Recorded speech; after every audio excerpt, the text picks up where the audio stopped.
In the crimson sky, a blood moon looms ominously above, heralding a cataclysmic transformation on Blue Star. The resurgence of monstrous beasts threatens the very fabric of human civilization, teetering on the brink of annihilation. As awakening spirit stones descend from the heavens, a man awakens as a beast master, while a woman emerges as a beast maiden. Thus, an era belonging to beast masters and beast maidens dawns. The bond formed between them enables a surge of power that far surpasses their individual capabilities.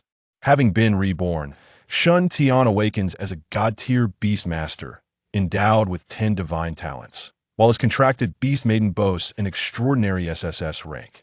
Years later, Shun Tian stands atop Blue Star, accompanied by his steed, the Pegasus Beast Maiden, a captivating nine-tailed fox maiden, a fiery phoenix saintess, and a pair of twin dragon sisters. The tale begins with the exclamations of students in Yunlan No. 1 High School, their excitement palpable. The blood moon. Look outside the classroom. The moon has changed. Is this the end of the world? The eerie, blood-red luminescence envelopes the entire Blue Star, igniting fervor throughout the campus.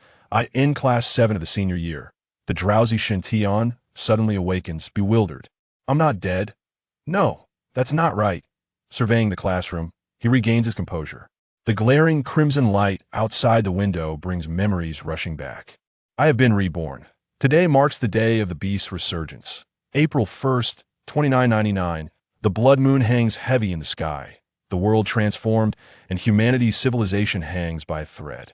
In my previous life, I missed the initial awakening, relegating myself to the depths of the apocalypse, evading danger for 20 years, only to perish at the hands of a beast. In this life, I, Shun Tian, must defy fate and alter my destiny. Recalling the harrowing experiences of his past, Shen Tian's desire for strength intensifies. There's still time. I must seize the awakening spirit stones. Right, the rooftop of the cafeteria, with the memories of his past life guiding him, Shun Tian bolts from the classroom. Shun Tian, sit down. Class is still in session. Class be damned. With a resounding crash, he burst through the door, ignoring the shouts of protest behind him. At 7:30, the blood moon reigns above. At 7:45, the spirit stones will descend, and by 8 o'clock, the beast will awaken. In that moment, chaos will engulf Blue Star, forever altering the course of human civilization. Shen Tian vividly recalls that in his past life, 4 spirit stones fell at Yunlan No. 1 High School. 2 of these stones landed atop the cafeteria. In this new life, he is determined to be the first to claim them. Rushing out of the teaching building, he races towards the cafeteria. On the 5th floor, a stunning figure gazes in the direction of his flight, the cafeteria, where the 2 awakening spirit stones will fall. Her brows furrow slightly before relaxing. Now I understand.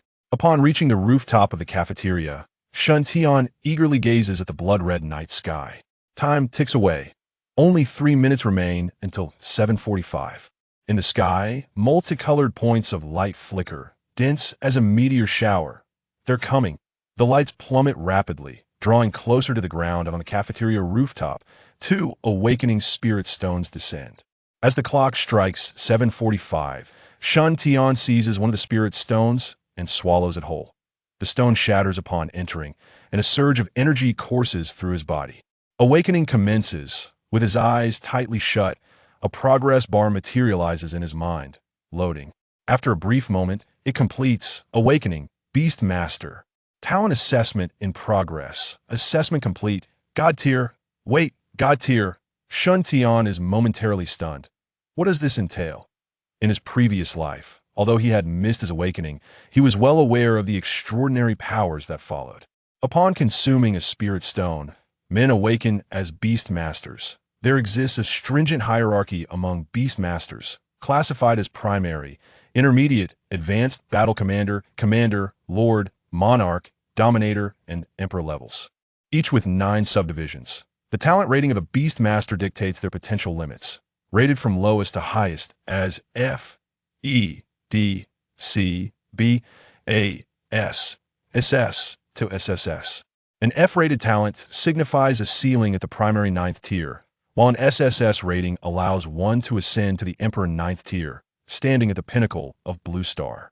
Could it be that above SSS, there exists a god tier, yet remained undiscovered in my past life? Or perhaps I was simply unable to access such a level. After all, in his previous life, Shen Tian existed at the bottom rungs of society and had encountered only one advanced Beastmaster. The information panel has finished loading and will be presented to you shortly. The information panel is a unique ability possessed by every awakened individual. IT allows them to view their basic information, skills, advancement tasks, and more, akin to a character interface in a game. Beastmaster, Shen Tian. Level, Primary First Tier, Upgrade Progress 0. Talent, God Tier. Talent Skill 1, Spirit Vision. Spirit Vision allows one to see through everything. Talent Skill 2, Upgrade Amplification. Upon contracting a Beast Maiden, the energy required for both the Beastmaster and the Maiden to level up is doubled. Talent Skill 3, God Tier Enhancement. Consume 30 Spirit Energy to enhance the shared skills of the contracted Beast Maiden. Talent Skill 4, Abundant Spirit Energy. Consume 30 Spirit Energy to fully restore the spirit energy of the contracted Beast Maiden. Cooldown time, 60 minutes. Talent Skill 5, Life Healing. Consume 100 Spirit Energy to heal all injuries. Cooldown time, 60 minutes. Talent Skill 6, Invincible Body. Consume 30 Spirit Energy to grant the contracted Beast Maiden 1 second of invulnerability. Talent Skill 7, Martial Gods. Blessing. Consume 30 Spirit Energy to increase all attributes of the contracted Beast Maiden by 100. Talent Skill 8, Time-Space Stasis. Level 2 low to use. Talent Skill 9, Time-Space Reversal. Level 2 low to use. Talent Skill 10, Heavenly Punishment. Level 2 low to use. Spirit Energy, 100. Agility, 100. Mentality, 100. Attack, 100. Defense, 100. Contracted Beast Maiden, none. Shared Contract Skills, none. Advancement Tasks, 1. Reach Primary 9th Tier. 2. Contract 1 SSS-rated Beast Maiden. 3. Slay 300 Primary Level Beasts. 4. Slay 1 Intermediate Level Beast. 10 Talent Skills, all awakened at once. Is this the mark of a God-tier talent? Shen Tian is astounded. Talent skills are unique abilities of Beastmasters, and the higher the talent, the greater the number of skills one can awaken. An SSS talent can awaken 9 talent skills, but not all at once. They require level progression to be gradually unlocked. Indeed, a God-tier talent is truly remarkable. However, these advancement tasks appear rather daunting. Reaching the primary 9th tier, slaying 300 primary level beasts, and taking down 1 intermediate level beast are all feasible.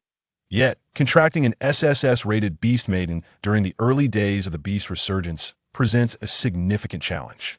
In his previous life, Shen Tian understood that advancing as a Beast Master necessitated contracting a Beast Maiden, but there were no stipulations regarding the Maiden's talent. Beast Maidens, unlike Beast Masters, are female awakened individuals, inherently endowed with formidable combat prowess. The abilities of a Beast Master, however, are primarily supportive of the Beast Maiden.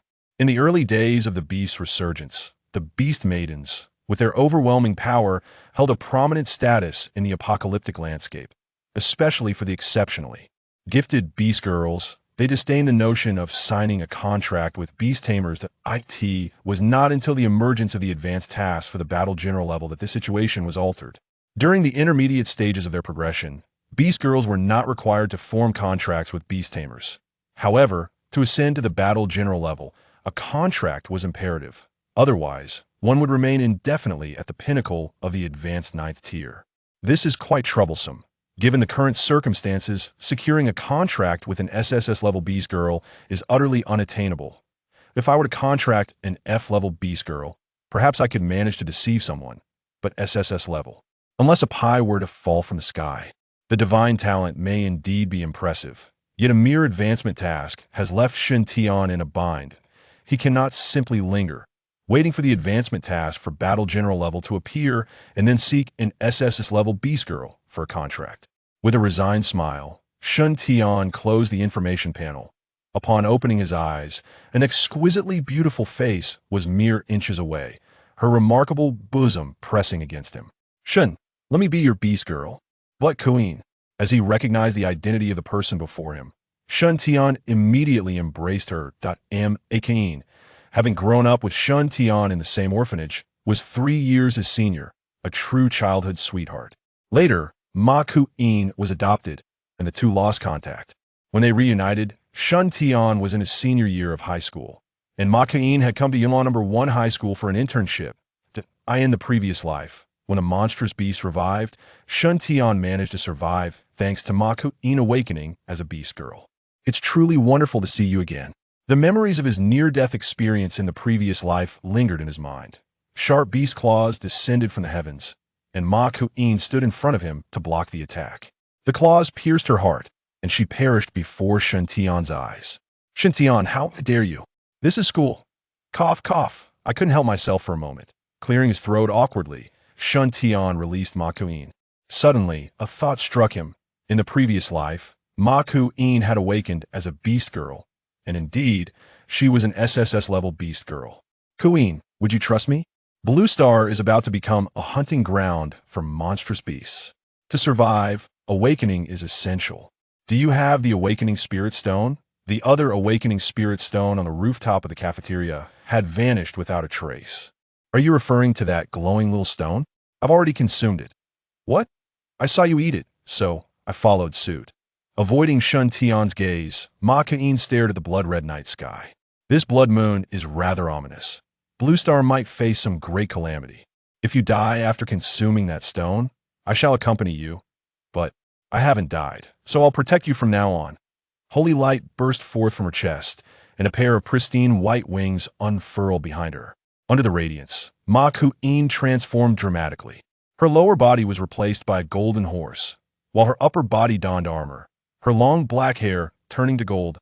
As the light coalesced, a golden spear materialized in her hand. SSS-level Beast Girl, the Holy Light Pegasus. Just like Ma Ku-in's awakening in the previous life, that you've awakened too. Indeed, I have awakened as a beast tamer and need to contract with a beast girl. My talent skills are geared towards enhancing beast girls. Let's form a contract. Shun Tian had intended to elaborate on his talent skills, demonstrating to Ma Ku-in the extent of his enhancement abilities, hoping she would agree to the contract. To his surprise, before he could finish, Ma Ku-in had already consented. That it is worth noting that in the previous life, Ma Ku-in had never contracted with any beast tamer, remaining at the advanced 9th tier for her entire life. All right. Given the dire circumstances, Shun Tian wasted no time. The contract was successfully completed, and the information panel updated. Contracted Beast Girl, Ma Ku-in, Holy Light Pegasus. Contract shared skill, Pegasus Meteor, consumes 30 spirit power, causing widespread destruction. With this offensive skill, he gained a degree of self-preservation. Coupled with his divine enhancement talent, Shun Tian's combat power even surpassed that of Ma Ku-in. Ku-in, my first talent skill, the Divine Vision Eye, can pierce through all. After the Blood Moon, the monstrous beasts of Blue Star will fully awaken. We must quickly familiarize ourselves with our respective abilities. When the beasts revive, we must seize the initiative to survive. Let me introduce my talent skills to you. Only 10 minutes remained until the awakening of the monstrous beasts. Shun Tian swiftly detailed his talent skills to Ma Ku-in. 10 minutes slipped by silently, and the blood light enveloping Blue Star vanished without a trace. The blood moon in the night sky gradually dimmed. Boom! The heavens trembled, and various roars echoed throughout Blue Star. The monstrous beasts had revived. In the campus of Yunlan No. 1 High School, numerous animals instantly mutated into revived monstrous beasts. The bloodthirsty nature of these beasts drove them directly towards the teaching building. Monsters! Monsters! What a massive ant! My leg! What the hell? I wake up to find it's the end of the world? Mom, save me! Woo woo woo! The cries of despair reverberated beneath the night sky, the air thick with the stench of blood. Helpless ordinary people could only flee in all directions. The entire Yunlan No.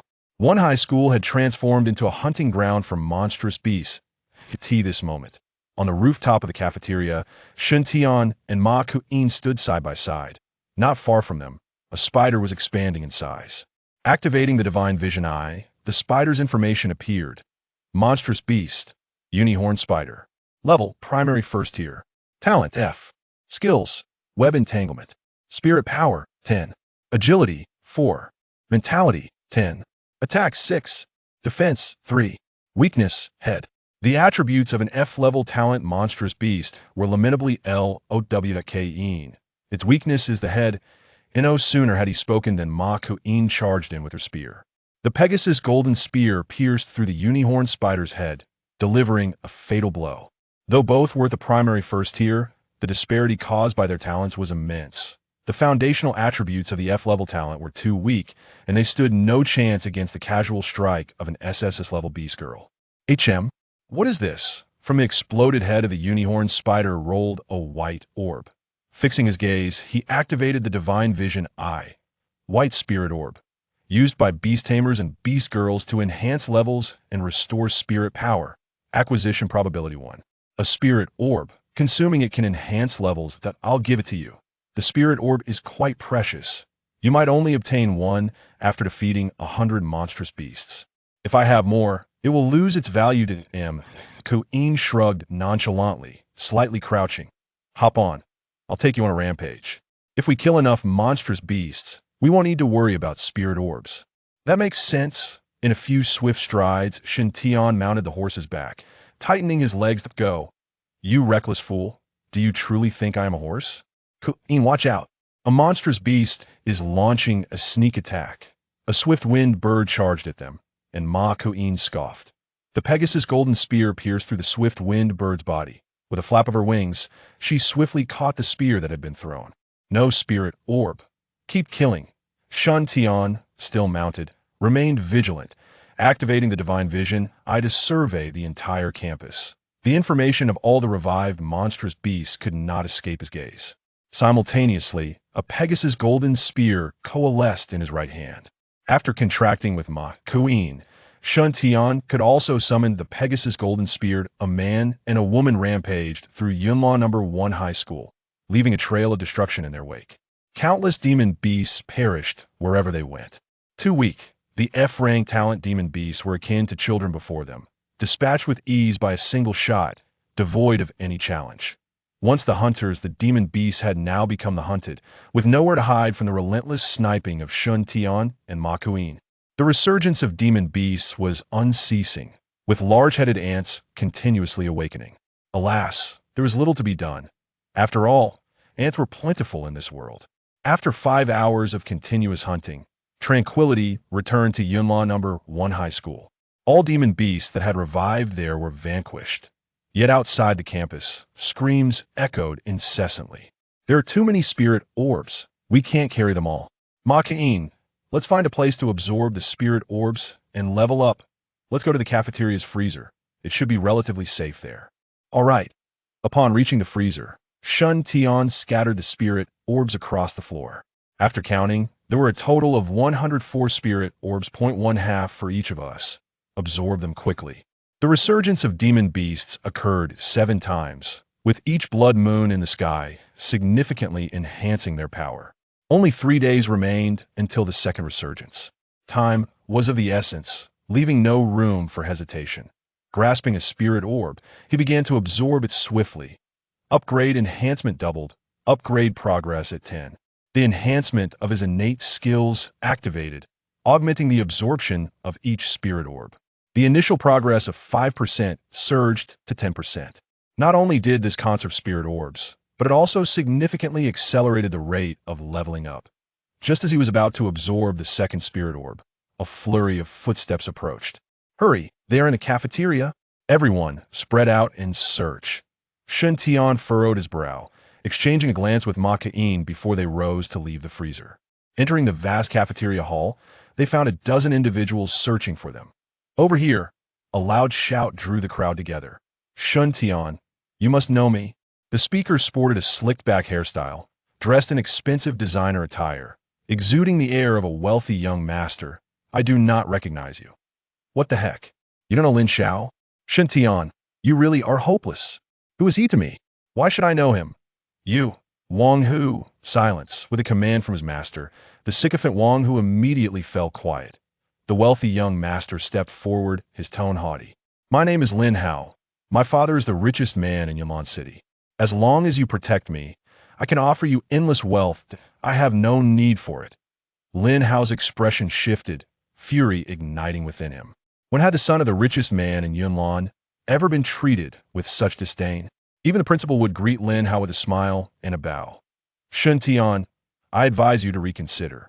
In Yunnan City, there is nothing my Lin family cannot achieve. Just be my bodyguard. You foolishly failed to see the situation. With a swift movement, Shun Tian stepped forward, delivering 2 resounding slaps to Lin Hao's face. Having awakened, Shun Tian's strength had increased dramatically. With just those 2 slaps, Lin Hao was sent sprawling to the ground. You struck me. Lin Hao was stunned, pointing at Shun Tian with disbelief written across his face. What of it? Do you believe I won't end you? Get out of here, or I won't hold back. Shun Tian, don't be so ungrateful. Lin Xiao is gracious enough to ask for your protection. This is a fortune you could never earn in 3 lifetimes. Don't be so blind to your own good fortune.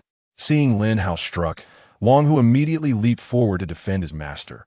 Huffed. The celestial golden spear pierced through Wang Hu's chest. What if I am ungrateful? Withdrawing the spear, blood gushed from Wang Hu's wound. Someone's been killed.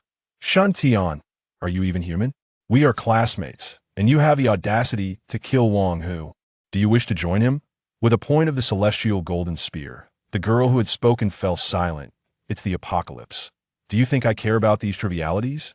As for you, what are you? In my eyes, mere refuse, unrecyclable trash. While I'm still composed, you better scram, or I'll take your life. Bang! The spear tip pierced the floor, mere inches from the fallen Lin Hao. Lin Hao trembled, unable to contain his fear. Still not leaving? Do you wish to die? I'm going. Panicking, Lin Hao scrambled to his feet and dashed out of the cafeteria. Let's return and continue absorbing the spirit orbs. The apocalypse had arrived. An order had collapsed that I end this brutal era. One must look out for oneself, lest they invite their own demise. Upon returning to the freezer, they resumed absorbing the spirit orbs. A night passed, and all the spirit orbs were consumed. I've reached the initial 4th tier. The leveling speed is astonishing. Ma Ku-in marveled. Your innate skill is nothing short of a cheat. The double enhancement means absorbing 1 spirit orb equates to 2. What is this? The effects of the upgrade enhancement depend on the number of contracted beast girls. The more contracted beast girls, the stronger the enhancement. Are you already considering contracting other beast girls? Not exactly. I am quite selective. At the very least, they must be like you, Ma Ku-in. The intermediate advancement task required contracting an SSS-ranked beast girl, and subsequent advanced tasks would certainly demand the same. Thus, Shin Tian's standard for beast girls could not be low. Someone like Ma Ku-in was the ideal choice. Unbeknownst to him, Ma Ku-in felt her cheeks flush slightly. Rising to rummage for some food, her flushed face gradually settled. Let's eat something. Yes, let's fill our stomachs and continue our rampage today. Time was precious and should not be squandered. After quickly consuming some food to satiate their hunger, they exited the freezer. Just as they reached the cafeteria door, a robust figure suddenly charged in, throwing a punch directly at Shin Tian. Shin Tian reacted swiftly, pulling Ma Ku-in aside to evade the blow. The glass door shattered, revealing the muscular figure clearly. A beast girl. Standing before them was indeed a beast girl. Her arms were muscular, topped with a pair of horns. Her hefty frame likely weighed at least 300 pounds. Moreover, she looked somewhat familiar. Activating his spirit vision, he read the information. Beast Girl, Sun Yonyo, Mighty Bull. Level, Initial 1st tier. Talent E. Inherent Skill, Mighty Fist. Spirit Power, 20. Agility, 13. Mentality, 11. Attack, 35. Defense, 17. Upon reviewing the information, Shun Tian finally recalled who she was. Sun Yonyo was somewhat of a well-known figure at Yunlan No. 1 High School. Weighing 200 pounds, she was Lin Hao's die-hard admirer. For 3 years, she had repeatedly confessed her feelings to Lin Hao, only to be completely ignored, becoming the laughingstock of the entire school. Who would have thought she had now transformed into a beast girl? Yet, in his past memories, Sun Yonyo had not become a beast girl. Perhaps the awakening spirit stones they obtained from the cafeteria's rooftop had altered some of the developmental trajectories. Did you bully my man? It was him. Lin Hao sprang out from behind Sun Yonyo, his face contorted with rage, eager to devour Shin Tian whole. After being expelled by Shun Tian last night, Lin Hao encountered a large-headed ant on campus. He narrowly escaped disaster, thanks to the timely intervention of Sun Yonyo. Sun Yonyo, who harbored affection for Lin Hao, seized the opportunity to pull him into a secluded area. With tears in his eyes, Lin Hao accepted his fate, feeling a deep sense of humiliation, which he attributed entirely to Shintian. Throughout the night, he endeavored to please Sun Yonyo, ensuring her comfort in hopes of avenging himself. He bullied me yesterday and even threatened my life. You must stand up for me, my dear. Lin Hao clung to Sun Yonyo, feigning vulnerability. Shintian, repulsed by the display, felt a wave of nausea wash over him. Fear not, darling. I shall tear him apart. Sun Yonyo's booming laughter echoed as she planted a fierce kiss on Lin Hao. Enduring the humiliation, Lin Hao cast a sidelong glare at Shintian, blaming him for all his misfortunes. He thought bitterly. Once I've dealt with him, I'll shower my darling with affection, Sun Yonyo declared, wiping her mouth with satisfaction before unleashing a punch aimed at Shintian. You dare to bully my man? Have you consulted me first? The side of the Pegasus golden spear swooped in to intercept Sun Yonyo's blow. What the heck? Shintian thought, bewildered at being labeled as someone's man. Marco In brandished his spear, wings unfurling behind him. Bathed in holy light, numerous smaller Pegasus golden spears coalesced. Holy light meteor, whoa! Lin Hao exclaimed, shocked as the attack was unleashed at close range. This was a staggering 30 points of spiritual power, a rare commodity at the novice stage. Marco In disregarded the implications and hurled the Pegasus golden spear, enveloping Sun Yonyo and Lin Hao in a torrent of golden spears, accompanied by a burst of crimson blood. In an instant, they were obliterated. Shintian swallowed hard, aghast at the brutality. My man is off limits to anyone, Marco In asserted, her demeanor fierce and unyielding. Shintian dared not respond, recognizing the ferocity emanating from Marco In. Let's go hunt some beasts, she commanded. Oh, okay. Shintian nodded eagerly, following her lead. Stepping out of the cafeteria, the scene before them was peculiar. A line of large-headed ants marched in perfect formation, heading in a specific direction. Something's amiss. Typically, beasts would attack on sight, yet these ants completely ignored the pair. Climb aboard. Marco In transformed into her holy Pegasus form, allowing Shintian to mount her back. With a gentle flap of her wings, they ascended into the sky. Looking down, they saw the entire Yunlan First Middle School surrounded by these large-headed ants, which were marching in unison towards the playground, resembling a disciplined army. Let's take a look from above the playground. Chapter 4. The intermediate second-order brain-eating eagle is the Ant Queen. Ascending above the playground, everything below lay within view. Activating my spiritual vision, I observed the information panel of the Ant Queen at the center of the playground. Beast, Giant Head Ant Queen level, primary 7th order talent. E-skill, Summon Ant Swarm Spirit Power, 38 agility, 16 mental strength, 60 attack, 13 defense, 17. This Giant Head Ant Queen possesses the skill known as Summon Ant Swarm, allowing her to gather all nearby giant head ants. Summoned forth, they would then be consumed. Ants began to approach the queen, offering themselves as sustenance. With each ant devoured, her form expanded slightly, a crude yet effective method of evolution through cannibalism. Sisterine, our opportunity has arrived. Capturing this giant head ant queen would enable an unending summoning of her kind, ensuring a steady supply of spirit beads. Understood. Radiant light erupted, coalescing into a multitude of celestial golden spears in the sky. Holy light meteor. With a relentless barrage, the rain of spears blanketed the entire playground. In an instant, the giant head ants were obliterated. Under the guidance of Marco In, the queen was intentionally spared. The events transpired with remarkable swiftness. By the time the Ant Queen comprehended the situation, we had already descended before her. Do not move, Shintian commanded. The tip of his spear aimed at the queen's abdomen. First, I shall sever her legs. A piercing scream erupted from the Ant Queen as her limbs were brutally severed. Her corpulent form convulsed upon the grass. To preserve her life, she was compelled to continue summoning the ant swarm. Under duress, the giant head Ant Queen complied, summoning a continuous stream of her kin to the playground.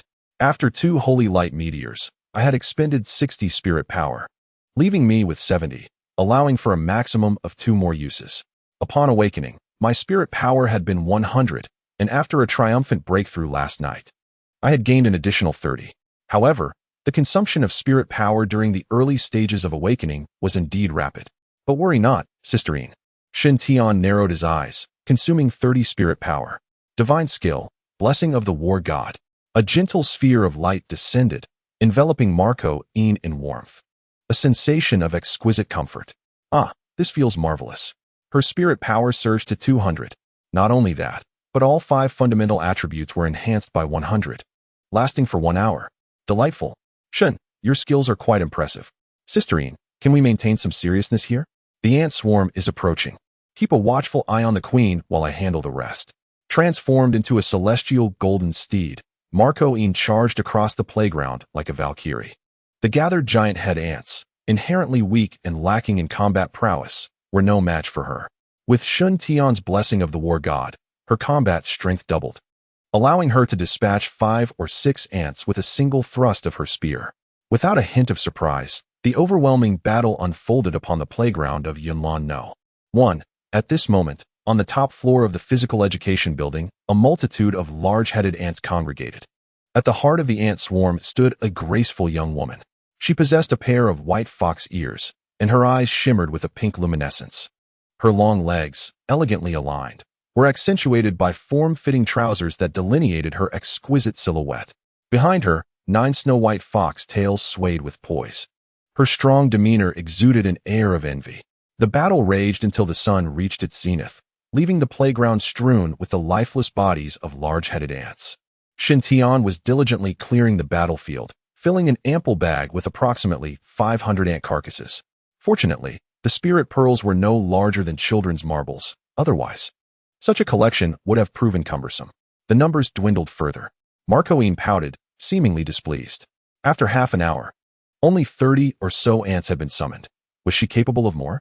The golden spear pressed against the large-headed ant queen's mandibles, causing her to frantically shake her head and twist her body, desperately attempting to summon her kin. She had exerted her utmost. It seemed that all the large-headed ants near the school had likely been vanquished by Marco. The queen nodded vigorously, acknowledging her impotence. Yet, there remained a glimmer of potential value. Perhaps she could yield a spirit pearl. The queen screeched in frustration, her eyes wide with rage. Her impotent cries seemed to accuse the duo of their unscrupulousness. Was it true that they would burn bridges and kill the goose that laid the golden eggs? The golden spear gathered momentum, its murderous intent palpable. Watch out, Marco. She noticed something amiss and quickly retreated. Just as her feet left the ground, 2 wind blades descended, erupting the earth and sending dirt flying. A hawk screeched in the skies above, a fierce wind swirling around it. In midair, a bald eagle fixated its gaze on the ant queen. With another screech, the eagle dove downward, its sharp beak piercing the queen's head. The large-headed ant queen's brain was consumed by the eagle, leading to her immediate demise. Damn, this is infuriating, Marco thought, feeling the sting of losing her prey to a bald eagle. The eagle, exhilarated by its feast, flapped its wings and locked its glinting eyes on Marco. With a swift motion, the eagle charged at her like a drawn sword. It's a mid-level beast, Marco. Don't hold back. Recognizing the eagle's formidable prowess, Marco activated her ultimate skill. Golden spears coalesced around her, bursting forth in an instant. The charging eagle suddenly veered, leaving behind a trail of afterimages in the air. The rain of spears swept through, yet not a single feather was ruffled. Such incredible speed. Marco was taken aback. Evading the attack, the eagle's eyes glinted coldly. Its wings fluttered, creating an illusion of its form. Are those duplicates? Shin Tian observed from a distance, witnessing the eagle divide itself into 3 as its wings flapped. The spirit vision was activated. Beast, brain-eating eagle level, intermediate tier 2 talent. A skill 1, shattering wine blade, consumes 1 spirit power. Condenses a blade of wind. Skill 2, phantom clone, consumes half of the spirit power. Summons 2 clones with 80% of the original's combat power. Spirit power, 150 agility, 230 spirit, 140 attack, 180 defense, 116, with an A-grade talent. It is no wonder the base attributes are so impressive, particularly the clone skill. Consuming only half of the spirit power, it summons 2 clones, each possessing 80% of the original's combat prowess. It seems that dealing with this alone may prove challenging for Sister Yu. Although at the initial tier 4 level, even an SSS grade talent cannot rival an A-grade talent possessed by this intermediate beast. Sister Yu unite. Here she comes, with a burst of speed. In the blink of an eye, Marco Yu arrived before Shintian. Leaping onto the horse's back, Shintian grasped the heavenly horse golden spear and shouted furiously, "Bald eagle, come chase me if you dare." Provoked by Shintian's taunt, the brain-eating eagle roared in fury. 3 figures surged forward simultaneously, closing in on the two. Ascend. There was no doubt in Marco Yu's mind regarding Shintian's command, and she immediately soared upwards with all her might. As Shintian rode atop the horse, he glanced at his information panel. Suddenly, post the initial Tier 4, his spirit power surged to 130. Earlier that morning, he had utilized the War God's blessing on Marco Yu, consuming 30 points, leaving him with 100 points. It was time to test the might of the Divine Enhancement. What kind of damage would the Divine Enhancement unleashed in conjunction with the Holy Light Meteor inflict? Shintian had no way of knowing. However, facing the troublesome brain-eating eagle, it was the perfect opportunity to experiment. War God's blessing. A warm light descended, and for the second time, Marco Yu experienced the delightful effects of this skill. A slight shudder coursed through her delicate form, her body tingling with a gentle sensation. All of Marco Yu's basic attributes received a 100% boost. Sister Yu, if I fail to vanquish it in one strike, I entrust you with the finishing blow. Very well, let us slightly reduce our speed and allow it to catch up. The distance between them gradually diminished as Shintian focused intently on the brain-eating eagle. With a mocking gaze, he derided, "Bald eagle, you're no match for me. Are you crossing the road, old lady? Too slow. At this rate, you'll only be following behind me, eating dust." With a piercing cry, the brain-eating eagle was utterly enraged, accelerating recklessly. 100 meters, 50 meters, 30 meters, 10 meters. Enough. Divine Enhancement, Holy Light Meteor. Chapter 5, Classmate by. Be My Beast Girl. The sky changed color. The blue and white expanse transformed instantaneously into a resplendent gold. Beneath the holy light, Shintian, gripping the heavenly horse golden spear, wore a cold expression. In his gaze, the brain-eating eagle appeared no different from a lifeless object.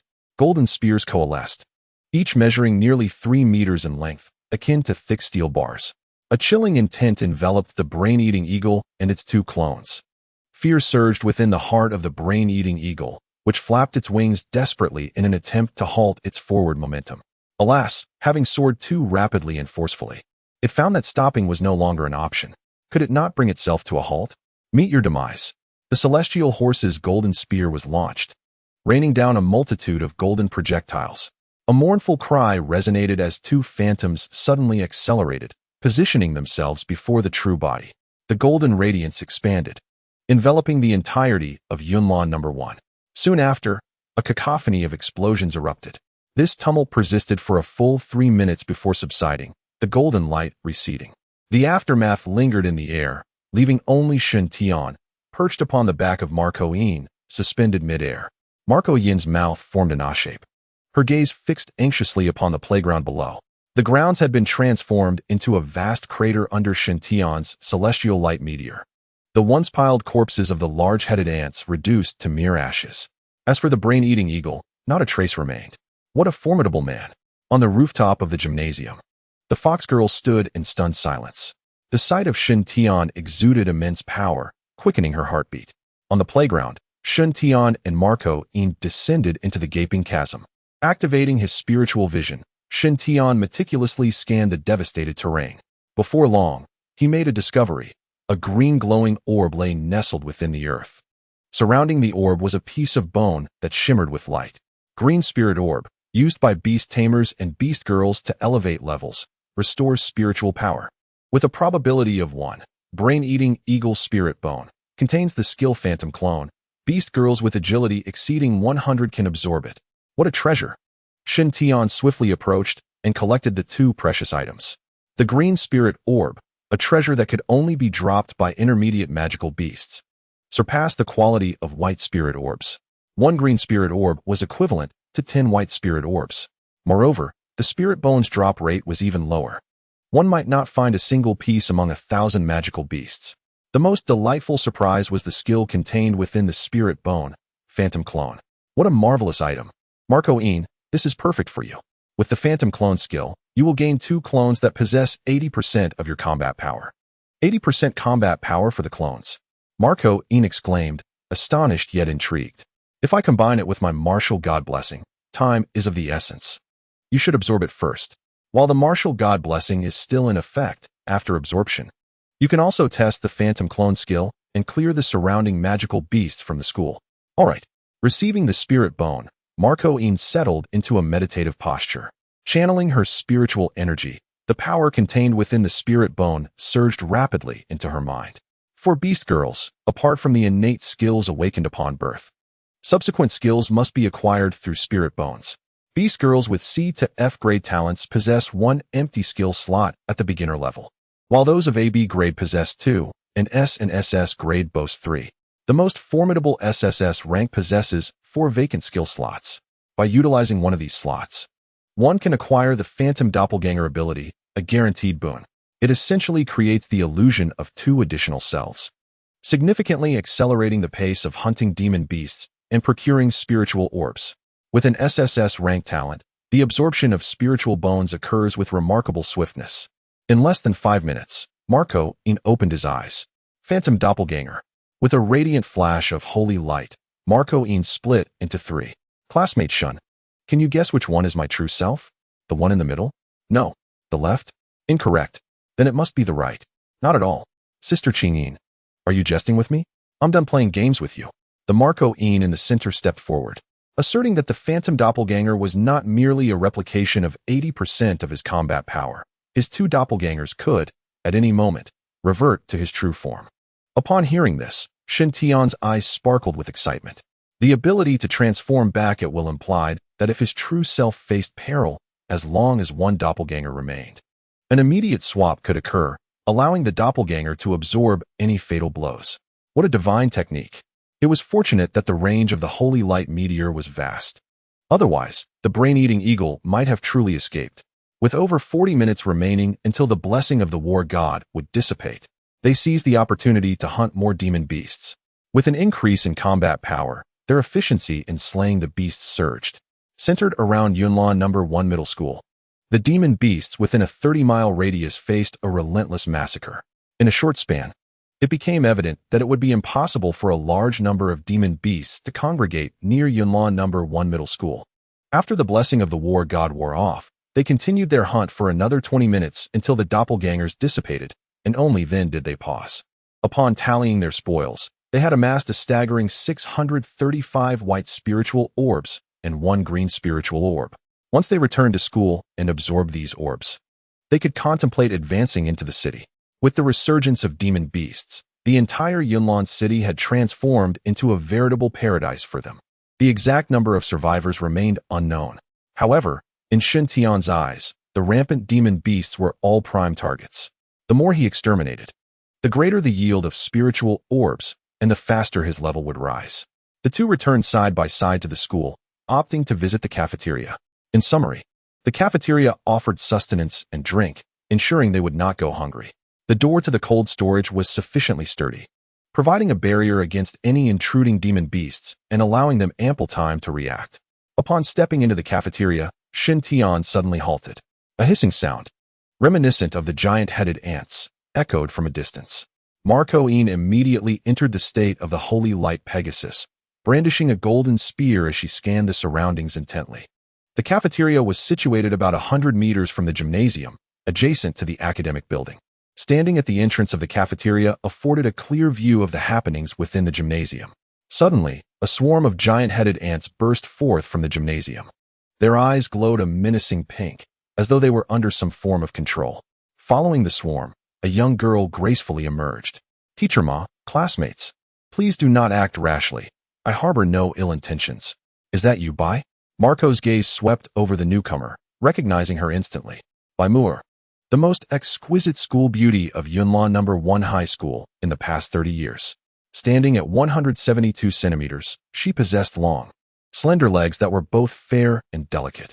Her face, a chilling blend of purity and allure, along with the flawless curves of a dancer's figure, left countless male classmates in awe. Shen Tian held a vivid impression of her. After all, when it came to earthly beauties, the standard was to lower one's gaze and admire her from afar. Bai Moore epitomized this notion. Especially now, in her awakened state, she was all the more enticing. What a fair little fox. Bai, these beasts are all under my control. They will not attack without my command. Control. Shin Tian keenly grasped the significance, recalling events from his previous life. In that life, Bai Mu'er had also awakened as a beast girl, possessing the SSS grade talent of a nine-tailed charming fox, specializing in mind control.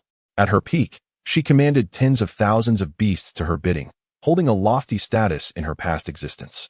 Now, given the chance to reunite in this new life, Shin Tian would not let this golden opportunity slip away. Do you seek something from us? Marco inquired. But before Bai Mu'er could respond, Shin Tian smirked and leisurely remarked, You wouldn't want to become the beast's next meal, would you? Bai, become my beast girl. Chapter 6. The aloof goddess has a taste for the subtle, I am willing.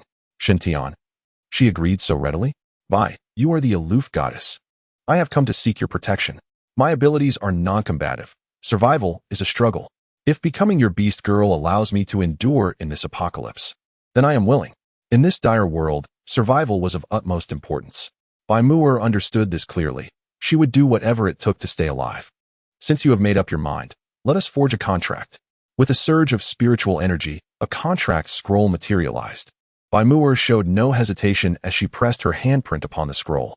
As the contract was sealed, Shin Tian's information panel updated.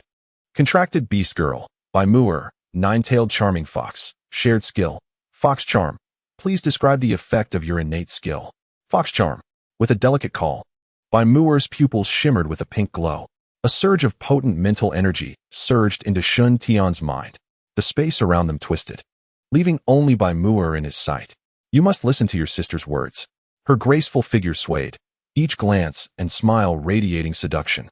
Her slightly parted lips resembled delectable cherries. This skill is quite formidable.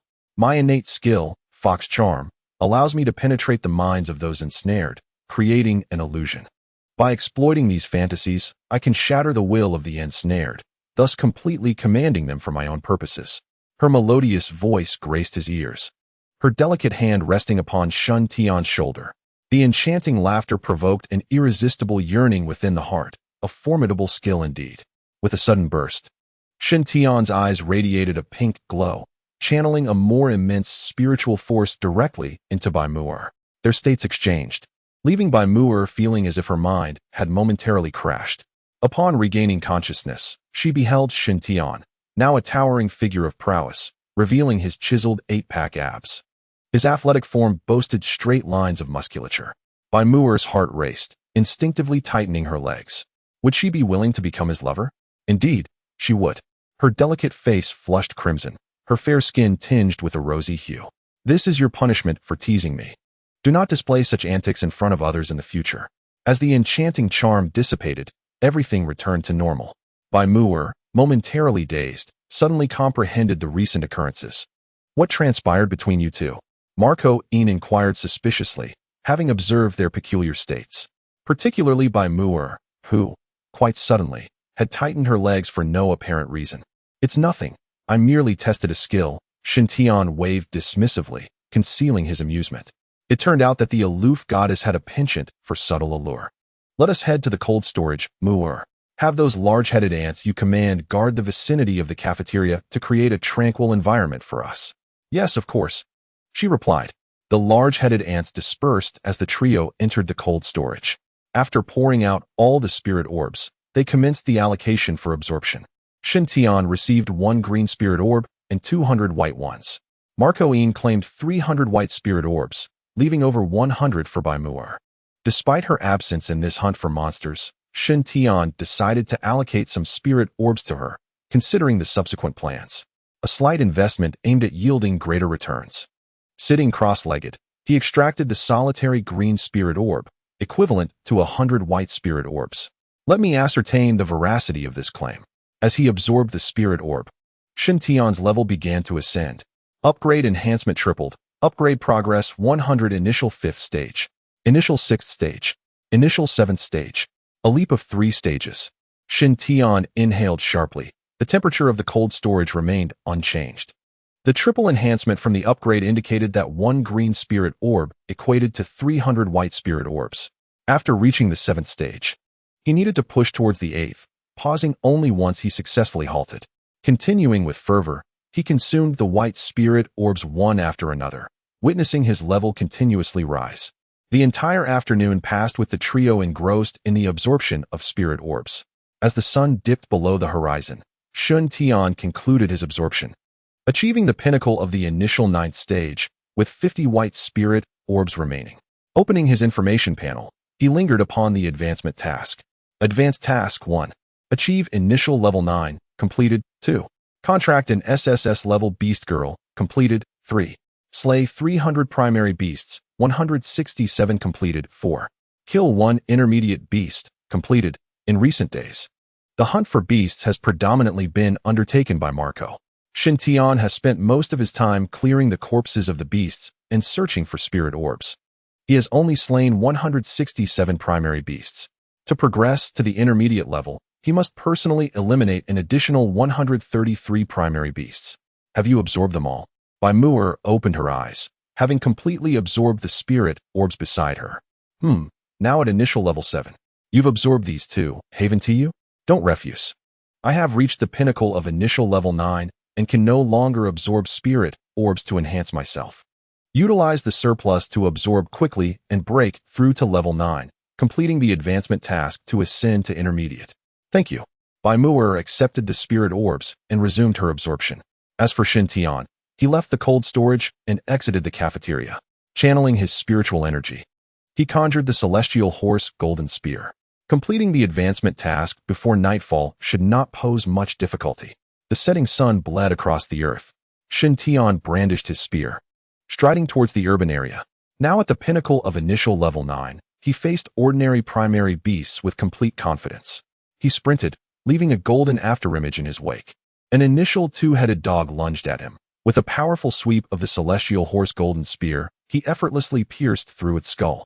The vicinity of Yunlan No. 1 middle school had been thoroughly cleared, leaving only a few remnants of beasts. Along his path, Shin Tian had only slain 53 beasts. Crossing a 100-meter bridge, he stepped into the Yunlan urban area. Yunlan City, situated in the central region of the Dragon Kingdom, could be classified as a third-tier city. The urban area boasts a permanent population of over 1 million. Its infrastructure is quite developed. Alas, following the resurgence of beasts, the entire city has fallen into a state of paralysis. Upon entering District DC, a multitude of beasts immediately took notice of Shin Tian. Compared to the outskirts of Yunlan No. 1 Middle School, the beasts within the urban area were significantly more formidable. The giant-headed ants in the city merely served as fodder for other beasts. For instance, at this moment, a wild dog wreathed in flames was greedily eyeing Shin Tian. An initial 5-tier flame dog, with a D-class talent, had potential for advancement to a higher level. However, encountering me, Shin Tian would mark its end. With a swift step back, he tensed his entire body to unleash his power. Bang! The celestial horse golden spear pierced through the flame dog's chest. Crimson blood dripping onto the ground. Its eyes widened like bronze bells, the shock gradually draining from its gaze as the flames upon it flickered and extinguished. The flame dog, in its final moments, could not fathom how this man could move with such speed. After stepping into initial level 9, Shin Tian's agility had reached 190. In a mere 5 seconds, one can traverse a distance of 100 meters. Moreover, the gap between him and the fire dog was a mere 20 meters. He arrived in an instant, faster than lightning. Pressing on with his firearm, Shin Tian was wholly focused on combat. The innate bloodlust of the demonic beasts was stirred by the intrusion of humans, naturally drawing their attention. One by one, the beasts charged forth. And with the celestial horse golden spear in hand, he had already claimed countless lives. Unbeknownst to him, he had completed the advancement task and had now progressed to an intermediate level. With his spirit fully awakened, he swung the celestial horse golden spear to slay the beasts while simultaneously checking the latest updates in his information panel. Chapter 7. A forceful kiss from Sister Ku-in, Beastmaster. Shin Tian level. Intermediate level 1, upgrade progress. 0, talent.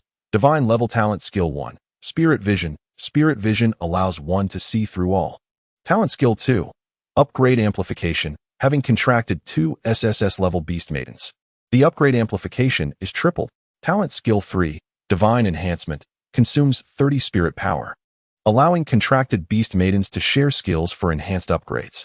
Talent skill 4, abundant spirit power, consumes 30 spirit power, fully restoring the spirit power of contracted beast maidens. Cooldown time, 45 minutes. Talent skill 5. Life healing. Consumes 100 spirit power to heal all injuries. Cooldown time, 45 minutes. Talent skill 6. Invincible body. Consumes 30 spirit power, granting contracted beast maidens 2 seconds of invincibility. Talent skill 7. Blessing of the Martial God. Consumes 30 spirit power, enhancing all attributes of contracted beast maidens by 125. Talent skill 8. Time-space stasis, level 2 low to use. Talent skill 9. Time-space reversal, level 2 low to use. Talent skill 10. Divine punishment of heaven, level 2 low to use. Spirit power, 210 agility, 210 mentality, 210 attack, 210 defense, 210 contracted beast maidens.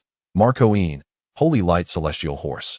Baimu Air, Nine-Tailed Enchantress. Shared contract skills, Holy Light Meteor. Fox Charm advancement tasks. 1. Reach intermediate level 9, 19-2. Contract 2 SSS level beast maidens. Completed. 3. Slay 1000 primary demonic beasts. 4.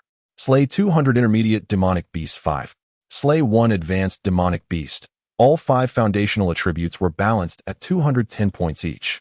Typically, a beast master's foundational attributes would not be entirely balanced, indicating a particular inclination. Perhaps this was the result of his divine level talent. Each foundational attribute was not only balanced, but also formidable. The cooldown time for abundant spirit power and life healing was reduced from 1 hour to 45 minutes.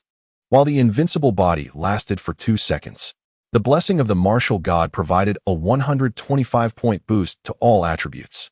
After breaking through to the intermediate level, my support and endurance capabilities had significantly strengthened.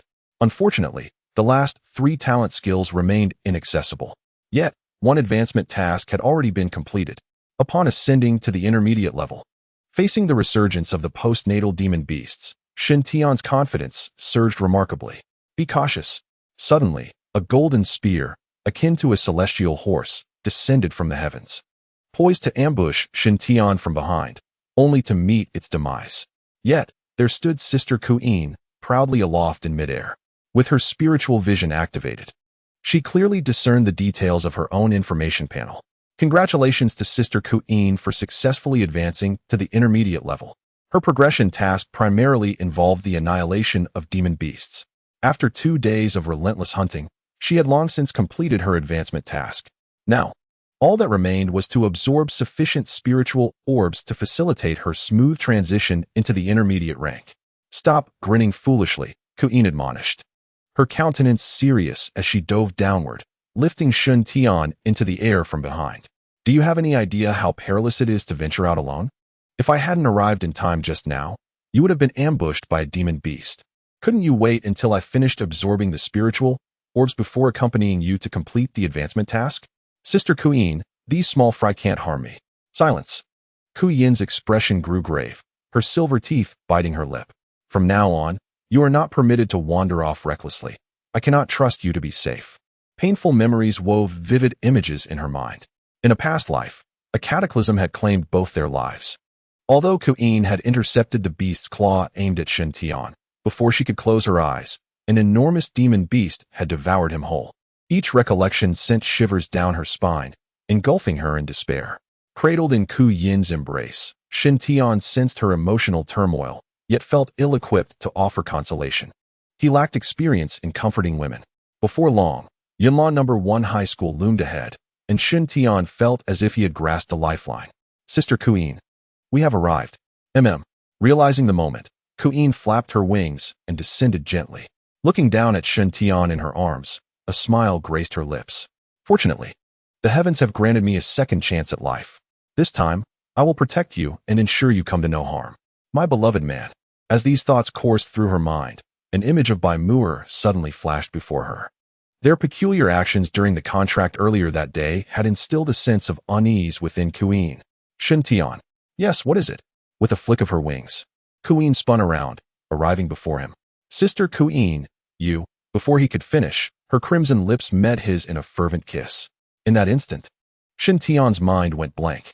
What the? Sister Ku'in has forcefully kissed me. I'm tainted. The descent slowed, the kiss becoming addictive. As their feet touched the ground, Shen Tian attempted to step back, but Ku'in tightened her embrace, unwilling to part. Her beautiful eyes closed as she cherished this blissful moment. It was not until nightfall that she reluctantly released him. I don't care what happens in the future. Your first kiss belongs to me, and I have given you mine in return. Under the veil of night, the delicate visage of the woman remained obscured. Shintian, still reeling from the moment, watched as Ma Ku'in had already made her way into the dining hall. She lightly licked her lips. Ah, quite delectable. Upon returning to the cold storage, Ma Ku'in feigned nonchalance while rummaging for food. At this juncture, Bai Mu Er had concluded her absorption of the spirit pearl, ascended to the 9th tier. The aloof goddess could hardly conceal her inner delight. The 9th tier? Shintian was taken aback. How could she have possibly broken through to the 9th tier? It was previously deemed impossible, but Teacher Ma had bestowed upon her all remaining spirit pearls. So that was it. Shintian nodded inwardly, his suspicions beginning to crystallize. It was likely that upon Ma Ku-yin's advancement to the intermediate level, her first thought was to share this joyous news. However, upon discovering Shintian's absence, she left the spirit pearls with Bai Mu Er and went out in search of him. As anticipated, Shintian's conjecture proved accurate. After a long day, it was time to eat something. Ma Ku'in gathered some edible provisions, and the three of them sat on the ground, devouring their meal with great fervor. You still require some spirit pearls to reach the pinnacle of the 9th tier. That is easily resolvable, yet your advancement task poses a bit of a challenge. Indeed, you must slay 500 low-level beasts, 1 intermediate beast, and acquire a skill. Slaying the beasts is manageable, with both me and Sister Ku'in assisting you. We can weaken the beasts, and you shall deliver the final blow. Shintian swallowed his food, a sudden epiphany striking him as he recalled Bai Mu Er from his previous life. Alternatively, you could command the beasts you control to slay others. Precisely. Bai Mu Er exclaimed joyfully. How did I not think of that? It is fortunate you did not. Otherwise, I would have missed this opportunity. Shintian mused inwardly, handing a peeled sausage to Ma Ku'in beside him. The most troublesome aspect of your advancement task is acquiring a skill, for the rarity of spirit bones far exceeds that of spirit pearls. Furthermore, the skill that corresponds with you must be of a mental nature, and such beasts are already few in number, making the likelihood of obtaining a spirit bone even slimmer. The aloof goddess furrowed her brow, gripping half-eaten ham tightly. Lost in contemplation, we could explore the city district. Ma Ku'in stretched and rubbed her plump belly. There are many cat owners in the city, and cats possess relatively high intelligence among animals. Perhaps there are some that have mutated to specialize in mental prowess. Alternatively, we might visit the zoo. Gorillas also exhibit considerable intelligence. Sister Ku-yin's suggestion holds merit. Searching in the city or zoo may yield fruitful results. Shintian wholeheartedly concurred. Rest assured. As long as you are my beast maiden, I shall take full responsibility. A faint blush graced her porcelain, frigid face, and her long legs instinctively pressed together a tad tighter. Suddenly, the phone chimed, signaling the restoration of the communication system. Ma Ku'in opened her phone, and a message popped up. It was an announcement issued by the authorities. Chapter 8. A man worthy of a lifetime commitment. The spirit orbs, spiritual bones, and awakened talents, all were known to the authorities. After perusing the official announcement, Shintian felt a chill run down his spine. Astonishingly, on the very second day of the beast resurgence, the government had already mastered the awakening system, the classification of awakened talents, the use of spirit orbs to elevate levels, and the acquisition of skills through spiritual bones were all straightforward to comprehend, given the government's typically rapid response. It was not particularly difficult to ascertain talent levels within a day. As for spirit orbs and spiritual bones, with sufficient beast hunting, they could be procured, and as long as a beast girl absorbed them, their properties could be discerned. However, the emergence of level classifications so early was perplexing. Shintian had always presumed that such delineations materialized gradually alongside the advancement of beast girls and beast tamers. Could it be that, just a day after the resurgence, Emperor-level powers had already appeared? That seemed implausible. Moreover, the announcement extolled the combat prowess of beast girls while glossing over beast tamers, neglecting entirely the mention of their contracts. There was something amiss, something profoundly troubling. With narrowed eyes, Shintian entertained a bold hypothesis. It was possible that the initial phase of the beast resurgence in his past life had been a deliberate maneuver by the authorities, causing the contracts between beast tamers and beast girls to develop at a sluggish pace. There must have been some vested interests at play. The communication lines had not fully restored, They could only receive official information and were unable to establish contact externally. Marco Ian attempted to make a call, but found no signal. As anticipated, a cold glint flickered in Shun Tian's eyes. Communication had indeed been restored, albeit under strict control. In this apocalyptic world, one ultimately had to rely on their own strength. Now that everyone was aware of the function of spirit orbs, awakened individuals would undoubtedly embark on frenzied hunts for beasts, and they had lost their advantage. No, Shin Tian vehemently countered by Muir. Our advantage remains substantial. How many can truly reach the intermediate level in just one day? Our strength is our edge. Anyone who obstructs us must perish. A chilling aura of murderous intent filled the cold storage room. Bai Muir instinctively shivered, her voice trembling slightly. If it is humans who obstruct us, must we also kill them? Bai Muir, he replied coldly, one must look after oneself. In this post-beast resurgence world, if you do not take the initiative to eliminate threats, those threats may come to eliminate you. The proud goddess fell silent, seemingly struggling to accept this reality. Shin Tian, however, remained unperturbed, with more experience. Her mindset would inevitably shift. What is our next plan? Marco Ian inquired, tilting his head. Sleep. Tomorrow morning, we shall set forth to the city. That night, the world was ablaze with excitement. The official announcement reverberated across every corner of Blue Star. The hunt for beasts unfolded in various locales. In an age of chaos, the strong reigned supreme. Every awakened individual aspired to avoid being trampled underfoot, yearning to ascend to a position of unparalleled supremacy. Meanwhile, Shin Tian and his companions nestled comfortably in the cold storage, enjoying a blissful night's sleep. The next day at dawn, after a simple meal, we set out towards the urban area. Bai Muir commanded hundreds of large-headed ants to pave the way ahead, with the three of us following closely behind. As we approached the city, the swarm of large-headed ants dispersed completely, infiltrating every nook and cranny of the urban landscape. Searching for beasts possessing mental-type skills would require time. We entrusted that task to the ants. As for us, we would commence our mission here, to eradicate all the beasts within the entire DC district. With the blessing of the war god, 2 beams of light descended, amplifying the attributes of the 2 beast maidens. Oh, the initial acceptance of the war god's blessing enveloped me in a gentle, tingling sensation. Bai Muir, unable to contain herself, let out a soft hum, her cheeks flushed. Marco Ian, already accustomed to this, stifled a moan, glancing at Bai Muir and involuntarily puffing out his chest. The young girl still had much to learn. Activating the shadow clone technique, I summoned 2 duplicates to charge into the city and wreak havoc. What a formidable skill! My base attributes surged significantly. With your current mental and spiritual energy, how many beasts can you control? 400, but my spiritual energy will be nearly depleted, and I can only maintain control for 2 hours. Follow me. We burst into a street teeming with beasts, with Shin Tian wielding the celestial horse golden spear, standing protectively in front of Bai Muir, using Fox Charm to control the beasts until my spiritual energy is exhausted. Good. The nine-tail swayed, and her dual eyes radiated a pink glow. Waves of pink energy surged into the throng of beasts. Shin Tian stood firm, piercing any beast that managed to evade the pink strikes with a single thrust. In a brief moment, over 200 beasts were under Bai Muir's control. These creatures immediately redirected their fury towards the uncontrolled beasts. I did my utmost. With a thud, Bai Muir collapsed onto the ground, gasping for breath, her chest rising and falling with each labored inhalation. The Fox Charm consumed not only her spiritual energy, but also took a toll on her mental fortitude. Having expended all her spiritual energy at once, Bai Muir appeared utterly drained. Shin Tian turned to look back, finding Bai Muir slumped on the ground. Her long, beautiful legs were slightly parted, revealing a hint of pink beneath her skirt. So it was pink. I had thought it was white. Shin Tian spoke without a moment's hesitation. The weakened Bai Muir trembled, immediately closing her legs, her silver teeth biting her lip in embarrassment. Beads of sweat cascaded down her skin, releasing a faint, fragrant aroma. How utterly mortifying. Her beautiful eyes darted away, unable to meet Shin Tian's gaze.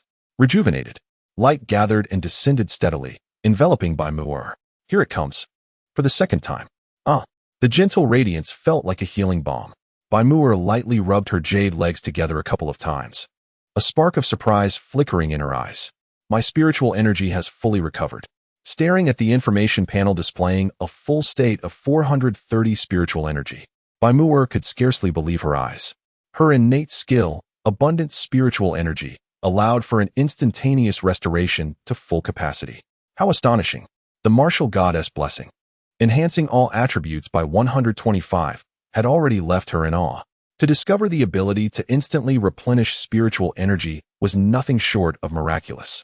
Reflecting on the tripling effect she experienced while absorbing spiritual orbs yesterday, Bai Mu'er increasingly felt that she had aligned herself with the right person. Shen Tian was indeed a man worthy of lifelong trust. Within a span of 45 minutes, she would need to judiciously utilize her spiritual energy. Her abundant spiritual energy, when directed at a single beast girl, required a cooldown of 45 minutes. Understood. With her energy restored, Bai Mu'er sprang to life, directing the controlled beasts to launch an assault. Shen Tian cast a sidelong glance at the ground where Bai Mu'er had recently been, noting a small damp patch. Is the system this sensitive? Never mind. No need to overthink it. Let's focus on defeating the beasts. While leveling up was undoubtedly important, practical experience was equally indispensable. Seizing the opportunity while Marco Yin was wreaking havoc, Shen Tian prepared to join the fray personally. He could not simply rely on a woman to sustain him. In midair, Marco Yin silently observed Shen Tian. In a fleeting thought, two clones subtly altered their attack trajectory, slightly converging towards Shen Tian. 3 individuals, 5 strands of combat power. From around 8 in the morning, they fought relentlessly until well past noon. With Bai Mu'er's involvement, they could unleash their fury without restraint. The task of gathering spiritual orbs was entrusted to the beasts controlled by Bai Mu'er. Gathering together, they assessed their spoils. Chapter 9. The unusual must be investigated. The trio quickly assembled, pouring the collected spiritual orbs onto the ground. After a brief count, they discovered over 3,000 white orbs and 5 green ones. Upon entering the urban area, they noted a marked increase in the number of intermediate beasts compared to their experience at Yunlan High. However, during the initial phase of beast revival, intermediate beasts remained regrettably scarce. The urban area was indeed different. In just one morning, they had amassed such a considerable number of spiritual orbs. Over 3,000 orbs could only be described as a bountiful harvest. First, let us allocate the orbs. Mu'er, command a few beasts to guard the perimeter while we absorb the spiritual orbs swiftly. Understood. Bai Mu'er nodded, her pink eyes sparkling as over 10 beasts took their positions around them. Suddenly, the communication with a large-headed ant was interrupted, igniting excitement in Bai Mu'er. Found it. Found it. In the Yunlan Mall, she had discovered a 3-eyed cat beast possessing psychic skills. Are you sure? Absolutely certain. The large-headed ant I control just entered the Yunlan Mall and was instantly struck by a psychic attack, dying on the spot. Let us set aside the absorption of spiritual orbs for now and make a trip to Yunlan Mall. Shall we, Marcoine? Psychic beasts are rare and valuable. Even if we kill one, it might not necessarily drop spiritual bones, but it is worth the excursion. I have no objections. Very well, let's set off immediately, Mu'er. Send a few more giant ants to keep watch over Yunlan Mall. Understood. The 3 individuals promptly rose and sprinted towards Yunlan Mall. Not long after their departure, a woman materialized on the street they had just vacated. With a delicate push of her index finger, she adjusted her rimless glasses, while the other hand brought a walkie-talkie to her lips. They have headed to Yunlan Mall. Moments later, a voice responded from the other end. Continue to monitor them without revealing your presence. Understood. Once we secure the Spirit Pearl, do not forget your promise. Rest assured, I will remember what I owe you. As she stowed away the walkie-talkie, a flicker of conflict glimmered in the woman's eyes. I am sorry. For the sake of revenge, I have no other choice. Forgive me. After racing 3,000 meters, Bai Mu'er suddenly halted. What's wrong? The situation seems amiss. A Beast Girl squad is also approaching Yunlan Mall. Huh? What is going on? How many are there? There are 5 of them. They were hunting monsters in the food street. Why have they suddenly diverted towards Yunlan Mall? Bai Mu'er was perplexed. Since entering the city, she had dispersed the giant ants. One of them had encountered the Beast Girl squad and decided to follow them. Something feels off. There must be a reason for their sudden change of direction towards Yunlan Mall. We may be being tracked. What should we do? Should we still go? Bai Mu'er inquired cautiously, a hint of anxiety creeping into her voice. Of course we must go. For your sake, it is essential that we proceed. My heart is racing so fast. But, Injia, I must trouble you with something. Whispering briefly in her ear, the three resumed their rapid pace. To avoid detection, Shintian deliberately altered their straightforward route. At the moment they turned the corner, Ma Ka-Injia summoned a doppelganger and concealed herself within a nearby shop. Half a minute later, the bespectacled woman appeared at the corner. Why did the route suddenly change? Wouldn't it be faster to go straight? Do not move. A chill swept over her as the sharp tip of a gun pressed against the back of her head. If you wish to live, bring your hands behind your back. The aura of menace permeated the air, and the woman dared not resist, complying as she brought her hands behind her. After tightly binding her arms, Ma Ka-Injia ushered the bespectacled woman into the shop to begin her interrogation. Half an hour later, Shintian and Bai Muir had arrived near Yunlan Mall. At that moment, fierce combat erupted within the mall. The Beast Girl squad of 5 was engaged in a relentless battle with the monsters that had taken residence in Yunlan Mall. As holy light flickered, Shintian turned his gaze towards his doppelganger nearby. Injia has returned? Yes, she returned. That woman was too timid to save her own life. She divulged everything. Now, she is being detained by my doppelganger and is on her way here. What is the situation inside? The Beast Girl squad is led by Zhou Qing, a celebrity manager with the strength of a junior 6th tier, capable of transforming into a Tyrannosaurus, and possesses formidable combat abilities. Moreover, among the 4 individuals, it is noteworthy to mention a Spider Beast Girl, whose skill is toxic, specifically inducing debilitation. The combat strategy of this Beast Girl squad is rather straightforward. The Spider Beast Girl weakens the adversary with her venom, while the others are tasked with the hunt. Their plan is uncomplicated. They aim to preemptively engage in battle with the demon beasts at the Yunlan Mall. Upon our arrival, they intended to extend an invitation to join forces in the hunt, sharing the acquired spirit pearls equally. However, once we join the fray, they would immediately use poison to plunder my spirit pearls. How intriguing. Shintian scoffed coldly, recalling an old adage, kill and set fire for gold. In this apocalyptic world, the scramble for resources seems to occur with greater urgency. Having feigned for so long was merely to ensnare us. To abstain would be to disregard their considerable efforts. Gathering the Pegasus Golden Spear, Shintian strode purposefully towards Yunlan Mall. Muir, once inside, immediately employ your allure on the Spider Beast Girl. As for you, Qing, the other 3 are your responsibility. The 2 women nodded and kept pace with Shintian. Bursting into Yunlan Mall, the Pegasus Golden Spear thrust forward. Several demon beasts crowded at the entrance fell lifeless on the spot. Chaos ensued within the mall, where the Beast Girls pretended to resist desperately. As if clinging to a lifeline, the nearest Spider Beast Girl and the Tyrannosaurus Beast Girl, Zhou Qing, immediately approached the trio. Ladies, please assist us. This group of demon beasts is quite formidable. Let us collaborate. Once we dispatch them, we can split the spirit pearls evenly, Zhou Qing implored, subtly signaling the Spider Beast Girl to take action with a wink of her right eye. Collaboration? I am disinterested. Shintian shook his head, brandishing his spear. However, I am quite intrigued by the prospect of eliminating you. With a resounding thud, he slammed his foot down, propelling himself forward. Engage. Zhou Qing's arms transformed into dragon claws, her form expanding to a staggering 3 meters in height. The Tyrannosaurus Beast Girl possessed formidable offensive power. A single strike from her claw could shatter a concrete wall. Unperturbed, Shintian effortlessly parried the dragon claw attack with his Pegasus Golden Spear. What are you waiting for? Act. The Spider Beast Girl slowly turned, a glimmer of pink flashing in her eyes, as she opened her mouth to release silk. Zhou Qing smirked disdainfully. Stupid man. Let me show you the taste of bone-corroding poison. With a swift motion, the silk circumvented Shintian and landed on Zhou Qing's dragon claw. In an instant, Zhou Qing's previously joyous demeanor morphed into one of horror. Are you insane? Cure me of the poison. Too late. The Pegasus Golden Spear swept through the air, piercing Zhou Qing's right arm claw. Grasping her sturdy leg, Shintian effortlessly toppled her. In a clash of intermediate against primary, his strength utterly dominated. The Pegasus Golden Spear struck Zhou Qing's head, playfully scrutinizing the bewildered woman. As the bone-corroding poison took hold, the toxin spread throughout her body, mercilessly eroding her bones.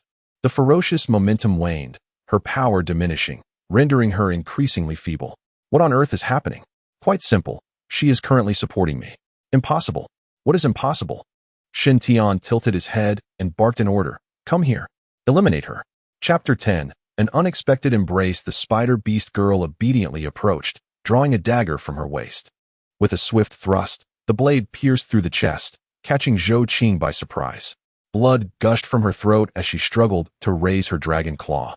With a swift motion, the dagger was withdrawn, and blood bloomed across her chest. The blade then slashed across Zhou Qing's throat, and her claw fell helplessly. After a few moments of struggle, she breathed her last. All was resolved. Marco Yin successfully struck down the last beast girl and approached, eager to interrogate the spider beast girl. Do not rush. She may still be of use. Muir, have her poison all the beasts in the marketplace.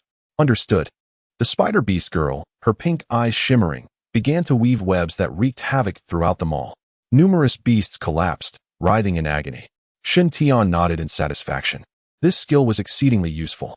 However, the spider beast girl possessed only a D-grade talent and could not be claimed as his own. As he contemplated this, the spider beast girl trembled. Her once glimmering eyes dimmed, blood trickled from the corners of her mouth, and she collapsed onto the ground. She was dead. It was a mental attack. Activating his spirit vision, he swiftly scanned the entire Yunlan Mall. An insidious mental assault surged forth, targeting Shen Tian directly. Under the gaze of his divine eye, all illusions were rendered powerless. Having already ascended to the intermediate level, Shen Tian's mental fortitude was formidable, enabling him to easily withstand the attack while pinpointing its origin. Prepare to meet your end. The Pegasus golden spear erupted forth, aimed at the corner of the mall where a beast lay hidden. Marco Yin closely followed, launching a duplicate of the Pegasus golden spear simultaneously. 3 spears swept across the area, unleashing a cacophony of explosive sounds. Boom! With a resounding blast, the corner of the mall erupted. 2 feline beasts fell lifeless to the ground. The 3-eyed spirit cat was indeed of the mental type. Yet, how could it have subdued so many beasts despite being only a low-grade 5-tier creature? Meow! An infuriated cat's cry resonated from the ceiling. A massive 3-eyed spirit cat glared fiercely at the trio. Intermediate 3-tier. So those 2 little ones were its offspring. As the words left his mouth, a paw descended from above. Dodge! Bang! The cat's claw shattered the floor, and the enraged 3-eyed spirit cat charged directly at Shen Tian. Fox Charm. Just as Bai Muir's pink eyes began to glow, her spell was interrupted. It was its skill, mental disruption. Meow! A piercing roar echoed throughout the mall.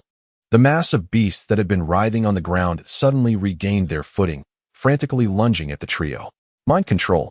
The controlled beasts were entirely devoid of awareness, attacking with reckless abandon. Holy light meteor. A surge of holy light began to coalesce, yet the golden spear had yet to take form before dissipating entirely. How infuriating. In a fit of rage, Marco Yin found himself thwarted once more. With his skills rendered useless, he was left with no choice but to confront the situation head-on.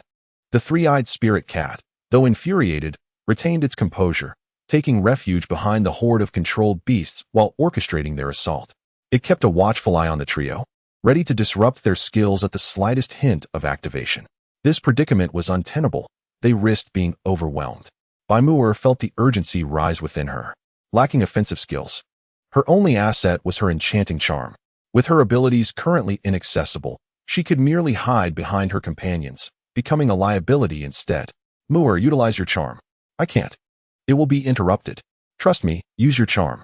Once again, she attempted to cast her charm, only to be thwarted by the spirit cat's mental interference. Keep trying. After 3 futile attempts, her efforts proved in vain. Shen Tian, however, remained unperturbed, a faint smile gracing his lips.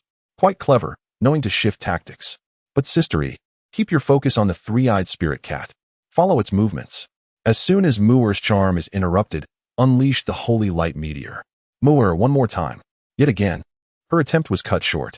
Just as the 3-eyed spirit cat shifted positions, it keenly sensed Marco Yin preparing to cast a skill. Mental interference. The gathered light dissipated as a glimmer of gold flickered upon Marco's figure. In the next moment, he surged forth like a cannonball into the throng of beasts. His gaze locked onto the spirit cat. Mental control. The onslaught of the beasts converged upon Marco. Teacher Marco. Bai Muir gasped, her heart sinking. With such a concentrated barrage, survival seemed impossible. Stay calm. Observe closely, Shen Tian reassured. His demeanor relaxed, for in his sight, the 3-eyed spirit cat had already been condemned. Boom. A cacophony of attacks intertwined, explosions resonating in the air. Suddenly, Marco burst forth, wielding the heavenly horse golden spear with thunderous might. In an instant, silence enveloped the marketplace. The beasts, stripped of control, succumbed to the bone-corroding poison, collapsing to the ground. Marco stood before the three-eyed spirit cat, the sharp spearhead piercing its third eye on its forehead. Holy light meteor. The spear coalesced and, in a flash, emitted blinding radiance. When the light faded, the three-eyed spirit cat was utterly obliterated. Shintion's lips twitched. Such brutality was astonishing. Sister E, it is already dead. Why reduce it to ashes and waste 30 points of spiritual power? I was just so frustrated. I needed to vent. Marco was indeed furious. After several attempts of Holy Light Meteor being interrupted by the spirit cat, the final strike completed, yet still unsated, he unleashed another Holy Light Meteor. Teacher, how did you withstand such a deluge of attacks? My innate skill, invincible golden body, grants me 2 seconds of invulnerability, rendering those skills harmless. Oh, I see. Tamer nodded earnestly. How can you utilize your skills? Reflect carefully. After you employed your allure, where was I standing while Sister Enine unleashed her Holy Light Meteor? A frown creased Tamer's brow as she recalled that moment, where Shintion had taken refuge behind Ma Kuin. It was during that time that he activated his invincible golden body. Without the spirit bone, it was a futile endeavor. Ma Kuin glanced around and shook her head. Perhaps it was at this point that Tamer fell silent once more.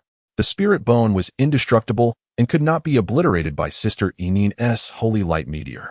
Oh, I nearly lost my life on this perilous journey, yet returned empty-handed, Tamer lamented. Noticing her despondency, Shintion chuckled softly. His gaze fell upon the initial target location, where 2 lifeless three-eyed spirit cat cubs lay amidst a pool of blood. One of them had a slight bulge on its forehead, faint silver light flickering within. My classmate, try to remain optimistic. There may yet be a glimmer of hope. Follow me. As Tamer regained her focus and looked up, she found Shintion already at the spot of the cub's remains. The Pegasus golden spear had pierced through a skull, revealing a palm-sized spirit bone. Spirit bone. Tamer couldn't contain her elation and hurriedly approached. This spirit bone is yours.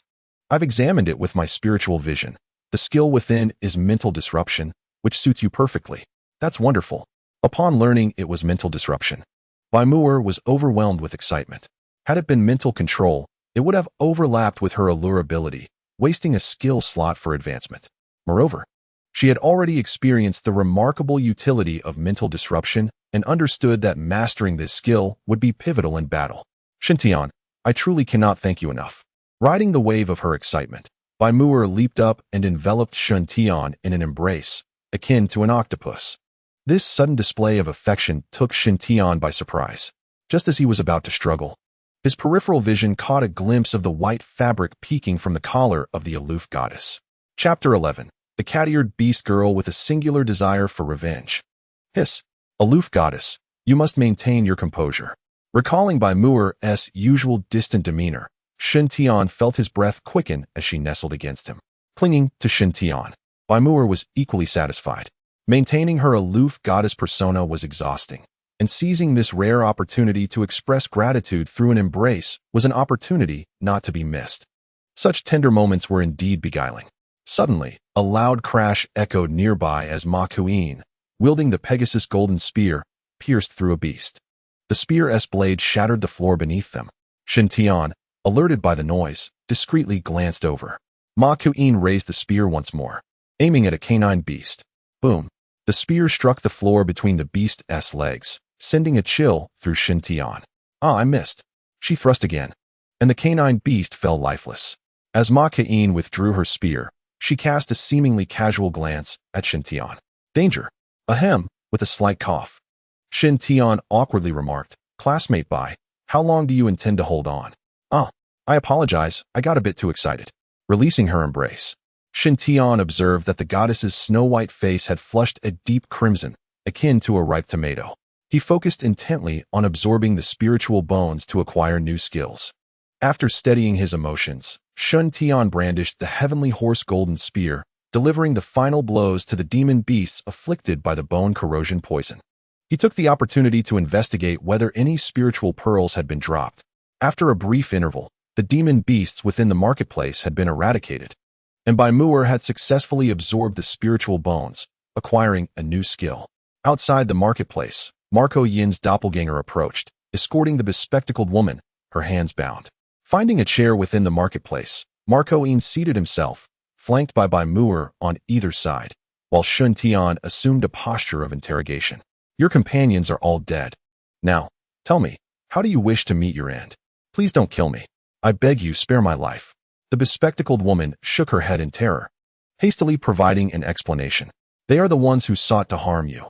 I am merely a messenger. I ask you, are accomplices exempt from guilt? Rendered speechless, the bespectacled woman collapsed to the ground, tears streaming down her cheeks. I had no choice. I sought revenge and had to rely on their power. I was coerced into this. If I cannot avenge myself, I will not rest in peace. I implore you, grant me a chance to live and seek my vengeance. What does your vendetta have to do with me? Seeing Shun Tian unmoved, the bespectacled woman desperately contemplated a bargain. I know the location of their secret base, where they have stored the spiritual pearls they acquired today. They belong to you. Huh. With our strength, acquiring spiritual pearls is a trivial matter. Why would we waste time on a secret base? Despair and helplessness weighed heavily upon the bespectacled woman.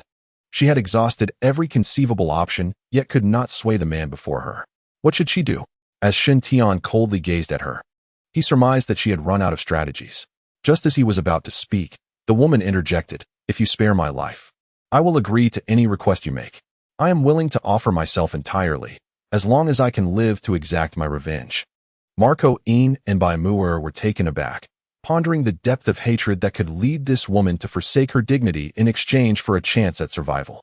Any request can be fulfilled? Indeed, any request.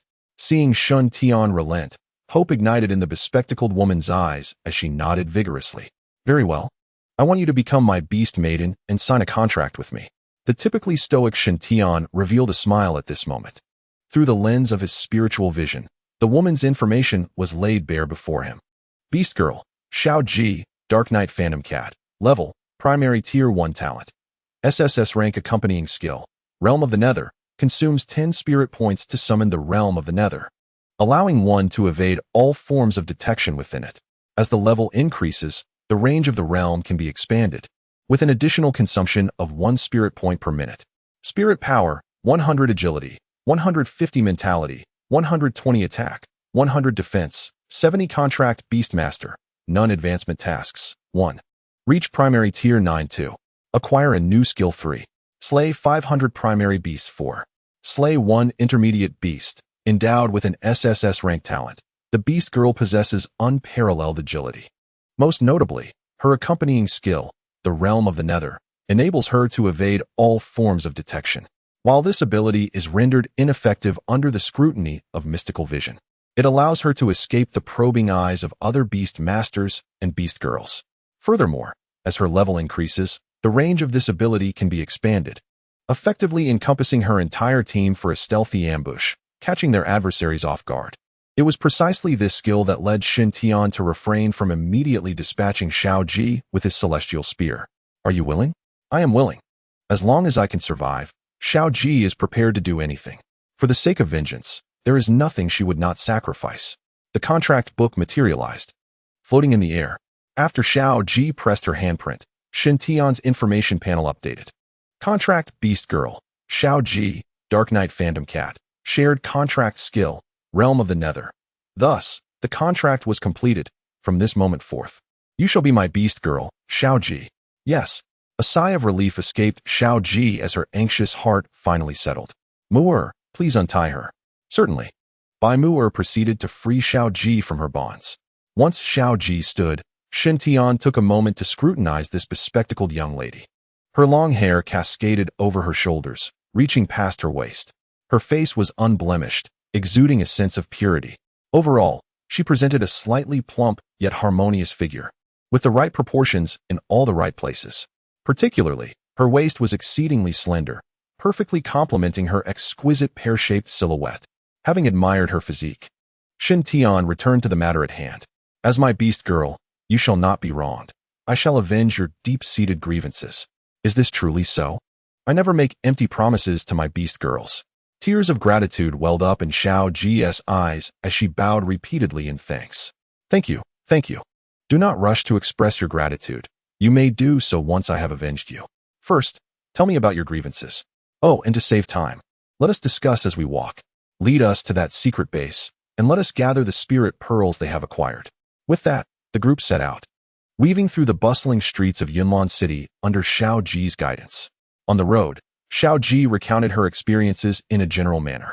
Xiao Ji is the daughter of a wealthy merchant from Yunlan City. Following the blood moon, the demonic beasts awakened. In the southern villa district where her family resided, a beast master emerged, having contracted 3 powerful beast girls.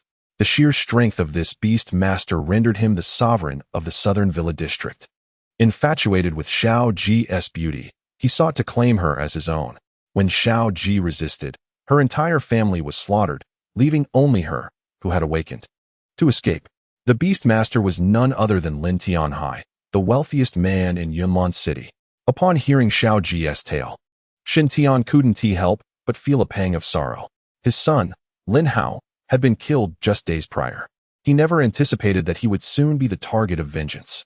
However, the fact that Lin Tianhai had contracted 3 beast girls was quite unexpected. The southern villa district was destined to become a battleground, especially with the resurgence of demonic beasts, making it a prime opportunity to acquire spirit orbs. Arriving at their destination, Xiao Ji revealed it to be their secret base. Chapter 12, A Fortuitous Encounter with an SSS-Class Star Beast Girl. Yunlan Sports Arena. As one of the iconic structures in Yunlan City, it is said to accommodate 30,000 spectators. What a peculiar choice to designate the Yunlan Sports Arena as a secret base. Under Xiao Ji's guidance, they entered the arena through a hidden passage. All access points to the arena had been sealed by Zhou Qing, leaving only this clandestine route available for passage. At the heart of the arena, a towering stage was cluttered with speakers. Suddenly, it struck me. If not for this catastrophe, today would have marked Chu Bining's concert, right? Tamer inquired. To which the leading Xiao Ji nodded in affirmation. Indeed, Zhou Qing was Chu Bining's manager, and during the disaster, their entire team was rehearsing in the arena. Upon awakening, Zhou Qing, with her formidable combat prowess, eliminated all the demonic beasts within the arena and sealed all entrances and exits. Her entire team was slain by Zhou Qing, leaving only Chu Bining, who was subjected to daily torment. Tamer gasped in surprise. Wasn't Zhou Qing Chu Bining's manager? Why would she imprison and torture her? While she was indeed Chu Bining's manager, she was also her fiercest adversary. According to Zhou Qing, it was Chu Bining who had snatched away her idol's resources, and she had harbored resentment ever since. Now, in the apocalypse, she could exact her revenge without restraint. Here we are. Upon opening a lounge, a pile of spirit orbs came into view. These were the spoils of Zhou Qing and her group from today. Yet now they belonged to Shin Tian. Where is Chu Bining held? Shin Tian asked, causing the 3 women to pause in surprise. In that room, ignoring their astonished expressions, Shin Tian stepped forward. The name Chu Bining resonated deeply within him. 5 years after the resurgence of mystical beasts from her previous life, Chu Bining emerged as a significant figure in the Dragon Kingdom, earning the title of the Scorpion Queen. Much like her past incarnation, Tamer, she stood as a paragon of excellence. She awakened the SSS-Class Demon Prison Scorpion, a formidable poison attribute beast maiden. However, Shin Tian could hardly fathom the depth of Chu Bining's experiences. Upon entering the dimly lit room, he beheld a woman with violet hair, her limbs bound by iron chains, a collar around her neck tethered to a conference table. Her attire was tattered, exposing large patches of skin to the air. On the table lay a bloodied whip, and her back bore numerous whip marks, raw and crusted with dried blood. Such enmity. How could one be so ruthless? As footsteps approached, Chu Bining struggled to lift her head, her face bruised and blood trickling from her lips. Her eyes, hollow and ashen, reflected a profound despair. Is it a man? Am I to be? In an instant, tears as large as beans streamed down her cheeks. No, please, don't come closer. You've misunderstood. Shin Tian spoke softly, removing his outer garment to cover her exposed form. Zhou Qing has already been vanquished. You are safe now. Moore, assist her in bathing and provide her with clean clothes. We shall step outside for the moment. After issuing his instructions, the group departed, intending to meticulously inspect all spiritual orbs, including their original haul. They discovered nearly 5,000 white spiritual orbs and 6 green ones. This is 210 orbs. Absorb them first. They will suffice to elevate you to the pinnacle of the initial 9th tier, he advised. After contracting 3 beast maidens, the upgrade would amplify fourfold. After a brief calculation, he allocated a portion of the orbs to Xiao Ji. Receiving the spiritual orbs, Xiao Ji expressed her gratitude before commencing the absorption process. By the time she finished, Bai Mu'er had already cleansed Chu Binding and clothed her in fresh attire, supporting her as they exited the inner chamber. After days of torment, Chu Binding's body was exceedingly frail, and she struggled to walk, requiring assistance. Xiao Ji, there should be food and medicine here, correct? Shen Tian inquired. Indeed, she affirmed. I will prepare some food for her and tend to her wounds. I will also explain to her our encounter. Rest assured, I will handle it, Xiao Ji replied, displaying her efficiency as she set to work. Now freed, Chu Binding's emotional state was precarious, her body still trembling slightly. This demeanor starkly contrasted with Shen Tian's recollections. Though he had never witnessed her in person during her past life, he had seen interviews and dramatic depictions of her lethal prowess against mystical beasts on television. Back then, Chu Binding had always exuded an air of aloofness, maintaining a distance from others, surrounded by an aura of poison. It was evident that these harrowing experiences had left her with significant psychological scars. Do you enjoy watching celebrities so much that you can't take your eyes off them? Marco Yin leaned closer to Shen Tian, whispering teasingly, a hint of jealousy lacing her tone. Sister Yin, you are overthinking it. There is no need for explanation. The distribution of spiritual orbs is complete, and this is your share. With a flick of her hand, she pushed a multitude of spiritual orbs towards her, while Marco Yin turned away to commence absorbing her portion. With a helpless shake of his head, Shen Tian grasped a green orb and began his absorption. Upgrade enhancement quadrupled. Upgrade progress at 25. After discarding 210 white orbs to Xiao Ji, each of the trio received 600 white orbs and 2 green orbs. Completing the absorption in one breath, it consumed an entire afternoon. Upon reaching the intermediate level, the absorption speed of the white orbs significantly increased. However, the sheer quantity meant that the time required for absorption was also considerable. Despite the time expenditure, the gains were remarkable. With a quadruple enhancement, it was astonishing that I have already reached the intermediate 9th tier. It feels like a dream. Bai Mu'er exclaimed. Having successfully entered the intermediate level after absorbing spiritual bones to acquire skills, she never imagined that in just an afternoon, she would reach the intermediate 9th tier. With 600 white orbs, after quadruple enhancement, it equates to 400 orbs, which is equivalent to the energy of 640 green orbs. From the 1st to the 9th tier of the intermediate level, it was just right. With another 500 white orbs, she could achieve the perfect 9th tier. Only 2 days had passed since the Blood Moon Ascendance and the revival of the demon beasts, yet she had already stepped into the intermediate 9th tier. In the entirety of Blue Star, this was undoubtedly an extraordinary presence. However, this was merely the beginning. Once Chu Binding awakens, upon completing the contract, she would receive a 5-fold enhancement, accelerating the upgrade speed even further. Contemplating this, Shen Tian's gaze settled on Chu Binding. After consuming food and replenishing her energy, Chu Binding's condition had evidently improved, her complexion no longer as pale as before. Starlet, I believe we should have a conversation. Rising, Shen Tian approached and seated himself opposite her. What do you wish to discuss? Chu Binding cautiously inquired, maintaining her wariness towards Shen Tian. After all, even her agent, with whom she spent every day, had imprisoned and tormented her in the aftermath of the apocalypse. How much more so for an outsider? Do not be so tense. I harbor no ill intentions. Xiao Ji should have already informed you of the current state of humanity on Blue Star. That simplifies matters. I have but one question for you. Do you desire to possess powerful strength, like us? You must understand that in such chaotic times, lacking power renders one vulnerable to exploitation. Especially for someone of your stature, being defenseless in this tumultuous era, how many would covet you? You can surely fathom this without my elaboration. Chu Binding inherently comprehended, silently nodding. Before the apocalypse, she was a star adored by millions. After the onset of disaster, everything became mere illusion. Especially during the torment inflicted by Zhou Qing, she recognized that only formidable strength could secure her foothold in this desolate world. I can facilitate your successful awakening, granting you formidable power.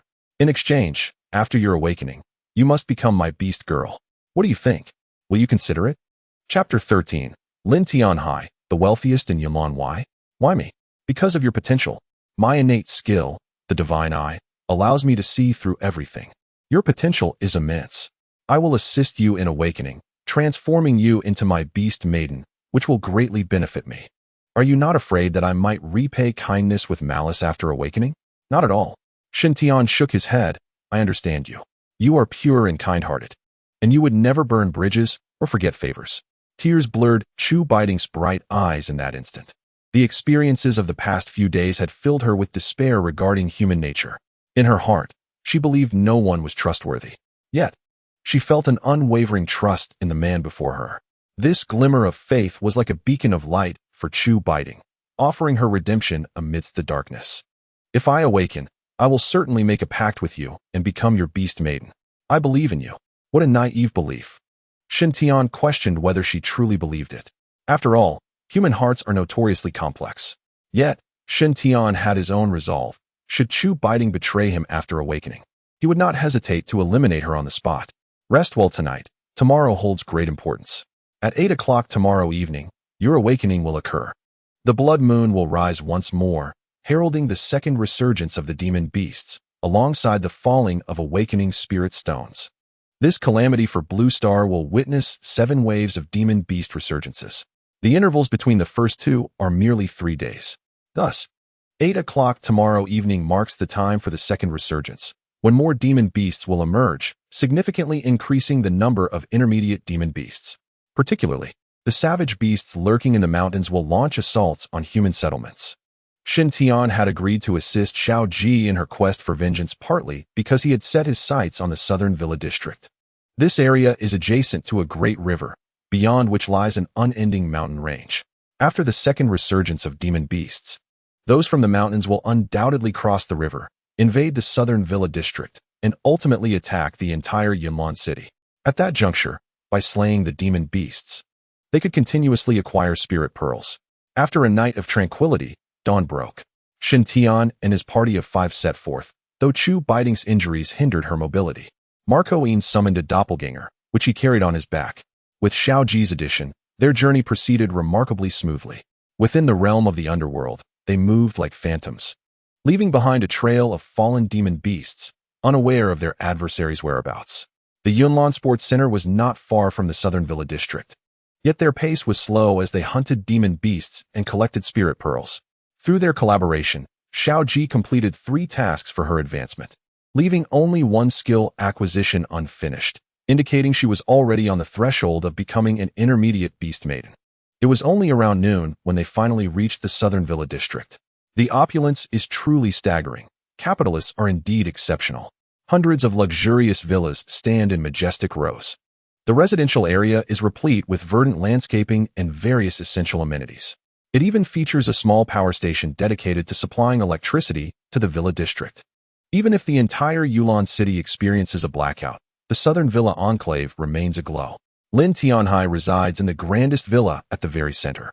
Xiao Ji gritted her teeth, her eyes aflame with fury. She dispelled the realm of shadows and headed straight for Lin Tianhai's villa.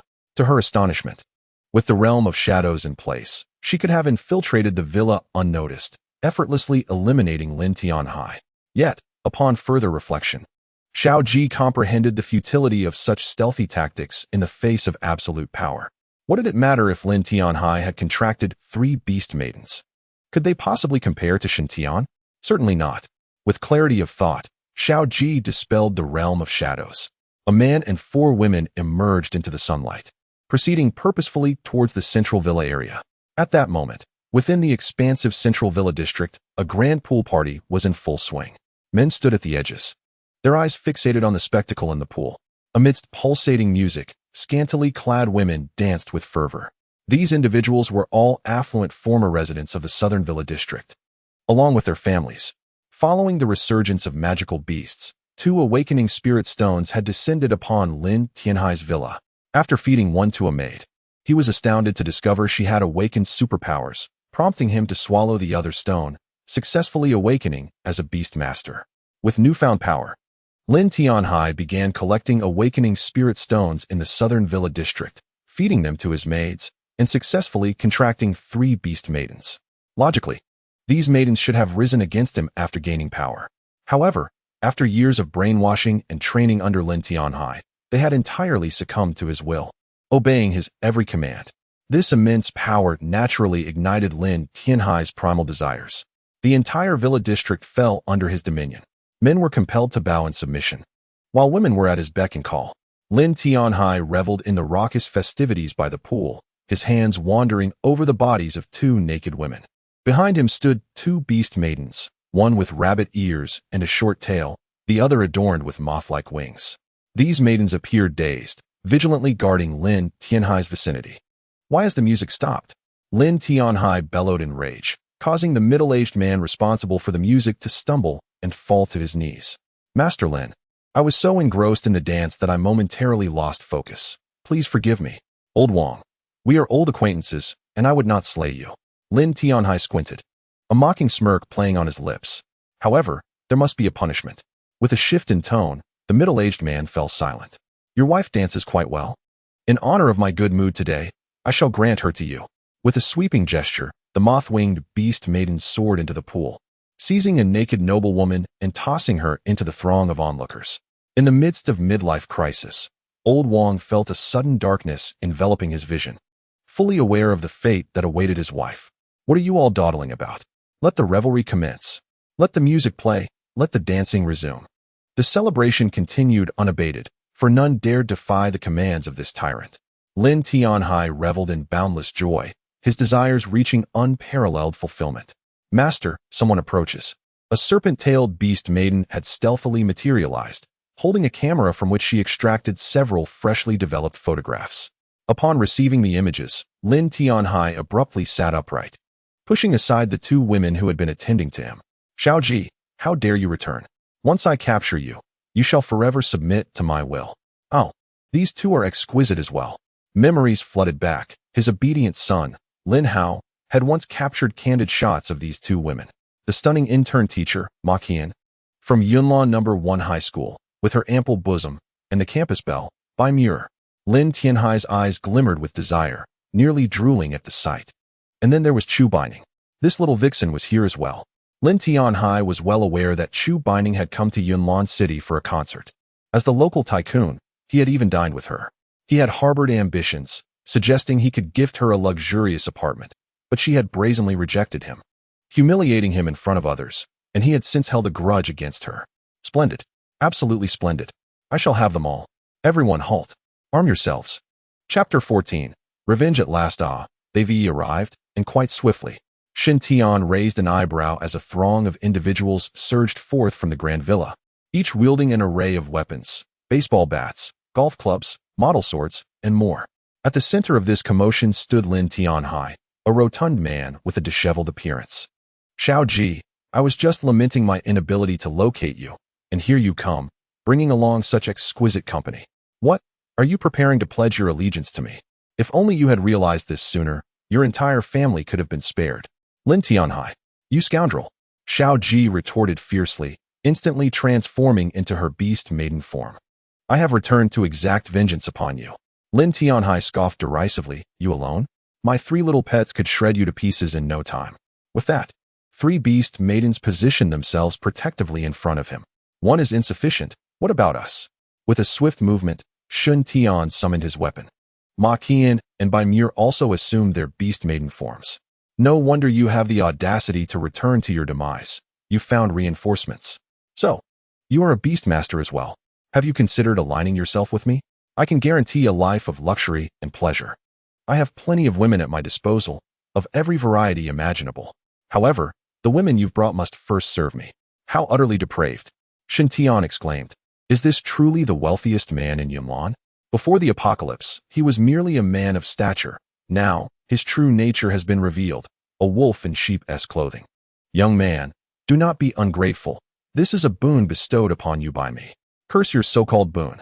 With a resounding crash, he charged forward, as if a tempest had swept through, arriving in an instant. "Quick! Stop him!" Lin Tianhai immediately retreated, while 3 contract beast maidens joined forces to strike. You think mere novices can hinder me?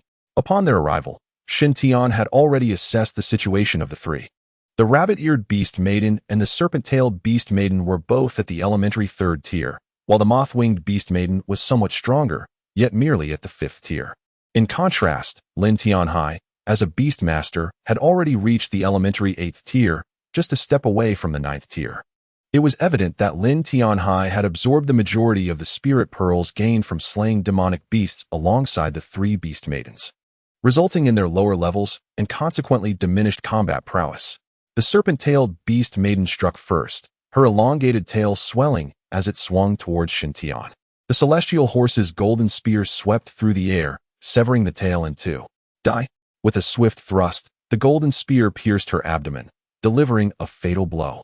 A fiery blaze ignited in the sky, the moth-winged beast maiden suspended in midair, flames swirling around her.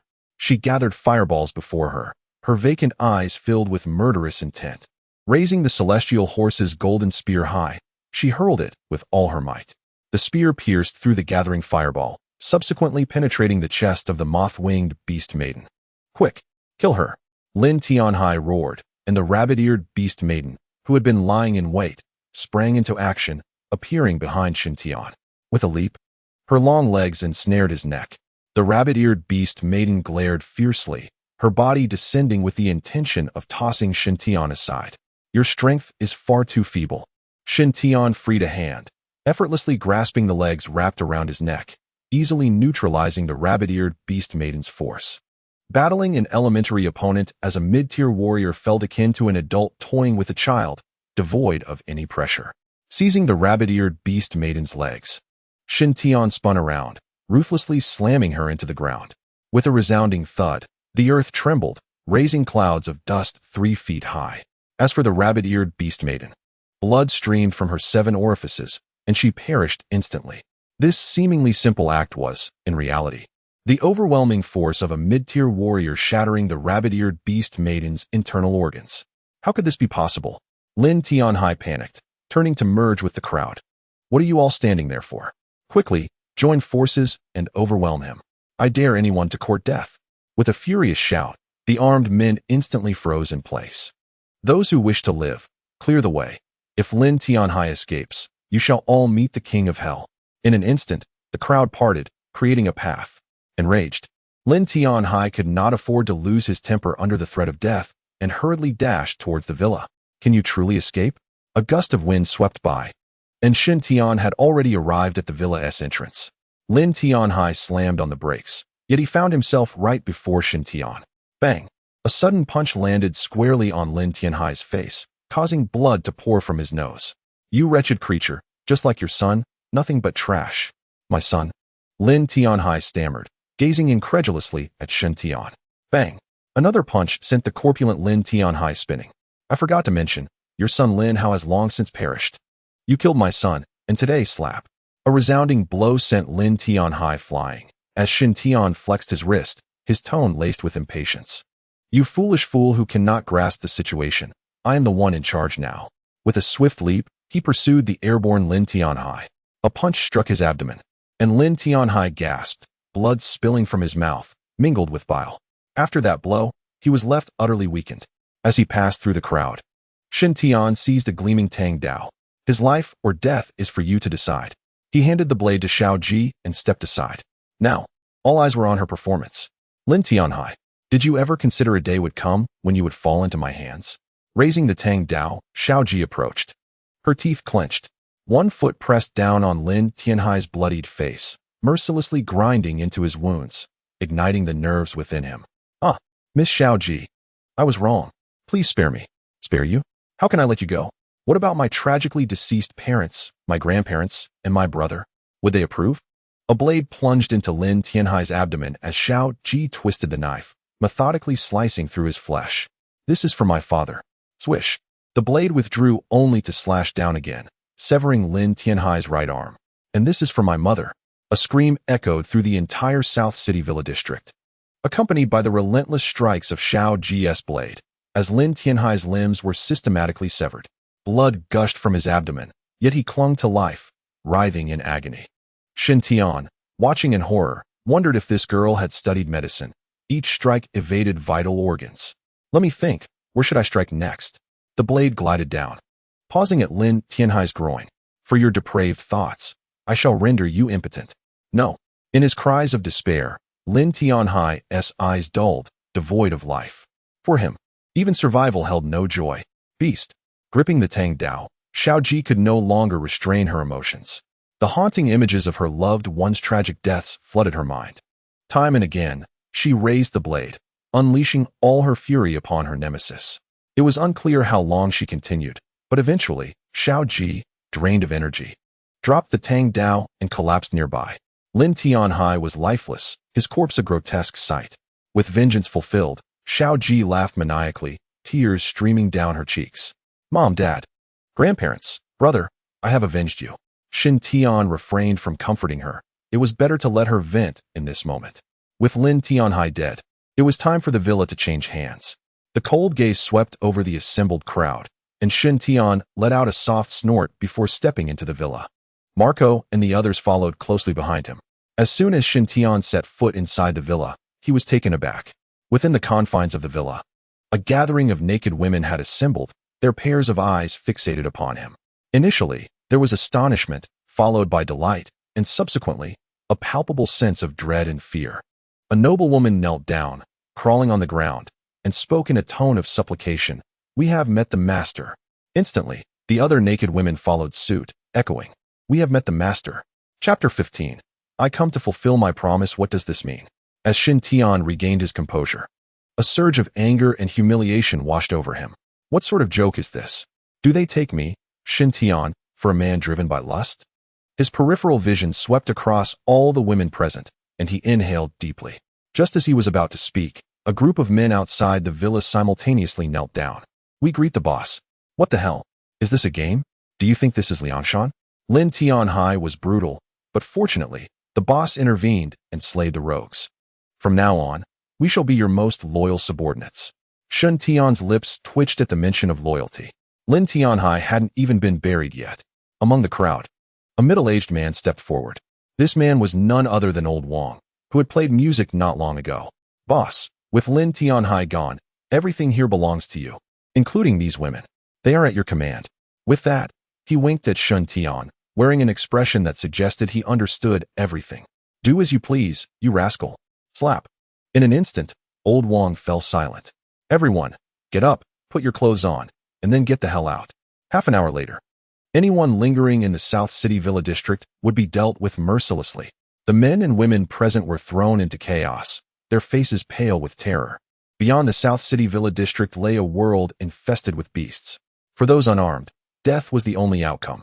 If they could remain here, even if their lives were worse than that of a dog, at least they would still be alive. Master, please keep me. I can cook.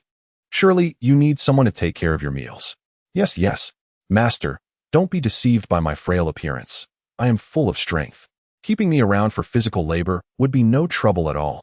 Please, Master, keep me.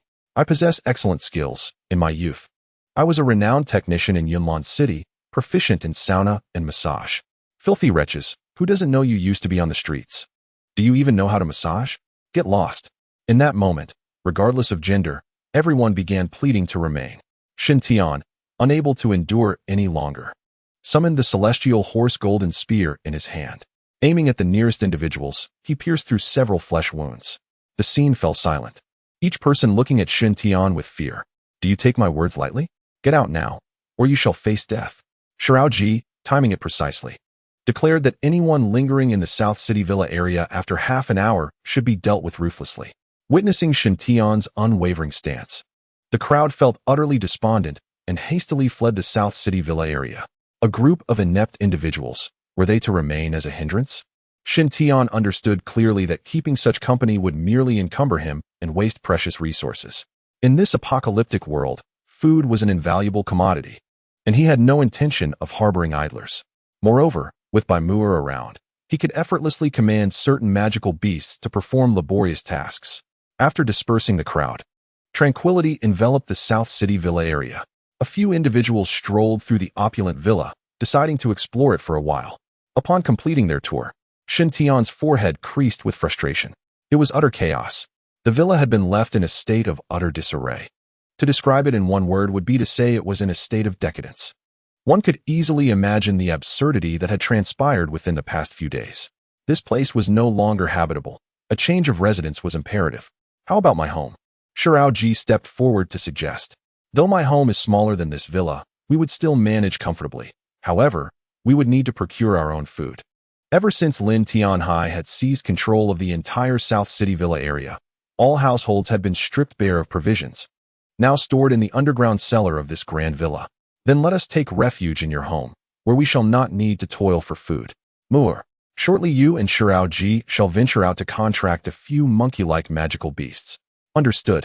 The location of Shirao Ji's home was not particularly remote, as they arrived merely after a short walk of 200 to 300 meters. After assigning rooms, Bai Muer and Shirao Ji made their way to Yunlin City. By 3 in the afternoon, the duo returned to the villa area, whereby Muer directed the magical beasts to clear out all the provisions that Lin Tianhai had hoarded. In the basement of the villa, gazing at the bountiful stockpile of food, Shin Tian let out a deep sigh of relief. This sustenance would suffice for 3 months. The forthcoming days would be spent patiently awaiting the awakening of the magical beasts, thereby acquiring a plethora of spirit orbs to elevate their levels. Thank you all for your hard work. I imagine you must be famished. Select some of your favorite dishes to satiate your hunger, then return to rest. At 7:30, we shall reconvene on the rooftop. Tonight promises to be a sleepless night, an opportune moment for us to enhance our strength. The group chose their preferred foods and gradually made their way to their respective bedrooms. The bedrooms were situated on the second floor, with Shun Tian occupying the central room. To the left and right resided Ma Ko-in and Bai Muer, while opposite him were Shirao Ji and Chu Baining. How delightful! Bai Muer smacked her lips, her face alight with enjoyment. What are you eating? The famed Bai 2 milk candy. With a smile, she spread her palms. Her steps light as she walked alongside Shin Tian. She danced lightly on her toes, her chest bouncing in rhythm with her movements. Shin Tian observed this, feeling a profound sense of agreement. Indeed, the Dubai 2 is truly delectable. Isn't it just so? Do you also enjoy eating white rabbit? Bai Muer responded with great excitement, glancing towards Shin Tian, only to find his gaze lingering on his rising and falling chest, causing her expression to stiffen slightly. Give me 2 white rabbits to taste. Sure, here you go. After handing Shin Tian 2 pieces of white rabbit, Bai Muer quickened her pace and returned to her room. Is white rabbit sweet? Ma Ko-in, with a sullen expression, silently appeared behind Shin Tian. Oh, Ko-in, you startled me. Shin Tian exclaimed, taken aback, and nodded in reply. Yes, it's sweet. What good is sweetness? It doesn't satiate hunger. Have some steamed bread slices instead. With that, Ma Ko-in tossed a pack of steamed bread slices to Shin Tian and huffily returned to her room. Shin Tian found it amusing. It seemed she was truly feeling jealous. On the second floor, they parted ways, each returning to their respective rooms. After finishing the steamed bread slices given by Ma Ko-in, Shin Tian took a brief shower and lay down on the soft bed. The affluent truly know how to indulge. Each bedroom is equipped with its own bathing area, and the bed is delightfully plush. Just as he settled in, drowsiness enveloped him. Knock, knock. The gentle sound of 2 knocks echoed, causing Shin Tian to rise in confusion and open the door. Outside stood Xiao Ji, now dressed in a new outfit, a professional white shirt paired with a fitted black skirt, accentuated by red high heels. May I come in? Of course. Xiao Ji, with her hair down, nervously stepped into Shin Tian's room, her heart racing. Once she entered the bedroom, Shin Tian casually closed the door behind them. At that moment, in the adjacent room, Bai Muer's door was slightly ajar. The aloof goddess observed everything keenly and quietly shut her own door, tiptoeing to the wall. Pressing her ear against the surface, she struggled to contain her racing heart, eavesdropping on the happenings next door. Meanwhile, as Shin Tian closed the door and turned, he inquired, I told you to rest early. There's something significant tonight. What brings you here now? I have come to fulfill my promise. I said if you help me seek revenge, I would leave my fate in your hands. Chapter 16. The resurgence of the demon beasts. Answer me a question. From your heart, is this voluntary? I want to hear the truth. Shin Tian's tone was earnest, his gaze fixed on Xiao Ji. Their eyes locked, and the room fell into a hushed silence. Gazing into Shin Tian's eyes, Xiao Ji shook her head. No, but I value promises. I said as long as you help me seek revenge. Enough. Interrupting Xiao Ji, Shin Tian took a seat beside her. I admire your commitment to promises, but I have my own boundaries. If you genuinely wish to be with me, I would not refuse. After all, a stunning beauty like you claiming to have no feelings, am I still a man? Shun Tian chuckled, emphasizing the importance of sincerity. If Xiao Ji were truly willing, he would certainly not decline. Yet, it was evident that Xiao Ji was merely adhering to an earlier promise. I do not engage in exploiting others' vulnerabilities. What I seek is a heartfelt connection. Xiao Ji's gaze was vacant. The image of the man before her had, unbeknownst to her, risen significantly in her heart. Do not ponder too much. Avenging you is merely a means to ensure you willingly become my beast maiden. In this apocalyptic world, strength is the greatest reliance, and my aspiration is to grow stronger. Forming a pact with you is a part of that journey toward power. I understand. Xiaoji nodded, resolute in her determination to become stronger and not hinder you. Very well, rest now. I shall see you tonight. After bidding farewell to Xiaoji, Shin Tian reclined on his bed once more, feeling no sense of loss. Acquiring a person's body is easy, yet when it comes too effortlessly, it loses its charm. To truly capture a person's heart is the key to a lasting connection. In the adjacent room, Bai Mu'er, pressed against the wall, suddenly heard the sound of the door opening and furrowed her brow slightly. So soon? Time slipped away swiftly, and by 7:30 in the evening, everyone gathered on the rooftop of the villa. The night air was gentle, and a bright moon hung in the sky. Everything appeared unremarkable. It has appeared. Shin Tian's voice was low, and several individuals looked up at the night sky. A corner of the moon glowed with a blood-red hue, soon transforming entirely into a crimson orb. The bloodlight burst forth, enveloping the entire blue star once more. Marco Een transformed into her beast maiden form, radiating holy light from within, tearing a patch of brilliance from the bloodlight. In the background, the city of Yunlan echoed with the furious roars of the beasts. Their cries seemed to be a mix of agony and wild celebration. Under the bloodlight, the second awakening of the beasts began. Beasts that had experienced their first awakening would see their powers surge dramatically during this second revival. From the mountains opposite the southern villa district, roars echoed from afar. Shin Tian calculated the time, gazing at the expanse of bloodlight, searching for a hint of color. It has arrived. At last, new hues emerged from the bloodlight. The awakening spirit stones were descending. Much like the initial revival of the beasts, the awakening spirit stones would still fall upon the blue star. However, this time, their quantity would be significantly reduced. Keep an eye on the direction of their descent. Our time is limited. We shall reconvene in 15 minutes. Regardless of how many awakening spirit stones we manage to secure. As his words fell, everyone sprang into action. Chu Binding remained on the rooftop, while Bai Mu'er dispatched a controlled beast to guard her. The others began to seize the awakening spirit stones. Marco Een summoned her doppelgangers, advancing in 3 different directions. Xiaoji relied on her extraordinary speed, complemented by the realm of shadows, weaving through the darkness to gather the awakening spirit stones. Meanwhile, Bai Mu'er fully harnessed her prowess and mental control, simultaneously commanding over 100 beasts to scatter and collect the spirit stones. Shin Tian was not idle either, hastening toward the location he initially favored. A single individual can only utilize 1 awakening spirit stone. Acquiring more serves no purpose. However, Shin Tian harbored a different perspective. He intended to seize this opportunity to search for a batch of awakening spirit stones, which would prove invaluable. Soon, after a mere 15 minutes, several individuals returned with the awakening spirit stones in tow. In total, there were 73 awakening spirit stones, of which you, Mu'er, contributed an impressive 41. Well done. It was only right. I had previously benefited from an abundance of spirit pearls, so it was only fair to exert additional effort. Bai Mu'er maintained her aloof goddess persona, yet her eyes sparkled with joy. Ah, Shin Tian has praised me. Let the awakening commence, illustrious star. Indeed. Accepting the awakening spirit stones, Chu Baining sat cross-legged and consumed them all in one swift motion. Radiance blossomed from her abdomen as the awakening unfolded. Shin Tian stood nearby, his spiritual gaze fixated on Chu Baining. Before long, Chu Baining's information panel materialized. Beast Maiden, Chu Baining, Demon Abyss Blue Scorpion, Level, Primary Stage 1 Talent. SSS Grade Accompanying Skill, 9-colored Demon Abyss Poison, 1 color, 1 level of poison, 9 colors. Cumulative effect, Soul returns to the Demon Abyss. Note, Single target use consumes 3 points of spiritual power, while group use consumes 30 points, as level increases. Consumption of spiritual power escalates, and potency of the poison amplifies. Spiritual power, 150 agility, 95 mental strength, 100 attack, 90 defense, 100 contract beastmaster, none advancement tasks, 1. Reach primary stage 9 2. Acquire a new skill 3. Slay 300 primary level demon beasts 4. Slay 1 intermediate level demon beast. Her mental strength and defense align with the majority of SSS grade beast maidens, while her agility and attack appear somewhat lacking.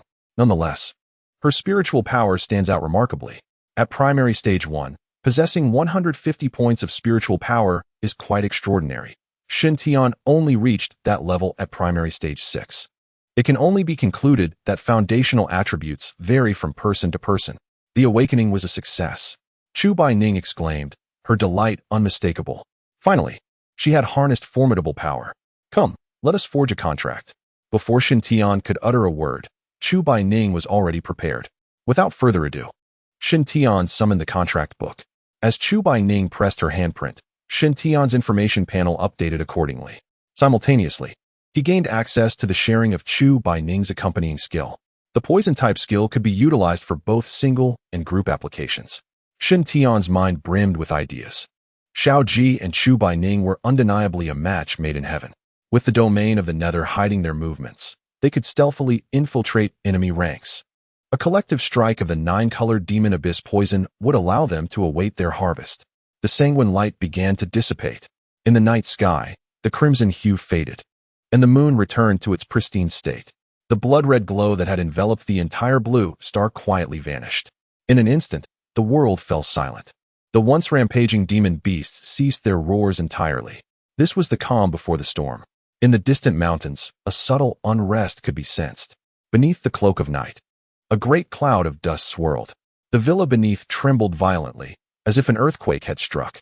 With keen eyes, the spiritual vision focused ahead, where the outlines of monstrous creatures gradually emerged from the swirling dust. At this moment, the beasts in Yulan City became increasingly active, wreaking havoc upon the streets without restraint. The few remaining survivors were swiftly discovered by these creatures. Meanwhile, the awakened ones soon engaged in fierce combat with the beasts. Xintian and his companions paid no heed to Yulan City behind them, their gazes steadfastly fixed on the advancing army of monsters across the river from the villa area. They began to cross the river. With narrowed eyes, Xintian's celestial golden spear was already charged. Starlet, for our first battle, follow my lead. The rest of you, unleash your abilities. But remember, only target the beasts that have crossed the river. Understood, the women replied in unison. All right, let us embark. To battle.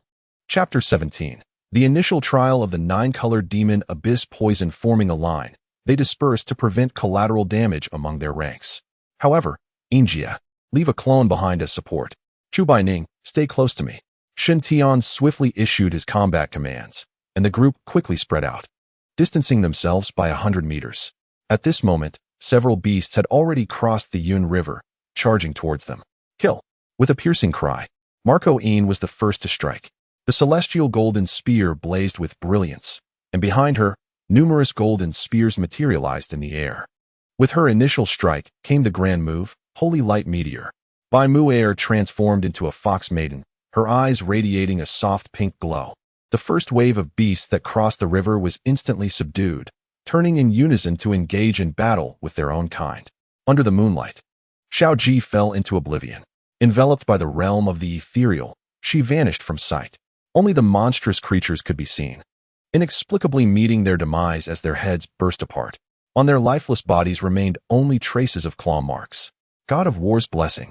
For brilliant beams of light erupted in the darkness, each descending upon 3 beast maidens. In that instant, their combat prowess soared, their ferocity heightened. Chu Baining stood to the side, encased in radiance, her fundamental attributes surging dramatically, stealing a glance at the man beside her. Judging by his age, he appeared to be merely a newly minted adult high school student. Yet, in this apocalyptic realm, he remained astonishingly composed. They're coming. Let me witness your abilities, showcase them. Chu Baining nodded, her beast maiden form manifesting. A scorpion tail sprouted from her pelvis, shimmering with a 9-colored glow. Segments of scorpion armor enveloped her entire body. 9-colored demon abyss poison. The scorpion tail swayed, releasing a torrent of toxins. Red, orange, yellow, green, blue, indigo, violet, as well as black and white, accompanied her in a dazzling display. The 9 hues of poison swiftly enveloped the monstrous bodies. Each color infiltrated the beasts in succession, causing the rampaging creatures to succumb to the venom. Some collapsed to the ground, trampled by those that followed. Others, while fleeing, bled from their orifices as their hearts ceased to beat, meeting a swift demise. In the blink of an eye, dozens of demonic beasts perished. A remarkable skill, yet regrettably. Your level is too low. Shin Tian marveled as he channeled his spiritual energy. A long scorpion tail sprouted from his back. 9-colored demon prison poison. The hissing echoed through the night sky, as Shin Tian resembled a hellish scorpion.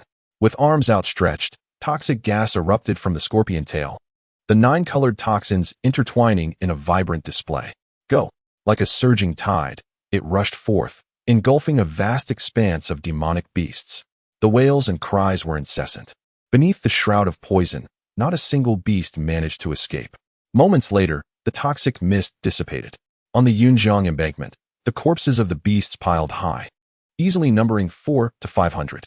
Chu Baining's large, enchanting eyes widened in astonishment. Though both wielded the 9-colored demon prison poison, the disparity was extraordinary. Truly, a walking machine of slaughter. Shin Tian reflected, this was merely an intermediate level 9, yet could annihilate so many beasts with a single strike. In her past life, Chu Baining had dispatched over 100,000 with one blow, a testament to her prowess. After tonight, you too shall achieve such feats. For now, follow closely behind me and proceed with caution. The domain of the netherworld activated, enveloping Chu Baining, and the two vanished from sight. Within the netherworld, Shin Tian summoned the heavenly horse golden spear. Simultaneously, with the beguilement of a fox, he commanded over 200 demonic beasts.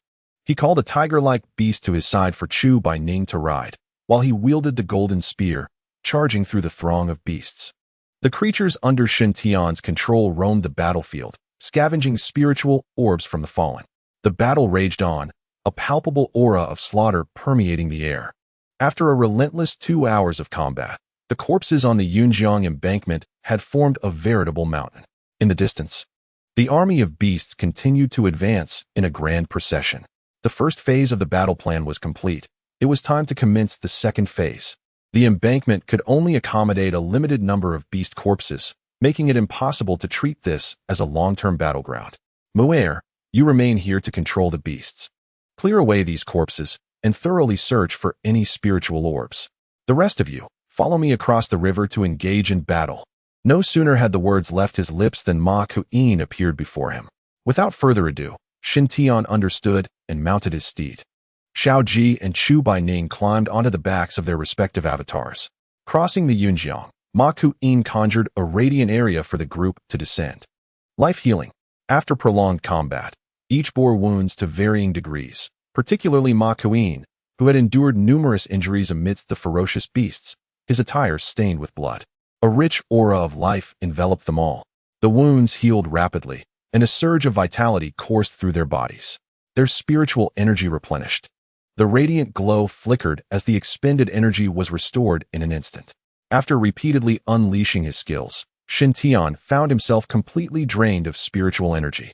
Now, it is up to you all. I shall first restore my energy. Rest assured, no beast shall pass by me unscathed today. With a resounding thud, Marco spread his wings and charged into the fray. A ferocious slaughter unfolded across the wilderness. Xiao Ji, take care of Chu Baining and proceed with caution.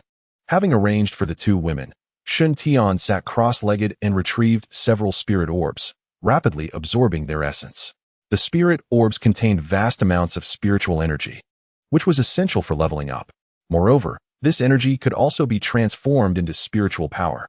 However, spirit orbs were typically rare and were mainly utilized for upgrades. Few chose to use them for restoring energy. Furthermore, the process of using spirit orbs to regain energy was somewhat intricate. The absorbed spiritual energy needed to undergo multiple compressions to be converted into pure spiritual power. This not only consumed time, but also depleted a significant number of spirit orbs. A single white spirit orb could, at most, convert its energy into merely 10 points of spiritual power. In total, Shintian would require 29 white spirit orbs to fully restore his energy, necessitating over an hour to achieve this. As the battle echoed across the wilderness, a fleet of helicopters swiftly approached Yunlan City under the cover of night. Third young master, we are nearing Yunlan City. Inside one helicopter, a well-dressed young man savored an expensive wine, flanked by stunning models. Have you spotted any members from other families? No. Excellent. All the awakened spirit stones in Yunlan City shall belong to our Wang family. With the second resurgence of beasts imminent, the awakened spirit stones were set to descend upon Blue Star once more. Almost simultaneously, various noble families dispatched their forces to seize the awakened spirit stones from different locales. Each stone claimed signified the birth of an awakened individual within the family. In this post-apocalyptic era, the more awakened beings one possessed, the greater the combat power, thereby enhancing their influence. In this expedition, aside from the awakened spirit stones, the third young master also sought to discover any highly talented beast daughters to bring under the banner of the Wang family. Setting down his wine glass, he opened his interface. I can contract 3 beast daughters. They must be of the highest caliber. Third young master, we have a new discovery. To the south of Yunlan City, at Yunjiang, a beast daughter is engaged in combat with a horde of beasts. Oh.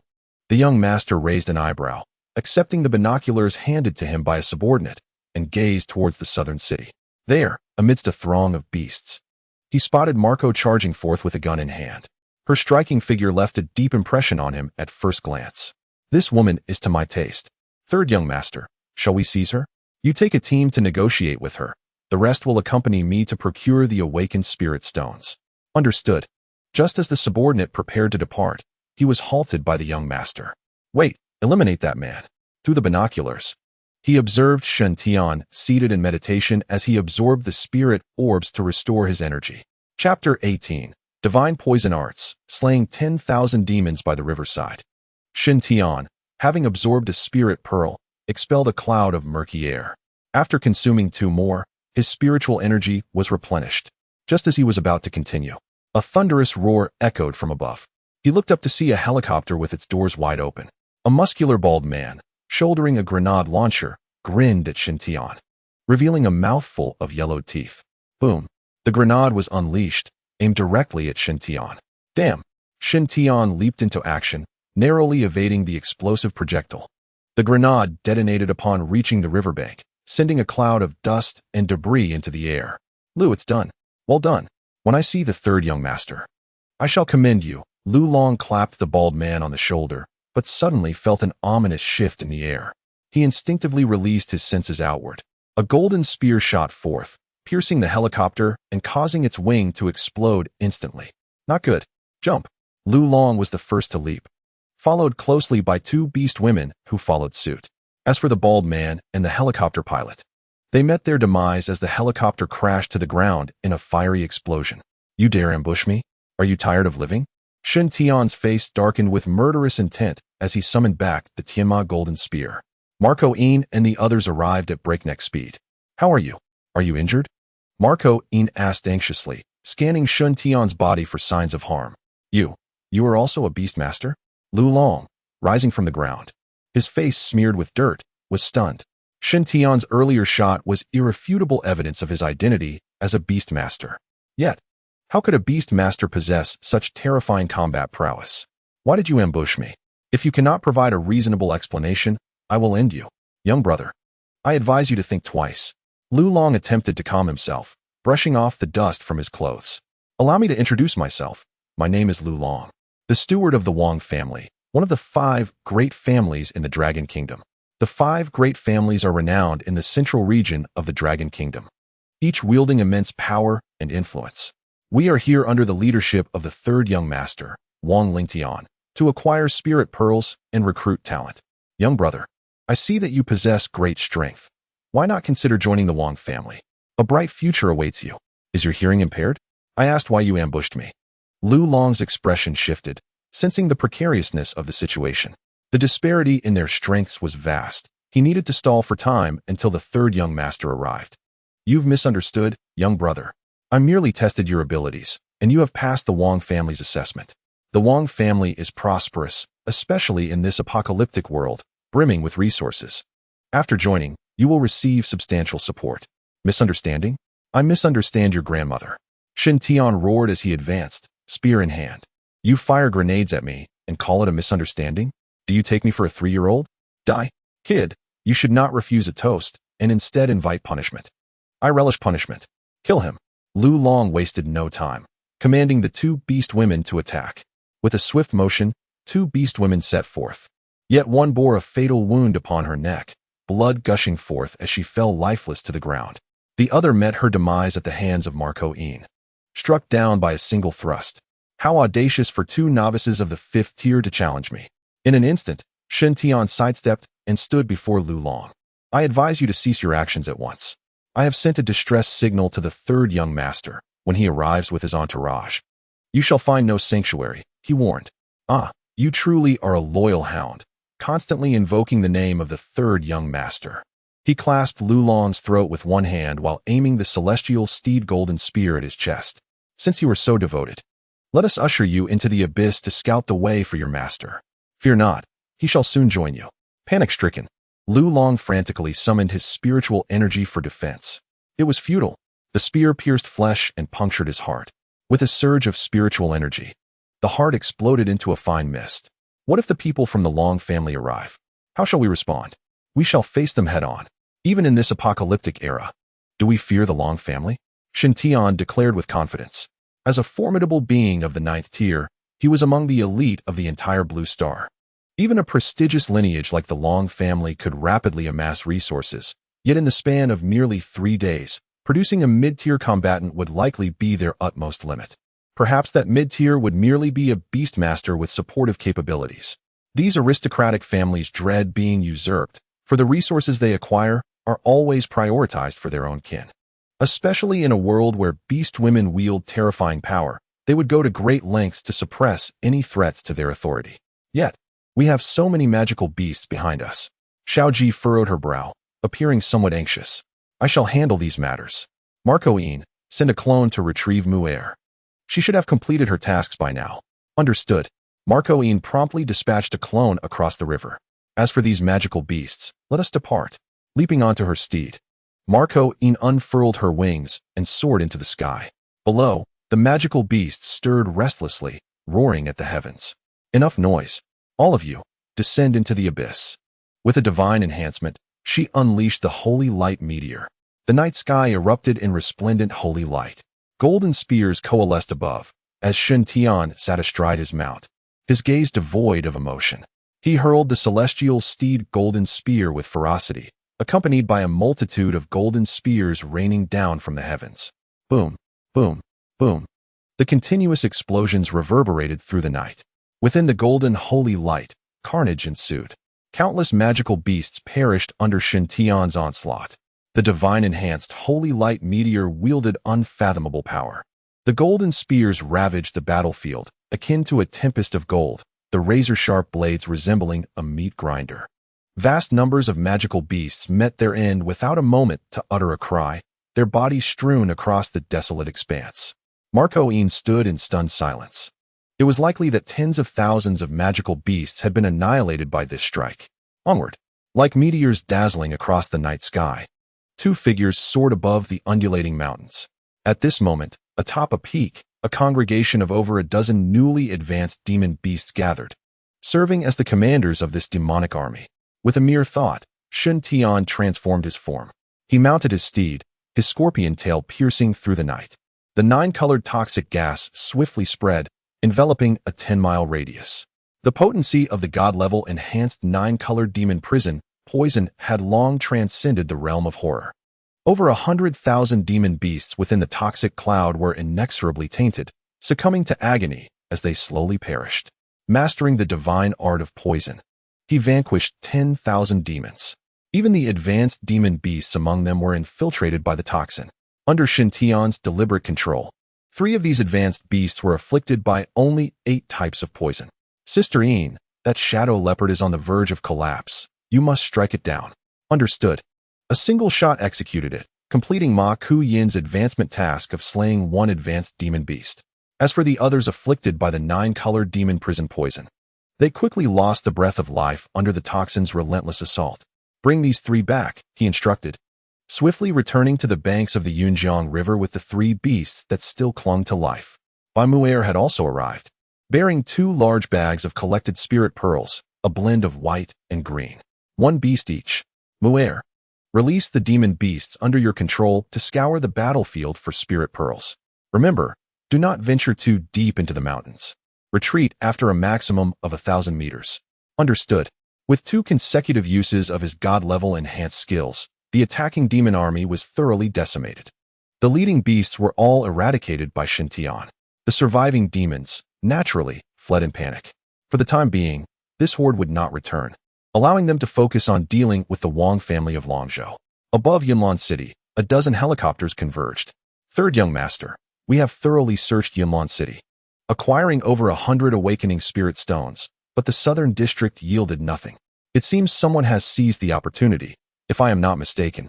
It was that young brat and the beast maiden.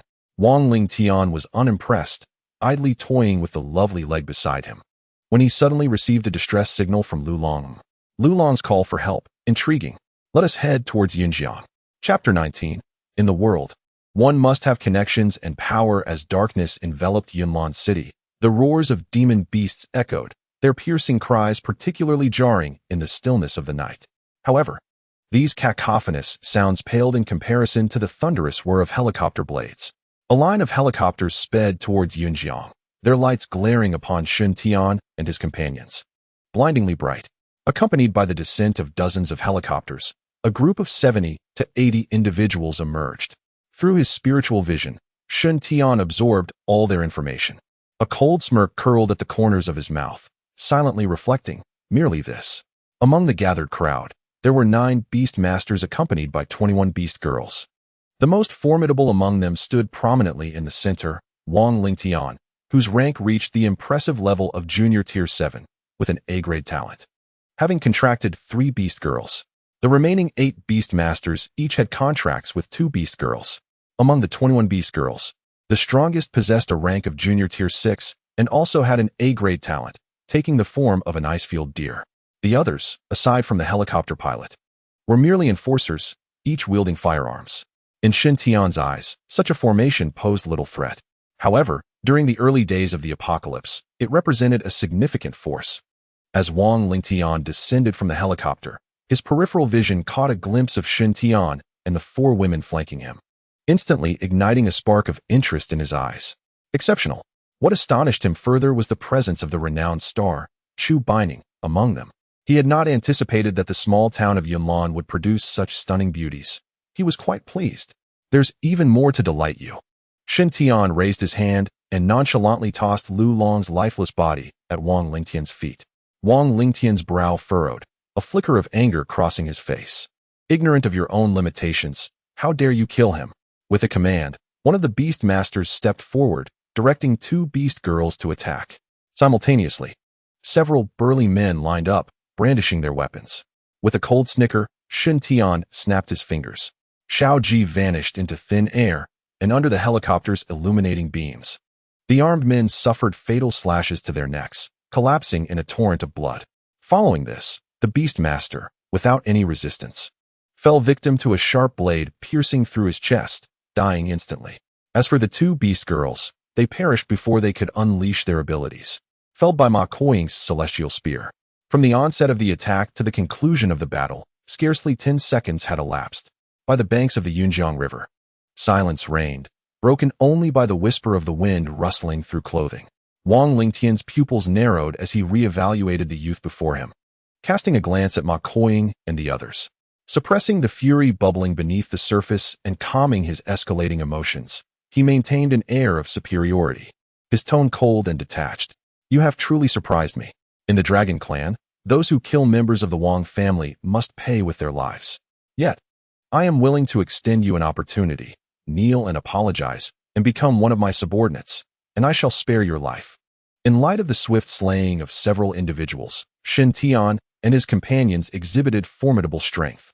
Wang Lingtian was confident that even in a direct confrontation, he could vanquish Xintian and his entourage. However, He opted for a different strategy, recruitment. Once Shin Tian acquiesced and lowered his guard, he would seize the chance to launch a surprise attack and eliminate him. In the current situation, every awakened individual represented a precious asset. Minimizing losses was of utmost importance. What a grandiose display. What gives you the audacity to demand my submission? Rather, you should kneel and bow before me. If it pleases me, I may allow you to retain your life. Arrogance. Wang Lingtian seethed with rage, his forehead brimming with tension. Ignorant fool. Do you believe that your prowess will secure your place in this apocalyptic world? To survive in this realm, one must possess power and influence. Serving as a hound for the Wang family is a privilege I bestow upon you, a blessing you could never hope to attain in 8 lifetimes. Offending the Wang family means certain death, even if you flee to the ends of the earth. You are correct. Shin Tian nodded, and upon hearing this, Wang Lingtian's expression softened somewhat. He looked down upon Shin Tian even more, recognizing him as a mere bumpkin without backing, easily intimidated into submission. Indeed, in this world, one must have connections and strength. However, as the conversation shifted, the Tianma golden spear began to coalesce in his grasp. Yet, to me, Shin Tian, all of this is mere drivel. In this desolate world, strength reigns supreme. What does it matter if your Wang family has its tendrils everywhere? What does it matter if the powerful and wealthy abound? What does it matter if I offend your family? All I need is a long spear to pierce through your entire clan. Fool, today, I shall personally end your life. Should your Wang family dare to instigate trouble, send 1, and I shall slay 1. Send 1,000, and I shall slay 1,000. Wang Lingtian, who had just suppressed his fury, felt his rage boiling as Shin Tian's words struck him. For the first time in his life, he was called a fool. There are limits to what one can endure. You have been given a chance, yet you refuse. Thus, you shall meet your demise. Capture him alive. I wish to humiliate his beast maiden before his very eyes. With a command issued, the accompanying beast masters and beast maidens simultaneously sprang into action, heading straight for Shin Tian and his companions. Fox charm, Muir exclaimed, her pink eyes sparkling. The advancing beast maidens were swiftly brought under control. Kill. The group of beast maidens redirected their assault, launching themselves at the armed henchmen. Possessing extraordinary combat abilities, these henchmen were no match for them, especially since these beast maidens were once allies. Their sudden shift in attack caught everyone off guard. What is happening? What are you doing? Wang Lingtian roared in fury, while several beast masters stood dumbfounded, their eyes wide in disbelief. Rebellion! How dare you defy my orders? Upon our return to the Wang family, I shall ensure you find no rest in death. Filthy wench, what are you doing? Wang Lingtian seized his Icefield Deer Beast Maiden and raised his hand to strike her. Smack! Unexpectedly, the Icefield Deer Beast Maiden retaliated first, delivering a slap that left Wang Lingtian utterly stunned. You wretched creature, you dare strike me. Fool, do you not see the situation? Bang! A Tianma golden spear descended from the heavens, embedding itself between the two. Shin Tian crossed his arms, observing Wang Lingtian with a bemused expression. The armed henchmen had already been slain by the beast maidens, including the helicopter pilot. Now, only Wang Lingtian and a few beast masters remained, encircled by their own contracted beast maidens. What on earth have you done? My beast maiden by Muir possesses the innate skill of fox charm, which you may interpret as control. They no longer heed your commands. In an instant, Wang Lingtian's expression shifted dramatically. The fox charm, a skill of control, such a terrifying ability. Without the combat prowess of the beast maiden, Wang Lingtian and the other beast tamers had already lost their composure. Sweat poured from his forehead as his mind raced desperately, seeking a glimmer of hope for survival. Impossible. How could a distinguished scion of the Wang family perish at the hands of a mere rustic? If I were to die, my family would undoubtedly send someone to dismember you and feed you to the dogs. Yes, you cannot kill me. I am backed by the Wang family. Should you take my life, yours would be forfeit as well. Clear the way for me at once. Once I return to my family, I could speak a few kind words on your behalf and help elevate your status. Wang Lingtian muttered to himself, his initial panic transforming into a frenzied roar. Thinking of his family behind him, he suddenly regained his confidence. The aristocratic clans are indeed formidable. Even in the face of death, he still flaunted his despicable status. Do you wish to survive? With a raised hand, he summoned his celestial horse golden spear, pointing it at several beast tamers. Think. The individuals nodded vigorously. even dropping to their knees, begging for a chance to live. Simple. A subtle glance from the headman conveyed understanding to Xiao Ji, who casually tossed a few daggers at the feet of the beast tamers. Kill him, and I shall spare your lives. Chapter 20. Oh no. This is heart-stopping. The group exchanged glances, momentarily paralyzed by indecision. What? Are you afraid? With a tilt of his head, Shun Tian stepped forward, gripping the celestial horse golden spear. Since you lack the courage, I shall take matters into my own hands. As for you, I gave you a chance, yet you proved useless, so you must perish. As Shun Tian approached, one beast tamer seized a dagger. Forgive me, third young master, but I wish to survive. With a swift thrust, the dagger plunged into Wang Lingtian's abdomen, blood gushing forth. Every day I live is a gift. Kill him. With one leading the charge, a second followed. The others hastily seized their daggers, viciously stabbing at Wang Lingtian. You dogs! How dare you? You think you can kill me, and then escape unscathed? Be silent. I have long found you irksome. If not for your power and influence, I would not have served you at all. Are you truly so noble? I have been displeased with you for ages. As suppressed emotions erupted, several beast tamers stabbed Wang Lingtian with reckless abandon. In mere moments, he collapsed into a pool of blood, breathless. Excellent. Shin Tian withdrew his hand with satisfaction. My lord, we have slain Wang Lingtian. May we now take our leave? I said, once you have killed him, I shall spare you. The group, as if granted a reprieve from death, bowed deeply before hastily fleeing. Are you truly letting them go? Marco Yin's face bore a look of concern. Are you not afraid of letting the tiger return to the mountain? Of course. I fear it. These turncoats will undoubtedly return to the Wang family, embellishing their tale and shifting all the blame onto me. And yet you still let them go? Marco stomped his feet, gritting his teeth, with the celestial steed spear in his hand, eager to unleash its potential. I place great importance on my promises. I shall not take their lives, he declared, as Shin Tian revealed a profound smile. Understanding dawned upon Marco, and radiant holy light erupted from his body. Like a shooting star, he surged forward, pursuing the fleeing beast masters. The celestial steed spear quivered swiftly in his grasp, striking like a dragon, leaving golden afterimages in the night. Accompanied by the blossoming of blood, several beast masters collapsed into pools of crimson. Meanwhile, a cold glint flashed in by Muir's pink eyes. The controlled beast maidens took it upon themselves to end their lives. In this apocalyptic world, naivety was the greatest folly. Only through ruthlessness could one endure.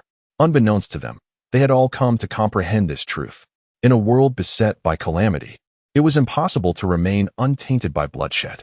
The battlefield was cleared, the spiritual orbs lay before them, and they had also procured numerous awakening spirit stones from Wang Lingtian. Well done, Muir, Shun Tian praised, thoroughly pleased with her efficient work. For the time being, the mountain's beasts would not launch another attack. They would leave some controlled beasts to watch over while they returned to the villa. After the fierce battle, it was time to tally their spoils. The fruits of their labor were substantial, with countless beasts slain. They had amassed a plethora of spiritual orbs and collected over 100 spirit bones. Based on the characteristics of the four, they each acquired corresponding spirit bones to gain new skills. Shin Tian meticulously calculated the required spiritual orbs for everyone and distributed them fairly. Subsequently, they each retired to their respective chambers to enter a state of cultivation. Shin Tian received 200 white spiritual orbs, 410 green spiritual orbs, and one of the 2 rare blue spiritual orbs. The blue orb had been extracted from a high-level beast, and he claimed one while bestowing the other upon Marco. He began by absorbing the blue spiritual orb. Upgrade enhancement 5-fold, progress 25, with a 5-fold enhancement, 1 orb equated to 5, which translated to 50 green orbs. To reach the pinnacle of intermediate 9th tier, one required 200 green orbs. Absorbing another 30 green orbs in one breath, Shin Tian successfully attained the pinnacle of intermediate 9th tier. Following the fierce battle of the night, the advancement task was smoothly accomplished. Upon reaching the pinnacle of intermediate 9th tier, Shin Tian seamlessly ascended to the first level of advanced tier. Without time to peruse the information panel, he immersed himself once more in the fervent absorption of spiritual orbs. One by one, the orbs were drawn into him, transforming into immense spiritual energy within, and his level began to surge rapidly upward. As dawn broke, Shin Tian completed the absorption of all spiritual orbs. Only then did he find the opportunity to examine the changes in his information panel. Beastmaster, Shun Tian level, Advanced 6th tier, Upgrade Progress 0, Talent, Godly Talent Skill 1, Spirit Vision Divine Eye, Spirit Vision Divine Eye. Pierces through all. Talent Skill 2, Upgrade Enhancement, having contracted 4 SSS level Beast Maidens, Upgrade Enhancement 5-fold. Talent Skill 3, Divine Enhancement, consumes 45 spiritual power. The contracted Beast Girl shares and upgrades this skill. Talent Skill 4, Abundant Spiritual Power, consumes 45 spiritual power, fully restores the spiritual power of the contracted Beast Girl. Cooldown time of 30 minutes.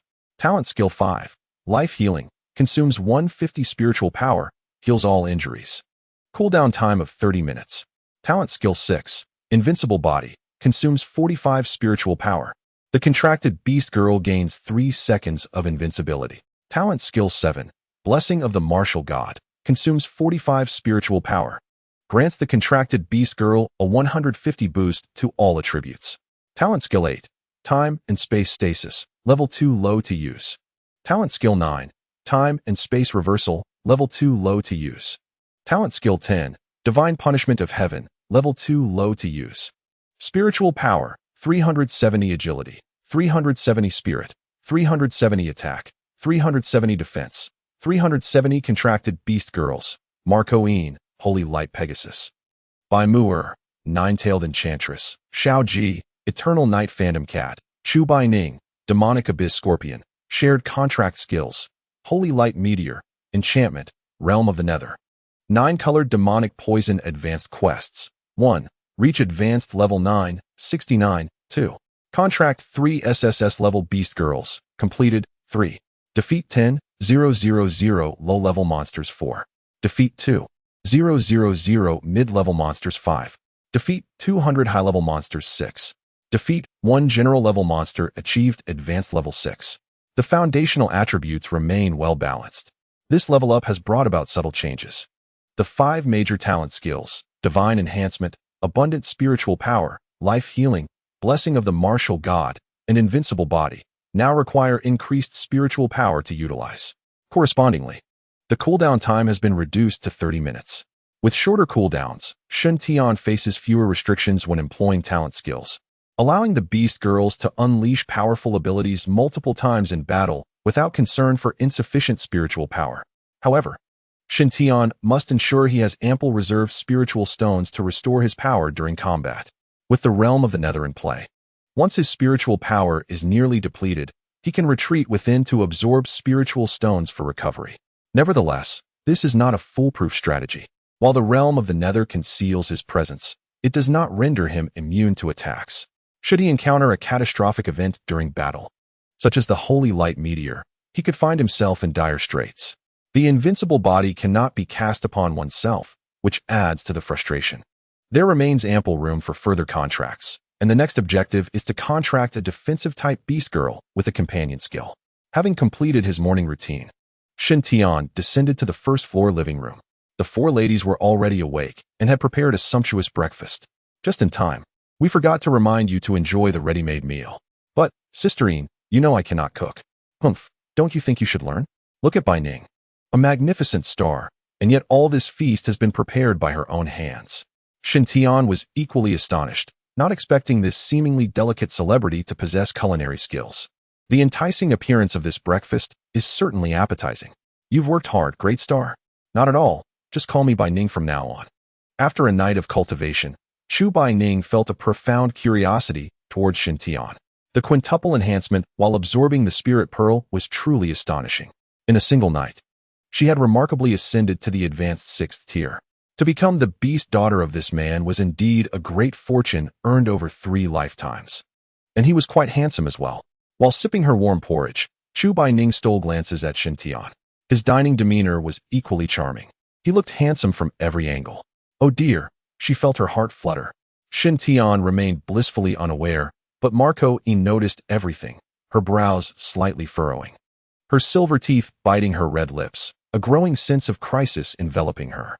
The 5 individuals enjoying breakfast simultaneously lifted their heads. A helicopter was approaching Yunlan City. Could it be someone from the Wang family? How audacious of them to interrupt my meal. They are courting death. Chapter 21. Visitors from the Chu family leading the way. Shen Tian and the others swiftly ascended to the rooftop of the villa. Standing high above, they could see far beyond. At this moment, there were over 100 aircraft hovering above Yunlan City.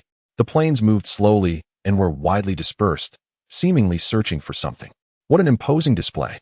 Shen Tian's gaze turned icy as he gripped the Tianma golden spear. 2 aircraft appeared to have spotted Shen Tian and his companions, slowly making their way closer. On one of the planes, an elderly man with slightly graying hair scanned Shen Tian's group, his pupils contracting in an instant. Grabbing the nearby walkie-talkie, he shouted excitedly, "Head of the family, we've found them, near the southern city villa. We're heading over immediately." Understood. The plane swiftly approached, now only 100 meters away. The women fell into a battle-ready stance, and Marco Een transformed into the holy light Pegasus. Consumed by anger, Shen Tian mounted his steed in a few strides. They seek death. Let us first temper their arrogance. The holy light soared into the sky as he gathered spiritual energy into the Tianma golden spear. Just as he was about to launch the spear, a frail yet fervent voice echoed from the aircraft. "Miss, it's old Fu.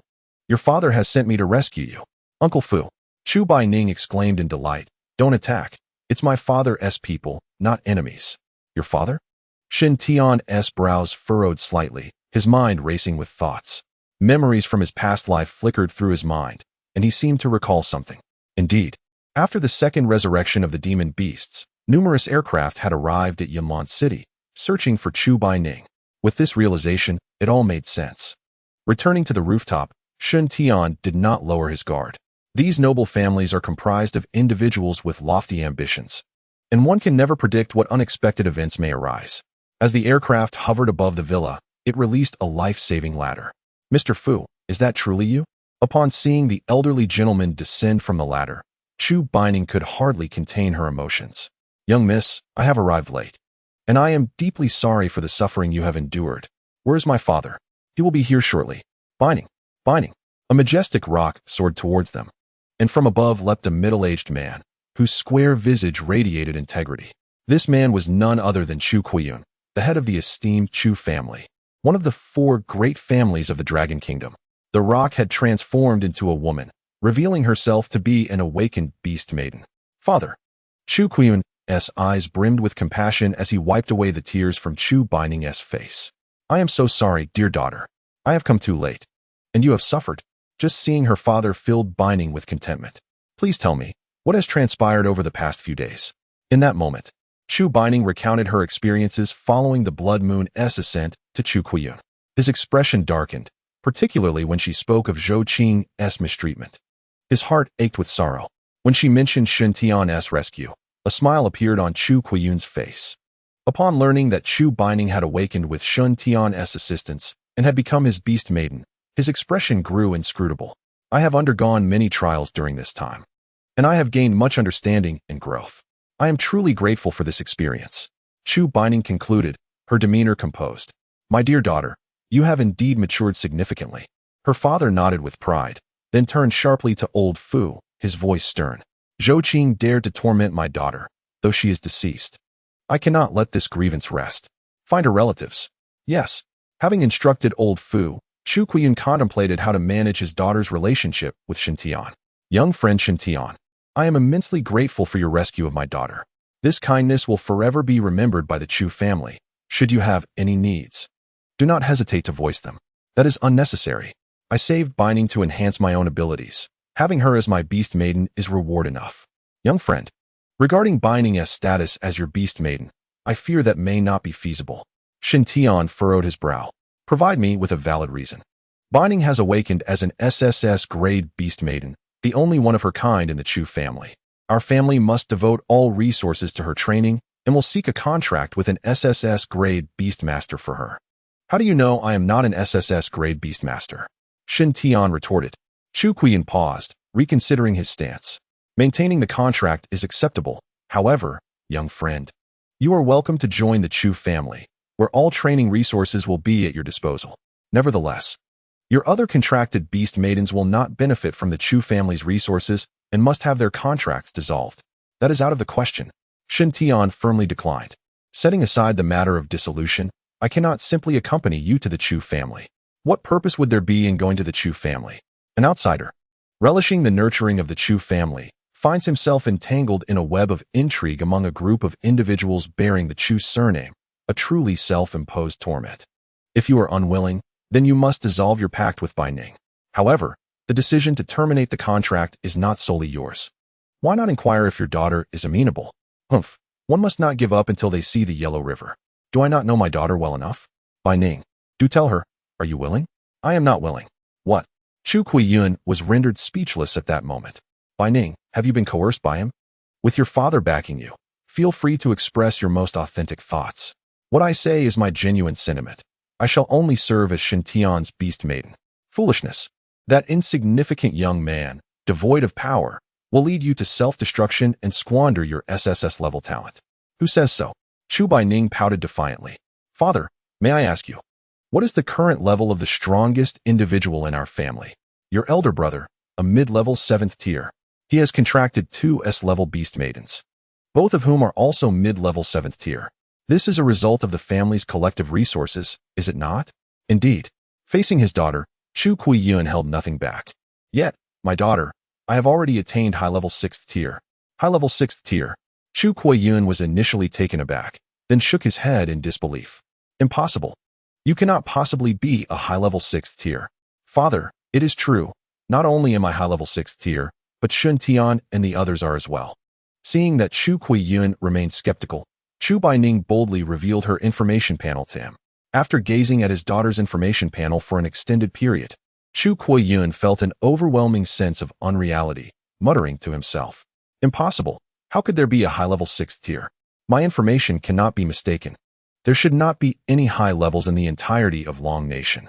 What on earth is happening? Meanwhile, Shen Tian observed the situation with keen interest, already formulating a hypothesis in his mind. Bai Ning, reveal everything to your father, but let it be known only to him. Understood. Father, please come with me. The father and daughter moved aside, and Chu Bai Ning leaned close to her father's ear, speaking in a hushed tone. As for Shen Tian, he silently contemplated. Based on Chu Kuiyun's recent demeanor, the Chu family undoubtedly possessed some insider knowledge, possibly even having individuals within the official ranks. In this apocalyptic world, although Shen Tian had no intentions of joining the official establishment, it did not preclude him from collaborating with them. The Chu family could serve as an excellent bridge. From various indications, it was evident that the authorities were privy to certain secrets regarding the calamity of Blue Star. Shen Tian sought to extract some intelligence from this situation to procure formidable advantages for himself. After all, in his past life, Shen Tian existed at the bottom of the societal hierarchy, oblivious to many matters, lacking any channels to acquire crucial information. On the other hand, the expression of Chu Kuiyun shifted subtly. Bai Ning, is everything you say genuinely true? Absolutely. Chu Kuiyun took a deep breath, his mind racing with thoughts. Such an extraordinary talent must not be offended.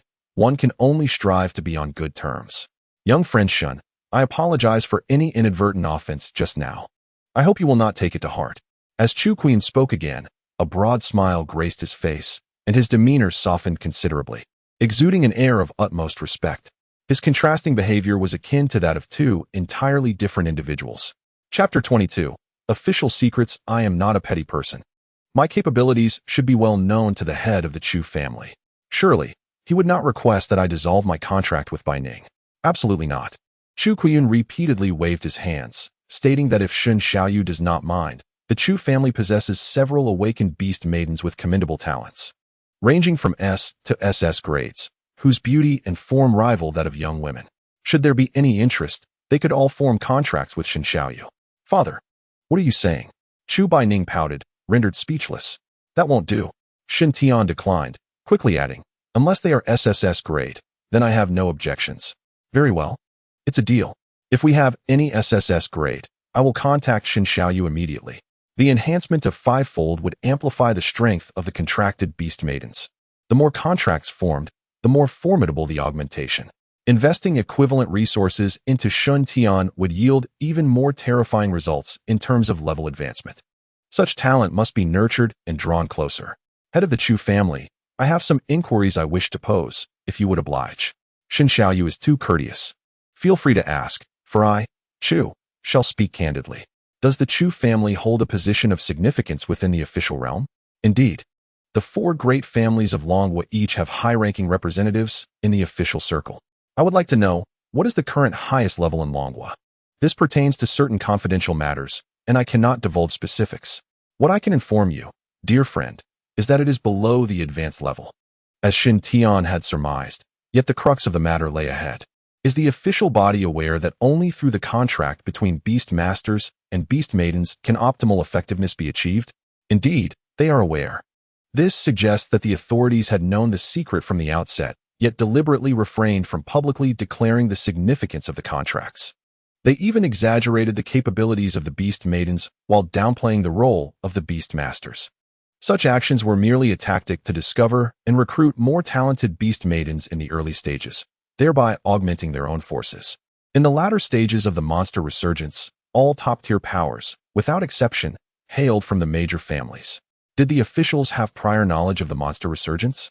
Not at all. Chu Qian shook his head. However, when the blood moon appeared, the first seat urgently convened a meeting and announced a series of related measures. This included the classification of awakened spirit stones, beast masters, beast maidens, and monsters, all disclosed by the first seat. The matter of the contract between beast masters and beast maidens was also mandated to be kept secret due to the extraordinary circumstances. There was concern that if such information were to be made public, a multitude of unscrupulous individuals might rapidly rise in power during the early stages, thereby jeopardizing the reconstruction efforts post-apocalypse. I understand. Shin Tian nodded. The roots of the monster resurgence might only be unveiled through the words of the first seat of Longwa. However, at this moment, Shin Tian had no intention of delving deeper into the matter. Though the advanced sixth tier was formidable, it was not entirely unparalleled in the present context. Powerful firearms could still obliterate such beings. Once fully exposed, trouble would inevitably follow. Without reaching the level of monarch, one must never reveal their identity. As for Chu Qian, he is an astute individual who would refrain from excessive words. From the moment Shin Tian posed his question, he had already dismissed his subordinates. This conversation is known only to him and a few others. What I wish to know at this moment is limited to this. What are your plans next, young Shin? If you are willing, the Chu family could be a splendid choice. I, Chu Qian, can assure you that we will provide the finest resources. I appreciate the good intentions of the head of the Chu family, but I, Shan, prefer freedom and wandering as it suits my spirit. However, I do have a business proposal. Might the head of the Chu family be interested? Oh, young Shun, do tell. I possess a batch of awakening spirit stones. Would the head of the Chu family have any interest? Indeed, I am interested. Awakening spirit stones are a scarce commodity. And given the current situation, all the families are vying for them, the Chu family included. Sister Een, Mu'er, I would appreciate your assistance. The two went to retrieve the stored awakening spirit stones. Shin Tian retained 5, and after counting, there were exactly 240 remaining. How does young Shin wish to conduct this transaction? 1 awakening spirit stone in exchange for 100 white spirit pearls, perhaps? 240 stones. That would require 24,000 spirit pearls. Agreed. After a moment's hesitation, Chu Qian acquiesced. 24,000 white spirit pearls is not a trifling sum for the Chu family. With the beasts having recently awakened, spirit pearls are quite precious, and each family has invested heavily in those with exceptional talents, leaving limited reserves. The first 40 awakening spirit stones should be taken by the head of the Chu family. The remaining 200 can be delivered when the spirit pearls arrive. Excellent. I shall contact my family to gather the pearls and ensure they are delivered promptly. Young Shun, I hope you will continue to trade any additional awakening spirit stones you acquire with the Chu family. Naturally, I also hope the head of the Chu family can share more insider information. Certainly. The two shook hands, officially establishing their partnership. From now on, I will entrust Bai Ning to young Shan. I hope you will take good care of her. The family has matters to attend to, so I must take my leave. The head of the Chu family may proceed at his leisure. I will see to Bai Ning's well-being. As he was about to depart, Chu Qian called Bai Ning aside. Shin Tian and the others did not linger, as it would be inappropriate to eavesdrop on the father-daughter conversation. Once Shin Tian and his companions left the rooftop, Chu Qian spoke. Daughter, what is your relationship with Shin Tian and those young ladies? Father, why do you ask? It is merely the relationship between a beast master and a beast maiden. What is your impression of Shin Tian? Well, He is quite a good person and very handsome. I like him a lot. That is wonderful. If you like him, you should pursue him boldly. Father, what are you saying? My dear daughter, you must understand that exceptional individuals are often in high demand. Should you hesitate even for a moment, someone else may seize the opportunity. I observe that the three young ladies seem to harbor a certain affection for him. Your rivals are indeed numerous. If you do not wish to remain in the shadows, it is imperative to take initiative. However, truth be told, remaining in the background could also be a viable strategy, provided you can capture his heart. Father, Chu Binding pouted, utterly speechless. Who would ever push their own daughter forward, hoping for a small cabbage to be devoured by a pig? No. It appears this is more akin to inviting the cabbage to the pig's mouth. Ahem. In any case, it's your decision. Should you delay, it will be you who suffers the consequences. Make sure to engage in more physical contact with him. It may ignite a spark. The moment seems ripe. Just go for it. Hiss. Chu Binding exclaimed. What kind of predatory wisdom is this? Let us go. My affairs do not concern you. Hurry back. Unable to bear any more, Chu Binding pushed her father onto the plane. After leaving the rooftop, she rushed to the washroom to splash cold water on her flushed face, cooling down before nonchalantly returning to the dining area. Sipping on her now lukewarm porridge, Chu Binding stole glances at Shin Tian. There were two people seated between them, making physical contact impossible. Surely, she could not resort to using her feet beneath the table, a rather unseemly image. Beside her, Bai Mu'er noticed Chu Binding's peculiar behavior and, following her gaze, fixated on Shin Tian. Ah, so this is what a superstar fancies. I wonder if she can accept this fact so swiftly. Recalling Xiao Ji entering Shin Tian's room, Bai Mu'er crossed her legs tightly. Across the table, Xiao Ji noticed the strange glances exchanged between the two and looked on in confusion. Why is everyone staring at Shin Tian? Does he have something written on his face? A bizarre scene unfolded at the dining table. Marco Een, with his keen perception, noticed these subtleties and bit down hard on his bun. I'm done, he declared, abruptly lifting his head, causing the three ladies to panic. What is the matter? Why is everyone looking at me? Eat up. Once they finished, they would venture out to test their newfound skills. Chapter 23. It is my turn to play the part of the grandiose one. Are we heading into Yunlan Mountain? After breakfast, the group found themselves at the banks of Yunjiang River. Indeed, to test new skills, the most suitable destination was Yunlan Mountain. Within the mountain, countless demonic beasts roamed, and with no signs of human presence, one could freely showcase their abilities. Furthermore, they could hunt a few beasts and acquire some spirit pearls, achieving two objectives at once. Phantom Clone. Transforming into her beast girl form, Marco Een immediately activated her skill, conjuring 3 clones before the group. Upon reaching a higher level, my Phantom Clone ability now allows me to summon 4 clones simultaneously. As my level rises, so too do the enhancements to my skills. Shin Tian skillfully mounted his steed, while the other 3 naturally chose to ride on their clones. With wings aglow and holy light unfurling, they galloped towards Yunlan Mountain. After last night's fierce battle, the number of demonic beasts at the mountain's periphery had diminished significantly. The beasts encountered along the way were easily dispatched, presenting no challenge whatsoever. After passing the outer perimeter, the number of demon beasts surged dramatically. With my divine vision, I gazed downwards, scanning the information of the myriad demon beasts. After their second resurrection, their power had significantly increased.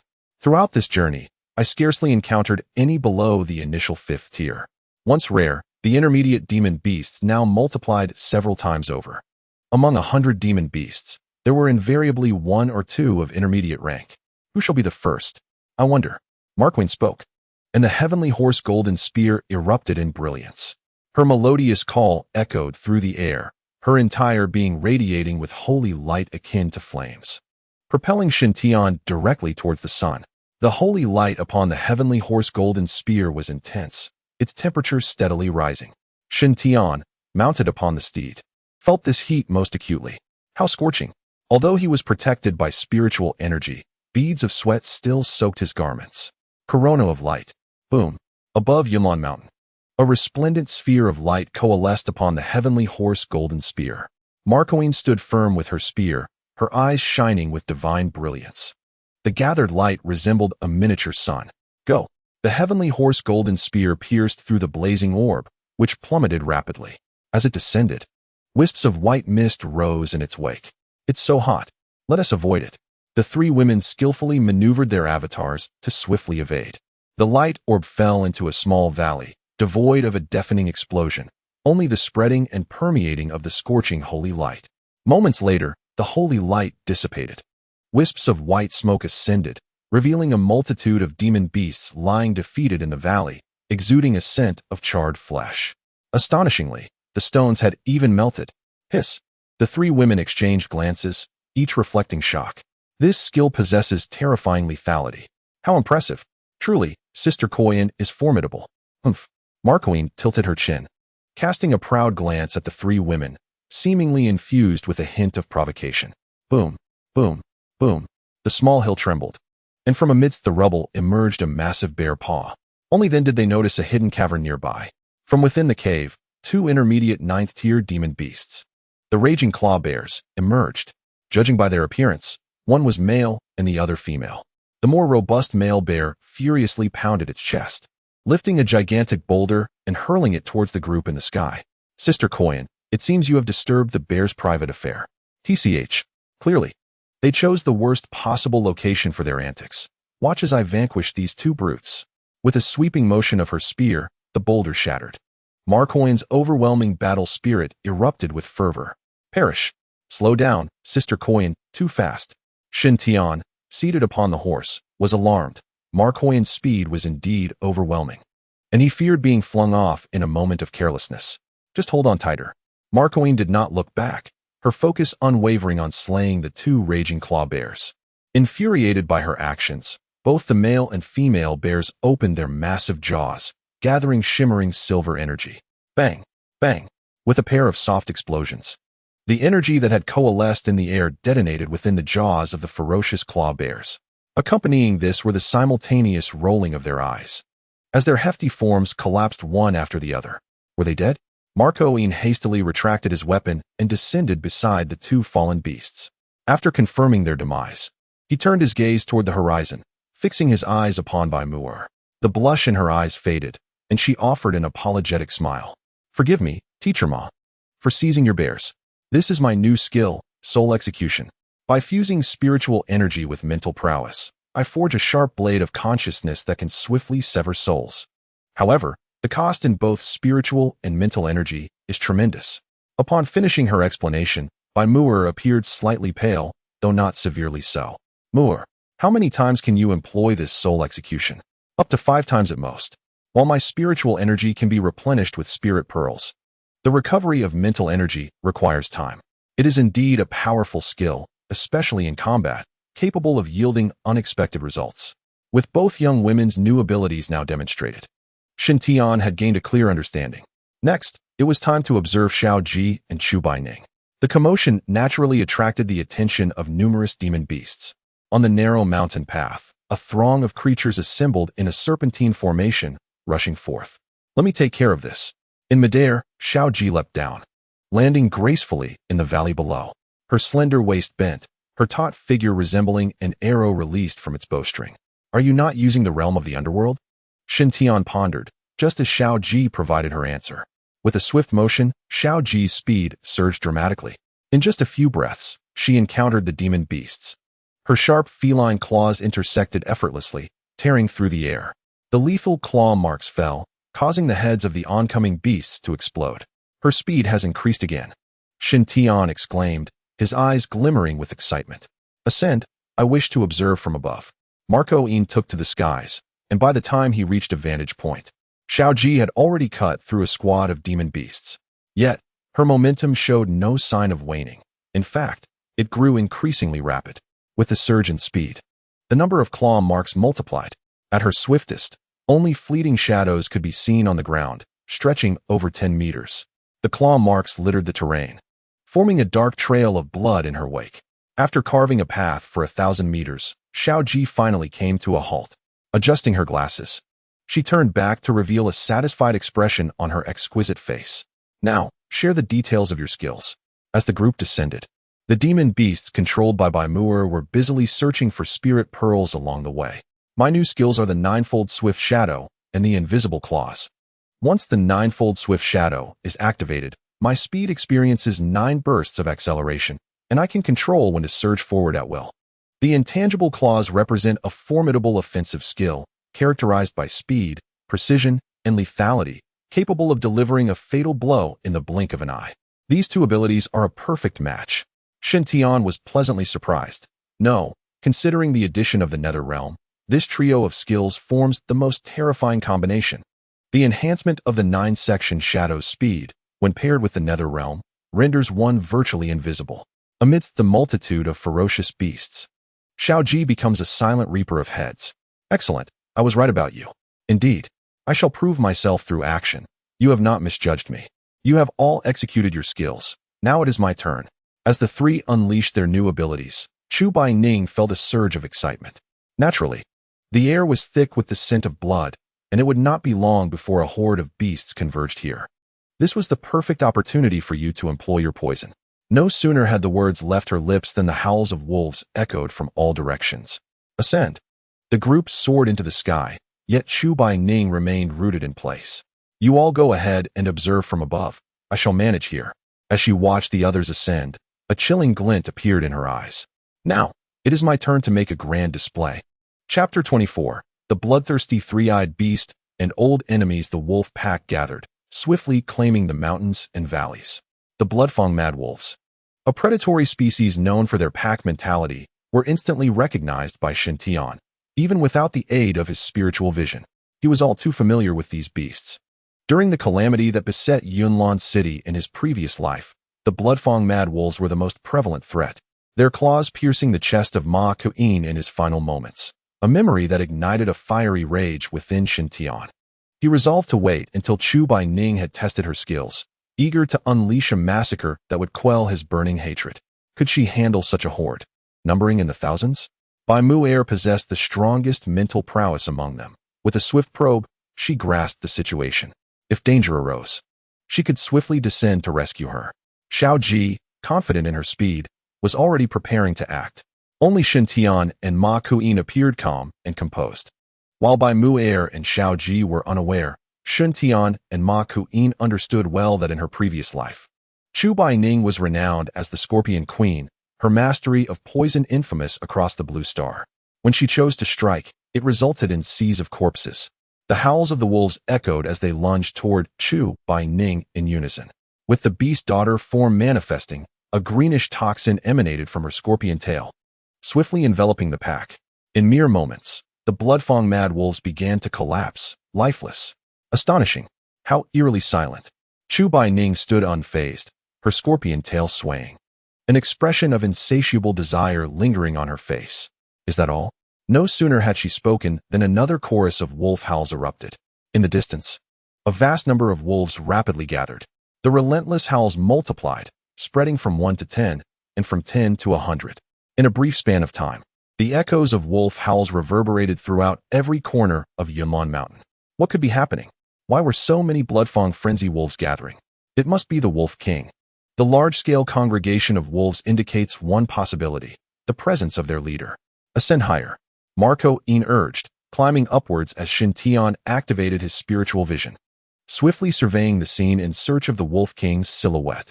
Judging by the rank of this pack of Bloodfang frenzy wolves, it was highly probable that their king was a high-level demon beast. As they sought the Wolf King, Chu Baining below unleashed her skills once more. A greenish toxin rapidly spread, causing one Bloodfang frenzy wolf after another to collapse lifelessly. Yet, the pack displayed no fear. Instead, their aggression intensified. With red eyes in a frenzy, this group of Bloodfang frenzy wolves had completely lost their sanity. Observing with utmost precision through his spiritual vision, Shen Tian quickly assessed the situation.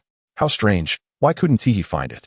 To the north, Ma Ku'in spoke in a deep voice, pointing his Tianma golden spear towards the northern expanse of Yunlan Mountain.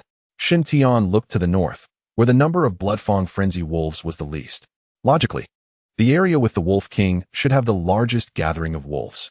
With a puzzled sweep of the northern landscape, he eventually spotted a trace of the Wolf King on an inconspicuous hill. 3 Bloodfang Wolf Kings, all advanced. A sharp intake of breath escaped Shen Tian's lips as his eyes narrowed. His spiritual vision swept across the central Wolf King, and he noticed that another wolf seemed to be lying upon its back. Demon Beast, 3-eyed blood beast level, first stage general talent. S skill 1, Mass Frenzy, upon activation. The entire pack of Bloodfang Frenzy Wolves goes berserk. Skill 2. Inspire. Enhances attack for all by 50. Skill 3. Wolf Goddess Command. The Wolf Goddess Decree. Commanding the pack. Spiritual Power. 230 Agility. 185 Spirit. 410 Attack. 160 Defense. 145. No wonder. Shintian suddenly understood. When he had seen the 3 Wolf Kings congregating, he found it odd. Typically, when Wolf Kings gather, it results in a struggle for dominance. It turned out that a 3-eyed blood beast was present, and its skill, Wolf Goddess Command, compelled the 3 Wolf Kings to obediently follow its orders. The most unexpected revelation was that the 3-eyed blood beast was of general rank. However, upon reflection, it made sense. With a skill like Wolf Goddess Command, it could easily command the pack of wolves, leveraging the strength of the pack. Its ascension would be swift. Moreover, its innate talent was not low. An S-rank demon beast, if nothing went awry, would undoubtedly evolve into a monarch-level entity, dominating a territory with ease. Have you found it? Yes. Shen Tian nodded. Within this pack of Bloodfang Frenzy Wolves, there existed a 3-eyed blood beast of general rank. The 3-eyed blood beast. Marcoine gasped, her body trembling slightly, her eyes glistening with a bloody hue, tears threatening to spill. Sister Yuqin, what is wrong with you? I'm fine. Hastily calming his emotions, Marcoine suppressed the fury that burned within him. In his previous life, the catastrophic event in Yunlan City had been instigated by a 3-eyed blood beast, which had led the invasion alongside 3 Wolf Kings. The orchestrator of that calamity was indeed the 3-eyed blood beast. Now, facing it once more in this lifetime, Marcoine felt an even greater urge to kill. Painful memories surfaced in his mind, his chest pierced by the claws of the blood wolves as his beloved man, Shintian, was devoured. All of this was due to the 3-eyed blood beast. It must die? Qingjia, take me north. I must personally slay the 3-eyed blood beast. Shintian exclaimed, his voice laced with a simmering anger. Upon confirming the presence of the 3-eyed blood beast, Shintian instinctively recalled the great disaster that had befallen Yunlan City in his past life. Having lived at the bottom of society, he had been unaware of the primary factors behind that calamity. Yet now, upon seeing the 3-eyed blood beast, he sensed that it was indeed the catalyst for the disaster that had once struck Yunlan City. The vengeance of his past life demanded retribution in this one. Determined, Shintian resolved to take the life of the 3-eyed blood beast with his own hands. No, it's too dangerous.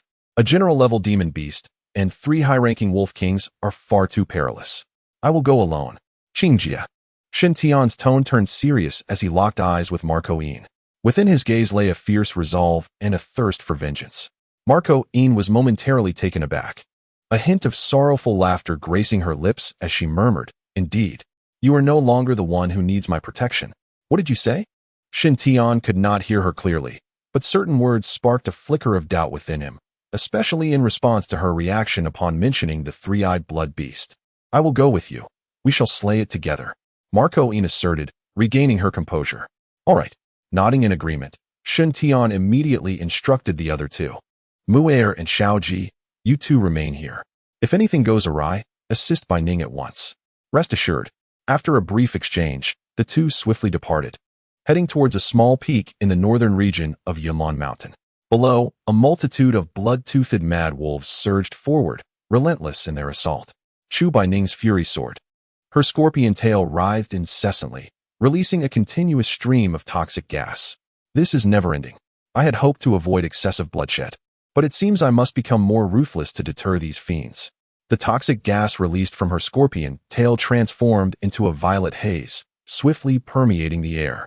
The blood-toothed mad wolves tainted by the purple poison rapidly began to decay, their flesh rotting away until they became mere pools of blood. May you repent in hell under my corrosive purple poison.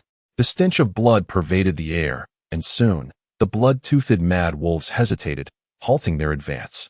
Humph. After the purple poison, let the green poison take its place. 2 forms of venom, each with distinct effects. The green poison infiltrates the internal organs, leading to the debilitation of the 5 viscera and 6 entrails, its application devoid of any visible bloodshed.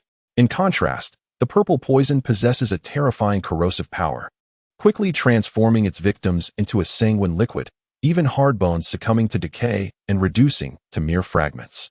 Upon Yunlin Mountain, the divine light surged forth. Shen Tian and Marco Yin pressed onward toward the three-eyed blood beast. Perched upon the back of the Wolf King, the three-eyed blood beast sensed the dire situation, raising its head to unleash a roar. Chapter 25. The fury of the three-eyed blood beast. The Bloodfang Wolf King howled in response, its three heads opening their gaping maws as blood-red energy coalesced. With a burst, three crimson beams erupted forth.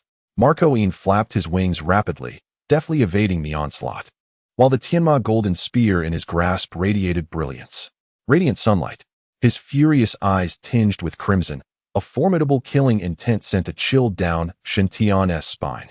A sphere of light coalesced, and the Tianma golden spear shot forth. The tremendous impact reverberated across the small mountain. Scorching holy light melted the mountainside. With a thunderous crash, the mountain collapsed, accompanied by the anguished howls of wolves. The gathering Bloodfang frenzy wolves leaped with all their might, intent on slaying the two. Beneath the holy light, numerous Bloodfang frenzy wolves perished. Yet, rather than retreating, they grew ever more ferocious, especially as more gathered upon the surrounding peaks. Each Bloodfang frenzy wolf that reached the summit leapt into the air in a frenzy. Madness! Shen Tian bellowed, wielding the Tianma golden spear, leaping from the horse's back. Divine grade strengthened holy light meteor. A barrage of spears rose, creating a cacophony of clashing sounds. Kill! The surrounding peaks were enveloped in the holy light meteors. A torrential downpour of spears obscured the sunlight. Amidst the carnage, blood blossomed forth, resplendent as a spring bloom, though these flowers were solely crimson. The pervasive scent of blood wafted in the wind, spreading throughout Yunlin Mountain. As the holy light and spear rain gradually dissipated, the mountains below lay in ruin, littered with the fallen Bloodfang frenzy wolves. With a crack, a fragment of rock was sent flying, revealing a Bloodfang Wolf King. Immediately following was another Bloodfang Wolf King. The two glared furiously at the duo, their eyes brimming with resentment, turning to navigate through the mountains. Pursue. Wait a moment. Shen Tian called out, halting Marco Yin, his eyes shimmering with brilliance. His sharp gaze resembled that of Ashura. Can you evade my gaze? He hurled the Tianma golden spear, channeling all his strength into it. The spear pierced the rubble, detonating with a resounding explosion. Flesh and stone flew as another Wolf King was revealed, bloodied and mangled. From the Wolf King's abdomen, the three-eyed blood beast emerged, astonishment flickering in its eyes. Beast! Marco Yin exclaimed in a fierce tone, brandishing the celestial horse golden spear as she plummeted with remarkable speed. Its razor-sharp blade aimed directly at the three-eyed blood beast. Just as the spear was poised to claim the creature's life, a sudden haze clouded Marco's mind, causing the weapon to veer off course.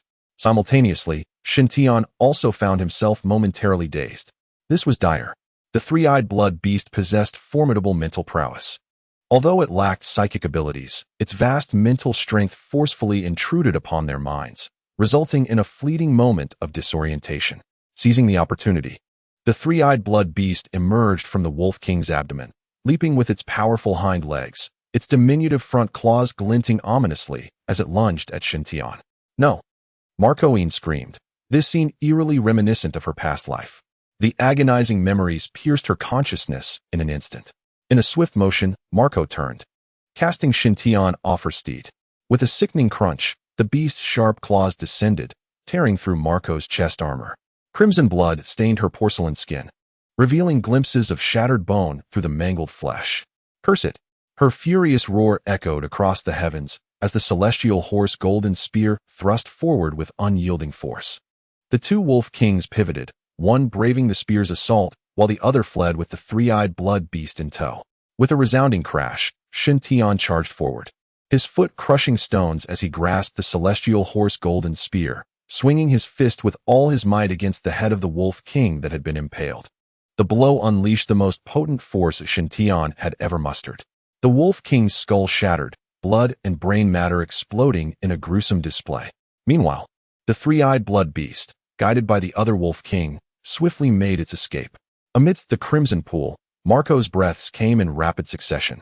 Yet a smile lingered on her face. On the other side, due to Marco's grievous wounds, her doppelganger dissipated, leaving Bai Muir and Xiao Ji stranded in the valley. The wolf pack, thrown into disarray, momentarily lost its leader, prompting a retreat. Quickly head north.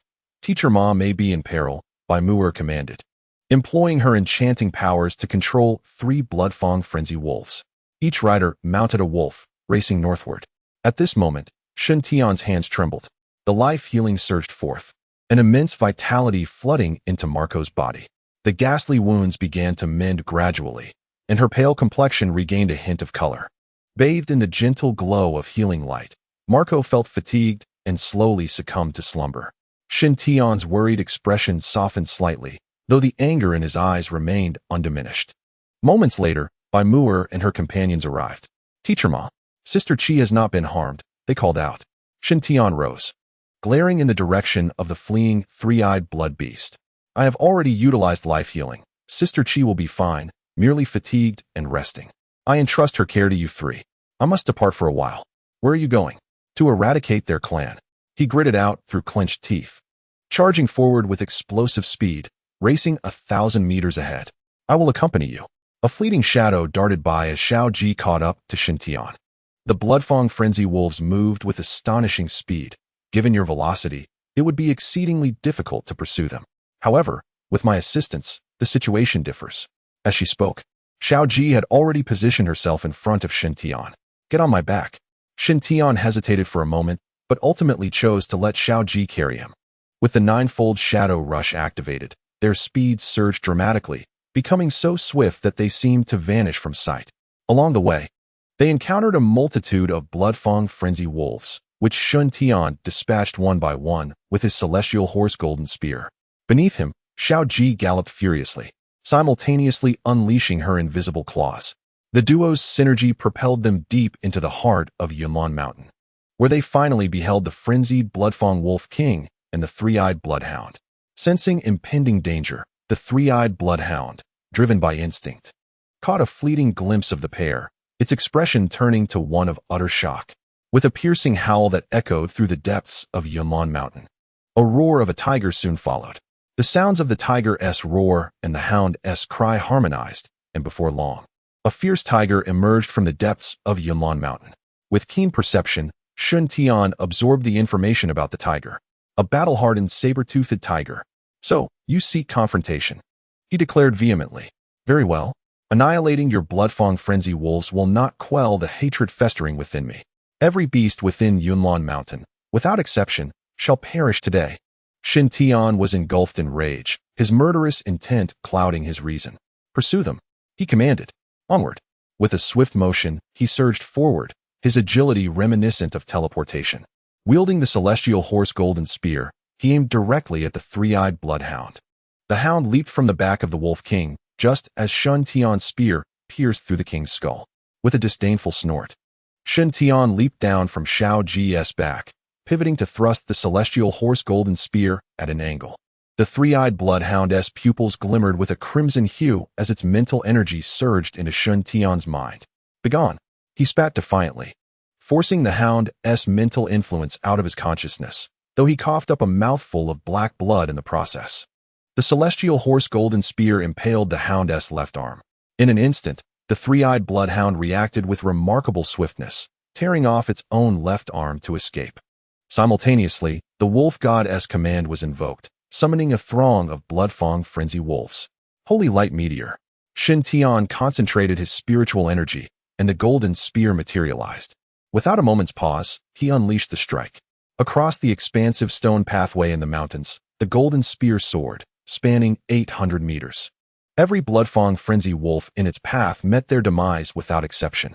As for the 3-eyed Bloodhound, in its final moments, it foolishly shielded a Bloodfang frenzy wolf in a desperate bid for survival.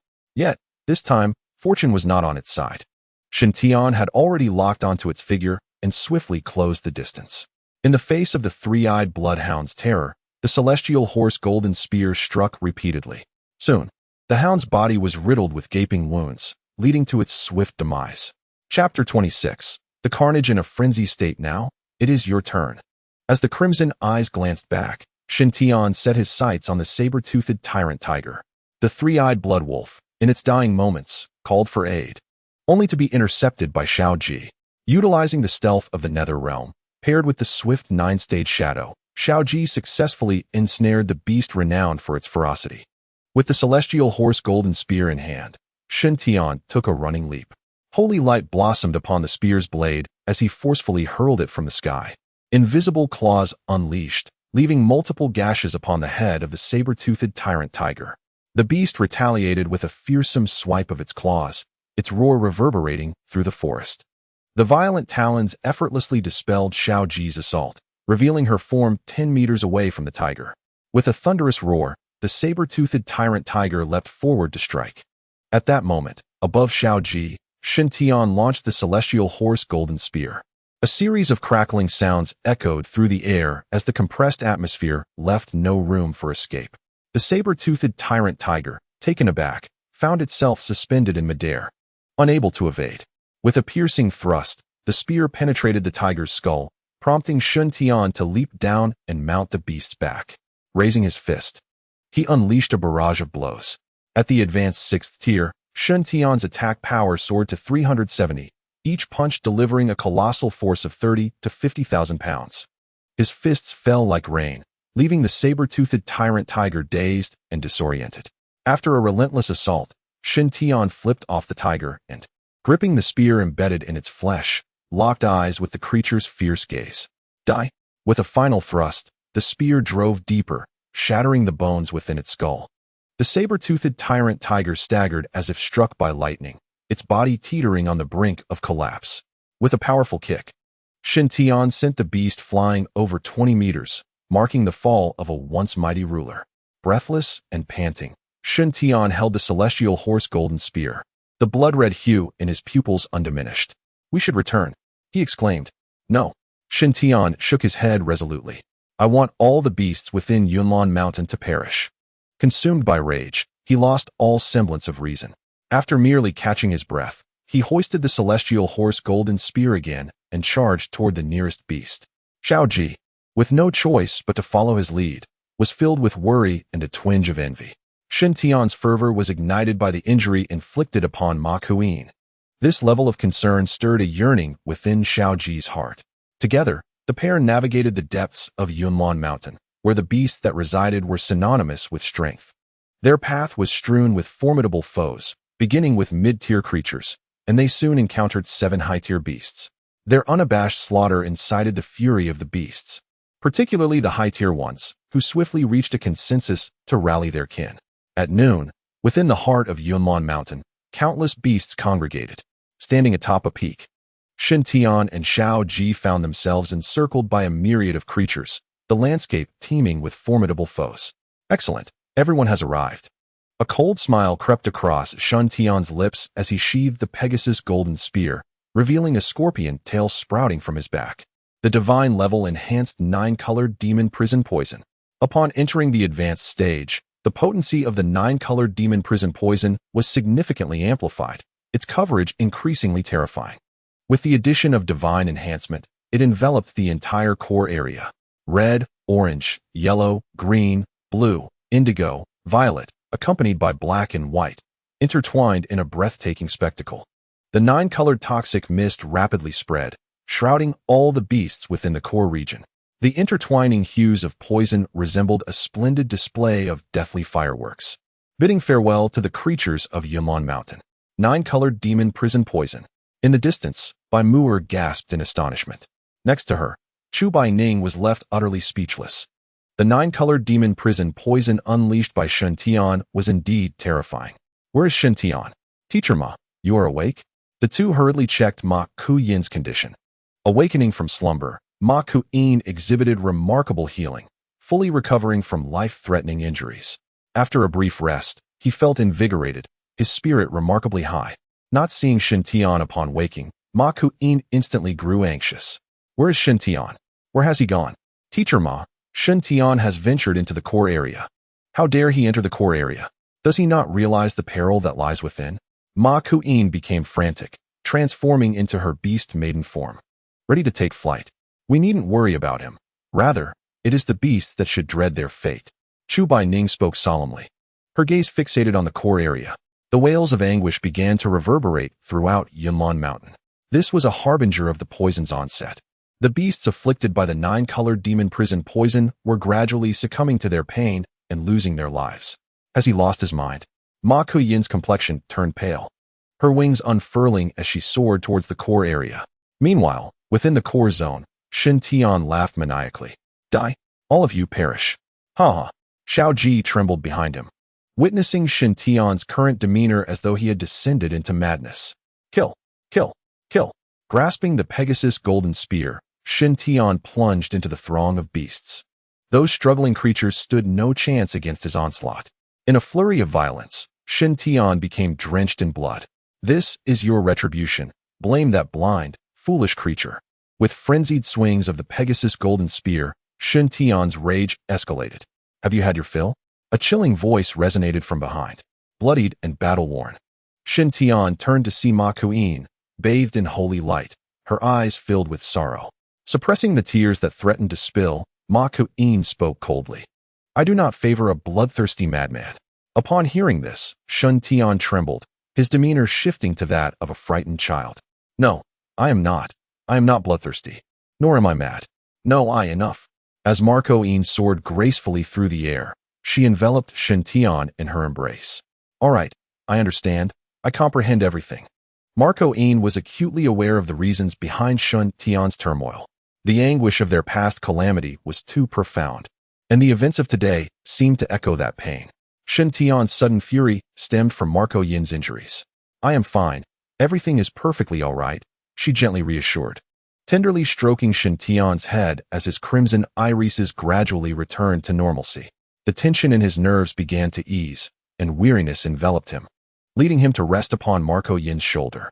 Sleep, my dear, sleep, she murmured soothingly, unfurling her wings and soaring towards the villa district in the southern city.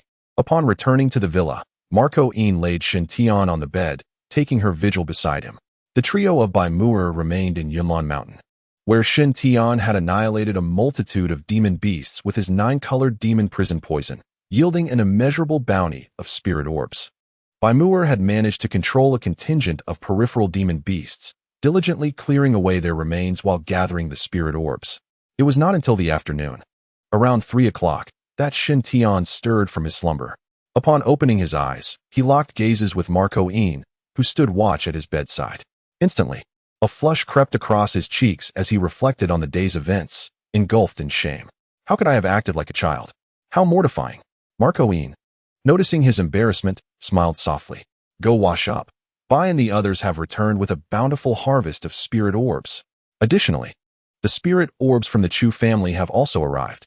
I have already replaced you in delivering the awakening spirit stones to them.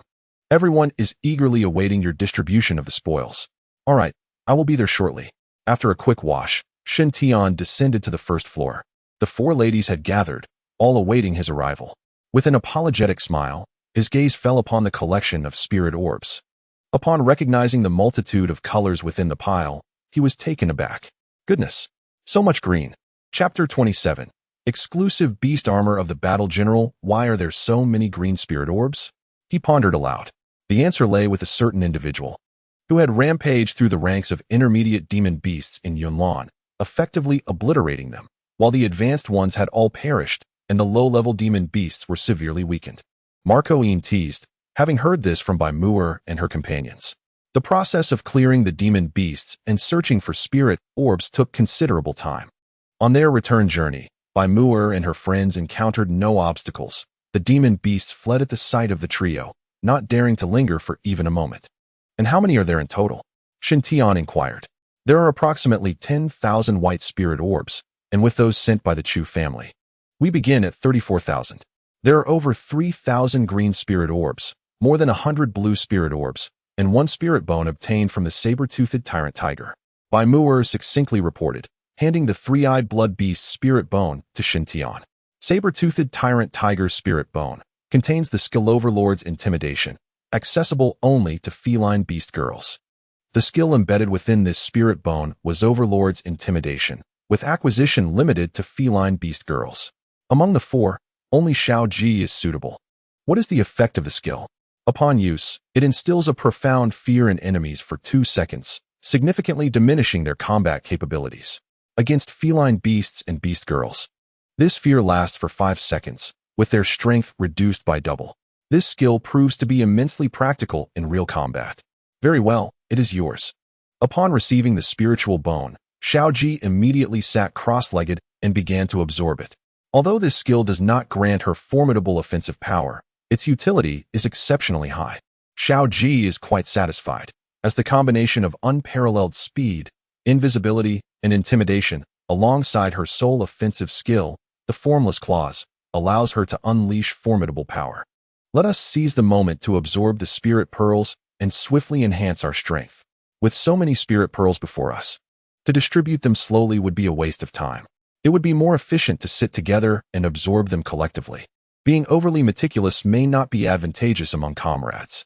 As they absorb the Spirit Pearls one by one, their levels steadily advance. The enhancement of 5-fold progression not only reduces the consumption of Spirit Pearls, but also accelerates the rate of level increase. 5-fold enhancement of level progression. Progress at 100. Advancement task completed.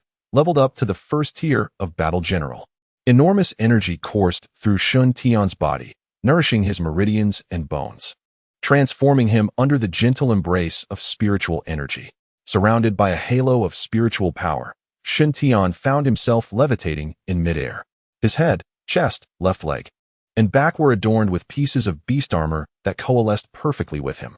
The levels of the 4 women had reached the pinnacle of High Tier 9, and since they had not completed their advancement tasks, they naturally refrained from absorbing more Spirit Pearls. At this moment, their gazes were all fixed upon Shun Tian. Why is this set of armor incomplete? The piece on his head seems to be connected to me. Bai Mu'er tilted her head in inquiry, while the other 2 women, aside from Marco Ian, looked on with confusion. The aura emanating from his left leg resonates with mine. The armor on his back is scorpion armor, belonging to my strength. The golden armor on his chest must belong to Teacher Ma, right? Bai Mu'er blinked and asked, to which Marco Ian nodded, concealing a hint of joy in her eyes. Just as she was about to disclose the origin of the beast armor to the 3 women, Shun Tian opened his eyes. He has reached the Battle General level. As his feet touched the ground, Shun Tian surveyed the beast armor adorning him. With his spiritual vision, he understood the situation clearly. Shun Tian, what is the meaning of this armor on you? This is beast armor, unique to the Battle General level. You will be able to possess it once you break through to that stage. Is it also incomplete, like yours?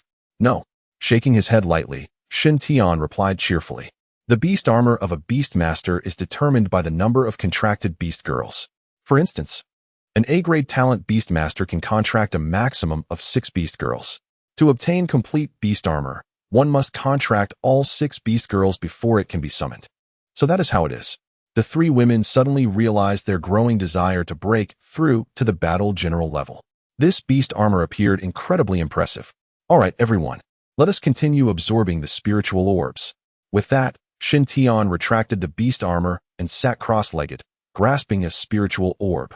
However, he noticed that the 4 women remained motionless, their brows slightly raised. What are you all dawdling for? Our advancement task is not yet complete. We can no longer absorb spiritual orbs. With a light slap to his forehead, Shun Tian awkwardly remarked, I was too impulsive earlier and forgot about this. Having slain 2 Battle General level beasts, it feels somewhat wasteful. There's no waste here. Battle General level demon beasts can be found anytime. You should absorb the remaining spiritual orbs. That feels rather embarrassing. Shun Tian scratched his head, glancing at the leftover spiritual orbs, which were still quite plentiful. Stop hesitating. We, for pitiful weak women, are waiting for Brother Shen to grow stronger and protect us. Ma Ku'in clasped her hands together in front of her chest, blinking her large eyes in a pitiful manner, gazing intently at Shun Tian. Indeed. We are waiting for Brother Shen to shield us. The 3 women mimicked her, causing goosebumps to rise on Shun Tian's skin. I'm frightened of you all. Once Brother Shun grows stronger, I shall certainly protect each of you lovely ladies. Hastily, he closed his eyes to absorb the spiritual orbs, as the scene was simply unbearable. The more he looked, the more he feared he would lose control. One by one, the spiritual orbs were swiftly absorbed, and Shun Tian entered a state of complete oblivion. As for the 4 women, they rose and exited the villa. Outside, there were demon beasts guarding the area, left by classmate Bai, ensuring that no unforeseen events would occur. Let us stroll through the city and conveniently slay some demon beasts. Following the second resurgence of the demon beasts, those within Yunlan City had also grown stronger, with the sounds of battle echoing daily. After all, Yunlan City, situated in the Dragon region, was a renowned city, and the successfully awakened beast maidens were not limited to just a few. In times of crisis, opportunities naturally arise. Those who still live and have awakened possess a certain degree of self-defense capability. I will heed Teacher Ma's words. Xiao Ji and Chu Bai Ning agreed without objection, and the four women set off into the city to hunt demons. Beyond the towering mountains, on the eastern flowing Yunjiang River, a fleet of helicopters advanced swiftly.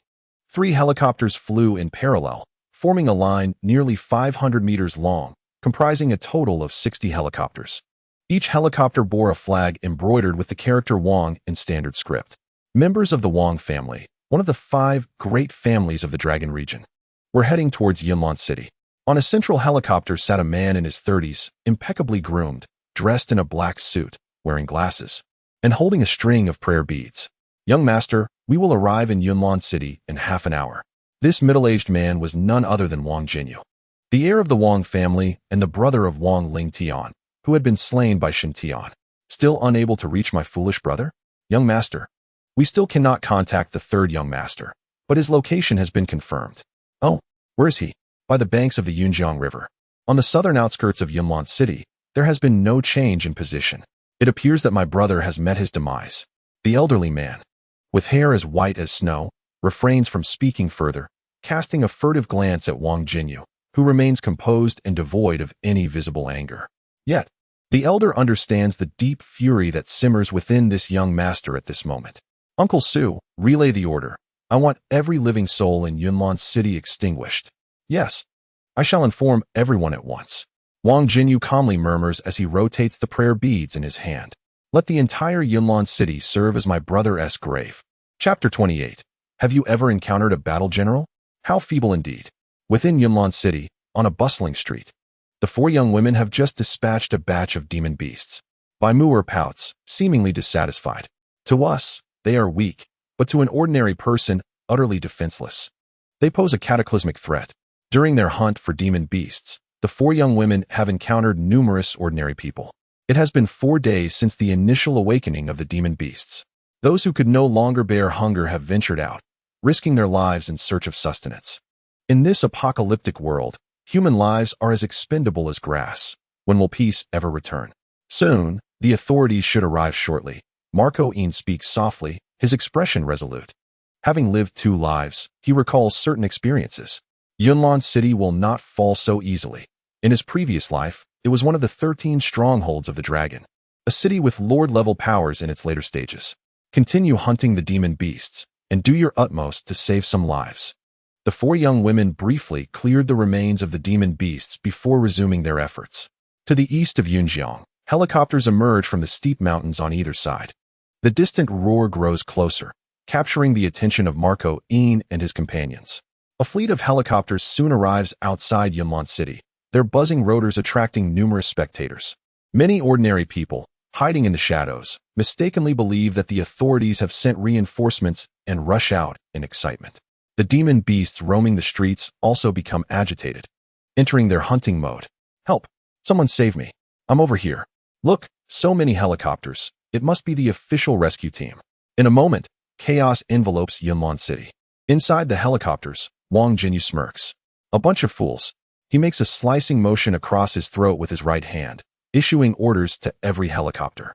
The doors swing open, and armed personnel emerge, recklessly unleashing a barrage of gunfire. Instantly, Yunlan City spirals into utter disarray. Ordinary citizens panic, fleeing from the demon beasts behind them while facing their own kin in conflict ahead. For a brief moment, the entire Yunlan City descends into an infernal abyss. It's the Wang family. Curse them. How can they so indiscriminately slaughter the innocent? Marco Een roars in fury, transforming into his beastly form, wielding the celestial horse golden spear. In an instant, he soars above one of the helicopters, sweeping his weapon across, causing the wing to explode. The helicopter lost its balance and crashed into an abandoned building. A deafening explosion followed, capturing the attention of many. At that very moment, 3 women sprang into action. Xiao Ji, a 9th-level master, unleashed her swift shadow and began to scale the towering structure. With her speed escalating, she resembled a sharp arrow in flight. Upon reaching the rooftop, she leaped with grace, her invisible claws activating, and in an instant, tore a helicopter in half. Following her lead, Bai Mu'er and Chu Baining also ascended to the rooftop. With glimmering eyes, they swiftly subdued the pilots of two helicopters, altering their flight paths so that they collided with one another. Meanwhile, Chu Baining unleashed her debilitating poison, infiltrating one of the helicopters. Once inside, the poison rapidly deteriorated the pilot's vital organs, resulting in immediate death. This audacious act drew the attention of Wang Jinyu. Seeking death. How dare you oppose the Wang family? Focus your fire on those girls. Su Shu, do not unleash a concentrated attack. Leave it to the Beast Masters and Beast Girls to encircle them. Master, they have killed our people. Losing a few aircraft and a handful of useless lives is trivial compared to these four women. Oh, Su Fu raised an eyebrow, perplexed. Qing'er, please explain. Yes, master. The Beast Girl named Qing'er spoke up. All four of them possess SSS-level talents. Ah, I see. Su Fu's confusion dissipated. Qing'er, the Beast Girl, was Wang Jinyu's contracted beast, endowed with a sensing ability. The Wang family had recently captured numerous highly gifted Beast Girls and Beast Masters in Longzhong, including 2 of SSS rank. It was astonishing that such a small city as Yunlan had birthed 4 SSS-level talents. On the rooftop, the 4 women stood poised, fully transformed into their Beast Girl states. As the most formidable among them, Marco Yin took the forefront. Soon, the entire building was encircled by helicopters. A contingent of Beast Masters and Beast Girls descended from the aircraft. Such audacity to strike against the Wang family. Do you wish for death? Su Fu was the first to speak, his tone sharp as he questioned the 4 women. Your family indiscriminately slaughters the innocent, devoid of humanity. What does it matter if we strike against you? Bold girls, seize them. Wait. Clad in a tailored suit, Wang Jinyu approached with a gentle smile, flanked by the 4 contracted Beast Girls. I am Wang Jinyu, the young master of the Wang family. I trust you are aware of our power in Longzhou. I now offer you an opportunity to ally with the Wang family. Otherwise, you shall face a certain death. Do not be hasty in your rejection. This is a chance for survival. Otherwise, given your act of killing my brother, you will undoubtedly perish. Before disembarking, the Beast Girl named Qing'er sensed a faint aura emanating from the 4 women, reminiscent of the deceased Wang Lingtian. Wang Jinyu immediately surmised that his foolish brother had met his end at their hands. In contrast to seeking vengeance for a deceased brother, Wang Jinyu harbors a greater desire to acquire 4 SSS-grade Beast Maidens. After all, familial interests take precedence. Granting these 4 a chance at life and winning their hearts could ultimately cultivate them into loyal confidants, ensuring his untroubled succession to the position of family head. How amusing it is that you, as an elder brother, contemplate recruiting us despite our having slain your sibling. Truly, a family bound by affection. I recall your brother's last words, proclaiming that if he were to perish, the Wang family would not let us escape unscathed. Indeed, it appears that the reality diverges from his assertions. Alas, how pitiable it would be if the departed were to learn of his brother's intentions to recruit us. One wonders if he might rise from his grave in indignation. But where is that grave? Was it not left in the wilderness to be devoured by beasts? Shall he crawl out from the belly of a monster? Ha ha! The 4 maidens scoffed, exchanging barbs without a hint of regard for Wang Jinyu. A twitch of his lips betrayed his composure. Even as he prided himself on his mastery of emotional control, he found it increasingly difficult to contain himself. Have you laughed enough? If so, let us proceed to choices. You have 3 minutes to deliberate. After that, you shall either submit or perish. 3 minutes are unnecessary. Marco Inchao declared resolutely. To demand our submission is utterly impossible. Then your choice is death. Indeed, a choice for death. Boom, boom, boom. The sound of 3 explosions erupted from behind, a wave of heat surging forth. Wang Jinyu turned to witness 3 helicopters colliding and bursting into flames. At that moment, a man stood atop one of the helicopters, brandishing a long firearm, greeting them with a smile and a wave. However, the choice of death is yours. Boom. The celestial spear pierced the helicopter, and an explosion reverberated. Meanwhile, Shen Tian leaped forth dramatically, landing gracefully on the rooftop amidst the chaos. Oh, the young master of the Wang family, a mid-level beast master at the 5th tier, truly impressive. The contracted beast maidens are also of mid-level, quite formidable. Nevertheless, In my eyes, they are nothing but trash. I proclaimed when I ended your brother's life that should your Wang family dare seek revenge, I shall slay one for each that comes, 1,000 for 1,000. Those present today must remain obedient. Not a single one shall escape. Arrogant youth. I am not a novice, but a mid-level master. Do you possess the capability to kill me? Heh. With a cold chuckle, Shen Tian summoned his spiritual energy, manifesting a beast armor around him. Is being mid-level so impressive? Have you ever encountered a battle general? Chapter 29. Slaying in Longzhong to annihilate the Wang family. The spiritual energy erupted from within. The brilliant beast armor enveloped him. Although he possessed only 4 pieces of the armor, incomplete as it was, the moment it was unleashed, an invisible pressure spread throughout the area. Wang Jinyu felt the brunt of it, struggling to breathe under the weight of the overwhelming force. Ascend. Marco Inchao activated her phantom doppelganger, and the 3 maidens mounted their replicas, soaring towards the heavens.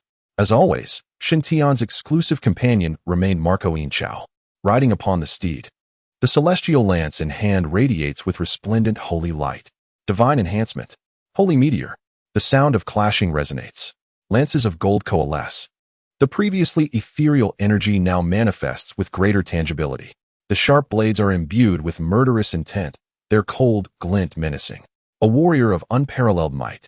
The calm visage of Wang Jinyu has faded into despondence since the moment he donned the Shintian beast armor, replaced by sheer terror. He gazes at the multitude of golden lances, his countenance betraying helplessness. No, please, spare me. The Wang family will not pursue this matter further. I assure you as the heir of the Wang family, all pride and confidence have been utterly shattered. The once imperious scion of the Wang family now pleads in a frenzied howl for mercy. Kneel. Wang Jinyu's powerful frame trembles, caught in a moment of struggle and hesitation. Do you not understand? Kneel. The sound waves reverberate, stretching for miles, the oppressive force intensifying, causing the air to thicken and slow. I will kneel. Gritting his teeth, Wang Jinyu collapses to the ground. How absurd. Clenching his fists tightly, he endures the humiliation. This grudge will be remembered. Vengeance shall surely follow. It is laughable that even in kneeling, your life remains forfeit. You. At these words, Wang Jinyu erupts in fury. You wretched creature, dare you mock me? You are the wretched one. When commanded to kneel, you comply so obediently. Am I your father? Coldly deriding, Shintian excels in mockery. With a son like you, it is indeed a misfortune for a father. Perish. As the golden lances are fully formed, Shintian forcefully sweeps downward. The myriad lances streak through the sky like meteors, engulfing those atop the building and the helicopters encircling it. What the hell? An attack is imminent. What Wang Jinyu uttered remains unknown to all. A deafening explosion ensues. The building collapses in a cataclysmic roar, and all are annihilated, buried beneath the rubble. A warrior of such caliber commands terror indeed. Remarkable. The 4 women stand agape, their hearts filled with confusion. Why do they not resist? Chu Baining is the first to voice her inquiry, their gazes converging upon Shintian. It is due to the beast armor. The ranks of beast masters and beast maidens are divided into 9 distinct levels, with the first 3 being the most rudimentary, lacking any notable characteristics. However, upon entering the warrior level, the differences are substantial. The beast armor significantly enhances combat prowess and exudes an inherent pressure. Yet, this pressure from the beast armor only suppresses those of lower ranks. It offers no advantage against peers of equal standing. Understood. With Shintian's elucidation, the others suddenly grasped the situation. Under the oppressive aura of the beast armor, the movements of Wang Jinyu and his entourage are completely stifled. Their spirits are suppressed, rendering them incapable of mobilizing their energies to unleash their skills, thus leaving them no choice but to succumb to their fate. Now, we have irrevocably offended the Wang family. They will not let this transgression go unpunished and will surely send more to seek retribution. Indeed, the Wang family remains a formidable presence in the Longzhong region, not to be underestimated. We must make early preparations. What are our next steps? Marco Yin lowered his head in contemplation, inquiring about Shen Tian's plans. Let us strike at the Wang family in Longzhong. The girls were taken aback, unprepared for such a bold notion from Shen Tian. Remaining in Yunlan City has lost its significance. The surrounding Yunlan mountain, recently ravaged, offers scant spiritual pearls for our growth. To continue our ascent in power, we must depart from Yunlan City, And since we have a vendetta against the Wang family, we shall head straight to Longzhong and eradicate them, establishing our foothold there. Indeed. Chu Baining nodded in agreement. Staying in Yunlan will only hinder our progress. Heading to Longzhong is the most prudent choice. However, the Wang family's influence in Longzhong is considerable. Given our limited numbers, it may prove challenging to vanquish them. Perhaps I could contact my father and have the Chu family send some reinforcements? While the offer was appreciated, Shun Tian declined politely. There is no need for that. You have witnessed the might of a battle general. I need not elaborate further. If each of you ascends to that level, why should we fear a mere Wang family? Are you suggesting we must all advance to the battle general level before confronting the Wang family? Bai Mu Air voiced her concerns. Considering the current circumstances, battle general level beasts are quite rare. I believe it poses no challenge. Marco interjected. The journey to Longzhong is not short. We will traverse several mountains and forests along the way, making it feasible to encounter some battle general level beasts. Let us not forget, to reach Longzhong, we must first pass through Wushan. You all know well the reputation of Wushan, which surely harbors numerous battle general level beasts.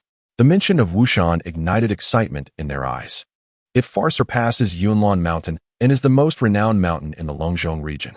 With the resurgence of beasts, there must be an abundance of newly born creatures within its depths. I have no objections. I will support any plan you propose. Xiao Ji affirmed without hesitation.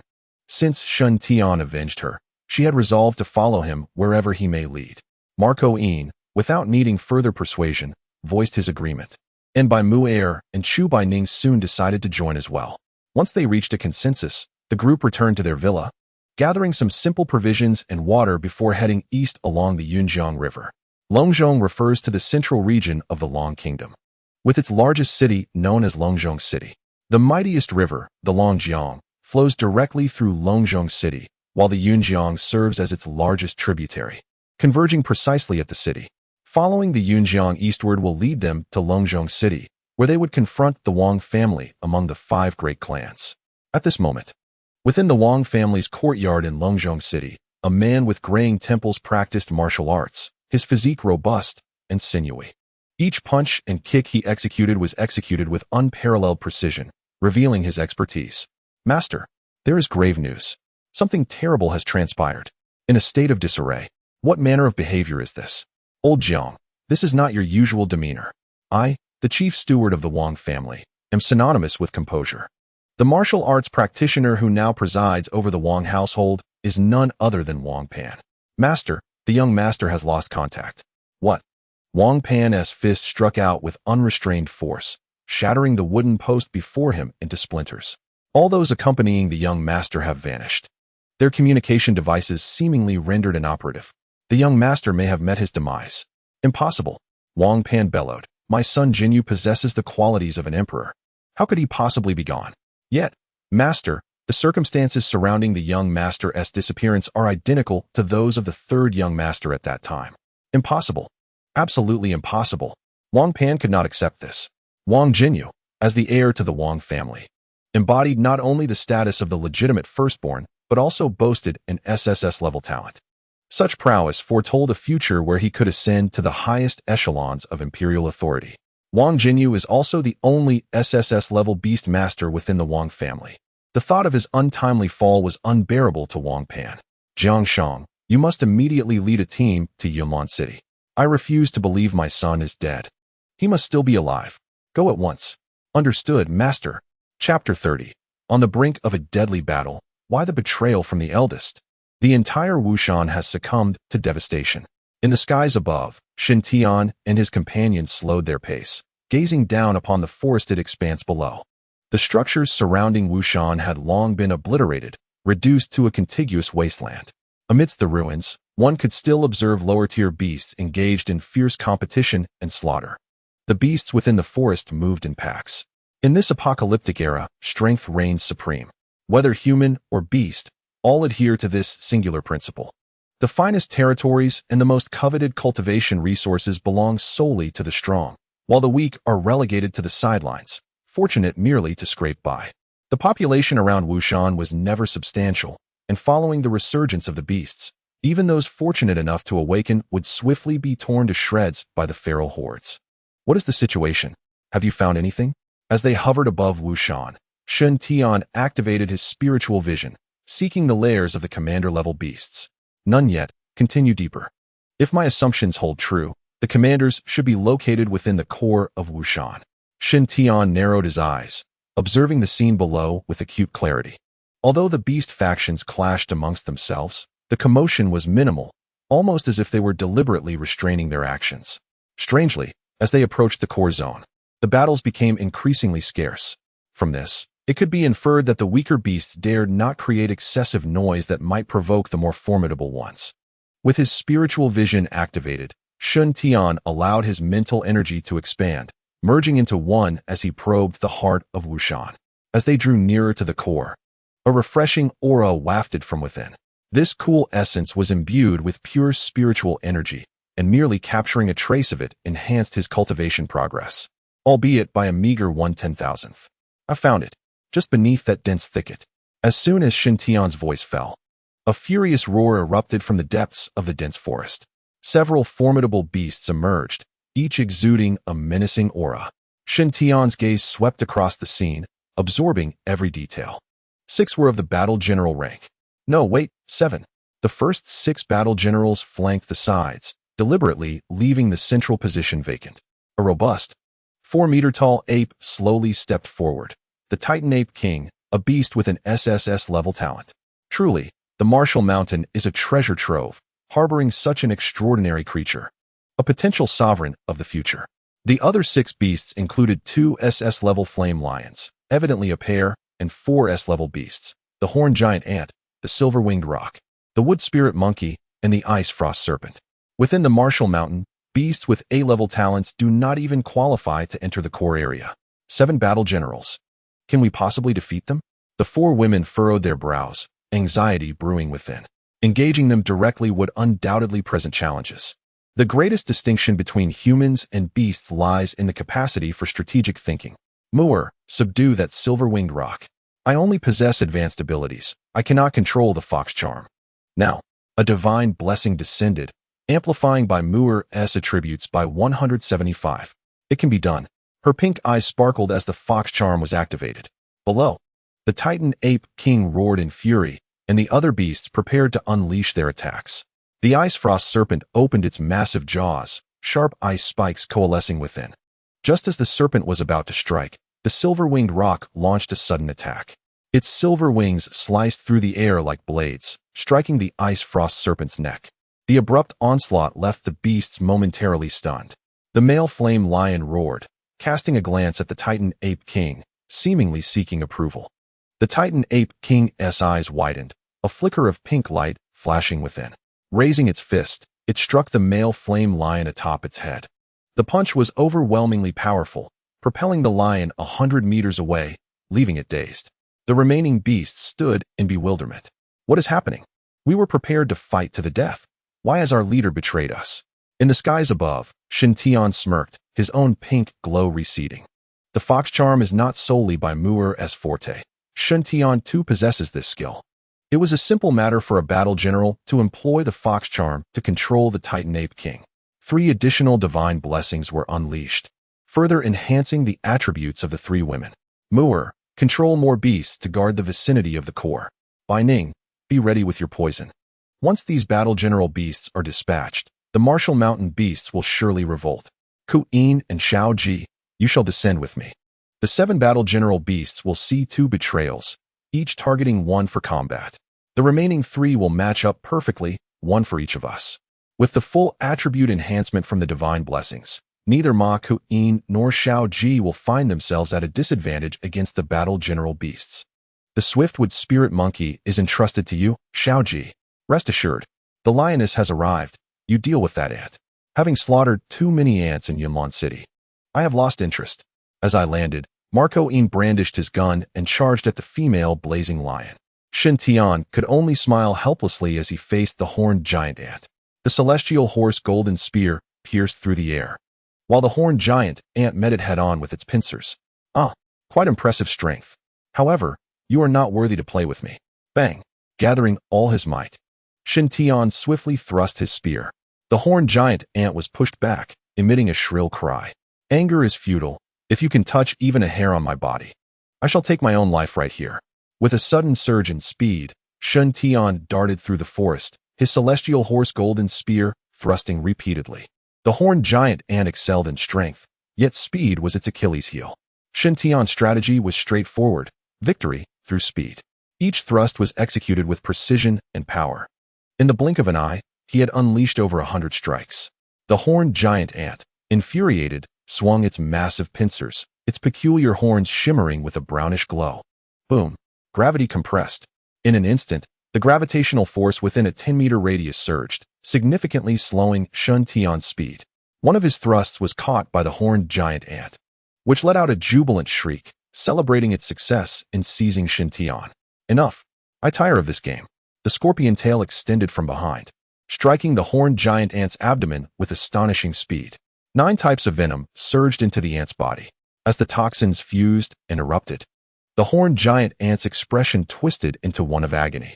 The 9-colored demonic prison poison, capable of both group and single target application, was precisely what Shun Tian needed to ensure the ant's pincers were occupied, allowing his scorpion tail to strike its most vulnerable spot. Die, clang, splatter. Under the influence of the 9-colored demonic prison poison, the horned giant ant was powerless to resist as the celestial horse golden spear pierced through its head. With the horned giant ant dealt with, Shun Tian surveyed the battlefield. Marco Yin and Xiao Ji were entangled with their adversaries. The male blazing lion, under the Titan Ape King's suppression, was utterly powerless. Defeat was merely a matter of time. The silver-winged roc, taking advantage of its aerial prowess, left numerous wounds on the ice serpent's body. Time to end this battle. Raising his spear, he assisted Marco Yin in dispatching the female blazing lion, and together they aided Xiao Ji in eliminating the Tongmu spirit monkey. With Shun Tian's trio entering the fray, the already suppressed male blazing lion and ice serpent were swiftly defeated. As for the controlled Titan Ape King and silver-winged roc, they were slain by Mu'er and Chu Binding. Thus, the 4 women's advancement tasks were completed, successfully stepping into the ranks of battle generals. After vanquishing 7 battle general level beasts, Shun Tian's gaze turned towards the core area of Wushan. The closer he approached, the more intense his feelings became. Within the core area, there surely lay unparalleled treasures. Chapter 31. Ascending 3 levels in a row, battle general fulfilled. The forest was shrouded in mist, its foliage of vibrant green. A gentle, refreshing breeze permeated the air, soothing the heart. Shun Tian led the way, followed by 4 women, as the 5 of them ventured into the heart of Wushan Mountain. After traversing through the dense woods, a tranquil pond came into view. At the center of the pond, vibrant spiritual flowers bloomed. Spiritual treasure, 9-petal flowing cloud flower. Born of the essence of heaven and earth, it generates pure spiritual energy that can be absorbed for cultivation or consumed for refinement. With his spiritual eyes, Shun Tian easily discerned the name and remarkable properties of the spiritual treasure. The rapid ascension of the 7 great demon beasts to the general level was undoubtedly attributed to this 9-petal flowing cloud flower. Such a beautiful flower, exuding spiritual energy, must hold considerable value. This treasure, known as the 9-petal flowing cloud flower, a gift from heaven, was an opportunity not to be missed. Shun Tian remarked, "You 4 should remain here to cultivate, striving for breakthroughs before we leave Wushan. And you? Won't you join us? Someone must stay outside to intercept the demon beasts. I have already reached the 3rd tier of the general rank, so I shall not cultivate with you. After all, it is a rare opportunity to visit Wushan. The demon beasts here are invaluable resources for cultivation." After ensuring the 4 women were settled for their training, Shun Tian exited the core area. His pursuit was mutual strength. He had already attained the 3rd tier of the general rank, while the 4 women had just embarked on their journey. Outside the core area, advanced demon beasts were already gathering. The recent fall of the 7 great general rank demon beasts had not gone unnoticed by the nearby advanced ones. The allure of a 9-petal flowing cloud flower held significant appeal for them. Not one demon beast wished to let it slip from their grasp. With his celestial horse golden spear in hand, Shun Tian leapt into action. He thrust his spear forward, executing diagonal slashes, weaving through the throngs of demon beasts. The pink gleam in his eyes flickered as he invoked his enchanting charm, subduing formidable demon beasts to serve as his minions. After half a day, The demon beasts in the vicinity of the core area had been thoroughly purged. Shen Tian subsequently commanded a group of over 500 intermediate and advanced demon beasts. Now, it is your turn. Gather the demon beasts surrounding Wushan in batches for me. Killing them one by one for 10 days and nights may not suffice to eradicate all the demon beasts within Wushan. The optimal approach is, of course, through poison, large-scale extermination. These controlled intermediate and advanced demon beasts were considered elite within Wushan, and their summons would not go unanswered. As they gathered in droves, Shen Tian would strike them down. Soon, the first batch of demon beasts arrived. The 9-colored demon prison poison was unleashed, rapidly spreading across 100 miles. Within that radius, all demon beasts succumbed to the lethal toxins. This process continued until the following morning around 9 o'clock. The once bustling Wushan was eerily silent. Within 500 miles of the core area, the corpses of demon beasts piled high. Some demon beasts, under Shen Tian's control, scoured through the remains of their kin in search of spirit orbs. Each batch of spirit orbs collected was transported to the pond beside the core area. How has everyone's cultivation progressed? The 4 women spoke in unison, their hearts brimming with delight. The assistance of the 9-petal flowing cloud flower proved to be remarkably beneficial. After just one night, they had successfully advanced to the 2nd tier. Indeed, the beasts within the Martial Mountain had nearly all been vanquished, and the gathered spirit pearls lay here. After refining the 9-petal flowing cloud flower, they would hasten to absorb the spirit pearls. As he spoke, Shen Tian stepped onto the aura of the spirit and approached the pond, plucking the 9-petal flowing cloud flower. As its name suggests, it bore 9 petals, each shimmering with flowing light, akin to a living entity. Each person would consume 2 petals orally, distributing 2 petals to each of the 4 women. Shen Tian retained one for himself. Upon swallowing the petal, immense spiritual energy surged within him, propelling his advancement at an astonishing rate. The amplification effect of 5 times was now in full effect, from the 3rd to the 5th tier of the battle general rank. A total of 210 purple spirit pearls was required, which, when converted, amounted to 210,000 white spirit pearls. Such treasures, born of the heavens and earth, were indeed formidable. How delightful it would be to have a few more. Unfortunately, such treasures are elusive, and encountering this one was a stroke of great fortune. Had he not been in haste to enter the dragon realm, he could have lingered in the Martial Mountain longer, allowing the 9-petal flowing cloud flower to mature fully, which would have undoubtedly enhanced its effects. Having absorbed the flower petals, Shen Tian immediately commenced the absorption of the spirit pearls. Time is of the essence. Hastily absorbing the spirit pearls to upgrade was paramount. One by one, the spirit pearls were absorbed, and his cultivation rapidly surged. The bounty of spirit pearls acquired from the Martial Mountain was so abundant that Shen Tian paid no heed to their tally, engrossed in fervently absorbing them. Battle General Tier 7, Battle General Tier 8, Battle General Tier 9, Perfected Battle General Tier. Concluding his absorption of the spirit pearls, Shen Tian opened his eyes. By the pond, the 4 women were nowhere to be seen, yet a considerable pile of spirit pearls remained. Had he truly reached the 9th tier? What of Sister Ma Kuyin? Turning back, he beheld Ma Kuyin. How could you all progress faster than I? Her spirit vision scanned, revealing that Ma Kuyin too had reached the 9th tier. We consumed 2 petals. Ah, indeed. With a light slap to his forehead, Shen Tian remembered that each of the 4 women had consumed 2 petals, equating to 420 purple spirit pearls, thus requiring fewer pearls for their ascension to the perfected 9th tier. The classmates outside were assisting in gathering spirit pearls, and only the final touches remained, which would soon be completed. However, what to do with the remaining spirit pearls? They had no means of carrying them. With Ma Kuyin's reminder, Shen Tian realized the gravity of the situation. With so many spirit pearls left, it was inconceivable to abandon them here.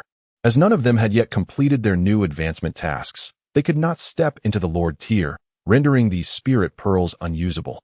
If they were to take them, they had no place to store them. A plain sword above, presumably belonging to the royal family. At that moment, Xiao Ji flickered into view beside the pond to report. The two exchanged a knowing smile, their thoughts unspoken yet understood. Above Wushan, a fleet of helicopters passed swiftly. What in the world? Why is Wushan so eerily silent? There should be a multitude of demon beasts in this area. Jiang Shang sat within the helicopter, his mind swirling with confusion. his forehead pressed against the cabin glass as he gazed downwards. As they neared the core zone, his eyes widened in shock. Good heavens! They're all dead. The corpses of demon beasts lay piled high, forming a vast expanse. What a spectacle! Is this even possible for mere mortals? This is extraordinary. I must report to the family head and see if it warrants a closer inspection. As he reached for his communication device to relay the information to Wang Pan, a voice crackled through the intercom. Jiang Steward, there is a man and a woman obstructing the path ahead of the fleet. Please advise on how to proceed. Such trivial matters do not require my input. Grabbing the intercom, Jiang Shang barked, eliminate them. How dare they block the royal family's fleet? After his reprimand, he tossed aside the intercom, suddenly sensing something amiss. A foreboding feeling crept into his heart, an intangible aura of murderous intent enveloping him. In a daze, Jiang Shang glimpsed his great-grandmother waving at him. This is bad. No sooner had he thought this than a golden spear fell from the heavens, piercing through the fuselage and into the top of Jiang Shang's head. The sharp blade drove straight down, utterly impaling his body. Boom! More golden spears rained down, and the helicopter erupted in flames. The explosions over Wushan merged into a cacophony, resembling a festival of firecrackers. Only the 10 helicopters at the forefront remained unscathed, hovering serenely in midair. Shen Tian rode on horseback, alongside Ma Kuyin, their eyes glowing with a dissipating crimson light. Chapter 32. Annihilation of the Wang family. With these 10 helicopters, accommodating the spirit orbs should pose no challenge. Moreover, entering the realm of the Dragon King should become significantly easier. The helicopters descended in altitude, with all unnecessary items within the cabin removed, save for the pilot's position. They loaded the spirit orbs into the cabin, perfectly filling 9 helicopters. The 5 individuals boarded the extra helicopter, setting a direct course toward the Dragon City. After a day and a night of swift travel, they arrived outside the city at dawn. Under the control of Hu Mei, the pilot heeded only Shen Tian's commands, heading straight for the Wang family's domain. Upon entering Dragon City, the scene unfolded before them. Despite some buildings being damaged, many remained intact. A number of individuals could be seen engaged in repair work. After all, this was Dragon City, under the governance of the 5 prominent families. Once the demon beasts revived, they quickly united to eradicate the beasts within the city, thus safeguarding their own interests. Dragon City was vast, so much so that it had been divided into 3 distinct zones: Longkou, Longyang, and Longwu. In the aftermath of the disaster, the 5 great families had already divided Dragon City among themselves. The Wang family has taken control of half of Longwu, establishing a formidable presence. Approaching, in the distance, the Wang family's helipad comes into view. Shen Tian conjures the celestial horse golden spear, his eyes igniting with fierce battle fervor. At the ancestral hall of the Wang family, the head of the family, Wang Pan, rose early. Ever since he received news of his son's possible misfortune, he has been consumed by worry, neglecting both food and rest. And even his morning martial training has been abandoned. Head of the family, a helicopter is approaching. It belongs to our Wang family. It must be Butler Jiang returning. Is that true? Wang Pan's murky eyes brightened as he sprang to his feet. It is indeed confirmed. The helicopter bears our family's insignia and registration number. The same fleet that Butler Jiang took yesterday. Excellent. Excellent. Excellent. Wang Pan exclaimed joyously. Surely my son Jinyu has returned. Inform the family members to gather at the helipad for a welcoming. With determined strides, he exited the door just as the helicopter flew overhead. Only 10 remaining? A frown creased Wang Pan's brow, his expression darkening. It appears that some audacious force in the tiny Yunlan city dares to challenge the Wang family. Could it be Lin Tianhai? That wretched scoundrel. Once the situation in Longwu stabilizes, I shall annihilate you. Without further contemplation, Wang Pan hastened to the helipad. Upon receiving the news, the Wang family's younger members quickly assembled. In a brief span, 200 to 300 individuals had gathered in the vicinity of the helipad, predominantly members of the Wang family, with only a handful of outsiders. Ha ha ha, Jinyu, my son, I have been so worried about you. Hurry down. Wang Pan rushed toward the nearest helicopter, arms wide open, eager to embrace his beloved son. As the cabin opened, a golden spear shot forth with the speed of lightning. With a swift thrust, the spear pierced through him, and Wang Pan's eyes bulged in shock. Looking down at his chest, he felt the warm blood surging forth. Raising his gaze towards the cabin, he saw a youth leisurely stepping out. Your son has long since perished, and I was the one who ended his life. In honor of your deep father-son bond, I shall send you to join him below. No need for thanks. I, Shintian, have always relished in helping others." With a gentle wave of his hand, the celestial horse golden spear, which had just struck, returned to pierce through Wang Pan's back, rejoining Shintian's grasp. Wang Pan collapsed. The head of the Wang family, Wang Pan, had fallen. Silence enveloped the scene, as the crowd exchanged bewildered glances. The head of the family is dead? The incident occurred so abruptly that it left no room for reaction. Wang Pan had no chance to defend himself. It was a fatal strike. "You young man.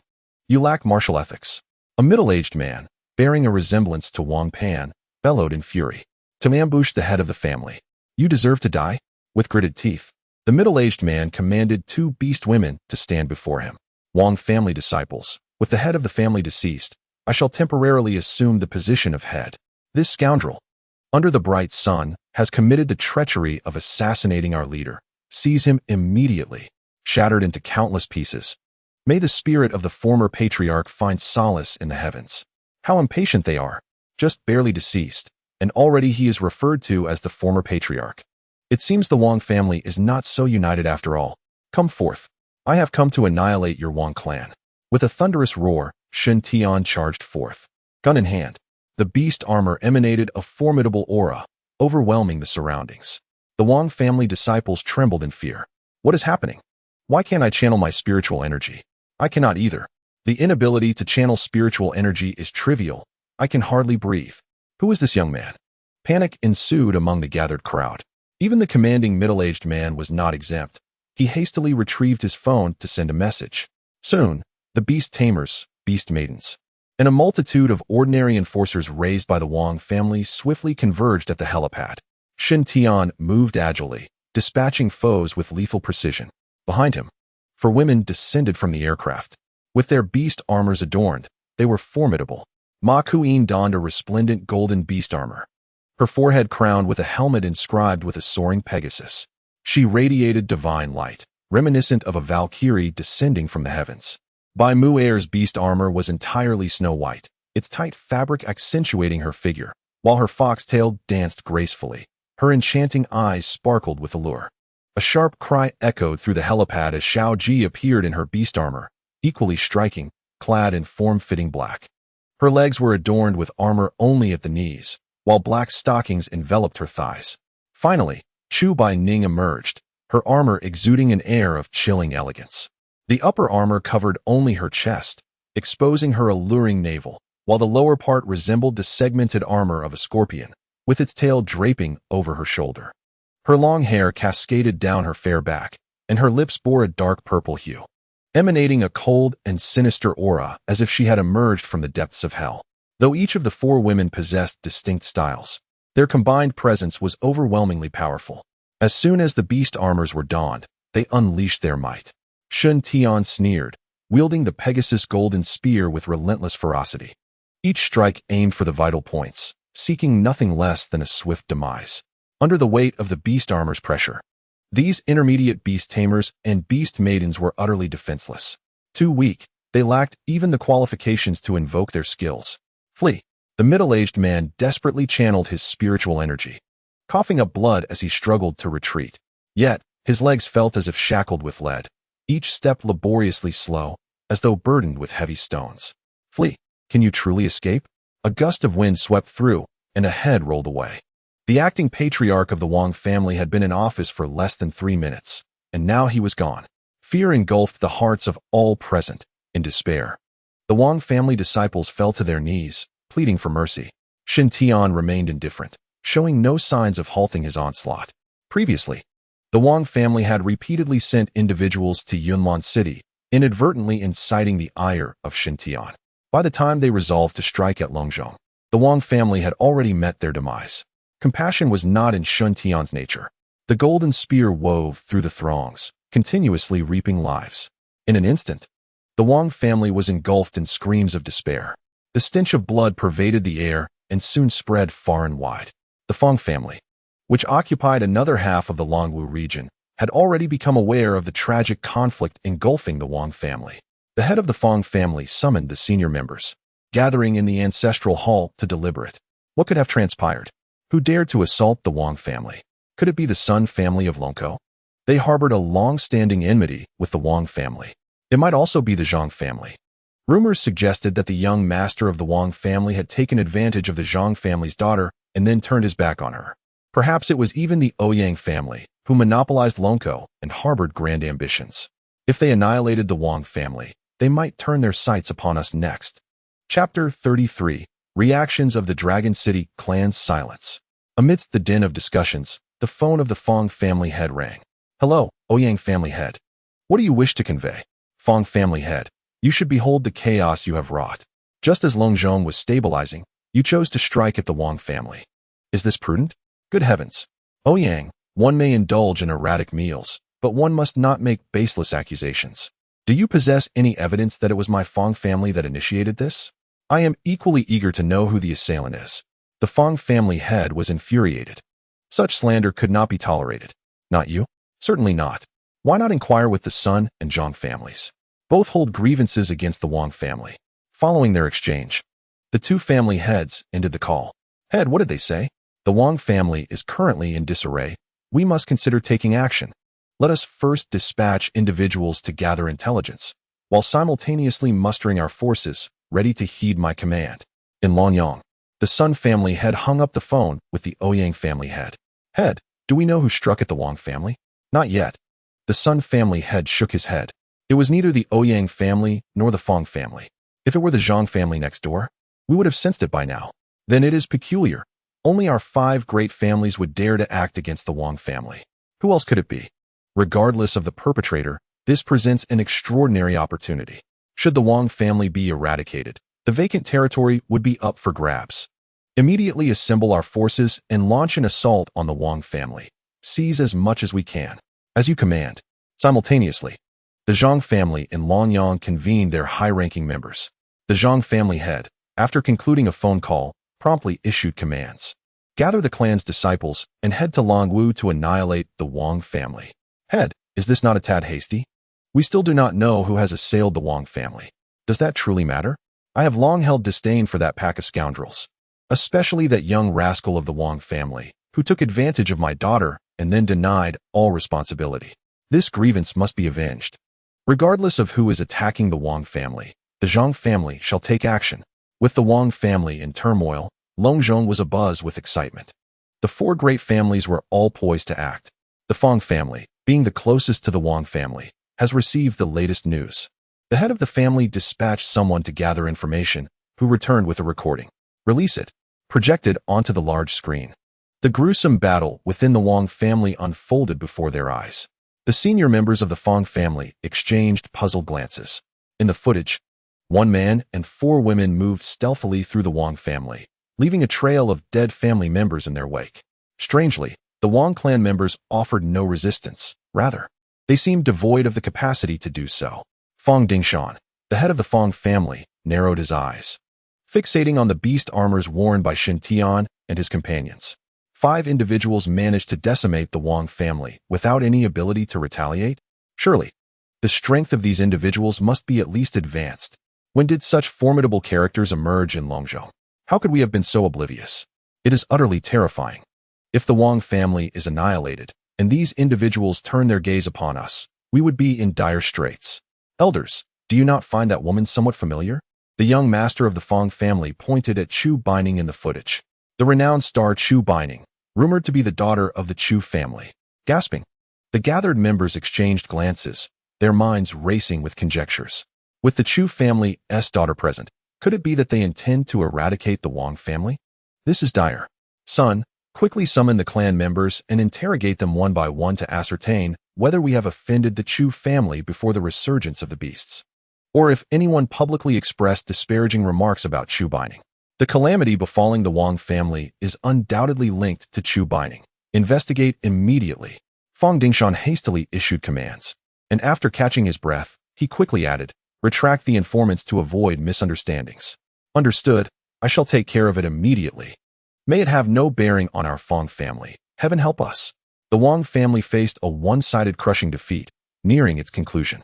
Every single member of the Wang clan met their demise, slaughtered without exception. Those who served the Wang family were not spared by Xintian either.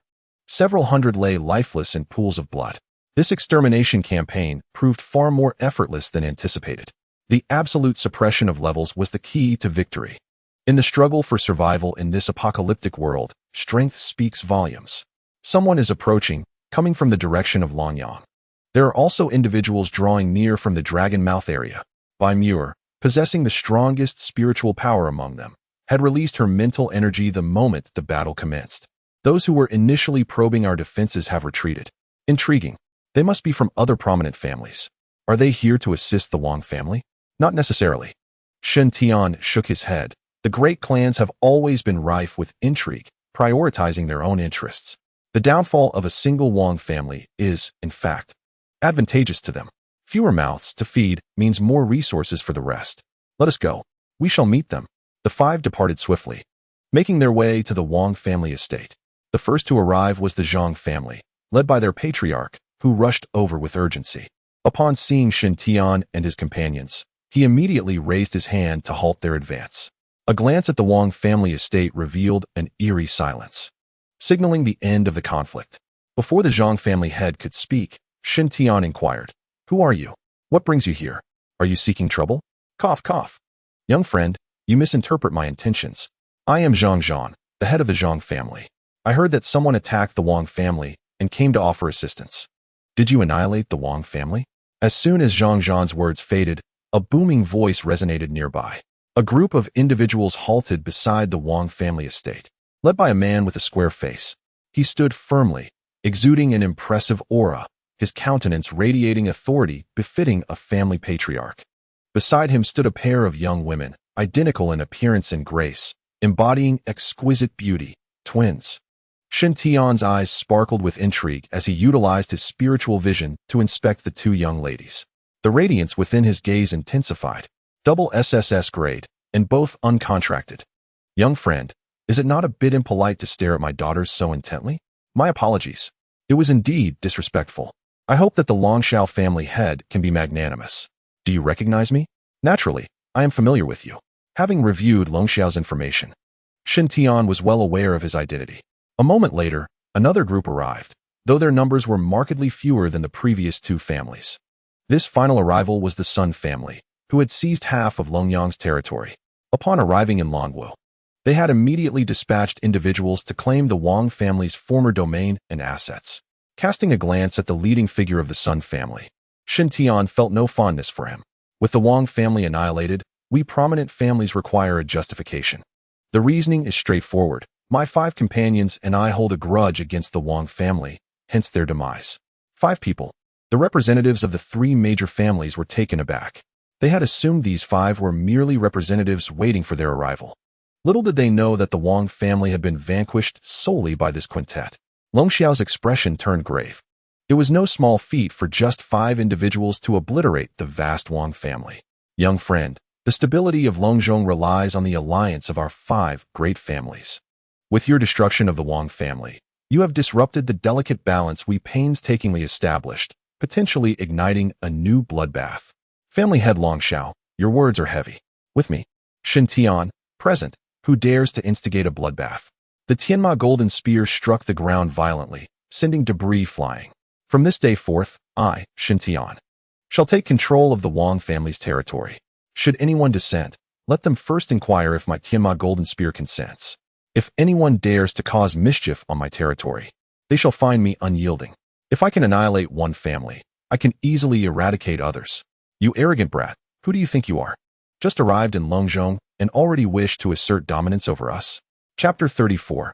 Who else dares to voice dissent? It appears that the Sun family head harbors significant objections to my presence. Shen Tian raised an eyebrow, his gaze fixed firmly on the patriarch of the Sun family. In his grasp, the celestial steed's golden spear was held firmly, an aura of lethal intent permeating the air. Within the realm of the 5 great families, I am the rightful dragon. Even if the Wang family were to fall, it is not for you, a mere child, to dictate terms. The Sun family does not consent to your takeover of Wang's territory, and neither will the other families. Be wise and depart. The head of the Sun family, with a commanding presence, believed that with the 3 great families present, Even if Shen Tian possessed formidable strength, how could he possibly contend against them? Ultimately, he was merely a young man, fresh to the fray and unaccustomed to the harsh realities of conflict. A little pressure would surely bring him to heel. However, the Sun family head seemed to have misunderstood. My assumption of control over the Wang family is not a matter for consultation, but rather a mere notification. Your consent is not required. Since you are unwilling, perhaps it is time for someone else to occupy the position of the Sun family head. With a swift motion, the golden spear lunged forth, and Shen Tian elevated off the ground. In a single, rapid stride, he closed the distance to the Sun family head in an instant. The blade pierced through the chest, and the Sun family head's eyes widened in disbelief. Reaching out to grasp Shen Tian's collar, he stammered, "You, how dare you?" Even at the brink of death, he dared to utter such words.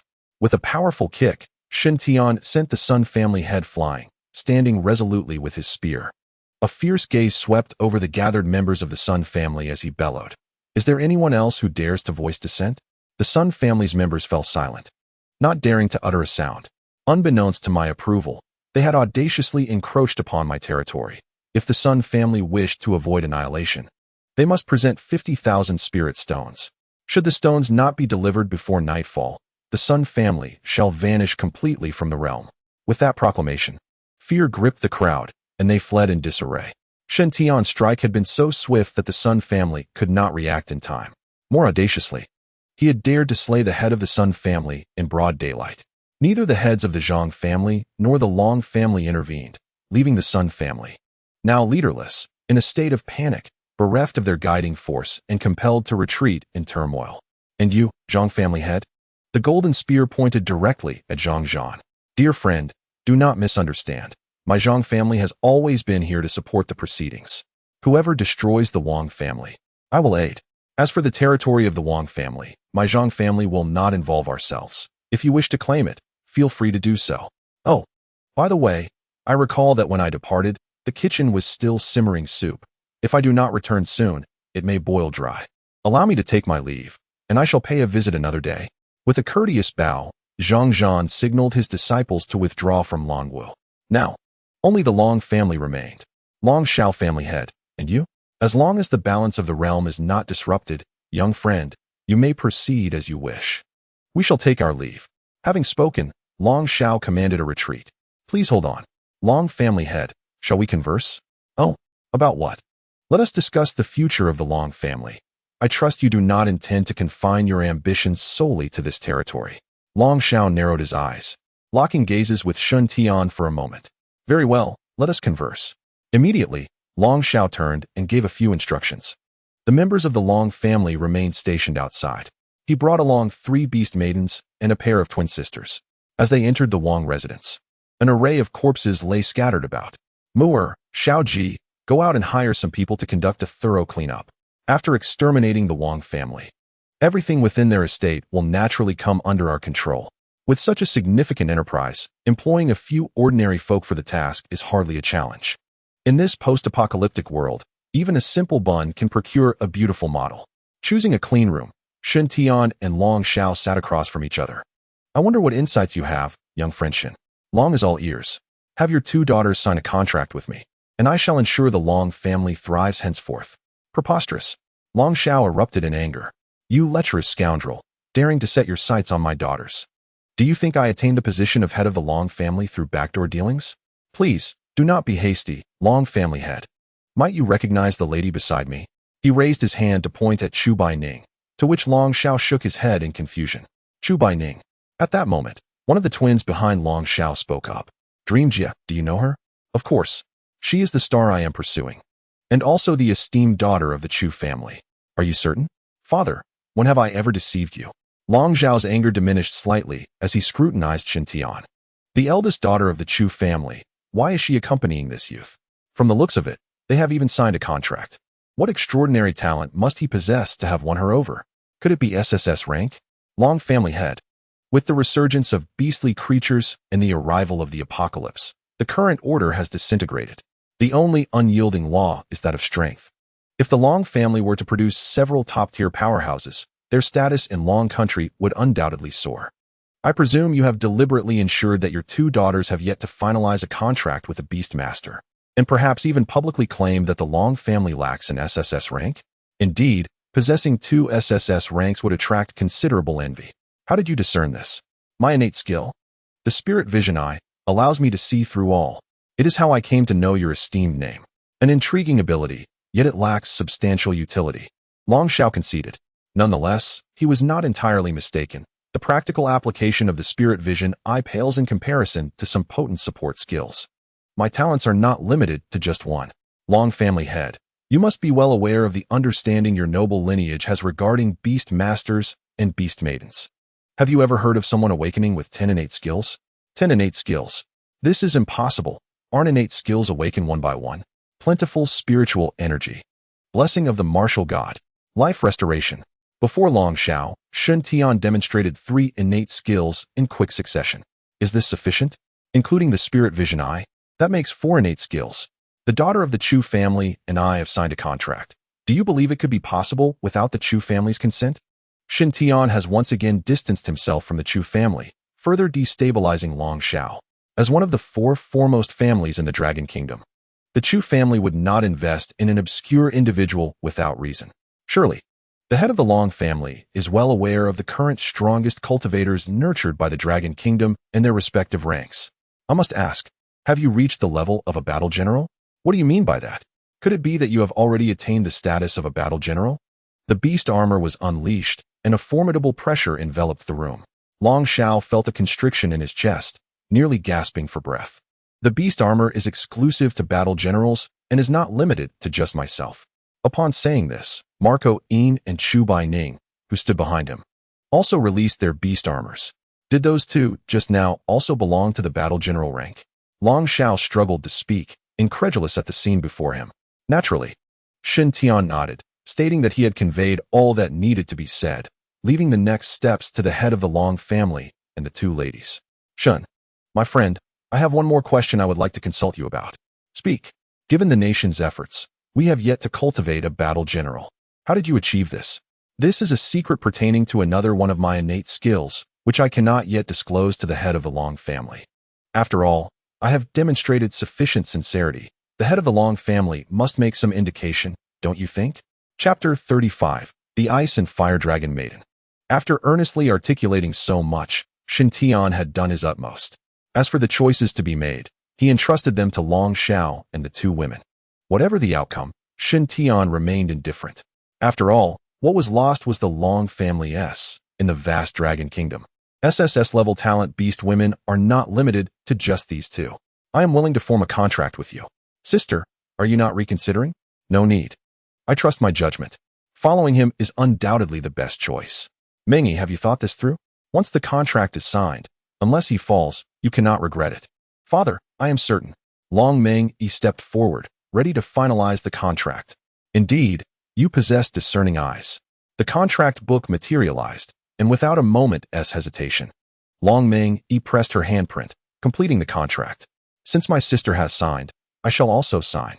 Oh, Mengjia, you father, please stop pretending. It's clear you are already moved. How long will you keep up this facade? Remember, once this opportunity passes, it may never return. Long Mengjia playfully winked and skipped toward Shen Tian. Come on, I am ready. Among these sisters, aside from their similar appearances, their personalities are truly divergent. The elder sister, Long Mengyi, awakened the fierce dragon emperor, yet possesses a rather aloof demeanor. In contrast, the younger sister, Long Mengjia, awakened the frigid dragon emperor, yet is lively and playful. The contrast between these 2 sisters is quite striking. The contract was concluded, and the information panel updated. Shen Tian squinted slightly, pausing for a moment on the contract sharing skills section, a faint smile curving his lips as he thought to himself, intriguing. Ahem, both daughters have completed their contracts. Long Xiao coughed lightly twice and rose to express his stance. Since both of my daughters have chosen to contract with young Master Shen, from this moment forth, our Long family shall wholeheartedly support young Master Shen. Should there be any needs in the future, please do not hesitate to voice them. As the head of the Long family and the 2 esteemed ladies choose to place their trust in me, Shen shall certainly not let you down.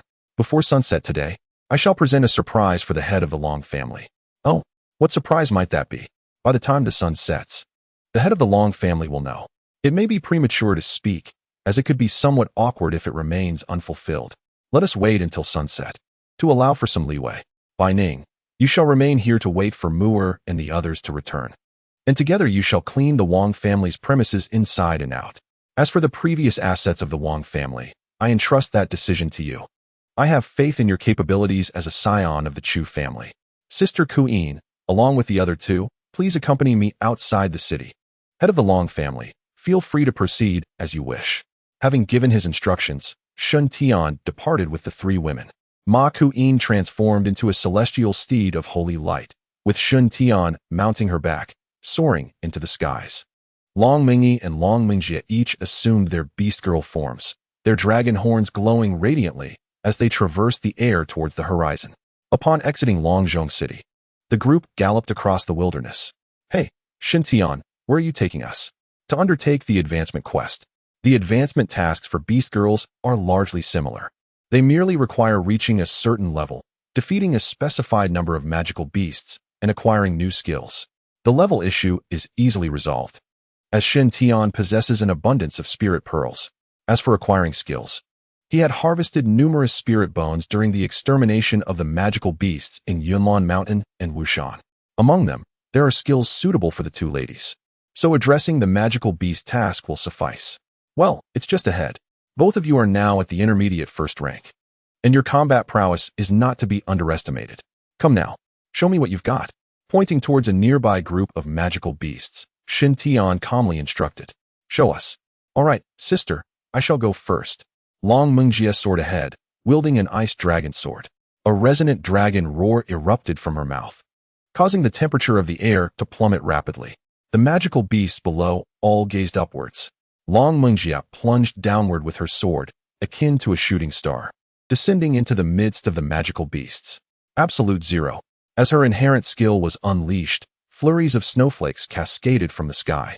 In a fleeting moment, the ground became swiftly encased in ice, and within moments, over 1,000 magical beasts were frozen solid, transformed into ice sculptures. Boom. Crack, crack, crack. The ice shattered, and with it, the frozen magical beasts were reduced to mere fragments, with no bloodshed visible. Blazing sunfire. The formerly frigid temperature surged rapidly. In mere moments, Shin Tian seemed to experience the changing of the seasons. In the sky, Long Mingyi stood proudly with her sword, the tip swirling with the blazing sun, releasing an extreme heat that emanated from her concentrated flames. With a sharp command, the flame dragon sword pierced the blazing sun. The dragon's roar echoed across the horizon, and the fireballs that erupted from the sun transformed into ethereal fire dragons, crashing down upon another horde of beasts. The inferno engulfed vast expanses of the plain, as the creatures howled in anguish beneath the searing flames. Annihilate. A melodious call resonated, intensifying the flames further. The fire dragons swept across the scorched earth, leaving behind a trail of ash that danced upon the wind.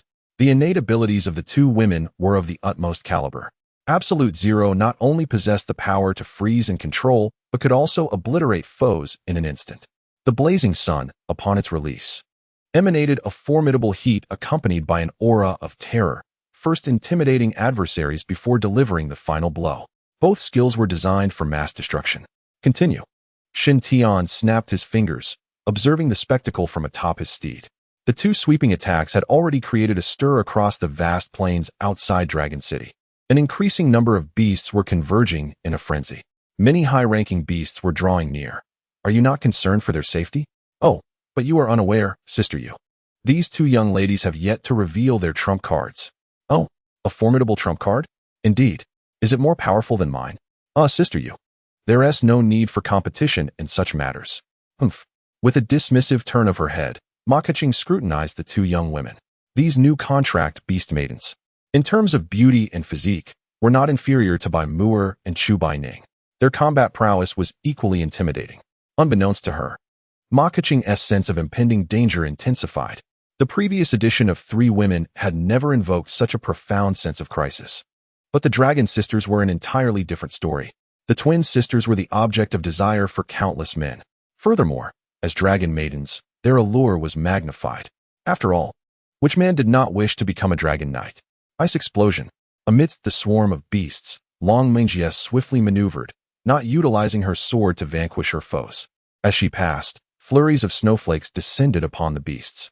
Once the distance increased, those creatures burst apart in a gruesome spectacle. Shen Tian nodded to himself. This skill was impressive, particularly in snowy conditions, where its deceptive nature was greatly amplified. Shifting his gaze, he observed Long Mingjie also charging through the horde of beasts.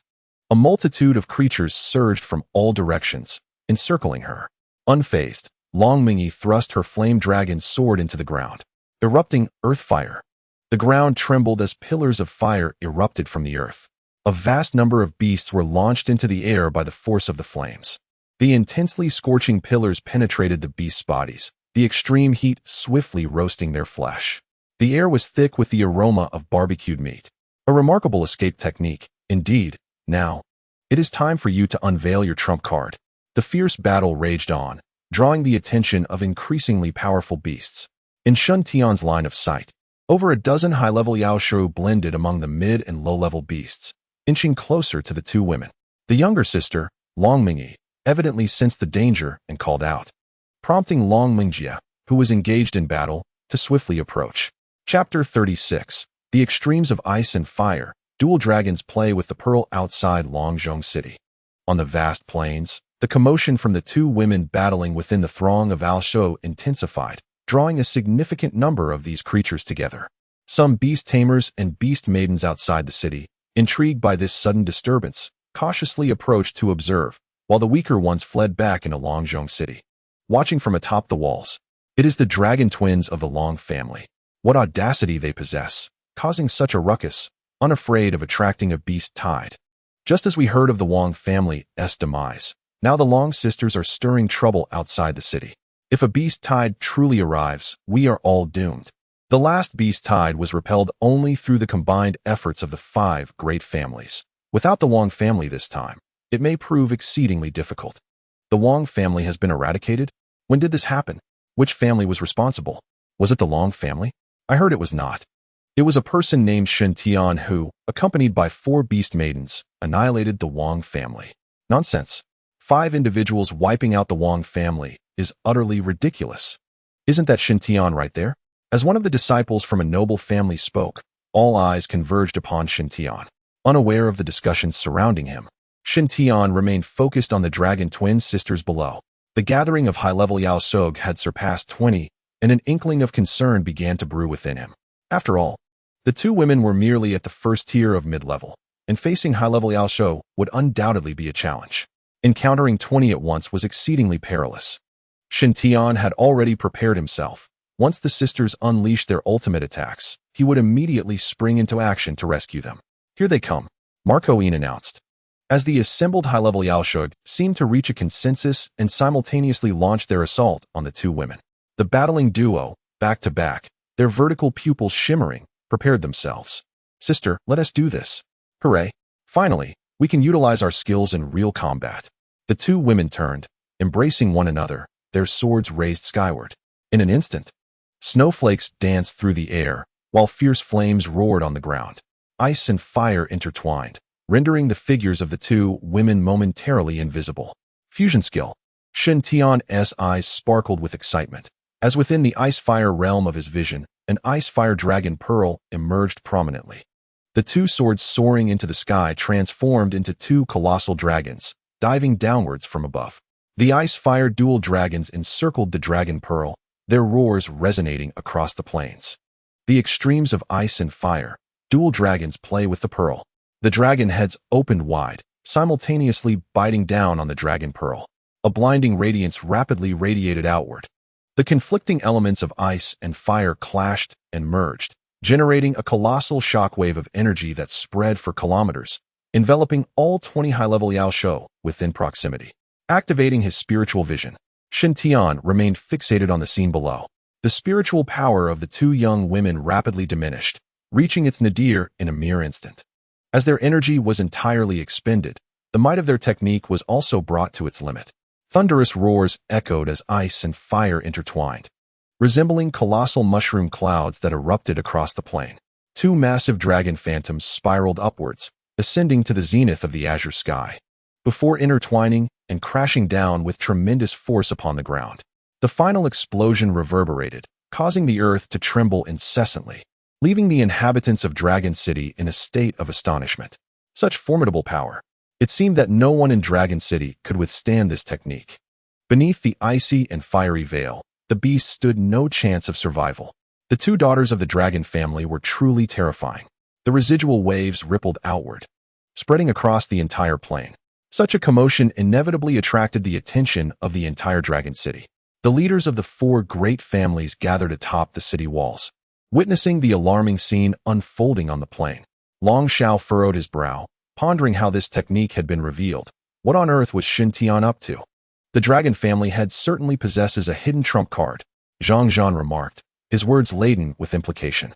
In my opinion, the daughters of the dragon family are likely not of SS rank, but rather SSS rank. Fong family head speculation was indeed accurate. At this juncture, Long Xiao saw no need for concealment and decided to speak openly. Fong Dingshan squinted slightly, realizing that after employing this technique, their spiritual power must be depleted. Is the dragon family head not going to intervene? No need, Long Xiao replied, waving his hand. My daughters have formed a contract with Shen Tian, with him present. There is no cause for concern. Upon hearing this, Fong Dingshan finally noticed a young man atop a celestial steed above the two daughters of the dragon family. Upon closer inspection, it was Shen Tian. This technique was truly formidable. In the sky, Shen Tian murmured softly, although he had anticipated this. Witnessing it firsthand was an entirely different kind of shock. Excellent. Truly worthy of my admiration. What do you mean, your admiration? They are merely your contracted beast maidens. Ma Kuyin retorted hastily, her sense of crisis intensifying once more. The arrival of the two women could threaten her position.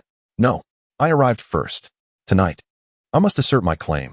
As the residual waves gradually dissipated, the two daughters of the dragon family collapsed onto the ground, gasping for breath.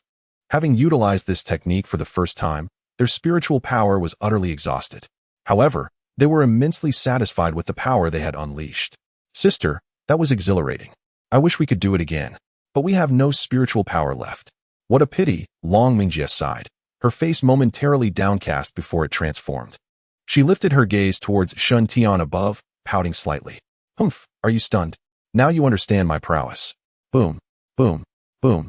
A series of massive tremors resonated from afar. Long Mingjie furrowed her brow, her expression darkening. A beast tide. It's a beast tide. Long Mingjie, usually calm, now spoke with a slight tremor in her voice. Upon the Dragon City, the faces of the crowd turned ashen. In the distance, dust swirled as the thunderous roars of beasts echoed ominously. Swarms of monstrous creatures charged toward the city, an impending beast tide. It was over. It was over.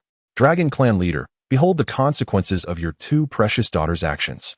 In this moment, Dragon City is ill-equipped to withstand a second beast tide. The Dragon Clan must take responsibility for this calamity. Zhang Zhan and Fong Dingshan, witnessing the onset of the beast tide, turned pale. After the resurgence of the second wave of monstrous beasts, a previous tide had wreaked havoc upon the entire Dragon City. After much effort to repel that tide, a brief tranquility had been restored, only to be shattered again today. Regardless of whether the blame lay with the two daughters of the Dragon Clan, both men instinctively shifted the burden onto the Dragon family. How could they not? When the two daughters had just unleashed a powerful spell, vanquishing numerous beasts, and the tide erupted immediately thereafter. They were simply unfortunate. Gentlemen, the beast tide approaches. Let us unite our efforts to repel it. As for the Dragon Clan's accountability, I, Long Xiao, will accept it. In this critical moment, Long Xiao had no choice. Should he refuse to shoulder the blame, Zhang and Fong would not cooperate in halting the tide, and the Dragon family alone could not withstand it. Humph. Immediately gather forces and prepare to venture forth to confront the enemy. In the wilderness, Shen Tian and Marco Yin descended. The dragon sisters struggled to rise, their faces pale and devoid of color. What has befallen you? Your spiritual energy is depleted, yet this seems excessive. The beast tide is upon us. Do you comprehend the implications of a beast tide? The last one nearly obliterated Dragon City, and now, with its vitality yet to recover, another tide is upon us. Are we doomed? The usually bright and cheerful Long Mingjie wore a sorrowful expression. I do not wish to perish. I have yet to experience the sweetness of love, or to have a boyfriend. Woe is me. Can you not show a bit of resolve? If it comes to it, we shall die in battle. Long Mengyi retorted sharply, gazing at the approaching tide with her sword drawn. Fear not. You will have your chance at romance. Death is not in the cards for you. No one shall perish without my consent. Shin Tian. A mere beast tide. Watch me extinguish it with a mere gesture. Chapter 37. A pitiful beast tide. Is it fleeing already? My spiritual energy is abundant. 2 beams of light enveloped the sisters, instantly restoring their spiritual energy. Very well, rise. Obey my command. Mounting their steeds, the 4 ascended into the air, heading straight for the oncoming tide. How can we possibly halt such a tide with just the 4 of us? Why not? Shin Tian countered, leaving Long Mengyi speechless, her brow still furrowed. Without further ado, Marco Yin guided Shin Tian above the tide, delving 300 meters deeper, halting midair. Observe closely. With a swift motion, he conjured an ice dragon's sword into his grasp. Shin Tian's aura transformed dramatically. Enveloped in beast armor, the presence of the 2 sisters enhanced his formidable attire further. His left arm bore the ice dragon armor, while the right was adorned with the fire dragon armor.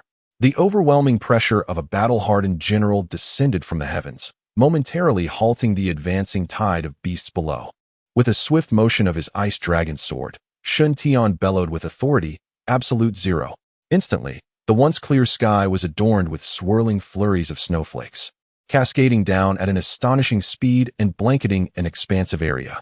Long Mingjia widened her eyes in disbelief. Was this truly my absolute zero? Yet, this was no mere manifestation. It was the absolute zero perfected through Shin Tian's divine enhancement. Its reach was broader, its execution swifter, and its might exponentially greater. The ground froze as the icy grasp spread forth, extending 30 miles ahead, where every beast was encased in ice. With a snap of his fingers, the trapped beasts erupted in a series of explosions, the destruction rippling from the forefront of the horde to the rear. The 2 daughters of the Long clan stared in astonishment. In just one move, every beast within 30 miles lay slain. Could such a feat truly be achieved by a human? In the aftermath of this display, the beast horde was clearly gripped by panic. The advancing creatures hesitated, seemingly daunted by the power before them. From the rear of the horde, roars of defiance echoed. The beasts trembled, rallying themselves to charge once more.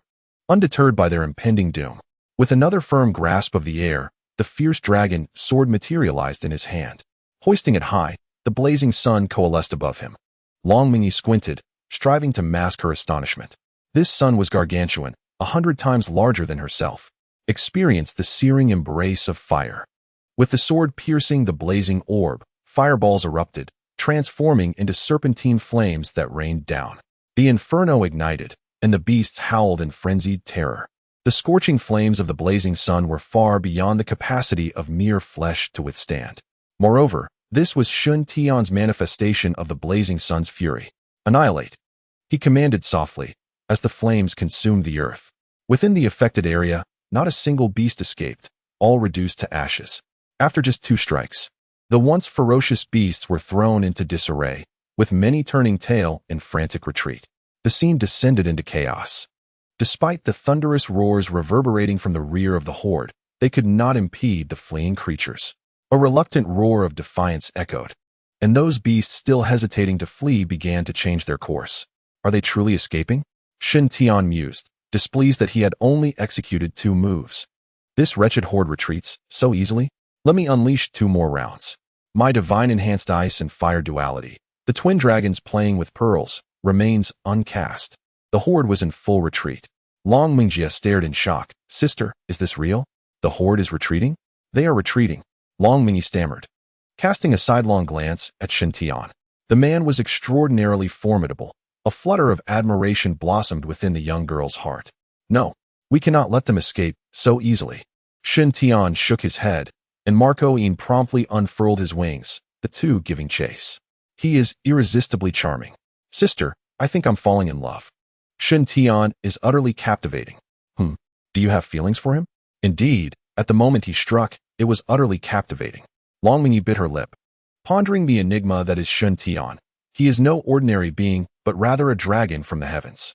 Such a figure, dear sister, you cannot hope to grasp. Sister, you speak too much, Long Mingjia remarked with narrowed eyes, a hint of caution in her voice. You wouldn't want me to abandon my intentions and take matters into my own hands, would you? Long Mingyi's cheeks flushed as she stubbornly shook her head. Do not speak nonsense. Humph, you have never been adept at lying. Your face always betrays you, Long Mingyi teased. You simply wish to compete with me. With a playful admonition, she declared, let us each rely on our own skills. The first to seize the opportunity shall claim the prize. Hey, what are you two doing? Hurry up and catch up. Shin Tian's voice drifted from 500 meters away. With a huff, Long Mingyi darted forward. Then let it be a contest of skill. Long Mingyi gritted her teeth and followed suit. Upon reaching Shin Tian, they found yet another group of demonic beasts encased in ice, though Shin Tian had not dispatched them. You two, make haste to eliminate those frozen beasts. During this beast tide, each of you must slay 20,000 low-tier beasts and 3,000 mid-tier ones, Shin Tian instructed, employing absolute zero while briefing them. Let us complete all tasks regarding beast extermination during this wave. We still require 2 warrior-level beasts. Marco-Een, push forward a bit more. Accelerating. Marco-Een ventured 3,000 meters ahead, finally spotting the form of warrior-level beasts. Without hesitation, Shin Tian struck, capturing 2 warrior-level beasts, severely injuring them before tossing them to the Long sisters. At that moment, within Longzhong City, the aristocratic families had gathered their forces and surged forth. Shortly after exiting the city, they were met with a landscape strewn with the corpses of demonic beasts, their icy remains yet to fully thaw. What is happening? Did your daughter do this? Impossible. With her mid-tier first stage, she could never accomplish such a feat. What could it possibly be? Long Shao slapped his forehead, suddenly realizing. It must be Shin Tian. As a beast master, he can share the innate skills of beast companions and wield absolute zero. It has to be him. Upon hearing this, everyone present was left stunned, particularly Zhang Zhan and Fang Dingshan, who, aside from their shock, felt a pang of jealousy. What a cunning move by Long Shao, investing in Shin Tian ahead of the curve. Meanwhile, the newly appointed head of the Sun family fell into deep contemplation. Ladies and gentlemen, the beast tide has receded. There is no need for further concern. From a distance, Shin Tian spotted the crowd and called out, Young friend Shin, your presence is indeed a boon for Longzhong. You have saved everyone in the city. Merely a trifling effort, not worth mentioning. Head of the Long family, I must trouble you with one more thing. Please assist in clearing the carcasses of these beasts. Rest assured, I shall take care of it. Long Shao pledged, puffing out his chest and adopting a lofty demeanor before the assembly. Everyone, please leave. As you have heard, Shin Shao has requested assistance from the Long family to clear the battlefield. Remaining here may inadvertently lead to misunderstandings, which would be troublesome. With a huff, Fang Dingshan waved his sleeve and turned away, leading his family members from the venue. Are there any uncontracted beast maidens within the clan? Particularly those with exceptional talents and striking appearances? I require an immediate assessment. Once today's matters are resolved, I intend to personally visit Shin Shao. On the other side, Zhang Zhan similarly left in indignation. Old thief Long, so you have a daughter, do you? Well, I have one too. Head of the family. Our young lady has recently been taken by the Wang family. Damn the Wang family for ruining my grand plans. Although our young lady may not be suitable, there are still some uncontracted beast maidens within the clan with decent looks and talents. Then why the delay? Gather them immediately. We shall pay a visit to Shin Shao today. Understood. In the skies, Shin Tian gazed thoughtfully at the retreating beast tide. The sudden onset of this tide seemed rather peculiar. Could it be that the fusion abilities of the 2 daughters of the Long family posed such a significant threat to the beasts that they aimed to suppress them while they were still in their infancy? Such formidable perception likely indicated the presence of a commanding-level beast overseeing the situation. Sister Een, pursue them. Let us explore their lair. Chapter 38. Corpse Worm. Commanding level outside Longzhong City, vast fields stretched for 9,000 miles. Within 1,000 miles, tranquility reigned, but beyond that, beasts rampaged. The deeper one ventured, the more powerful the beasts became. The dark army of beasts retreated, leaving behind streaks of light resembling shooting stars. Mounted on horseback, Shin Tian's eyes sparkled with intensity as his spiritual vision swiftly scanned the ground below. After reaching the pinnacle of the 9th rank as a battle general, his speed had undergone a qualitative transformation. In less than 10 minutes, he had delved 3,000 miles deep. There are battle general level beasts, Ma Kuin announced. her Tianma golden spear already shimmering with brilliance. A multitude of golden spears materialized in the air, accompanied by a sharp cry resonating through the atmosphere. The holy light meteor descended rapidly, striking a battle general-level avian beast that had entered the attack range. The golden spear swept through, leaving the avian beast drenched in blood as it let out a fierce shriek. With a huff, the holy light cleaved through, severing the beast's head. One battle general-level beast fell beneath Shen Tian's blade. The duo's synergy was impeccable, with Ma Ku'in inflicting heavy damage first, allowing Shen Tian to reap the rewards. However, a 6th-rank battle general posed little threat to them. Focusing ahead, Shen Tian noticed an increase in battle general-level beasts across the plains. He remained unfazed. Non-flying battle generals did not significantly impact their strategy. His eyes gleamed with excitement as a small hillock came into view on the plain. Both the Ice Dragon Sword and the Fire Dragon Sword were raised high, their draconic armors radiating brilliance. The dual forces of ice and fire ascended into the clouds. Divine level enhancement. The twin sword transforming into colossal dragons. Ice and fire, the dual dragons play with pearls. A resounding roar of the furious dragon echoed across the sky. Below, beastly generals, upon hearing the sound, gathered towards the small hillock. A rustling cry emanated from the hillock. Seeking death. With a disdainful smirk, he waved his index finger downward. Twin dragons spiraled down, and the ice-fire dragon orb manifested above the hill. The dragon's roar resonated powerfully, enveloping the surroundings in a frigid blaze. In an instant, the entire hillock was transformed into a realm of ice and fire. The violent shockwave from the ensuing explosion repelled the beastly generals that had gathered nearby. The continuous rumble of explosions reverberated across the plain, causing the earth to tremble. In a mere moment, the small hillock vanished, leaving behind a colossal pit in the ground. Within this pit lay a deceased colossal worm, an elite-level beast, the corpse worm. The twin swords appeared, cleaving through the head of the corpse worm, revealing a glowing orange spirit orb. Summoning back the twin swords, he collected the orb into his possession. Let us depart for Dragon City. Will we not slay these beastly generals? Indeed, but not at this moment. It is wiser to fatten the pig before slaughtering it for greater value. Nearby, he had already utilized his spiritual vision to assess the talents of these beastly generals. There were over a dozen with exceptional potential. If they could safely endure the 3 resurrections of the beasts, they would surely ascend to the elite level. Keeping these beasts alive was a strategy to ensure they could assist the women in completing their advancement tasks once they reached the elite level. After the two departed, a slight wriggling emanated from the abdomen of the corpse worm's carcass. Boom! The swollen abdomen burst open, and a small corpse worm emerged. The worm opened its mouth, voraciously devouring the flesh and blood nearby. Upon returning to the outskirts of Dragon City, the 2 daughters of the Long family had already dealt with the frozen beasts. Without lingering, they returned to the city together. The Wong family estate had been thoroughly cleansed, and the entrance was now adorned with the character Forshin. As for the other enterprises of the Wong family, they were being managed by Chu Baining, and Shen Tian did not inquire further. You two, join me in absorbing the spirit orbs before sunset. I want both of you to break through to the beastly general level. The battle outside the city had essentially completed the advancement tasks for the 2 daughters. Next, they would absorb the spirit orbs for a swift breakthrough. As for Shen Tian, after slaying the elite-level corpse worm, he too successfully ascended to the elite level and was eager to absorb the spirit orbs, striving for further advancement. He retrieved the soul orange spirit orb and closed his eyes to absorb it. Upgrade enhancement 7-fold. Upgrade progress 70. The spiritual energy contained within the orange spirit orb was already immense. Now, with the contract of the 2 daughters of the Long family, the upgrade received a 7-fold enhancement. One orange spirit orb elevated his progress by 70%, significantly accelerating his ascent to the 2nd tier. Shen Tian simply seated himself amidst the pile of spirit orbs, grasping a large handful to absorb at once.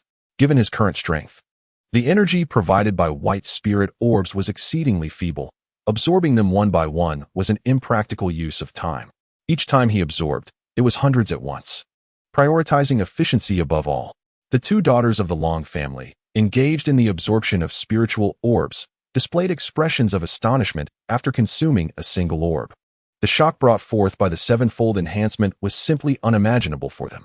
In contrast, Shen Tian was voraciously absorbing spiritual orbs in large quantities, leaving them feeling disheartened. Both being human, the disparity was stark. The two sisters regained their composure, focusing intently on absorbing the orbs, rapidly elevating their levels. Time flew swiftly, and at 5:30 in the afternoon, Shen Tian opened his eyes, exhaling a breath of murky air. Level: Commander 9th stage. He only needed to complete the advancement task to ascend to the Lord level. He hoped that the demonic beasts within the dragon would be accommodating, and that after the beast's third resurgence, a Lord-level beast would emerge. Originally, the corpse worm was destined to become a Lord-level creature, but it had been vanquished by Shen Tian. For now, he could only wish for the other beasts to be more generous. Rising from the storage room, he found Ma Ku'in waiting outside. Sister Yu, what brings you here? The heads of the 4 great families have arrived and are awaiting you in the reception hall. Oh, let us see. He hurried towards the reception hall, where the 4 family heads stood waiting at the door. Young friend Shen, I am Sun Wusheng, the head of the Sun family. I have come today to offer my sincerest apologies. The actions of the former family head bear no relation to the Sun family. He has been removed from our family tree. In addition to the 50,000 spiritual orbs you requested, the Sun family will provide an extra 10,000 as compensation. Your consideration is appreciated, Family Head Sunday. Let bygones be bygones. From this point forward, let us coexist harmoniously. This Sun Wusheng seemed to possess a sense of propriety, far more agreeable than that nameless individual. Young friend Shun, the demonic beast carcasses outside the city have been cleared. And here is the list of acquired spiritual orbs for your review. They have been transported here, and I will have them moved in immediately. Xiao Ji, please take a look and allocate 30% to the Long family. Thank you for your hard work in clearing the demonic beast carcasses. No. Long Xiao immediately waved his hand. This is our Long family's voluntary assistance. No compensation is necessary. We are one family. There is no need for such formality. If you refuse, it would imply that you do not regard me, Shun, as one of your own. In that case, it would be disrespectful to decline. Xiao Ji took the list and proceeded to allocate the spiritual orbs. Nearby, Zhang Zhan and Fong Dingshan wore expressions of envy. The battle outside the city had yielded a considerable amount of spiritual orbs. The Long family, merely involved in clearing the carcasses, had received a substantial share. Suddenly, 2 resounding booms erupted from the spiritual orb storage room, accompanied by an invisible pressure that descended upon them. Long Xiao and the others trembled, their expressions changing dramatically. Everyone, do not panic. Shen Tian spoke, channeling his energy to effortlessly counter the pressure. A collective sigh of relief washed over the crowd, their gazes fixated on the storage room. Warm and cold waves of energy intertwined, and a thick white mist billowed forth from within. The 2 daughters of the Long family emerged gracefully, their red and blue beast armors immediately captivating the audience's attention. Is this a battle-class armor? Fong Dingshan gasped, for he had witnessed Shen Tian and his companions donning beast armors before. Thus, are both of them now at the level of battle generals? Zhang Zhan glanced at Shen Tian, seemingly inquiring. Indeed, Dragon Patriarch, I wonder if this surprise from Shan is to your liking? It is exceedingly pleasing. Were it not for the crowd, Long Xiao might have succumbed to laughter. In less than a day, both daughters have ascended to the rank of battle generals. Chapter 39. A sleepless night amidst the downpour. Shen Tian surveyed the beast armors worn by the 2 women, silently admiring their elegance. Truly, as daughters of the dragon clan, their armors exuded a remarkable sophistication while complementing their figures. Curvaceous and alluring, the armors showcased their physiques splendidly. The 2 women approached in unison, seemingly sharing an unspoken understanding, and spoke simultaneously. Shen Tian, thank you. From this day forth, I am yours. Upon uttering these words, both women froze for a moment, their cheeks flushing in unison. Ahem. Having just entered the ranks of battle generals, there lies a long road ahead. Continue to absorb spirit orbs and strive for the pinnacle of the 9th tier. The 2 women shyly nodded and fled to the storage room, their demeanor reminiscent of modest maidens. Standing behind Shen Tian, Marco Yin furrowed his brow, biting her lip in determination. Bai Muer observed keenly and suddenly felt a surge of excitement. Tonight promises to be eventful. Esteemed patriarchs, may I inquire as to the purpose of your visit today? Shun Zhao's reputation has burgeoned within the dragon clan. My Zhang family has come to pay our respects and, as a gesture of sincerity, presents you with 10,000 spirit orbs. I too Fang Dingshan glared at Zhang Zhan, furious that the rogue dared to act first. My Fang family presents you with 20,000 spirit orbs. My Zhang family offers more than just spirit orbs. Clap, clap, clap. From behind Zhang Zhan, 20 young women emerged.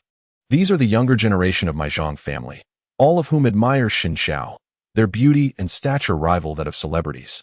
Each has awakened as beast maidens, with the lowest being C grade and the highest SS grade, all dedicated to Xin Xiao. Humph. Fang Dingshan scoffed, turning to snap his fingers. 2 trucks arrived, with women of various styles standing atop, each a paragon of beauty. This is the sincerity of my Fang family. 2 trucks. Xin Xiao may choose at his leisure. Damn. Zhang Zhan gritted his teeth, infuriated by the rogue's incessant one-upmanship. Xin Xiao, my Zhang family has more admirers on their way as we speak. As if my Fang family lacks them. In truth, my Sun family also boasts numerous admirers of Xin Xiao. Oh, for heaven's sake. Xin Tian was rendered speechless. The enthusiasm of these patriarchs seemed rather excessive. Esteemed patriarchs, I believe there is a misunderstanding. I, Xin Tian, am not as you envision. As for these young ladies, it would be best for you to return them. Regarding the spirit orbs, I shall graciously accept them, and in the future within the Dragon Clan. Let us assist one another without engaging in underhanded tactics. With such an abundance of beauties, Xin Tian dared not accept. The Wang family's residence had recently witnessed a tragic demise of several individuals. With the already heavy aura of negativity, the arrival of so many women would surely exacerbate the situation. Well, Binding, I have matters to attend to. Please discuss with a few of the clan leaders. No entanglements. Just let it be. With Shun Tian's departure, the others did not linger, exchanging simple pleasantries before parting ways. As for the beautiful women, they all bid farewell. Shun Tian concealed himself in his room, witnessing their departure with a long sigh of relief. Surrounded by so many enchanting ladies daily, it was only a matter of time before he lost control. At that moment, he feared he might not withstand the temptation. As the sun dipped below the horizon and night enveloped the world, Shun Tian enjoyed dinner, took a refreshing bath, and lay in bed, preparing for rest. Outside, Ma Kuyin hesitated for a long while, her expression a tumult of emotions, unable to summon the resolve. After a moment of indecision, she stepped back, and suddenly, the images of the 2 daughters of the Long family flashed in her mind. No, Ma Kuyin, you must not falter. You must be brave. After a series of self-encouragements, Ma Kuyin raised her hand and finally knocked on the door. Coming. Xin Tian opened the door, peering out. Sister Kuyin, is there something you need? Come in and speak. All right. With a decisive bang, the door closed, sealing off the outside. Bai Mu'er took a deep breath. Enveloped in her bathrobe, pressing against the smooth wall, her heart racing. Sleep would be elusive tonight. Meanwhile, Ma Kuyin entered Xin Tian's room and locked the door behind her. Xin Tian sprawled lazily on the bed, stretching with a yawn, fatigue washing over him. Sister Kuyin, what is on your mind? As Ma Kuyin's cheeks flushed crimson, words failed her. Resolutely, she let her garments fall to the ground. Ah! Xin Tian's eyes widened in surprise. If you continue like this, I might lose all sense of drowsiness. But no talking. The following day, the sun had risen high. Well past noon. Oh, dawn has broken. Ma Kuyin awakened, pushing her head away from her chest. Goodness, it's already 12 o'clock. Glancing at the time, Xin Tian abruptly threw off the covers. Sister Kuyin, rise and shine. You rascal. Ma Kuyin snatched the blanket back over herself, burying her face in the sheets. What is there to be shy about? Get up. I'm starving. Then let us wash up and head for a meal. Aye. Ma Kuyin's resolve weakened. Her discomfort evident. It hurts. I can't get out of bed. Where does it hurt? Xin Tian tilted his head, a puzzled expression on his face. You know full well. I'm nearly starving to death. Go get something to eat. Xin Tian grinned mischievously, tucking the blanket around Ma Kuyin. I suspect lunch has long passed. How about a bowl of noodles with a sausage? Fine. Ma Kuyin nodded, but no sausage. I'm tired of it. All right. After washing up, Xin Tian donned his clothes. This is my first time. I know. The sheets have turned red. I want you to remember forever that I was your first. Understood. I will never forget, even if it kills me.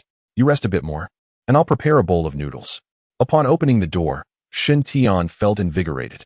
It was indeed necessary to relieve some pent-up frustrations. With a creak, the adjacent door swung open, revealing Bai Mu'er, her dark circles betraying her fatigue. Mu'er, have you just risen? Those heavy dark circles. What transpired last night? Isn't it because of you? Baimur abruptly halted mid-sentence. Because of me? No, you misheard. With a bang, she turned and shut the door in one swift motion. It was baffling. Her sleepless night had nothing to do with him. Descending to the kitchen, Shun Tian found it empty. He quickly prepared a simple noodle dish and boiled 2 eggs. In a matter of 10 minutes, a steaming bowl of egg noodles was ready. He filled 2 bowls and returned to his room. Ma Kuin, dressed and still lounging in bed, looked up. Noodles are ready. Come, taste my culinary skills. Ma Kuin lifted her bowl, slurping a noodle into her mouth and sipping the broth. It's passable. Passable. You're far from my level. All right then, next time. Sister Kuin shall cook for me, and I shall see just how skilled you are. Humph, don't even think about it. I want tea cooked noodles for you. Such contradictory words. Silence. Enjoy your meal. In unspoken agreement, they finished the bowl of noodles. Rest well today. If you need anything, just let me handle it. I'm feeling tired. I'll take a short nap. With her hunger satisfied, Ma Kuin returned to her warm cocoon. Shin Tian cleared the dishes and adjusted the room's temperature before heading downstairs to wash the pots. Just as he finished, Xiao Ji hurried in. The head of the Long family has arrived. He seeks you regarding an urgent matter related to the authorities. Authorities? All right, I shall go at once. Chapter 40. The Demon-Slaying Guild in the reception room. Long Xiao had been waiting for some time. Long family head. What brings such urgency this early in the morning? It's quite urgent. What has happened? Pray tell. This morning, I received word from the authorities. Oh, please, sit down and elaborate. Xiao Ji, serve some tea. No need for tea. Long Xiao waved his hand and continued. The authorities intend to establish a demon-slaying guild and are requesting assistance from families in various cities. The Long family was approached first here in Longzhou. Naturally, Shin Tian was aware of the demon-slaying guild. In the latter stages of the resurgence of demon beasts in his previous life, these guilds proliferated across cities, predominantly controlled by esteemed families. According to the authorities, the Long family should proceed with the establishment. The other 3 families want to oppose, will they? Even if there is resistance, I shall intervene. The Long family need not worry. I am unafraid of the other 3 families. However, the position of the guild leader will be appointed by the authorities. Furthermore, whoever is appointed will bring a cohort to reside in Longzhou, leaving only half the positions available for our 4 prominent families. Understood. The head of the Long family is concerned about losing control over Longzhou. Is that correct? Indeed. Long Xiao nodded without hesitation. The Long family has resided in Longzhou for generations, maintaining an unparalleled status throughout the ages. Currently, while the arrival of outsiders seeking a share is a concern, the gravest fear lies in the potential loss of control. Additionally, there is a matter regarding you. Me? After the official announcement, I received a call from a newly appointed president, specifically requesting to meet you. What? Shin Tian was taken aback. This news was rather ominous. How could the authorities be aware of his whereabouts? He had only arrived in Longzhou a day prior. Could it be that the officials had been monitoring him for some time? The authorities invest immense resources in nurturing powerful individuals. Yet only a scant few have attained advanced levels. Shin Xiaoyu has long reached the pinnacle of a battle general, which likely raised the officials' apprehension. This newly appointed president of the Demon Slayer Guild, it seems, has come to assess whether you pose a threat. There is indeed that possibility. In this apocalyptic world, power speaks volumes. However, possessing excessive strength can also invite unease. For instance, an uncontrollable powerhouse could potentially unleash catastrophic devastation. The optimal course of action would naturally be to retain control in one's own hands. What does the head of the Long family imply? Shin Xiaoyu, you are not one to be dependent on others or constrained, are you? Certainly not. Then I suggest you leave Longzhou with your abilities. Even if you find yourself wandering the wilderness, the beast shall pose no challenge. I shall consider it. I will return to the Long family to prepare some supplies for you. Should you choose to depart, you can leave immediately. Much appreciated. After bidding farewell to Long Xiao, Shin Tian summoned Chu Baining, instructing her to reach out to the Chu family. Given the Chu family's influence within the authorities, they ought to possess some insights.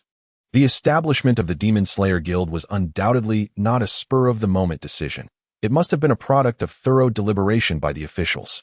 The selection of guild leaders dispatched to various locations was likely meticulous as well. The Chu family should have some information regarding this president arriving in Longzhou. What did they say? Upon hanging up, Shin Tian promptly inquired. My father said not to worry. We can remain in Longzhong. Anything else? That's all. Did he manage to uncover any information about the president of the Demon Slayer Guild coming to Longzhong?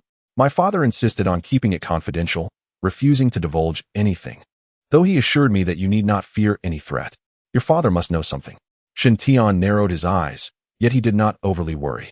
At present, he had achieved the 9th tier perfection. Unless faced with a large-scale technological weapon, he harbored no trepidation. Given the current circumstances, it seemed unlikely that such weapons would be employed. Unless, of course, Longzhong City were to be abandoned entirely. From his past life's memories, Longzhong City was thriving well. However, in this new life, Shen Tian has altered so much that he could inadvertently trigger a butterfly effect, leading to the ruin of Longzhong City. Since your father has spoken thus, we shall wait.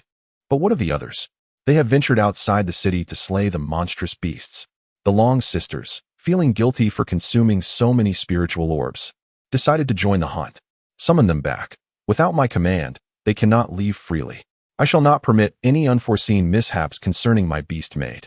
Although both women have reached the pinnacle of the 9th tier of warriors, the ferocity of the beasts beyond the city walls is formidable.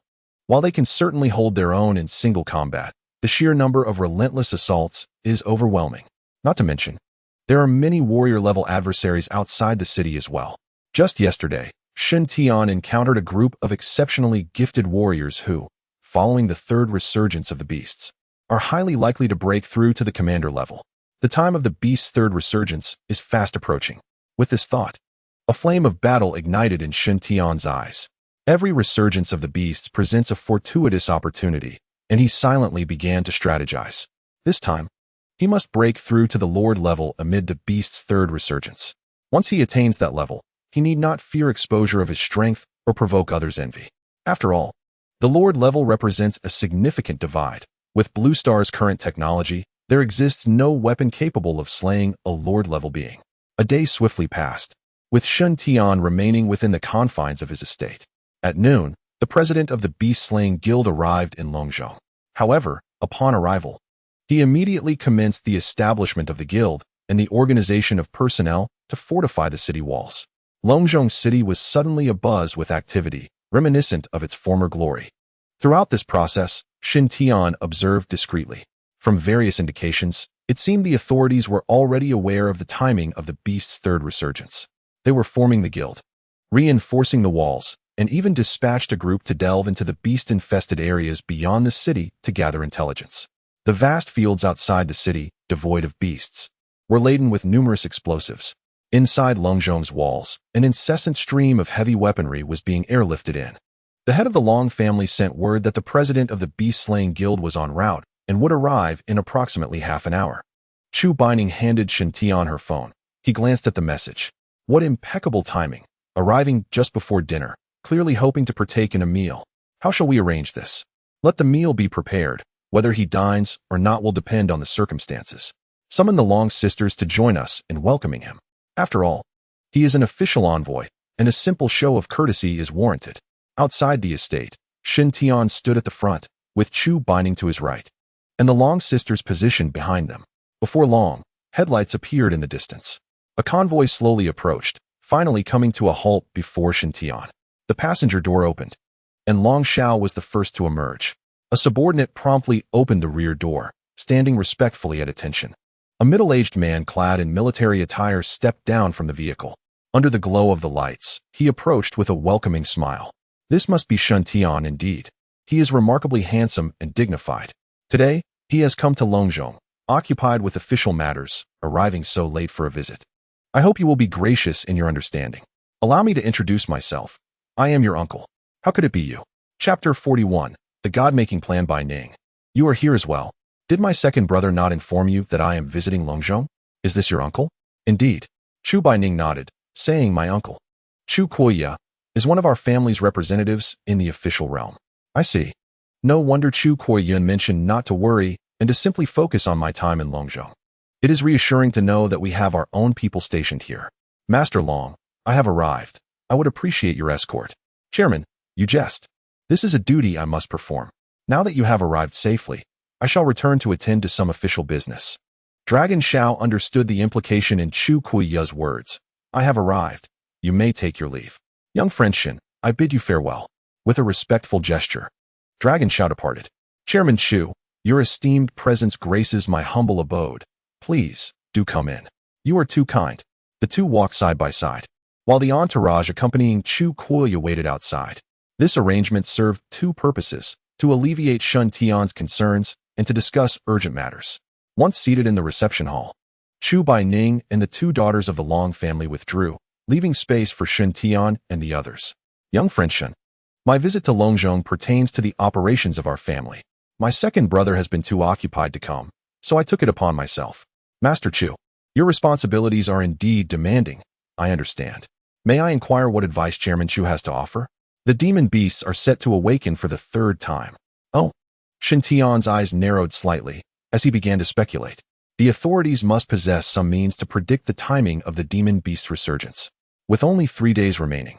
During this interval, officials would dispatch personnel to various cities, establishing the demon-slaying guild as mere facade. The true aim is to identify exceptional talents amidst the chaos of the demon beast revival and report them to the authorities. Haven't they secretly trained a group of individuals? Why the need to seek more? I am not certain. This decision was made by the headmaster despite opposition. It seems the batch of prodigies cultivated by the authorities did not meet his satisfaction. This headmaster is intriguing. From what I gather, every step in the current political landscape of the Dragon Kingdom is orchestrated by this individual. What are your thoughts, Chairman Chu? It is not merely my thought, but that of the Chu family. My second brother wishes for me to assist you in gaining nationwide acclaim during the third awakening of the demon beasts. Master Chu has likely informed you that I am not fond of constraints. Young friend Shin, with your current prowess, who could possibly constrain you? Chu Kuya countered with a smile. The esteemed leader has made it unmistakably clear that those chosen for the God-making project will possess equal authority and will be nurtured with the full might of the nation.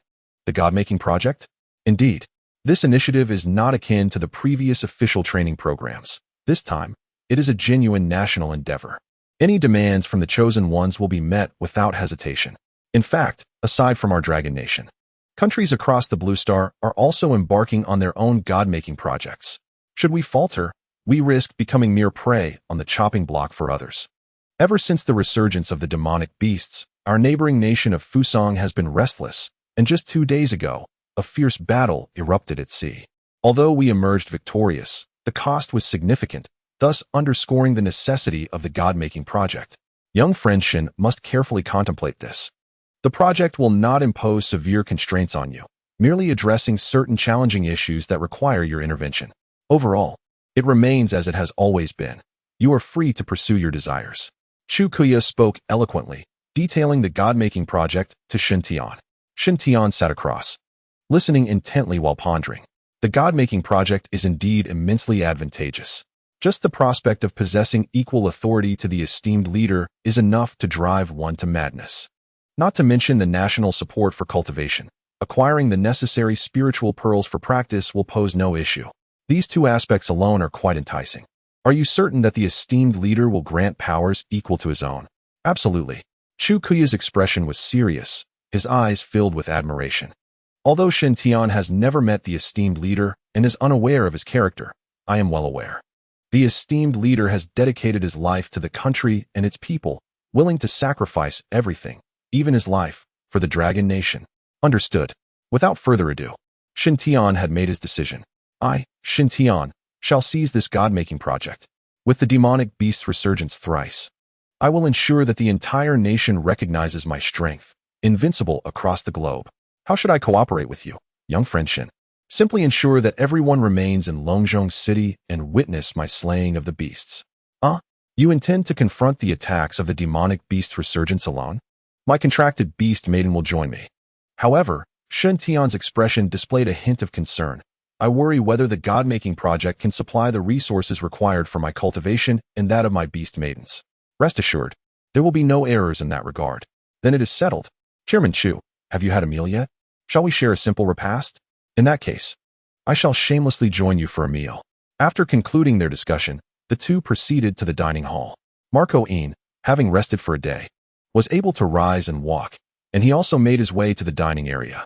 During the meal, Shin Tian recounted the God-making project to the group of maidens, who voiced no objections and were filled with fighting spirit for the upcoming resurgence of the demonic beasts in 3 days. As the meal concluded, Chu Kuya took his leave. In the following 3 days, no one ventured out of Longzhong City. Most of the time, they remained in the city to rest and unwind. In the blink of an eye, 3 days had passed. As the sun dipped below the horizon and night enveloped the land, a palpable sense of unease gripped the heart of Longzhong City. The news of the monstrous beast's resurgence had become public knowledge. The ordinary citizens, faced with such calamity, could only offer prayers. The awakened beast tamers and beast maidens, following the establishment of the demon-slaying guild, had also been formally organized. On the city ramparts, the heads of the 4 great families gathered, with Chu Kuya, the president of the Longzhong demon-slaying guild, standing at the center. Beside him were Shun Tian and 6 other women, including Ma Kuyin. As the clock struck 8 in the evening, the bright moon in the night sky abruptly transformed into a blood-red orb. In an instant, crimson light erupted from the heavens, casting a pall over the entire world.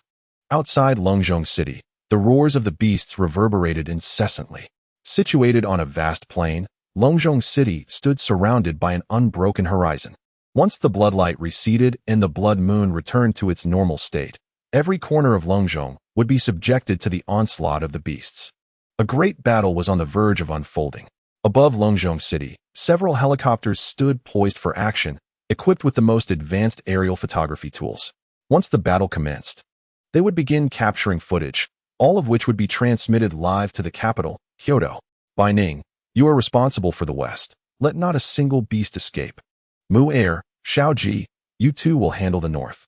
Long Meng Yi and Long Meng Jia, the South is entrusted to you sisters. Sister Kuyin, the flying beasts above are all your responsibility. As for the East, I shall take matters into my own hands. The Eastern region, with its vast fertile land, harbored the most beasts and thus posed the greatest threat. With the assignments complete, everyone took their positions as the bloodlight began to dissipate. Swish, swish, swish. The 6 women scattered and assumed their respective roles. Shortly thereafter, the bloodlight faded, and the moon returned to its normal state. The very ground began to tremble. The roars of the beasts echoed across the plains. Under the cloak of night, billowing clouds of dust ascended into the sky. Shin Tian's eyes widened with fury as he raised his hand, summoning the Tianma golden spear from thin air. Standing atop the city wall, he cast a glance at the aerial camera. Watch closely. With a leap, he soared into the air, a comet streaking across the sky, covering a distance of nearly 1,000 miles in an instant. With the Tianma golden spear held high, a fierce battle cry resonated across the plains, momentarily silencing the roars of the beasts. Saint Light Meteor, divine enhancement. The golden spears rapidly coalesced. In the pitch-black night, golden light burst forth, illuminating the darkness as if it were day. His eyes were cold, a smirk playing upon his lips. He hurled the Tianma golden spear. Whoosh, whoosh, whoosh. The spears sliced through the night, hurtling towards the horde of beasts. 3 seconds later, a series of explosions erupted. The onlookers atop the city wall stood in stunned silence as the explosions sent the flesh and blood of the beasts flying. The overwhelming assault left everyone present in awe. At that moment, in the capital of Longwa, Kyoto, in a vast conference room, over 100 individuals gathered, comprising both elderly men with graying hair and middle-aged individuals with streaks of silver at their temples. Among them was Chu Kuiyun, the head of the Chu family.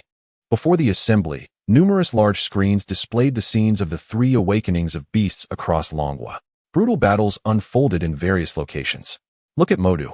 This young man is remarkably fierce, accompanied by 3 beast maidens, slaughtering through the horde of monsters, as if traversing an uninhabited realm.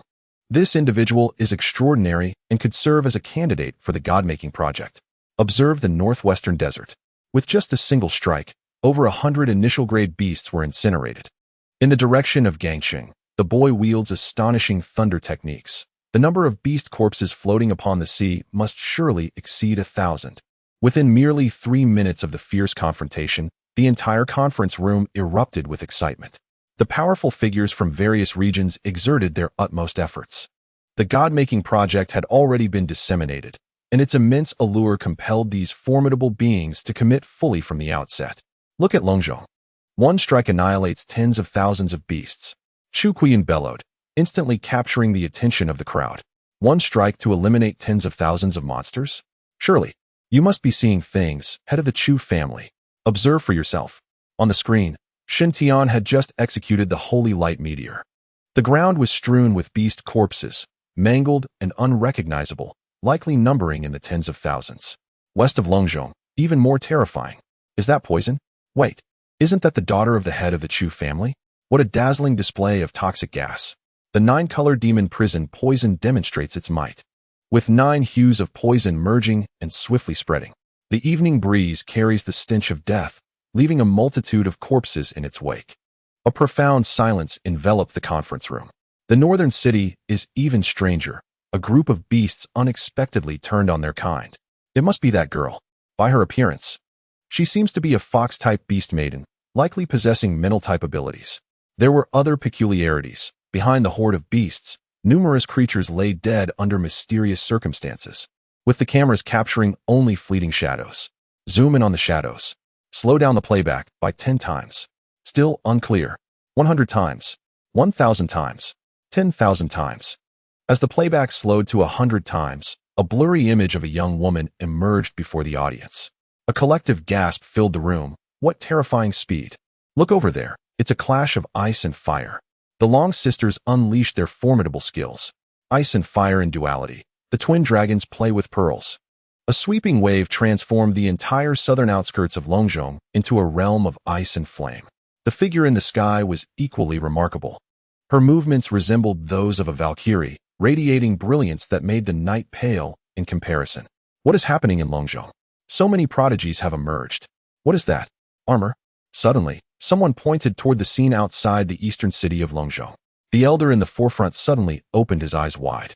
His bright gaze sparkled with disbelief as he trembled, exclaiming, "The battle general level exclusive, beast armor." At this utterance, silence enveloped the room. Among all present from the Dragon Kingdom, none possessed a deeper understanding of beast tamers and the beast maiden system than this venerable elder. A battle general level warrior has emerged in our Dragon Kingdom. Not just one, but surely the daughter of the head of the Zhao family is adorned with beast armor as well. The twin siblings to the south also don beast armor. And to the north, in the sky, there are complete sets of beast armor. If I am not mistaken, this signifies the presence of 7 battle general level warriors. May the heavens bless the Dragon Kingdom. The conference room erupted into a fervor, as the images relayed from various locations were completely disregarded. All eyes converged on the central figure of the Dragon Kingdom.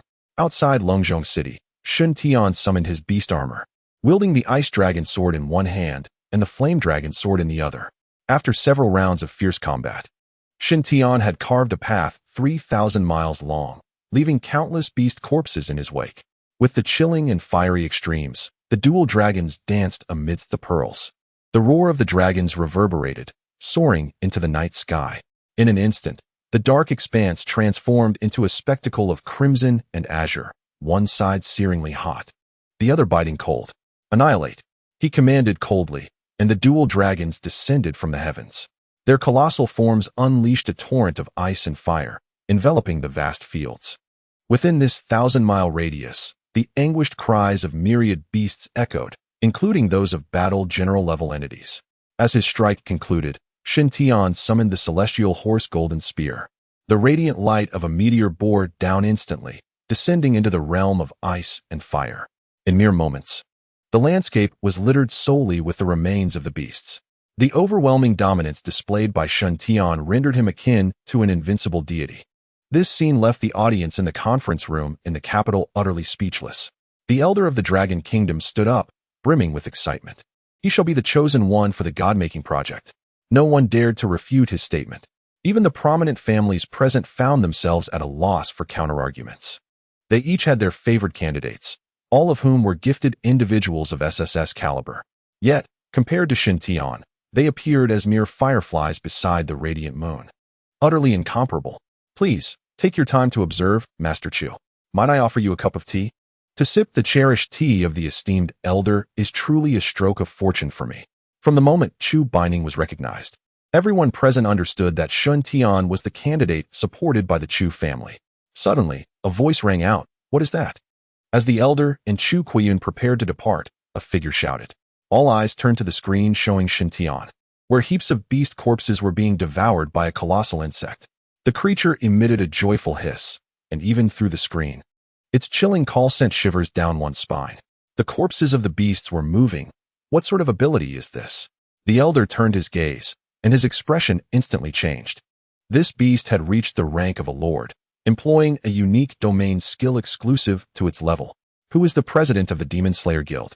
Quickly inform him to bombard with heavy weaponry. We cannot allow such a talent to perish. At this moment, outside the Dragon City, numerous beast corpses rose, marching uniformly toward the giant creature. Shin Tian furrowed his brow, having discerned the information regarding the giant bug. A corpse-eating insect? Wasn't one slain that day? Could it be that another one escaped my detection? Human. Shin Tian's eyes widened in fury as the voice of the corpse-eating insect echoed. Upon reaching the lord level, beasts undergo a significant transformation, acquiring the ability to speak human language. You killed my mother. Today, I shall take your life. Now it becomes clear. Shin Tian comprehended at once. The corpse-eating insect thrives by consuming decaying bodies to enhance its power. The one killed that day was likely female, and this one emerged from the body of its slain counterpart after Shin Tian departed. Shun, my young friend, retreat at once. This beast is a lord. We are preparing to employ large-scale weaponry. No need. A mere lord level. Watch as I handle this effortlessly. Chapter 43. Time and space stand still. Lord level 2. Now it has reached 3. Under the scrutiny of his divine vision, Shin Tian grasped the changes in the corpse-eating insect entirely.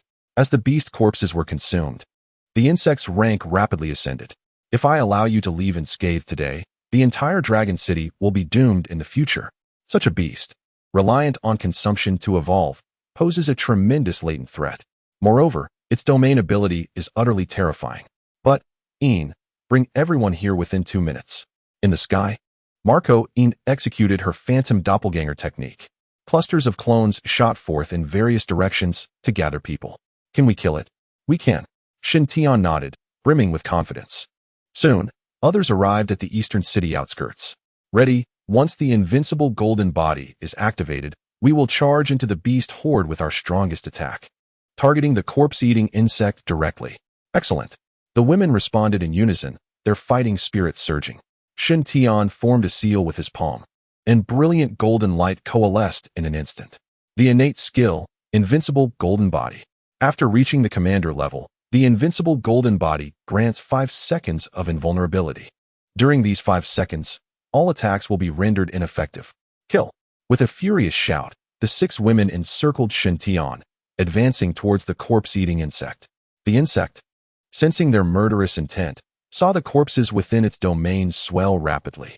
Boom, boom, boom.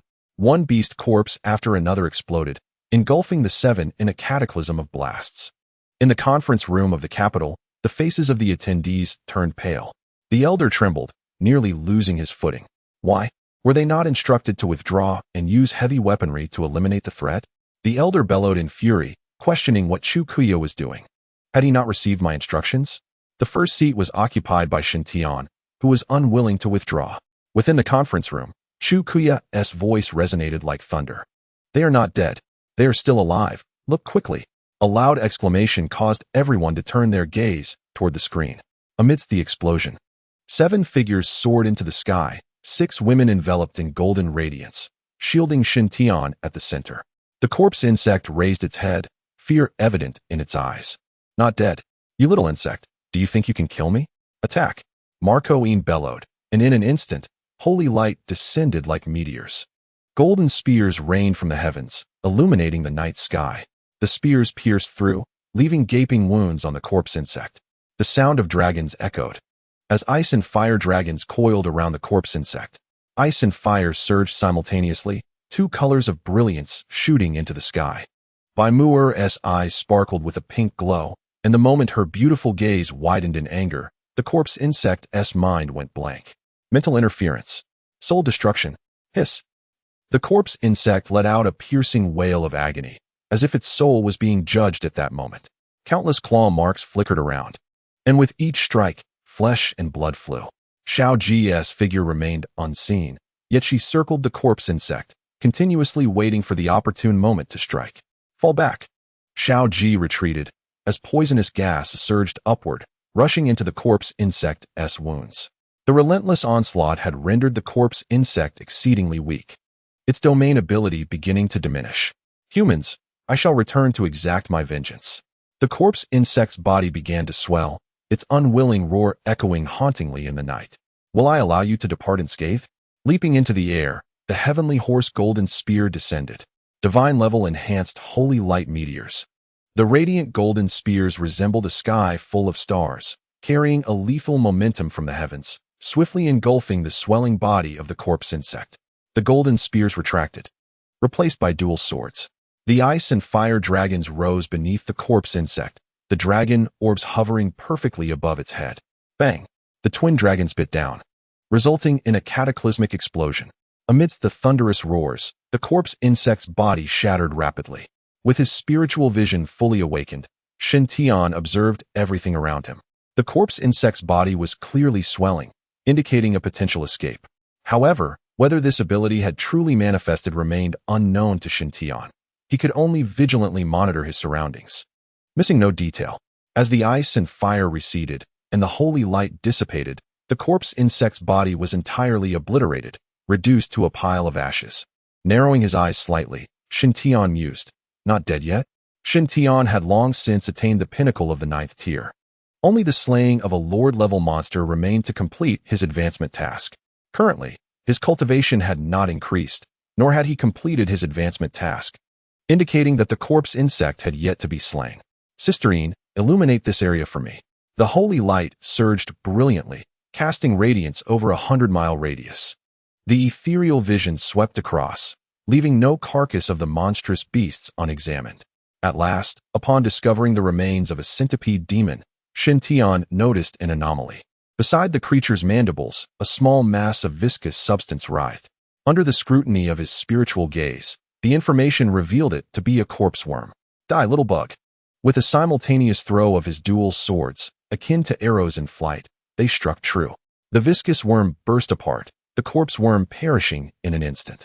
With this, Shen Tian felt a surge in his level.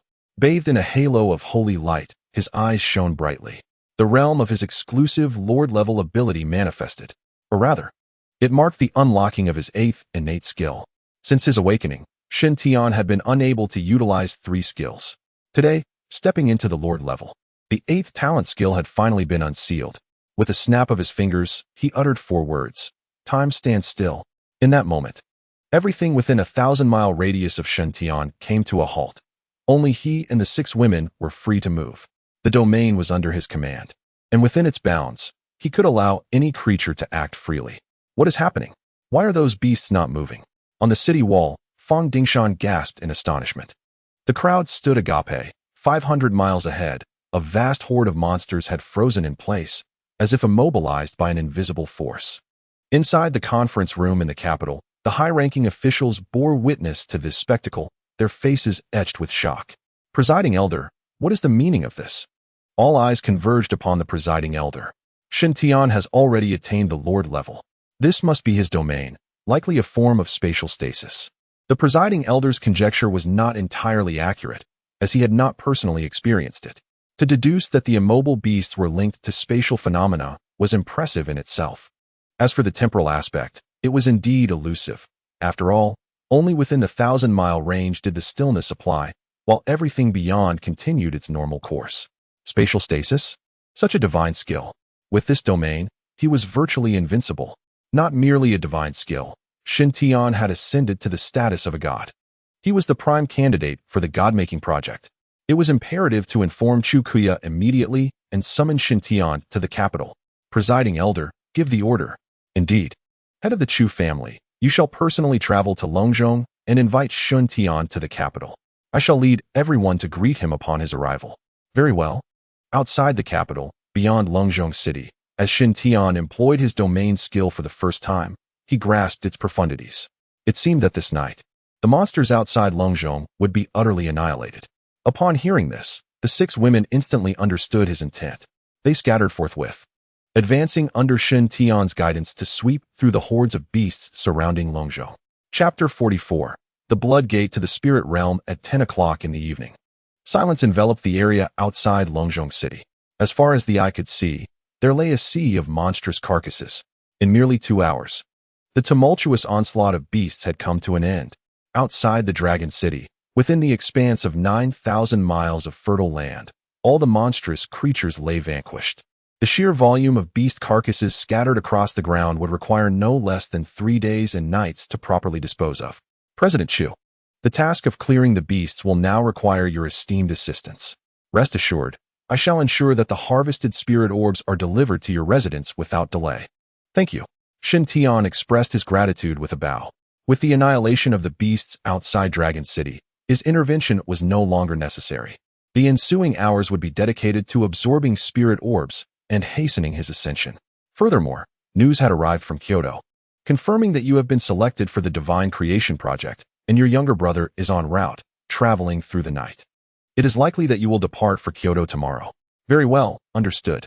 After bidding farewell to the others, Shen Tian and his 6 companions returned to their abode, promptly retreating into the storage chamber.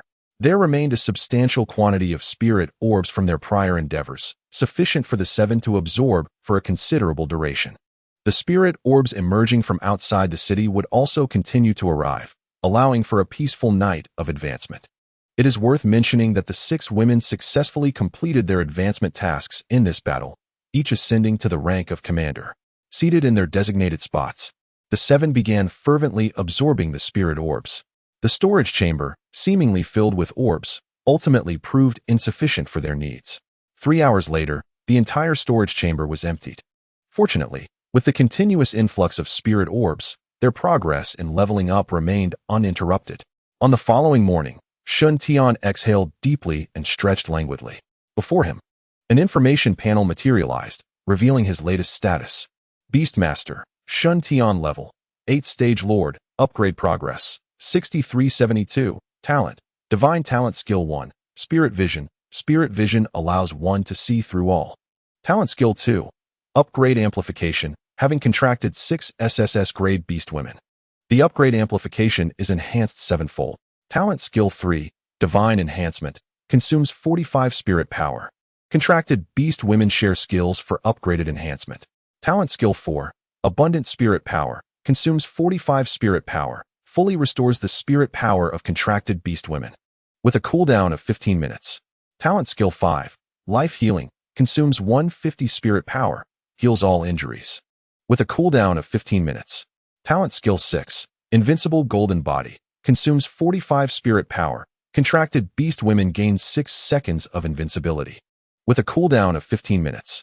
Talent Skill 7, Martial Goddess Blessing, consumes 45 spirit power.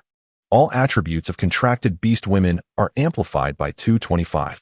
Talent Skill 8, Time and Space Stasis, casting consumes 45 spirit power, with a 1 spirit power consumption per minute. Talent Skill 9, Time and Space Reversal, level 2 low to use. Talent Skill level 10, Divine Punishment, unable to use due to insufficient level, spiritual power, 860 agility, 860 mental strength, 860 attack, 860 defense, 860 contracted beast maidens. Marcoine, Holy Light Pegasus. Bai Muer, Nine-Tailed Enchantress. Xiao Ji, Eternal Night Phantom Cat. Chu Bai Ning, Demonic Abyss Scorpion. Long Ming Jia, Frost Dragon Sovereign. Long Ming Yi, Blazing Dragon Sovereign. Shared Contract Skills. Holy Light Meteor, Enchanting Fox, Realm of the Nether, 9-colored Demonic Venom, Absolute Zero. Solar Flare Shared Fusion Skills. Ice and Fire Duality. Twin Dragons playing with Pearl's advancement tasks. 1. Reach Lord level 9, 89, 2. Contract 6 SSS level Beast Maidens, completed, 3. Slay 10, 000 Battle General level Beasts, 98710, 000, 4. Slay 2, 000 Commander level Beasts, 162 000, 5. Slay 200 Lord level Beasts, 1206. Slay 1 Monarch level Beast. The path to further advancement has become arduous. That night, despite absorbing countless spiritual pearls, I only reached Lord level 8, still far from level 9, let alone its perfect form. The skill cooldown has been reduced to 15 minutes. The Invincible Golden Body lasts for 6 seconds, and the Martial Goddess Blessing has enhanced all attributes by 225, significantly boosting the 5 fundamental attributes, thus elevating my overall combat power. However, the difficulty of the advancement tasks has increased considerably. Just the task of slaying 10,000 battle general level beasts poses a challenge. With the recent resurrection of the beasts, where can I find that many battle generals? As I pondered, a glimmer of realization illuminated my eyes. Yes, I am about to head to Kyoto. Once I arrive in Kyoto, the issue of spiritual pearl supply will no longer be a concern. If I can have the officials arrange it, taking my team on expeditions to wipe out clusters of beasts will be a simple task. Slaying 10,000 battle generals would then be a breeze. As I contemplated, the 6 maidens concluded their training. Their levels had all risen to Commander level 9. And once they complete their advancement tasks, they would step into Lord level. Friend Shun, a new batch of spiritual pearls has been delivered, said Chu Kuya, who personally escorted 2 large trucks filled with pearls. Thank you for your hard work, President Chu. It's no trouble at all. Rather, I have delayed your absorption of the pearls, as my clearing speed could not keep up with your absorption rate. It is my oversight. Not at all. It is I who have troubled you, President Chu. After exchanging pleasantries, Chu Kuya prepared to depart for the outskirts of the city. Before leaving, his demeanor suggested he had something to say, catching Shin Tian's attention. President Chu, please feel free to speak. We are all on the same side. Well, there is indeed a matter. As you know, the Long River flows through our Dragon City and is currently our most vital water source. Since the early hours of last night, the water from the Long River has turned green. After investigation, it was discovered that a region shrouded in white mist lies 1,000 miles upstream. The contents remain unknown. I dispatched 2 groups to investigate, yet none returned.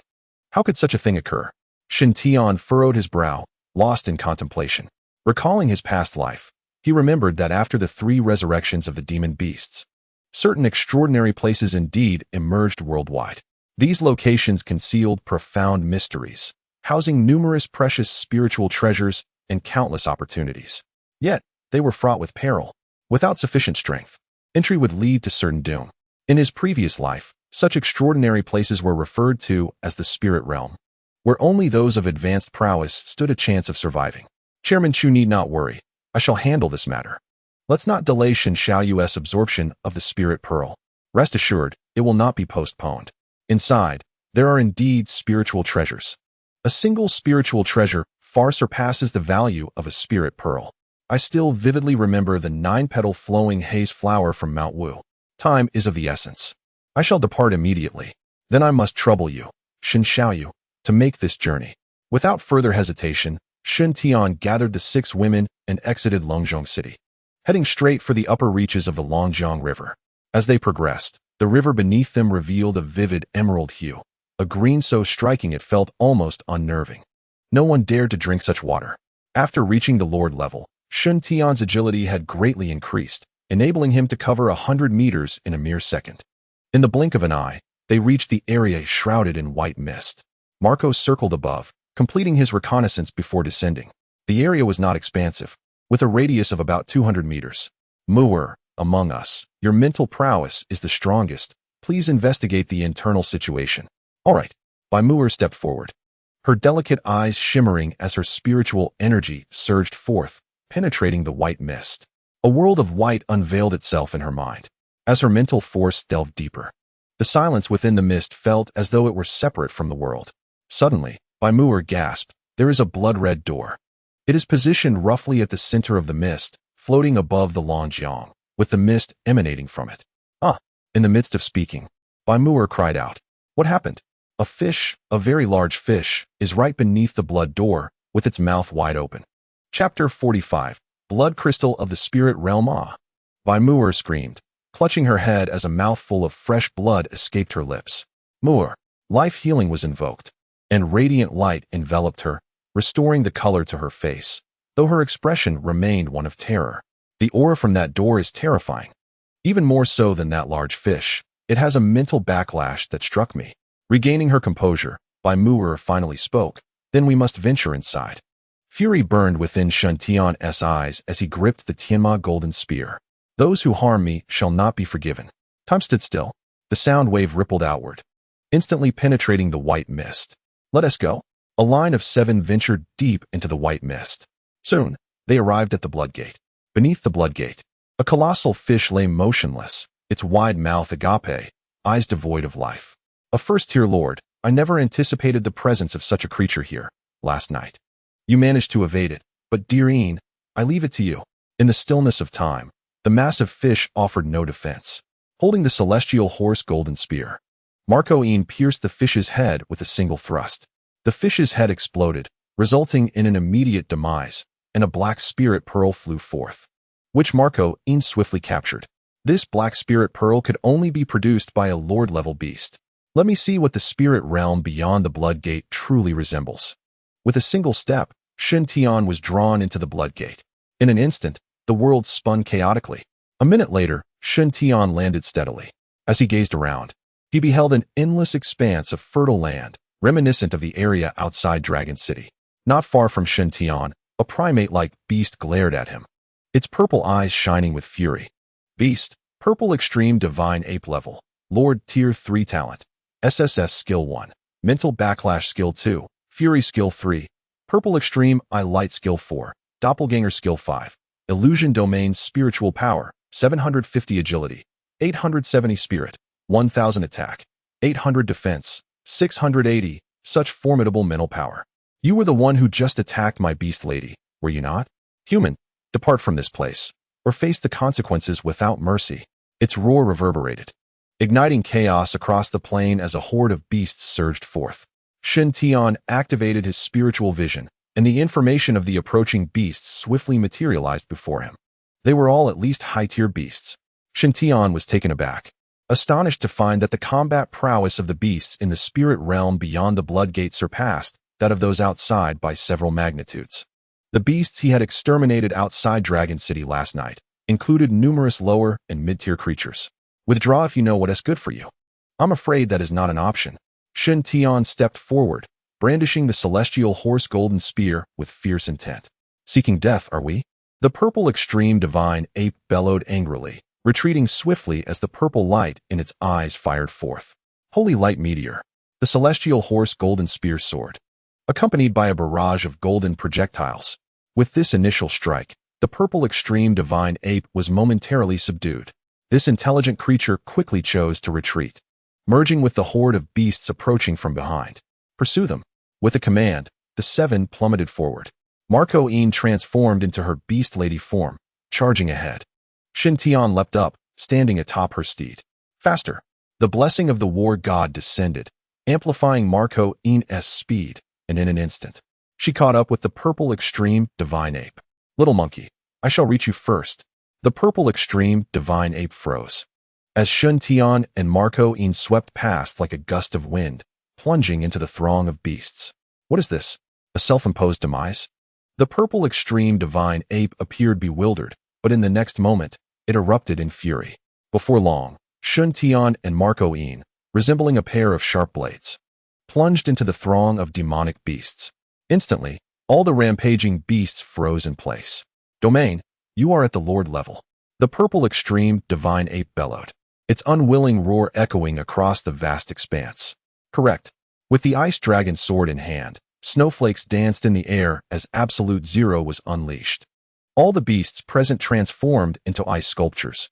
Boom, bang, bang.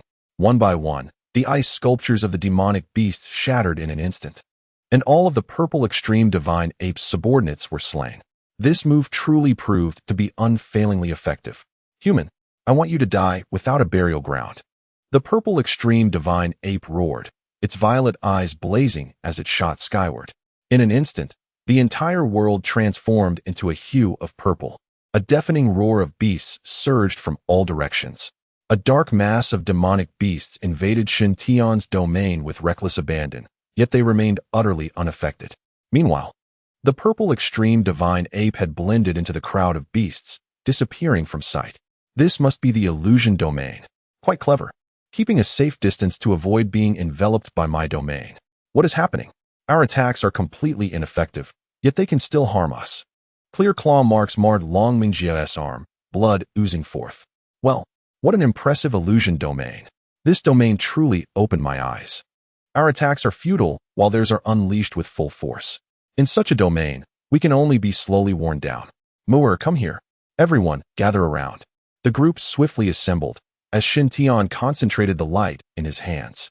The blessing of the war god descended, greatly amplifying Bai Muer's 5 fundamental attributes. Her mental strength soared past 2,000. Under the enhancement of the blessing of the war god, Bai Muer's mental prowess was elevated to 2,000. Now your mental strength can definitely suppress it. Locate its position. Alright. A radiant glow erupted from Bai Muer's eyes. This was a skill she acquired upon breaking through to the commander level, mental detection. Once activated, it could cover a radius of 500 miles. However, with Shun Tian's blessing of the war god, the range doubled, extending to 2,000 miles. Found it. Southwest direction. Humph. Let us see where you run, Soul Cleave. Receiving the command, Bai Muer concentrated her mental energy into a sharp blade, traversing the void straight toward the purple extreme divine ape's face. With a splatter, the purple extreme divine ape spat blood, its once triumphant smile now replaced with shock. The surrounding space twisted violently. Boom. As if a mirror shattered, the illusion was dispelled. The purple extreme divine ape suffered severe injuries, its eyes filled with rage. Clenching its fists tightly, its fury had nowhere to go. It changed direction and bolted eastward. Chase! Xiao Ji surged forward, unleashing the 9-stage swift shadow. Her speed multiplied, and within 3 breaths, she caught up to the purple extreme divine ape. Claw marks materialized out of thin air, as if tearing through the very fabric of space. Ah! The purple extreme divine ape shrieked, its eyes instantly shredded. Several individuals quickly pursued, and with a swift kick, Shin Tian sent it sprawling to the ground, where the purple extreme divine ape howled in agony. Muer, this creature is yours to slay. He then handed Xiao Ji's pair of daggers to Bai Muer, who viciously plunged them into the chest of the purple extreme divine ape. Thus, a legendary lord-level beast met its demise. The arduous advancement task was completed, bringing them one step closer to breaking through to lord level. Suddenly, the creature turned and fled, undoubtedly hiding some secret. Advancing in this direction might yield significant rewards. Having barely run 1,000 meters, a flickering dust cloud passed overhead. The 7 halted immediately and turned to gaze back. They beheld the corpse of the purple extreme divine ape, which had disintegrated into dust, while nearby. The bodies of the beasts slain by Absolute Zero also transformed into dust, leaving behind a few spirit orbs. Without exception, these motes of dust drifted toward the direction Shintian and his companions were heading. Xiao Ji, gather those spirit orbs. We shall continue forward and investigate the situation. They sprinted ahead, traversing an expanse that seemed boundless. After racing for an hour, they finally spotted an end. In the midst of the fertile land lay a crystal pulsating with a blood-red glow. All the dust motes surged into the crystal. Beneath it, a robust green bamboo thrived. Spirit World Blood Crystal. Activating his spirit sight, the name and properties of the crystal appeared before him. Chapter 46. Skyward Bamboo, Spirit World Blood Crystal. The essence of existence within the spirit world, it absorbs the energy of slain beasts, reconstructing their life force, filtering the vital essence that can nurture the growth of spiritual treasures. Is this so? Shintian looked up, witnessing the dust from the fallen beasts flowing into the spirit world blood crystal. The crystal shimmered with pure strands of crimson light, cascading into the green bamboo below. The bamboo swayed gently, growing a segment longer. Skyward Bamboo, a supreme spiritual treasure. It reaches full maturity only after attaining 99 segments. Shintian counted carefully. The current Skyward Bamboo had 26 segments, still far from maturity. Yet, the Spirit World Blood Crystal continued to infuse pure life energy, allowing the Skyward Bamboo to grow. After an hour had passed, all the dust motes were absorbed by the Spirit World Blood Crystal, and the filtered energy enabled the Skyward Bamboo to flourish to 40 segments. With the final wisp of life energy infused, the Spirit World Blood Crystal radiated brilliantly. In an instant, the entire spirit world transformed into a crimson hue. The earth trembled, and in a daze, beams of light shot forth from the Spirit World Blood Crystal. Upon landing, they morphed into beasts. The last beam fell, resurrecting the deceased purple extreme divine ape. Shintian and his companions found themselves encircled by a throng of beasts. The purple extreme divine ape glared with fury, emitting a low, menacing growl. Humans, how dare you intrude upon my territory? You seek death. Do you not recognize me? Shin Tian tilted his head in inquiry, causing the ZG divine ape opposite him to momentarily pause. Should I know you? It asked, to which Shin Tian replied, Indeed, you ought to, for I have slain you once. This brief exchange illuminated Shin Tian's understanding that the resurrected ZG divine ape had undergone a reset of its memories. The spirit realm proved to be intriguing, reminiscent of the dungeons in games. The demonic beasts, upon their demise, could be resurrected, allowing subsequent adventurers to continue their hunting. Contemplating this, a hint of sympathy flickered in Shin Tian's eyes. Poor creatures, destined to be slaughtered repeatedly throughout their existence. Let us proceed. Compassion aside, action was imperative. With a commanding voice, everyone simultaneously launched their attacks. Drawing from previous experience, they targeted the ZG divine ape directly. Bai Mu'er executed a soul slash, successfully striking the ZG divine ape.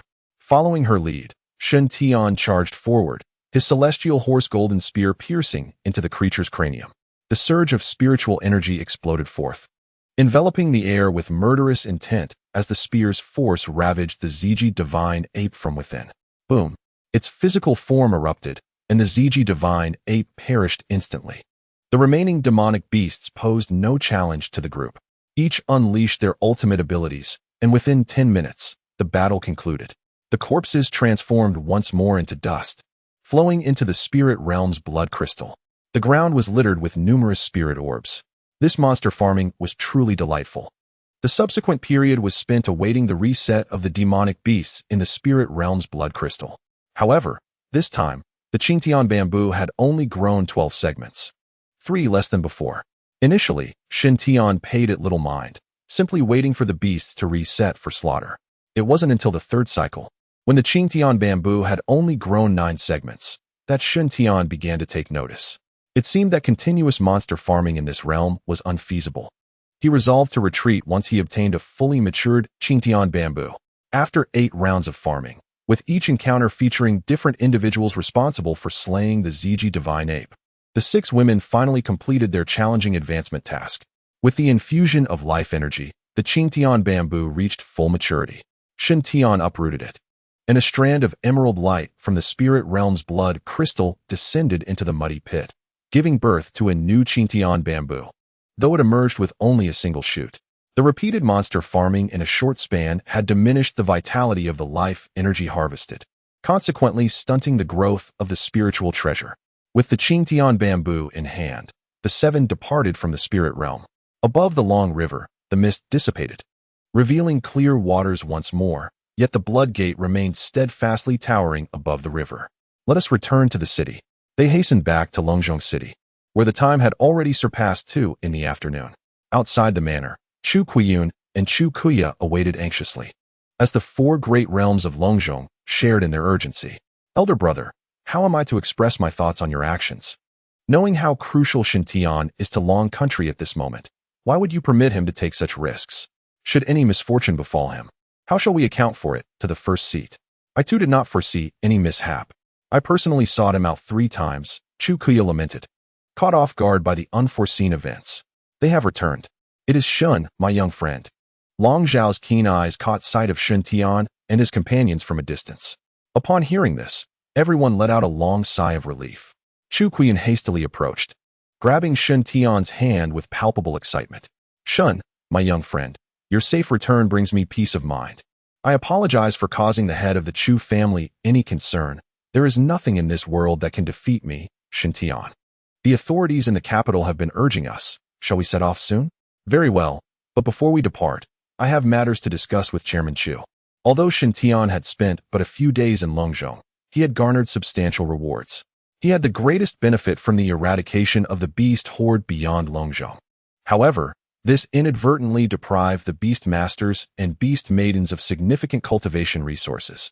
Before taking his leave, Shin Tian entrusted all remaining spirit pearls to Chu Kuya for equitable distribution. Moreover, he informed Chu Kuya about the affairs in the spirit realm, including the establishment of a fortress around the Blood Gate, which was under constant guard. After conveying all necessary information, Shin Tian and his 6 companions boarded a plane heading north to the capital. With Shin Tian's elevated status, this private jet was specially prepared for him, complete with extensive amenities. Once aboard, Tian sought a quiet room and broke off a segment of the Tian bamboo, eager to assess its effects on his cultivation. Upon absorbing the first segment, a notification chimed in his mind. Upgrade enhancement, 7-fold increase, progress towards upgrade, 804. Astonishing. The increase was remarkable. Tian was taken aback. The original progress for his 8th tier lord status was just over 63%, and this segment of Tian bamboo had contributed nearly 17%. Such an acceleration at the lord level was indeed terrifying. Without hesitation, he broke off another segment to continue his absorption. With the Tian bamboo in hand, his overall upgrade pace surged. In a short span, Tian reached the pinnacle of 9th tier lord status, merely needing to complete the advancement quest to ascend to the monarch level. He had consumed a total of 11 segments, leaving the remainder for his companions, as a rapid breakthrough to monarch level seemed implausible for them at this juncture. Following the 3 resurrections of the beasts, the lord level represented the pinnacle of combat power among them. Were there any monarch level beasts? Certainly. In a vast world like Blue Star, many beasts possess extraordinary talent and formidable strength. However, these creatures typically inhabit remote areas and do not intrude upon human territories during the early stages of their revival. It would not be until the completion of the 7 resurrections that the beasts would undergo a thorough baptism, heralding the most brutal phase of warfare between beasts and humans. At that point, the lord level would be inconsequential, as even monarch-level beasts would become commonplace. The terrifying emperor-level beasts would pose an immense challenge, as exterminating one would demand an exorbitant toll in lives. Having stored the remaining Tian bamboo, Tian exited the quiet room, finding Marco Een and the others engaged in their meal. Feeling the pangs of hunger, he approached the dining table and took a seat beside Marco Een. Xiaoyu, has your training concluded? Indeed. Tian nodded, hastily devouring the food in his bowl. Once satiated, he gazed out the window of the aircraft. Below, the mountains stretched endlessly, with hordes of demonic beasts clashing fiercely, vying for their territories. Where are we? The Chuan mountain range, marking the division between the north and south of the Dragon Kingdom. Chapter 47. The Shadow Demon Phoenix, how magnificent! As Tian looked down upon the mountains, a sense of awe washed over him. In his previous life, he had lived at the bottom of society, never stepping outside Yunlan City, let alone witnessing the grandeur of the Chuan mountain range. With nothing else to occupy his time, he took pleasure in the view. Noticing Tian's keen interest, Chu Quiyun instructed the pilot to reduce speed, allowing both to appreciate the scenery together. Crossing the Chuan mountain range brought them closer to the capital. Observing the battling demonic beasts below, Tian activated his spiritual vision. Truly, this renowned mountain of the Dragon Kingdom harbored formidable creatures. Within just a few minutes, he had spotted 3 lord-level beings. By the time the 4th wave of demonic beasts emerged, these 3 might ascend to monarch level. Oh, is that a person? Through his spiritual vision, a diminutive figure came into view. In the heart of the mountains, a frail woman bore a pair of dark wings. Not far behind her, a pack of demonic beasts relentlessly pursued her. Enough already. Can't you just leave me alone? If you provoke me further, I'll curse your ancestors for generations. A wind tiger leapt from the ravine, charging at the girl. She unfurled her wings, letting out a piercing cry, as dark energy coalesced into a long scythe, which she swung at the wind tiger's neck. On the aircraft, Tian's eyes sparkled with excitement. By the heavens, what audacity to challenge so many demonic beasts. But, Sister Ma Kuyin, let us go? Xiaoyu, where are you headed? Chu Quiyun inquired as Tian and Ma Kuyin approached the hatch. Just stepping out to attend to a matter. You may carry on without worry. I shall catch up once I'm done. As the hatch opened, the 2 leapt out. The plane shook for a moment before stabilizing. Tian plummeted through the air, while Ma Kuyin transformed into her beastly form, catching him securely. Sister Kuyin, did you see that? Following Tian's pointed finger, Ma Kuyin looked in the indicated direction. That girl. Hold on tight. In an instant, they left behind afterimages, finding themselves 500 meters away. Within the Chuan mountain range, the girl severed the wind tiger's head with her scythe, her wings shimmering with dark light, her speed surging once more. Boom. A tempest suddenly arose in her path, as a giant rock blocked her way. Just as you dare obstruct my path, I shall twist your head off and use it as a ball. The enchanted scythe gleamed ominously as the girl charged forward. The scythe sliced horizontally, and the giant rock did not evade, bracing itself with its wings.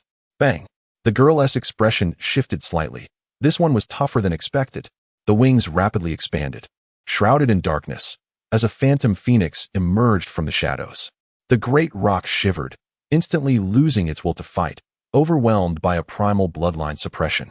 Seizing the opportunity, the girl struck, her scythe gleaming with a chilling radiance, aiming for the rock's vulnerable wing, and with a swift slash, severed it. With one wing gone, the rock lost its balance and plummeted swiftly. The light of death, a dark energy coalesced upon the scythe, resembling a cannonball launched in an instant. The dark beam pierced through, reducing the rock to ashes. Noob. The girl laughed triumphantly, oblivious to the impending danger. A piercing sound wave rippled through the air, causing her expression to stiffen. A thunderous electric eagle soared toward her from 100 meters away, akin to an arrow in flight. In a flash, despite her quick reflexes, the electric eagle's razor-sharp wings grazed her back, tearing her garments as blood splattered across her jade-like skin. Damn, you sneak-attacked me. The electric eagle turned its head, crackling currents dancing upon its claws. The sizzling electricity intertwined in the air, swiftly weaving into a massive electric net that ensnared the girl.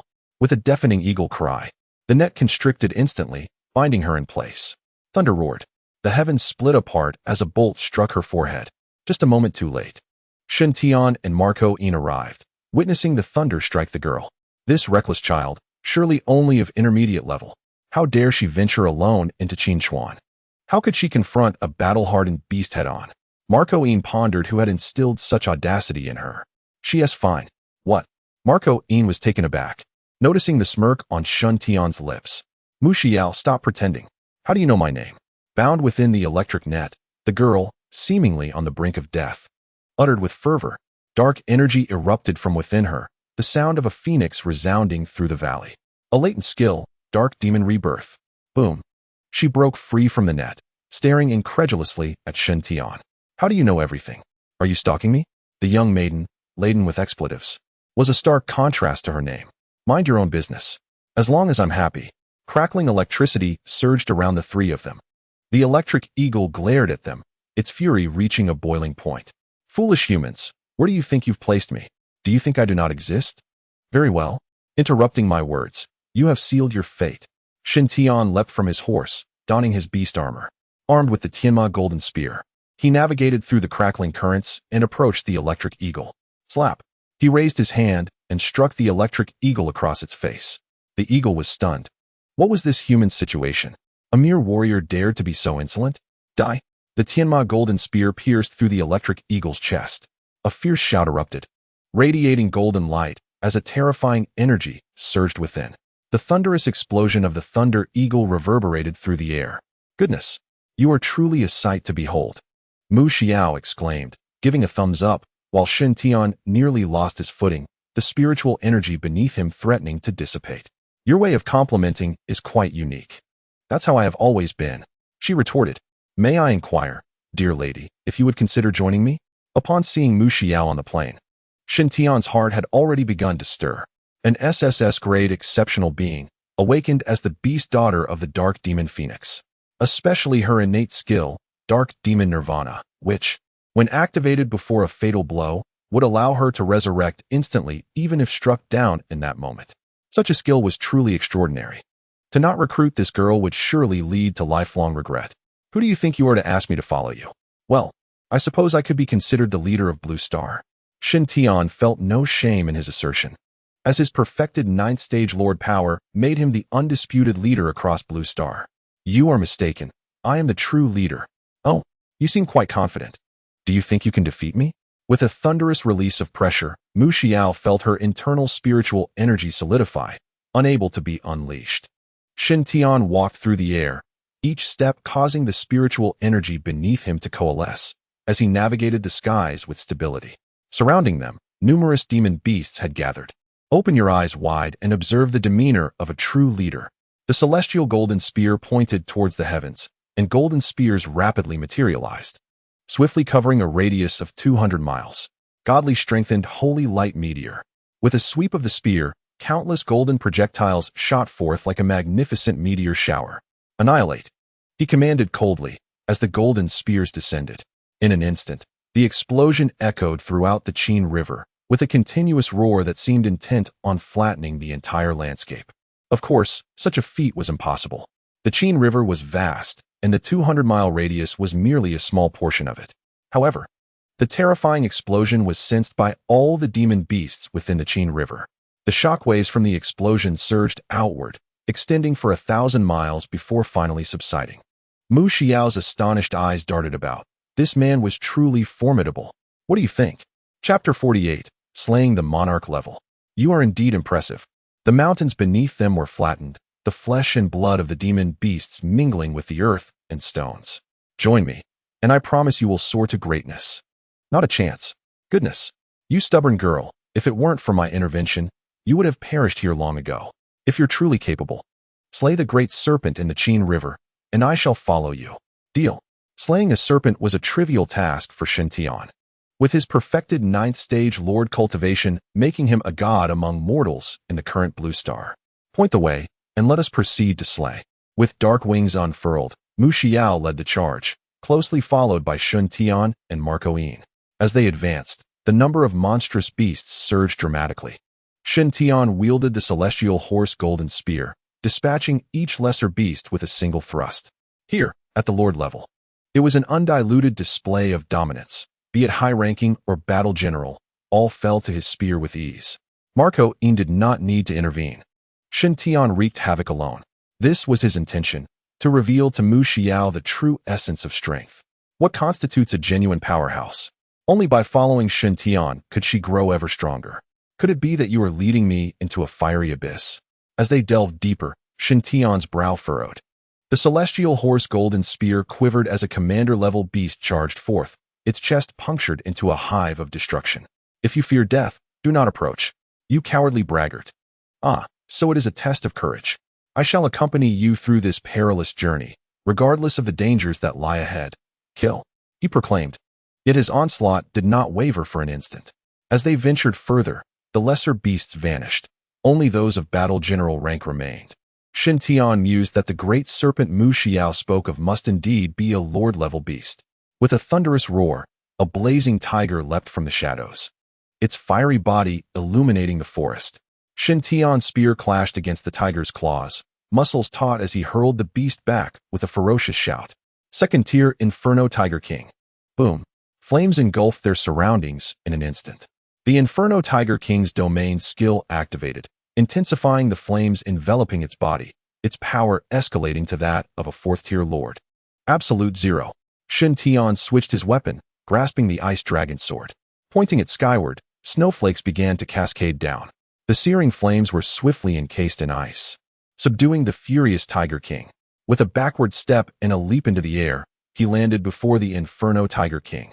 The glimmering blade pierced the creature's neck, blood gushing forth as the blazing flames extinguished. In less than half a minute, a 2nd-tier Lord Beast lay vanquished. Mu Xiao observed silently, nodding in approval. Onward. Encountering a 2nd-tier Lord Beast here suggests that the Great Serpent may indeed be a perfected 9th-tier entity. There are formidable beasts ahead, so tread carefully, if danger arises. I shall take my leave without hesitation. Should any beast manage to harm me, it would signify their true prowess. They pressed on, encountering a relentless wave of commander-level beasts. Over 20 Lord-level beasts had already been slain, much to Shen Tian's astonishment, fueling his curiosity about the elusive serpent. We have arrived. Do you see that ancient tree? The trio halted in midair as Mu Xiao pointed towards a towering ancient tree. Shen Tian focused his gaze upon the ancient tree, its trunk exceptionally robust, seemingly capable of movement. Alas, what movement? It was evidently a colossal serpent coiled around the trunk. Activating his spiritual vision, the serpent's information manifested before him. Beast, tongue snake level, monarch tier 1 talent. SSS, by heavens. A monarch level beast. Shen Tian's eyes widened in astonishment. The most formidable creature in the Qin River was, in fact, a monarch level serpent. No wonder the lord level beasts residing in the heart of the Qin River refrained from engaging in large-scale conflicts. They were all remarkably compliant. With a monarch-level beast presiding, it was indeed supreme. No creature dared to provoke it. What is this? Are you afraid? Afraid? I, Shen Tian. Know not the meaning of fear. With a decisive step forward, Shen Tian was halted by Marco Yin. Are you confident? Rest assured, I am absolutely confident. After all, it was merely a monarch-tier beast, and Shen Tian remained self-assured. Leave it to me. After calming Marco Yin, Shen Tian cast a glance at Mu Xiao. Watch closely. I shall demonstrate how the leader slays demons. With a light step, Shen Tian approached the ancient tree leisurely. The tongue snake, coiled around the tree, sensed an approach. Its enormous head glowing red with menace. Human, are you daring to provoke this lord? How absurd, a mere beast, attempting to speak like a human. You are playing with fire. The tongue snake's body writhed, small wings buzzing as they flapped. Little eel, I shall allow you to strike first, and see if you can slay me. Seeking death, indeed. In response to Shen Tian's repeated provocations, the tongue snake sprang into action.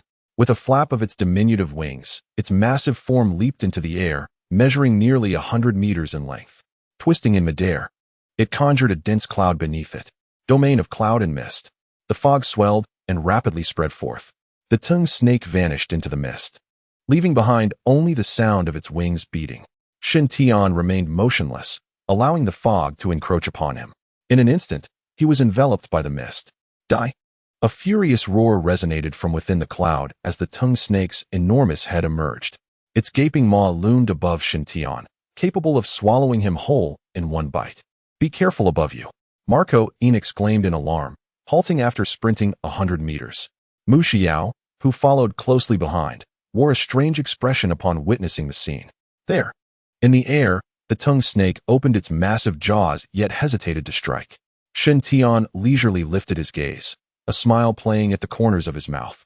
The domain is not solely yours. When facing a monarch-level beast, Shen Tian was naturally cautious. His mind was fully alert, maintaining a constant state of vigilance. The tongue snake's domain was peculiar. As long as it concealed itself within the mist, all attacks would be rendered ineffective. Only when it revealed itself would the opportunity to strike arise. Shen Tian awaited the moment the tongue snake exposed itself, ready to employ his domain to halt time itself. Facing a monarch-level opponent, Shen Tian naturally did not act carelessly.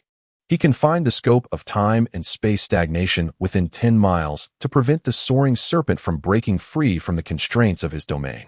With the ice dragon sword clasped in his left hand and the flame dragon sword materializing in his right, he wielded both blades with a solemn heart, mourning for the serpent. Alas, in his quest to subdue Mu Xiao, it is your life that must be forfeited. To die for Shen Tian is not to squander your monarch-level prowess. The dual swords were hurled skyward, their ascent echoing with the roar of dragons. The ice and fire twin dragons descended from the heavens. A shimmering ice and fire dragon pearl emerged above the serpent's head. Shen Tian stood resolutely, clad in beast armor, enveloped in a swirling aura of ice and fire. Annihilate! The dragon's roar resonated through the firmament as the twin dragons coiled and spiraled around one another. In a moment, the realm of ice and fire enveloped the sky. Clouds were shattered within the icy flames, and the serpent's form gradually disintegrated. Reduced to ashes carried away by the wind, the monarch-level serpent was vanquished. When the serpent's head exploded, a crimson spirit pearl shot forth. Shen Tian seized it, murmuring to himself, "Look at my fortune. My first kill of a monarch-level beast yields a spirit pearl." Chapter 49. Golden Leaves of Life. Is it truly over? The two women arrived, Mu Xiao in disbelief. "See, this is strength. With me, such beasts are easily dispatched." Indeed, a forthright character. Shen Tian felt elated and immediately began to condense the contract book.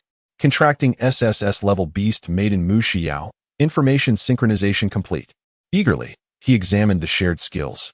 And to his delight, the skill Dark Magic Nirvana was prominently listed. With this ability, he would possess a powerful means of self-preservation. That must be the blood gate of the spirit realm. Marco Yin pointed at the top of the ancient tree, where a flickering crimson light glimmered amidst the dense foliage. Let us go take a look.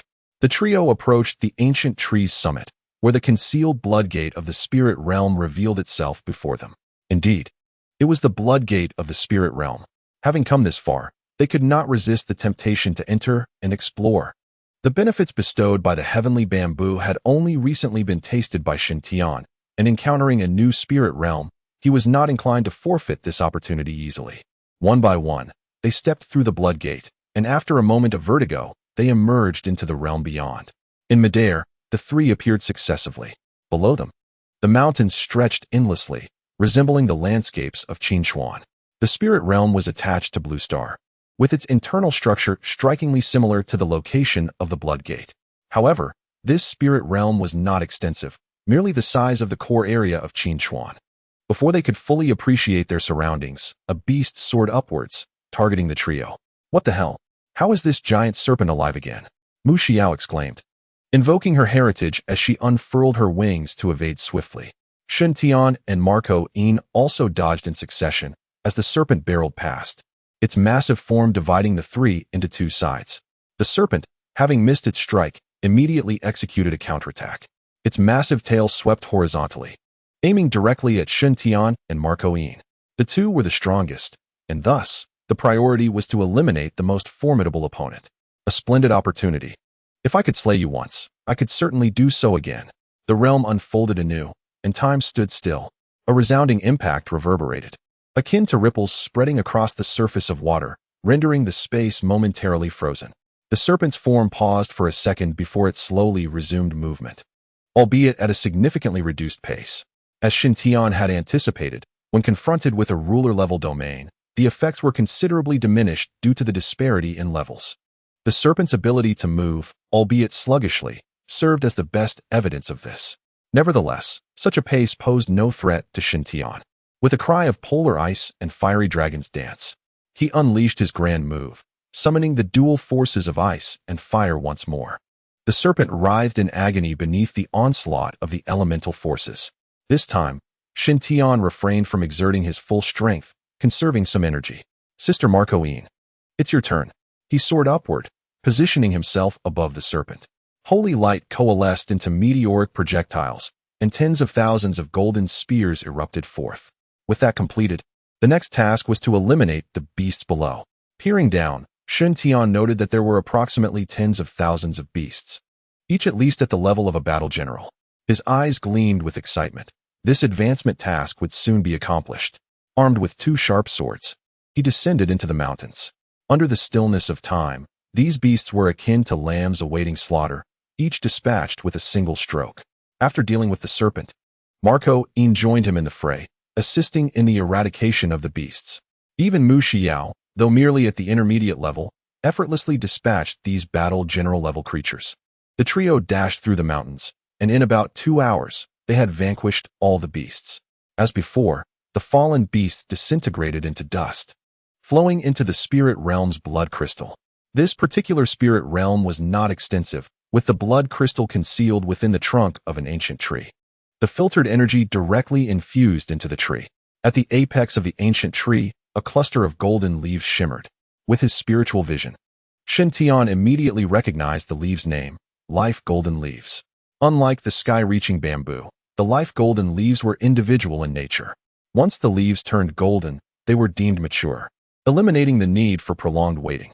After all the dust had been filtered, Shen Tian ascended to the top of the ancient tree, gathering all the life golden leaves, estimating there to be over 200 in total.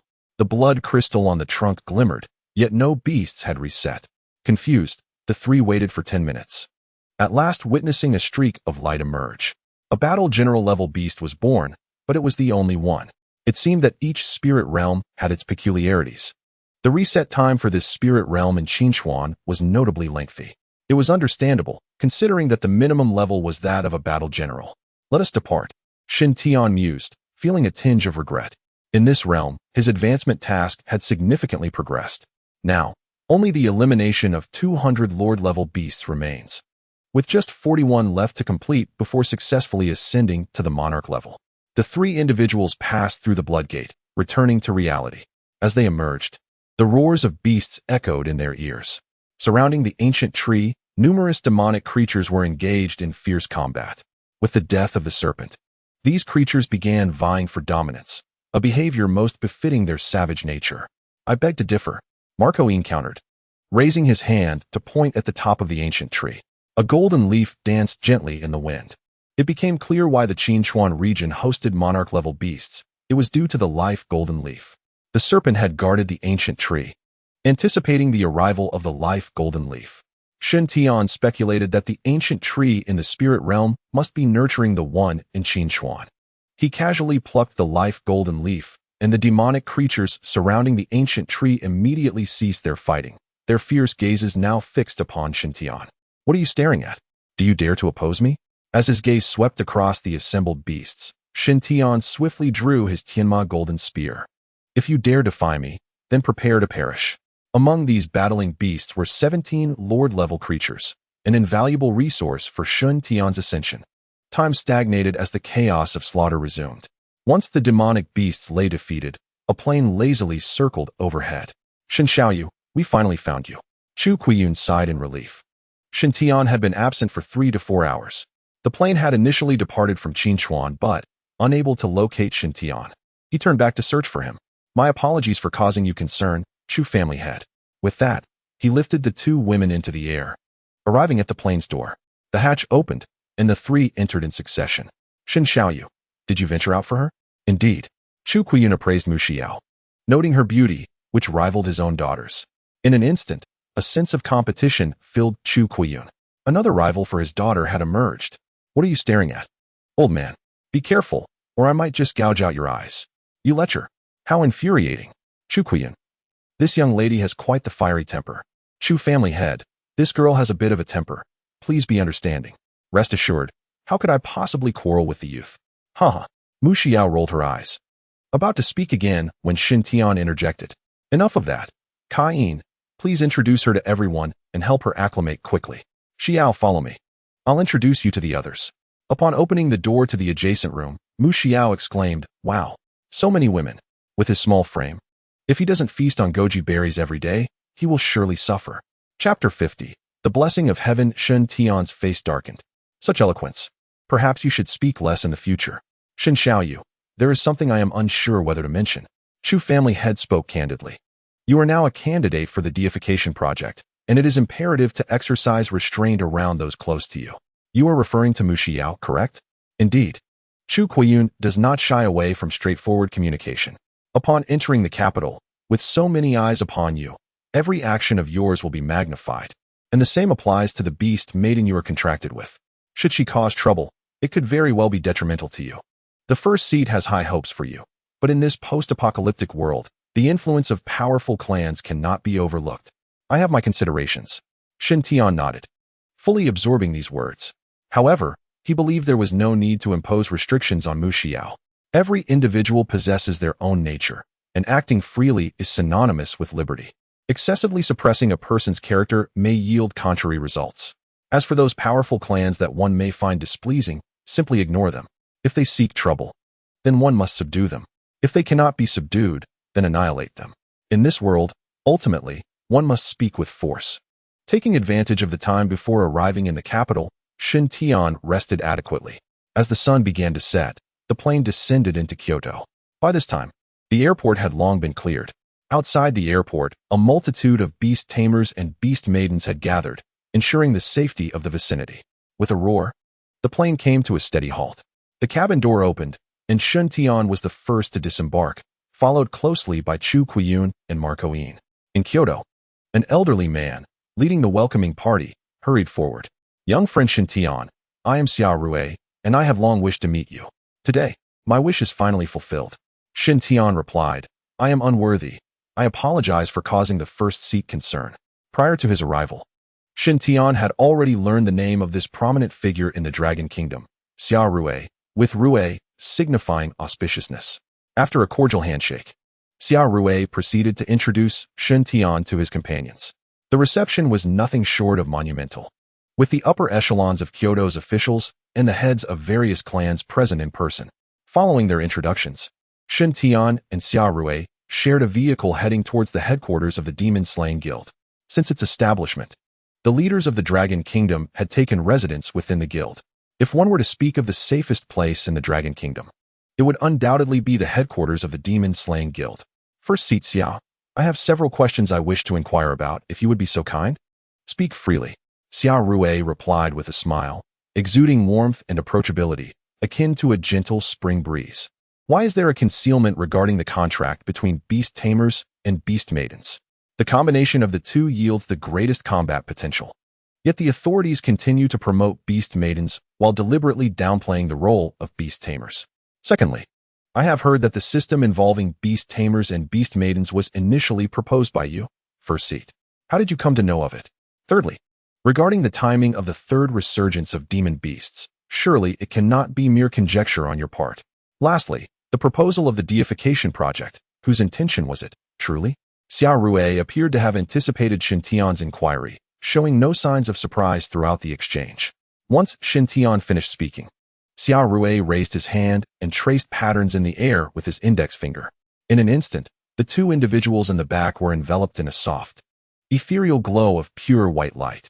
Xintian was taken aback. During their initial handshake, he had already utilized his spiritual vision to examine the elder, discovering that Xia Rui was not a beast master, but rather an ordinary person. However, his current actions unequivocally indicated that he was far from ordinary. This knowledge came from the Tao of Heaven. The Tao of Heaven?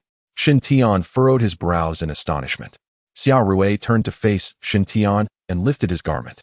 To Xintian's amazement, Xia Rui's body beneath his clothing was completely transparent, revealing his organs and flowing blood in vivid detail. At the center of Xia Rui's heart resided a small heart that pulsed with a kaleidoscope of colors. On the night of the suspended red moon, I became like this. A blessing from the Tao of Heaven, he explained. The impending crisis had arrived suddenly, and even the Tao of Heaven of Blue Star found it challenging to mitigate. What the Tao of Heaven could do was maintain Blue Star's temporary existence in an alternate form while bestowing opportunities upon humanity to achieve self-rescue. The awakened system had been predetermined by the Tao of Heaven, and the leaders of various nations on Blue Star had received its protection. As for the contract between Beast Masters and Beast Girls, it was a collective decision among nations to keep this information concealed for as long as possible. This crisis demanded vigilance not only against external threats, but also against internal treachery. Were there those with ulterior motives attempting to exploit the crisis of Blue Star to overthrow human civilization? A surge of murderous intent flickered in Xintian's eyes as Xia Rui nodded in affirmation. According to our current intelligence, dark forces are already scheming in the shadows. The union between Beast Girls and Beast Masters can be concealed for a time, but not indefinitely. Xia Rui sighed in resignation. Living in such apocalyptic times brought forth numerous uncertainties. Internal instability would undoubtedly complicate the struggle against external foes.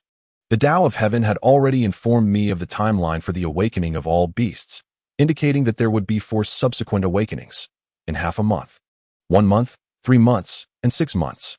The purpose of the Divine Creation Project is to cultivate absolute powerhouses to confront the cataclysm following the final awakening of the beasts. What we are currently experiencing is merely a prelude of minor skirmishes. The true disaster will commence with the last awakening of the beasts. Xintian wholeheartedly agreed. Having personally witnessed 7 awakenings of the beasts in his previous life, the devastation wrought by the 7th awakening was catastrophic for human civilization, with nearly half of the nations on Blue Star succumbing to ruin, disappearing into history. So, the Divine Creation Project was proposed by the Tao of Heaven? He inquired. Indeed.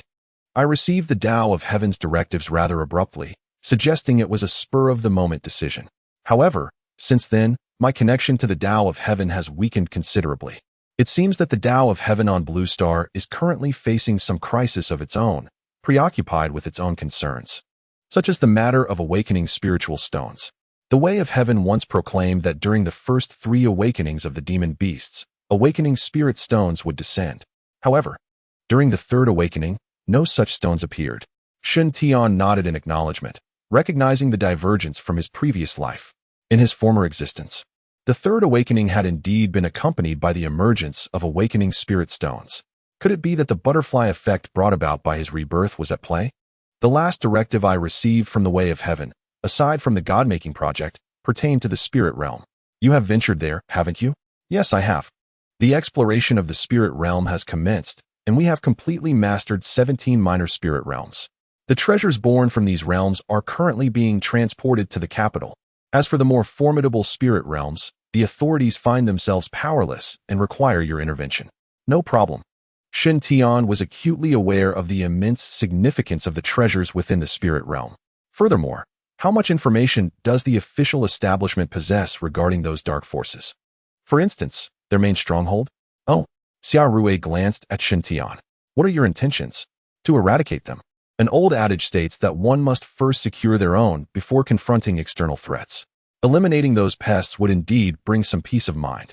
Since I have accepted the God-making project and am enjoying the finest cultivation benefits, I shall not do so in vain. Moreover, my sentiments towards the dark forces are far from favorable. I shall strike them down directly.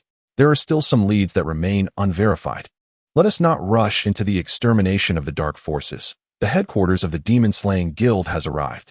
As a participant in the God-making project, you are about to encounter a monumental opportunity, a chance bestowed by the way of heaven. This opportunity, prepared by the way of heaven for the God-making project, belongs to you within our dragon nation. An opportunity left by the way of heaven.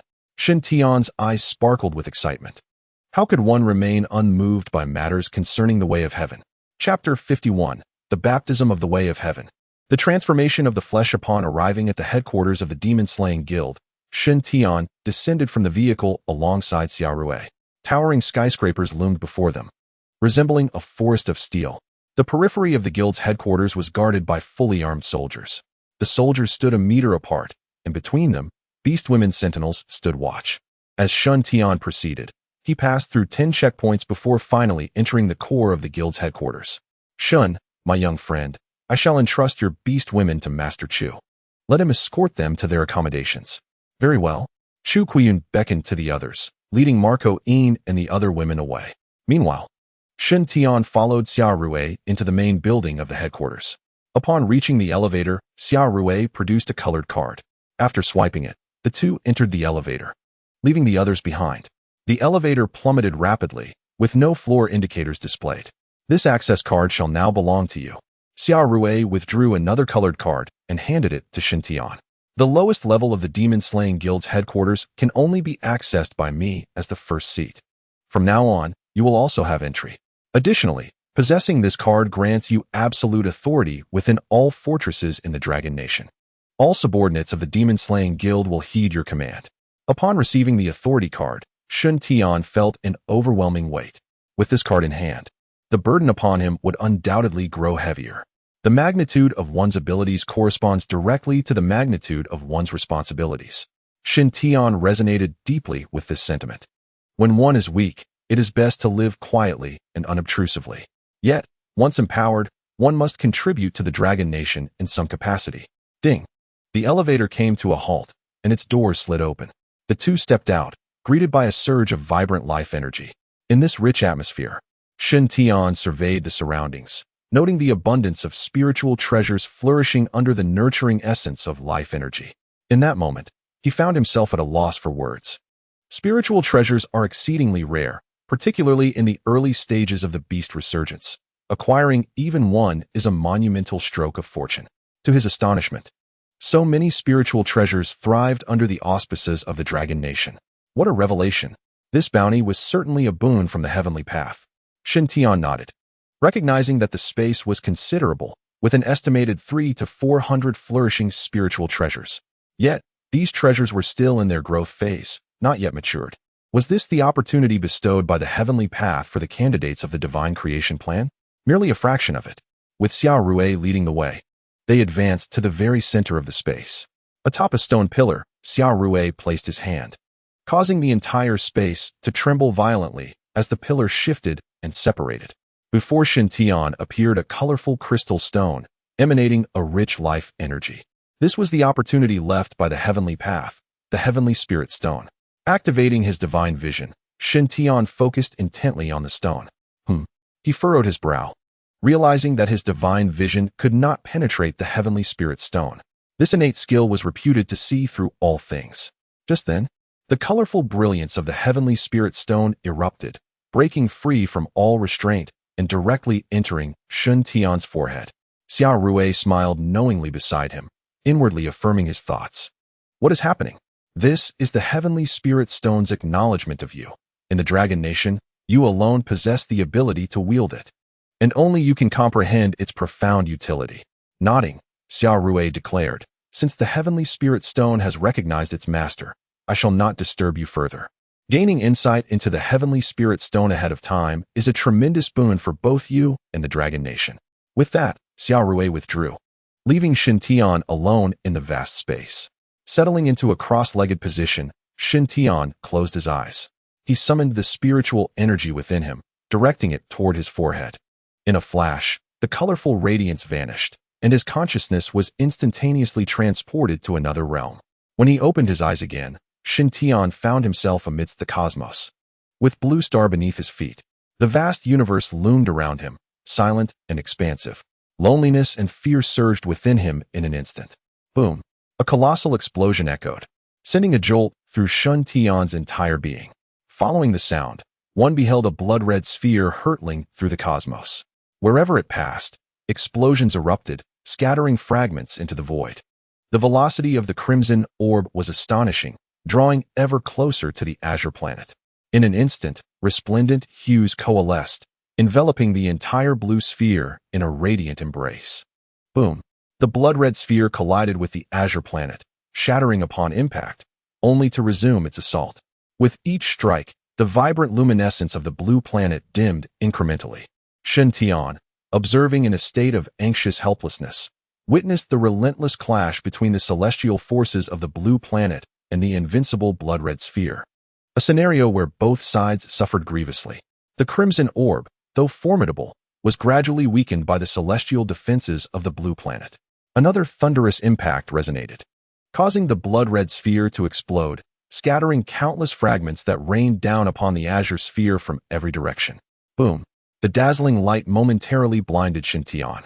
When his vision returned, he found that the blood-red shards surrounding the blue planet had been completely eradicated, save for a solitary circular fragment that plunged into the moon. The once vibrant colors of the blue planet had grown significantly dim, teetering on the brink of extinguishment. The pristine white moon transformed instantaneously into a blood-red hue, casting a sanguine glow upon the azure sphere. Was this the source of the monstrous beast's resurgence? The celestial defenses of the blue planet had thwarted the lethal assault, yet it now seemed devoid of further means of resistance, surrendering to the onslaught of the bloodlight. The blood moon, however, lasted less than an hour before its brilliance waned. Suddenly, a tremendous force yanked Shintian's consciousness back to reality. This was the peril confronting the blue planet. As the chosen guardian, he must swiftly cultivate his strength. The task of safeguarding the azure sphere ultimately rested upon humanity itself.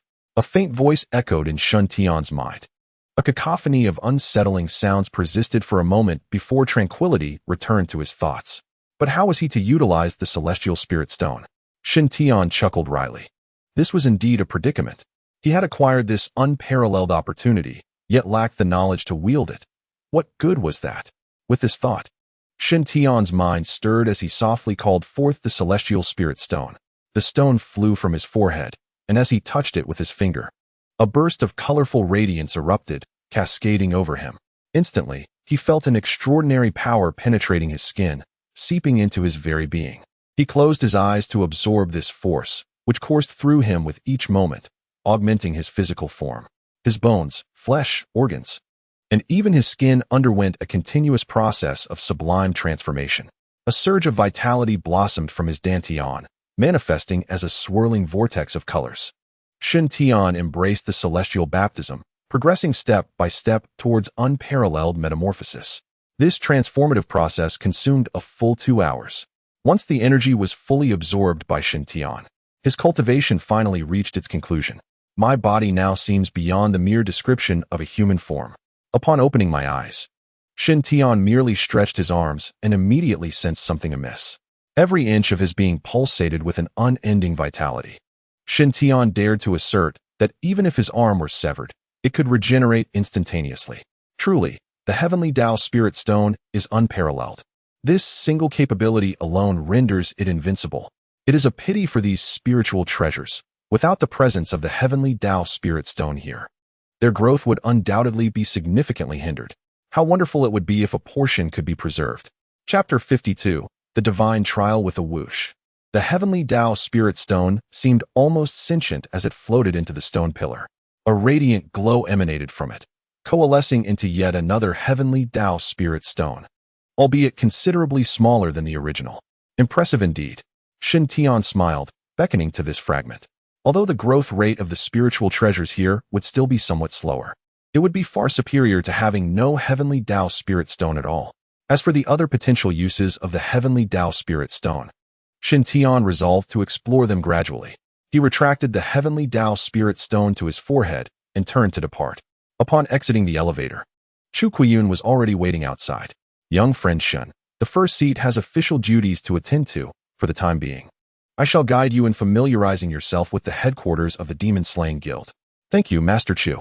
This arrangement by Xiao Rui was also due to the early acquaintance between Chu Kuiyun and Shen Tian, allowing for a better understanding of Shen Tian's character. With Chu Kuiyun leading the way, the two swiftly traversed the entirety of the Demon Slaying Guild. Subsequently, they made their way toward the residence. Just ahead is your dwelling, specially prepared by the first seat. No one is permitted to approach within a 30-mile radius. Oh, are there not a group of people gathered there? In the distance, outside an opulent villa, over 20 young individuals had congregated. Marco Een and others were confronting the crowd outside the villa. Damn it, don't hold me back. I'm determined to take them down. Mu Xiao, known for her fiery temper, was unable to contain herself in the face of the crowd. Unfortunately, her current strength was insufficient, and she was easily restrained by Xiao Ji. Don't act impulsively. Let us wait for Shen Tian to return. Marco Een calmly dealt with the crowd, maintaining a safe distance. What is the matter? Are you all scared? If you're afraid, let that Shen fellow come out. What kind of trash aspires to be a candidate for the God-making project? Among us prominent families, who doesn't he start at the intermediate level? The strongest among us has already reached the advanced stage. How can this nameless garbage be in the running? Come out and fight. If you lose, just get lost. What is happening? A furious shout echoed from behind the crowd.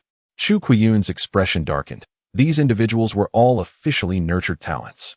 On the very day Shen Tian arrived, they had gathered to cause trouble. It was highly likely that other families were deliberately seeking confrontation.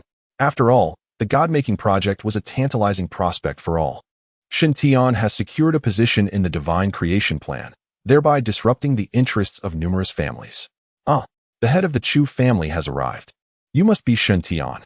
The leading youth stepped forward, confronting Shen Tian. You little brat, do you dare to face me in a duel?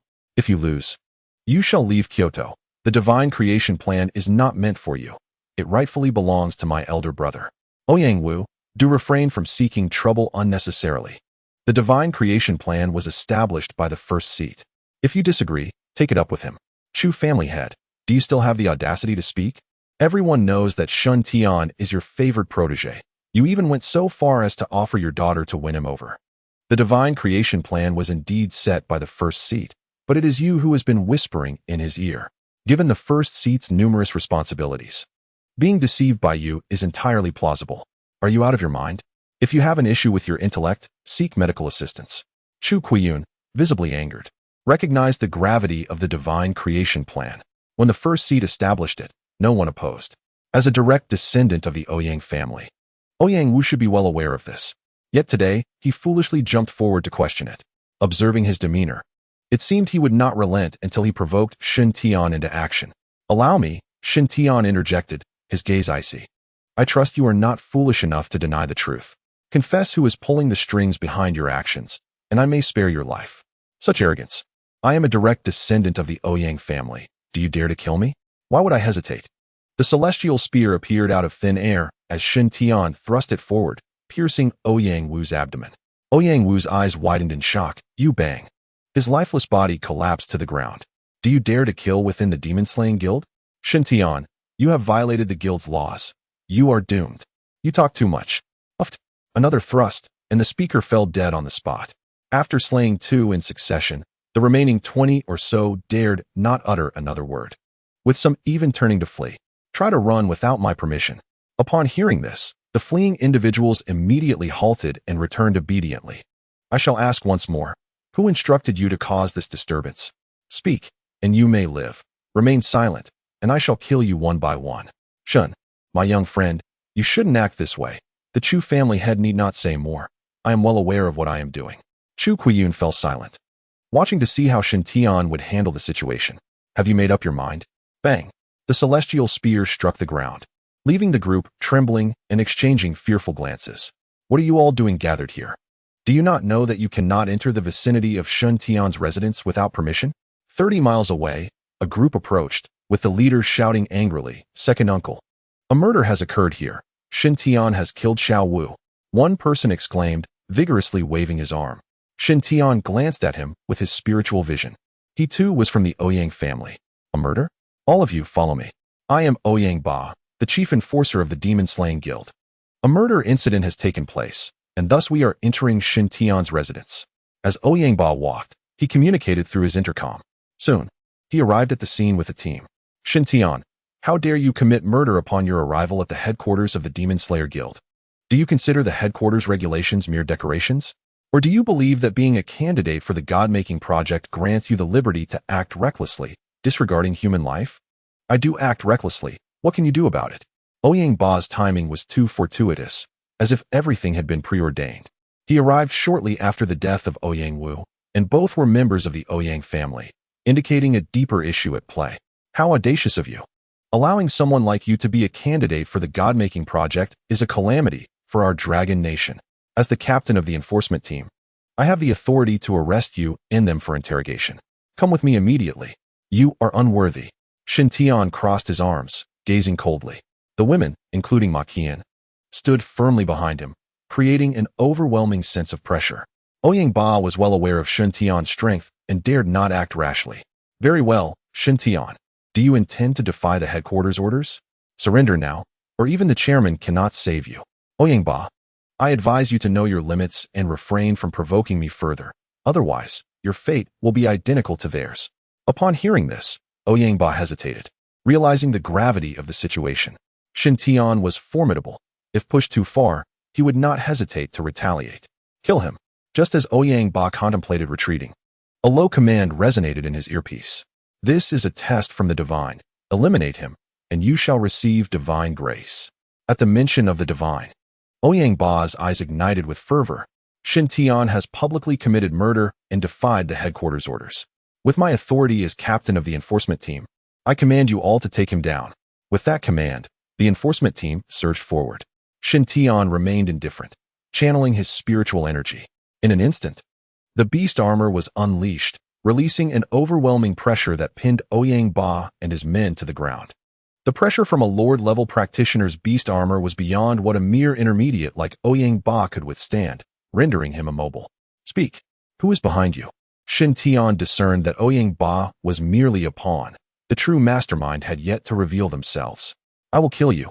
Ouyang Ba smirked wickedly, biting down hard on his teeth. In the next moment, an explosion erupted. Chapter 53, The Hidden Manipulator Boom. Shin Tian. The explosion engulfed them both. Ma Qian's expression changed dramatically as she unleashed a radiant light, recklessly charging into the blast zone. Bang! A tremendous force propelled Ma Qian away. I'm fine. Through the thick smoke, Shin Tian emerged, tattered and bloodied. Are you really unhurt? I'm fine. Shin Tian shook his head, glaring fiercely at the shattered remains of the corpse. What a fearless Ouyang Ba, indeed unafraid of death. This time, he had been rather careless. Fortunately, his flesh had undergone the purification of the heavenly Tao Spirit Stone, and he was not instantly obliterated by the small explosion. What piqued Shin Tian's curiosity was the method Ouyang Ba had employed to detonate himself. Shin Tian, you have slain the captain of the enforcement team. A group of enforcement officers stood utterly bewildered. Since the establishment of the demon-slaying guild, such an incident had never occurred at headquarters. Damn it! Upon recognizing the speaker, Shin Tian's rage ignited. He strode forward and seized the man's throat. Is the Ouyang family deranged? I have never offended you. So why do you persist in provoking me time and time again? Do you not know how he met his end? Are you attempting to frame me? Speak. Who is the true instigator behind this? Shin Tian, it was you. You were the one who committed murder. Silence. With a firm grip, he lifted the man off the ground. You Ouyang people are truly obstinate, unafraid of death, are you? If you wish to frame me, I shall annihilate you all. With a slight exertion, the man's life was extinguished. Have you seen enough? Come forth. In the distance, a group of individuals rushed towards him. Shin Tian cast a glance at the approaching crowd, unable to suppress a bemused smile. This lot was entirely composed of the Ouyang family.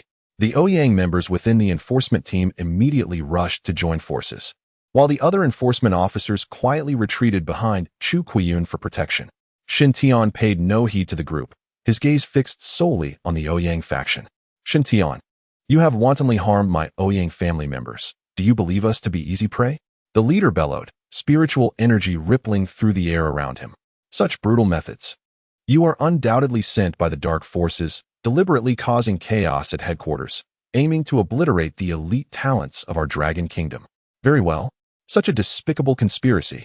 I, Ouyang Do Di, in my capacity as the deputy head of the Ouyang family, hereby command the execution of the dark forces' nefarious agents. Kill. Without granting Shen Tian any chance to defend himself, Ouyang Do Di issued the order, and the Ouyang clan members moved to attack in unison. You brought this upon yourselves. I have long been intolerant of you. Mu Xiao appeared, the light of death emanating from her, instantly piercing through one of the Ouyang clan disciples. The dark power. You are indeed of the dark forces. Everyone, attack. Come back. Shen Tian waved his hand, pulling Mu Xiao back to his side. As he concentrated, the ice dragon's sword materialized, snowflakes cascading from the sky. In an instant, a layer of ice enveloped the ground, swiftly spreading. Dozens of Ouyang clan members were instantly encased in ice. Shun, my friend, do not kill them all. Annihilate. Chu Kuiyun was ultimately a moment too late. With a snap of his fingers, the ice sculptures shattered, including Ouyang Do Di, the deputy head of the family, all fell. This matter has escalated significantly. The presiding elder and the members of other esteemed families are likely observing with keen interest. Chu Kuiyun's intervention was prompted by the swift approach of Xia Rui and his entourage. Naturally, it must be sensationalized. How else could certain individuals find satisfaction? Boom, boom, boom. Above, more than a dozen warplanes converged. Not far away, a cache of heavy weaponry was aimed squarely at Shen Tian and his companions. The presiding elder cautioned against approaching. Shen Tian is in peril. I firmly believe that Shen Tian is no bloodthirsty individual. If the head of the Ouyang family doubts this, he is welcome to wait here. Xia Rui pushed forward, accompanied by Ouyang Zhantian, the head of the Ouyang family, as they strode towards Shen Tian. The presiding elder led the way, and it was only natural for the others to follow suit. Ouyang Zhantian narrowed his eyes slightly, a glimmer of coldness flashing within, as he kept pace with the crowd. Presiding elder Xia, the official stance certainly presents a formidable display. Ouyang Zhantian remarked. There must be some misunderstanding regarding this situation. I hope Shen, my young friend, will elucidate the events. I shall speak. Chu Kuiyun stepped forward and recounted the sequence of events in detail. As Xia Rui listened, his expression gradually shifted, casting a sidelong glance at Ouyang Zhantian, head of the Ouyang family. Were they acting under your orders? Absolutely not. Ouyang Zhantian quickly shook his head. Their actions have no connection to me. Is that truly the case? Head of the Ouyang family, this scene must be to your liking, no? Shen Tian jested. Young friend Shen, you jest, Ouyang Zhantian chuckled. When the presiding elder appointed you as a candidate for the God-making project, I wholeheartedly supported it. Why would I allow those beneath me to intentionally complicate matters for you? Under pressure from the circumstances, the head of the Ouyang family might find dissenting difficult. Indeed, young friend Shen, if you speak in such a manner, it loses its charm.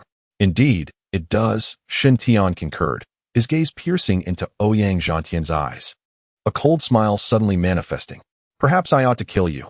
That would certainly add some intrigue. What? Ouyang Zhantian was taken aback. In an instant, Shen Tian's figure flashed, seizing Ouyang Zhantian on the spot. More. In an instant, a mental ray surged into Ouyang Zhantian's mind.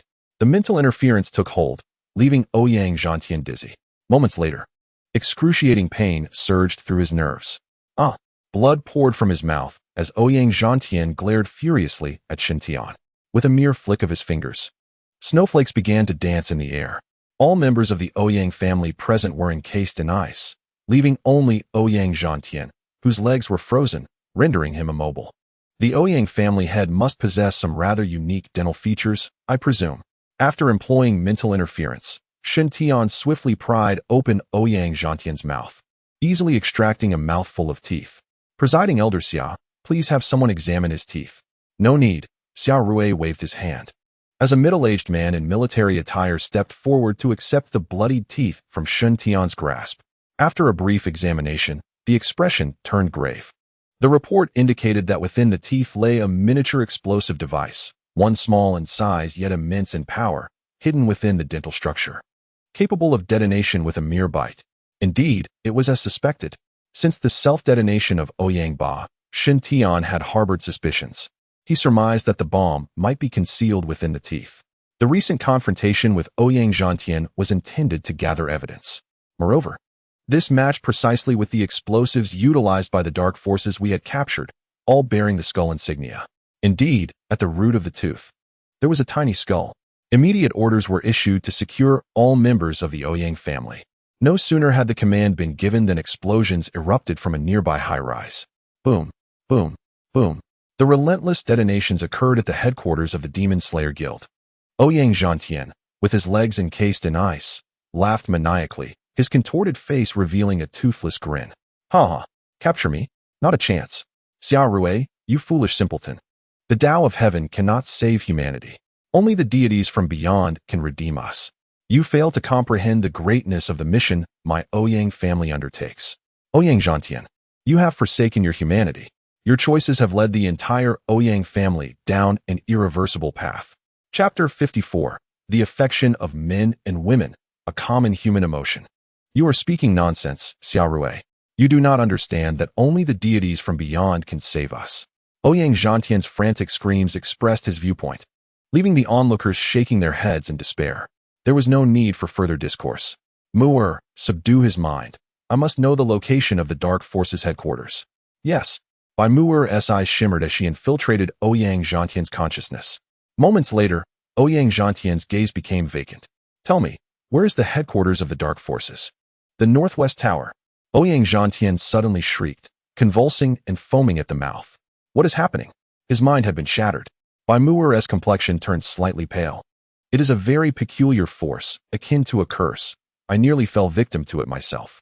This must be some tactic employed by the Dark Forces. We have previously encountered individuals from the Dark Forces who met their demise in a similar manner. It is evident that this has occurred numerous times, Xia Rui lamented. The only useful keywords are Northwestern Tower. I would appreciate it if the leader could dispatch someone to investigate. Very well. I shall send someone to look into it and inform you once I have news.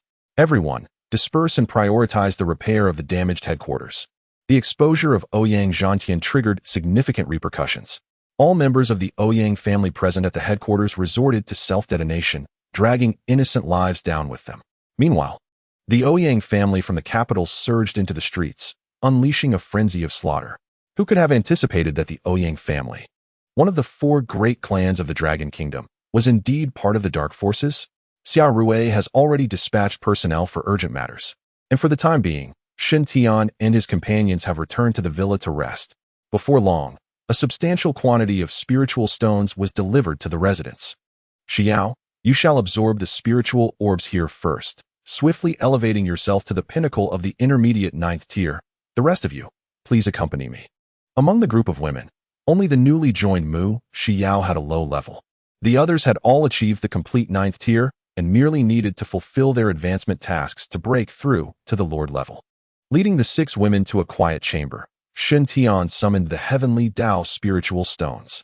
Soon, I shall utilize the Heavenly Tao spiritual stones to purify and elevate your physical forms.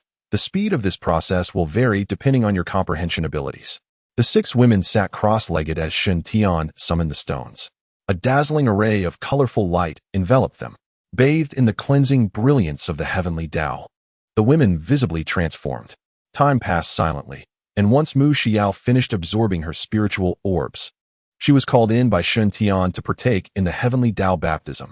In comparison to Shen Tian, the process for the women was decidedly slower. And even as night fell, they remained enveloped in the radiant colors.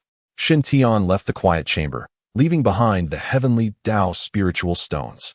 Outside the villa, Xia Rui had waited for 2 hours. Chairman Xia, when did you arrive? Just now, Xia Rui replied with a smile, handing a document to Shen Tian.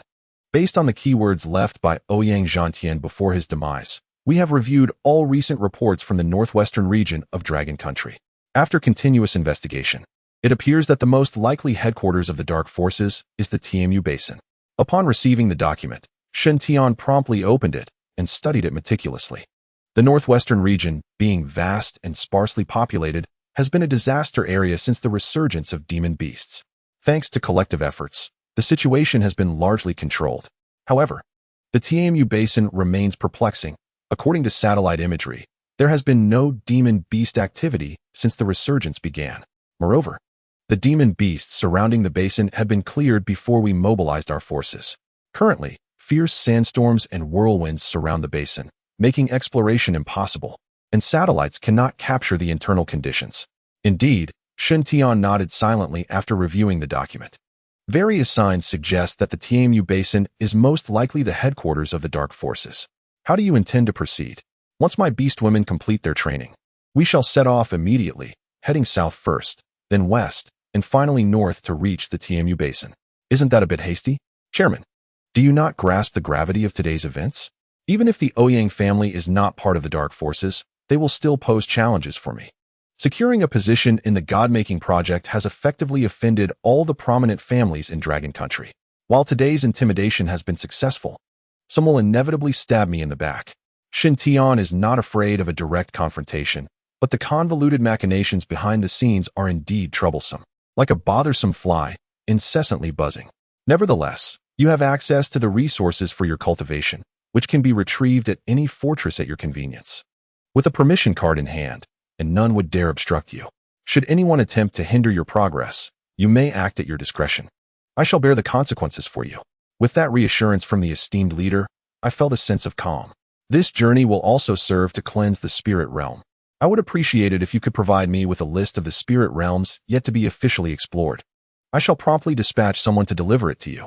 Once the serious matters were addressed, the two engaged in casual conversation before Xia Rui took his leave. Just as Xia Rui departed, Marco Yin emerged from the quiet chamber. Sister Kuyin, how do you feel? Absolutely exhilarating. I feel as though I have transcended humanity, or perhaps I am no longer human at all. Indeed, every inch of my being is infused with a ceaseless vitality, unless completely obliterated or my head and heart crushed. I cannot perish. This level of physicality transcends mere humanity. Shen Tian began to grasp the essence of the so-called God-making project, which aims to forge divinity from humanity. In her beastly form, Sister Kuyin truly surpasses the definition of human. You're asking for a beating. Marco Yin's cheeks flushed as she lunged at Shen Tian. The two became entangled in a playful scuffle, embodying a charming banter. Suddenly, the door to the quiet chamber creaked open, freezing the two in place. Their expressions turning awkward as they glanced at Bai Muir, who had just stepped out. I didn't see anything. You may continue, she quipped, turning back and retreating into the chamber, leaving the two in an embarrassing embrace. This is all your fault. Marco Yin lightly punched Shen Tian's chest as she rose and took a seat on the sofa. Romance is a natural part of human experience. There is nothing to be embarrassed about, as long as we ourselves feel no shame. In public, no less. How could that be embarrassing? Oh, so as long as it's dark and no one can see, it's not embarrassing, is that right? Shen Tian swiftly lifted Marco Yin into his arms and, seemingly aided by the wind, raced up to the second floor. The innermost room is your bedroom. Marco Yin's cheeks flushed crimson as she nestled in Shen Tian's embrace. Understood. Upon entering the bedroom, he shut the door behind him, drew the curtains, and turned off the lights. Marco Yin lay upon the bed, her garments strewn across the floor. Sister Kuyin, I'm coming. The moonlight cast a gentle glow, and with a beautiful companion by his side, the day dawned clear and bright. Shen Tian donned his attire and descended from the bed to freshen up in the bathroom, spitting out mouthwash. He turned to find Marco Yin standing behind him. Awake? Shen Tian tilted his head in inquiry. Does it hurt? Hee. After battling for 3 days and nights, Marco Yin, fear nothing. The real question is whether you can endure. All right then. After the first time, you speak with such confidence. Shen Tian grinned mischievously as he drew Marco Yin close once more. I don't believe you. Shall we test it? Let us indeed test it. Chapter 55. The Three Dragon Brothers. What is going on with these two? It's nearly noon, and they are still in bed? In the villa's grand hall. Chu Baining gazed on with curiosity. Who knows? Since the conclusion of their training yesterday, the two have not made an appearance. I shall rouse them. Mu Xiao slammed her palm on the table, exclaiming that this was utterly unacceptable, especially with their journey south scheduled for today. Stop. Don't go. Bai Muir, who had been dozing, suddenly jolted awake and hastily blocked Mu Xiao's path. Why not let them go? The others exchanged knowing glances, their thoughts unspoken. At this moment, in the upstairs bedroom, Shen Tian emerged from the bathroom, leaning against the wall. My back. He chuckled. How are you feeling? Are you convinced? I concede, he replied. His earlier bravado diminished. Get up. Everyone's been waiting impatiently, urged by Mu'er. Shintian rubbed his back and stepped out, making an effort to straighten up and appear nonchalant.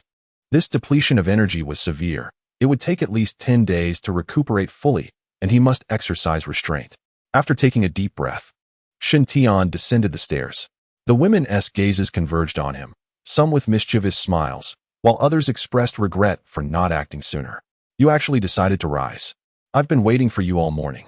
Mu Xiao approached briskly, pinching Shintian's waist. Ouch, that really hurts. He exclaimed. What are you doing? Just teaching you a lesson for being tardy, she retorted. Shintian rolled his eyes inwardly, thinking her fussiness was excessive. Having missed 2 meals, his stomach felt empty, and he lacked strength. Anticipating this, Xiao Ji had prepared the meal, quickly reheating it before serving it to Shintian. Once Ma Koyan joined them, the two devoured their food ravenously. After satisfying their hunger, the group quietly departed from Kyoto, embarking on their journey southward. Their brief sojourn in Kyoto lasted merely a day, with no one being aware of their itinerary. Of course, Shintian's journey was unbeknownst to Xia Rui, who only knew that their ultimate destination would be the northwest Tianmu Basin. As they hastened southward, Shintian and his companions remained vigilant, slaying every beast they encountered along the way. During this process, Mu Xiao successfully ascended to the 9th tier of leadership, while the others were on the cusp of completing their progression tasks. Conversely, Shintian still needed to hunt 11 Lord-level beasts to break through to the Monarch level. Throughout the journey, Shintian rarely intervened. The women predominantly handled the beasts themselves, for at this advanced level, the difficulty of their progression tasks had increased significantly. Shintian could not focus solely on himself while neglecting the training of the beast women. 2 days passed swiftly under the blazing sun, with sparse clouds dotting the sky. A group sped onward, Shintian still mounted on horseback, while Xiao Ji, Chu Baining, and Bai Mu'er rode on celestial steeds. The Long Sisters and Mu Xiao, possessing the ability to fly, traversed the skies freely.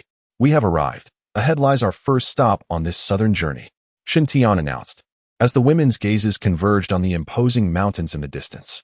Mount Tai, the first stop on our southern journey, is this very place. Mount Tai holds immense significance in the land of the dragon, with legends suggesting that after Pangu separated heaven and earth, his head transformed into Mount Tai. Mythological texts recount numerous tales of powerful beings associated with this mountain. Throughout history, emperors from various dynasties have conducted ceremonial sacrifices at Mount Tai. It can be said that Mount Tai is an exceedingly important emblem of the land of the dragon. Since the resurgence of monstrous beasts, however, Mount Tai has fallen completely under siege, occupied by a multitude of formidable creatures. According to the list from Xia Rui, Mount Tai remains undeveloped. By the looks of it, there are indeed many monsters present. I shall investigate further. Bai Mu'er released her mental energy, which swiftly permeated into Mount Tai. Moments later, she retracted her mental power. The beasts here are even more terrifying than those in Qin Xuan. There are 3 at the Monarch level alone. Hiss. The women collectively gasped in shock at the mention of 3 Monarch-level beasts. Among those present, it seems only Shintian possesses the strength to confront them. 3 monarchs? At the Lord level, there are no less than by 2, while the number at the Commander and Battle General levels is plentiful, and as for the higher tiers, they are as numerous as the stars. So many? This time, I can truly indulge in a satisfying battle. Let us proceed. Not so fast. Shintian stopped the impatient Mu Xiao and inquired, are these 3 Monarch-level beasts operating independently? Not at all. Bai Mu'er shook her head. They are gathered together, and moreover, they are dragon-type beasts. Dragons. Shintian's pupils constricted, filled with astonishment. It is no wonder Mount Tai is renowned. It has birthed Monarch-level dragon-type beasts. Dragons, after all, are legendary beings, and their traces are elusive in reality. These 3 dragon-type beasts can only be the offspring of heaven and earth. Beasts born of such celestial origins possess bloodlines far superior to ordinary creatures, and must be approached with utmost caution. Everyone retreat. Long Mingyi, Long Mingjie, and Ku Yin, you shall remain. The rest of you withdraw 50 miles. Without my command, do not act recklessly. After leaving the 3 women behind, and ensuring the others had retreated, Shintian began to channel his spiritual energy. 3 blessings of the martial god were invoked, causing a significant surge in the basic attributes of the 3 women. You too. Summon those 3 dragon-type beasts. As fellow dragons, they are likely to be intrigued. Upon hearing this, the 2 women transformed into their beastly forms. The roar of dragons echoed atop Mount Tai, and soon, dragon roars resonated in response from within the mountain. Boom, boom, boom. 3 colossal figures soared from Mount Tai. Shintian glanced at the 3 dragons and could not help but chuckle. What dragon-type beasts? They are merely 3 snakes, foolishly attempting to transform their fate into that of dragons. With a sweep of his spiritual vision, he readily discerned their identities: the Qingmu Flood Dragon, the Beehive Flood Dragon, and the Thunderhorn Flood Dragon. These 3 flood dragons each carry a trace of dragon blood, having evolved step by step from a small snake. While they now exhibit certain draconic features, they remain far from becoming true dragons. Brother, once again, the oblivious humans have arrived. Tonight's feast will be quite sumptuous. The azure wood flood dragon spoke, its body shimmering with a verdant glow, rapidly shrinking until it assumed a human form of approximately 2 meters in height, albeit retaining some beastly features. A transformation at the sovereign level? Shintian pondered, momentarily taken aback. This was unexpected. Typically, a beast would only undergo such a transformation upon reaching the dominion level. Clearly, these 3 flood dragons must have encountered some fortuitous opportunity, possibly linked to the spirit realm within Mount Tai. Gluttons, all they know is to eat. The Thunderhorn Flood Dragon roared. Have you seen those 2 human women? They possess dragon blood. Indeed, I sensed it as well. The Azure Water Flood Dragon's human form appeared rather lecherous, its small eyes greedily assessing the dragon sisters. Dragon blood. Brother, are you suggesting? Yes, with these 2 women who bear dragon blood, we can refine our own dragon blood through a dual cultivation method, ultimately achieving true dragon transformation. Upon hearing this, the Azure Wood Flood Dragon was filled with ecstasy. Then what are we waiting for? I can hardly contain my eagerness to try. I am utterly tired of dealing with inferior creatures like she-wolves, monkeys, and bears. With a leap into the air, it surged forward, 2 tendrils closely following, pressing toward the dragon sisters. What arrogance! You think you can act against my beastly kin? You seek death. Chapter 56. Overlapping domains. The golden spear of the horizon coalesced, almost instantaneously completing its release. With a wave of his hand, Shintian unleashed an assault that resembled a meteor shower, all strikes descending with precision. The Azure Wood Flood Dragon bellowed in anger, transforming back into its massive dragon form, bracing itself against Shintian's onslaught. Human, you are still too inexperienced. With a sinister grin, the Azure Wood Flood Dragon regarded Shintian with disdain. It opened its gaping maw, unleashing a barrage of wooden spikes. Boom! Flames ignited as Longmingi made her move. The raging fire blazed in the air, reducing the wooden spikes to ashes. The 2 women embraced, summoning the dual dragons of ice and fire. The Azure Wood Flood Dragon trembled, feeling an irresistible pressure descend upon it. This was the suppression of bloodline. Although it lasted but a moment, the 2 women had already charged their attack. Fortified by the blessings of the martial god, the power of this combined skill surged exponentially. Ice and fire intertwined. The dual dragons danced amidst the chaos. With a thunderous roar, the area around the Azure Wood Flood Dragon transformed into a realm of ice and fire. If this is all you can muster, it will not suffice, my lovely ladies. A brilliant azure light erupted, vitality flourishing from within the Azure Wood Flood Dragon. Domain growth. Under this domain, the Azure Wood Flood Dragon received a continuous influx of life energy, allowing its injuries to heal rapidly. And what of my power? Shintian, mounted atop his steed, leaped into the air. The celestial horse's golden spear morphed into twin blades, converging the dual dragons of ice and fire beneath him. Divine enhancement. Annihilate. A thunderous roar echoed, as the fearsome dual dragons of ice and fire swiftly ensnared the Azure Wood Flood Dragon. The ice and fire dragon orb coalesced above the Azure Wood Flood Dragon's head, and in an instant, it was devoured whole. Boom. This was dire. In the distance, the Thunderhorn Flood Dragon's expression shifted dramatically. What is it, brother? Although the 3rd brother's domain could rapidly heal his wounds, the relentless barrage left him no opportunity to breathe. The 3rd brother, overconfident and unafraid of humans, chose not to evade. After enduring this strike, he was bound to sustain grave injuries. With a grim countenance, the Thunderhorn Flood Dragon transformed into his dragon form. A resounding dragon's roar erupted, summoning dark clouds across the sky, while thunder rumbled ominously. It was too late. With a single move, Shintion's speed surged, circumventing the explosion zone and heading straight for the Thunderhorn Flood Dragon. "Brother, aid me." The Azurewood Flood Dragon sensed the impending doom and immediately called for help. The ice and fire were on the verge of dissipating, leaving the Azurewood Flood Dragon battered and weak, its vitality waning and its horns shattered. Holy Light Meteor. Marco Ian boldly unleashed his attack, a myriad of golden spears rising like an endless forest.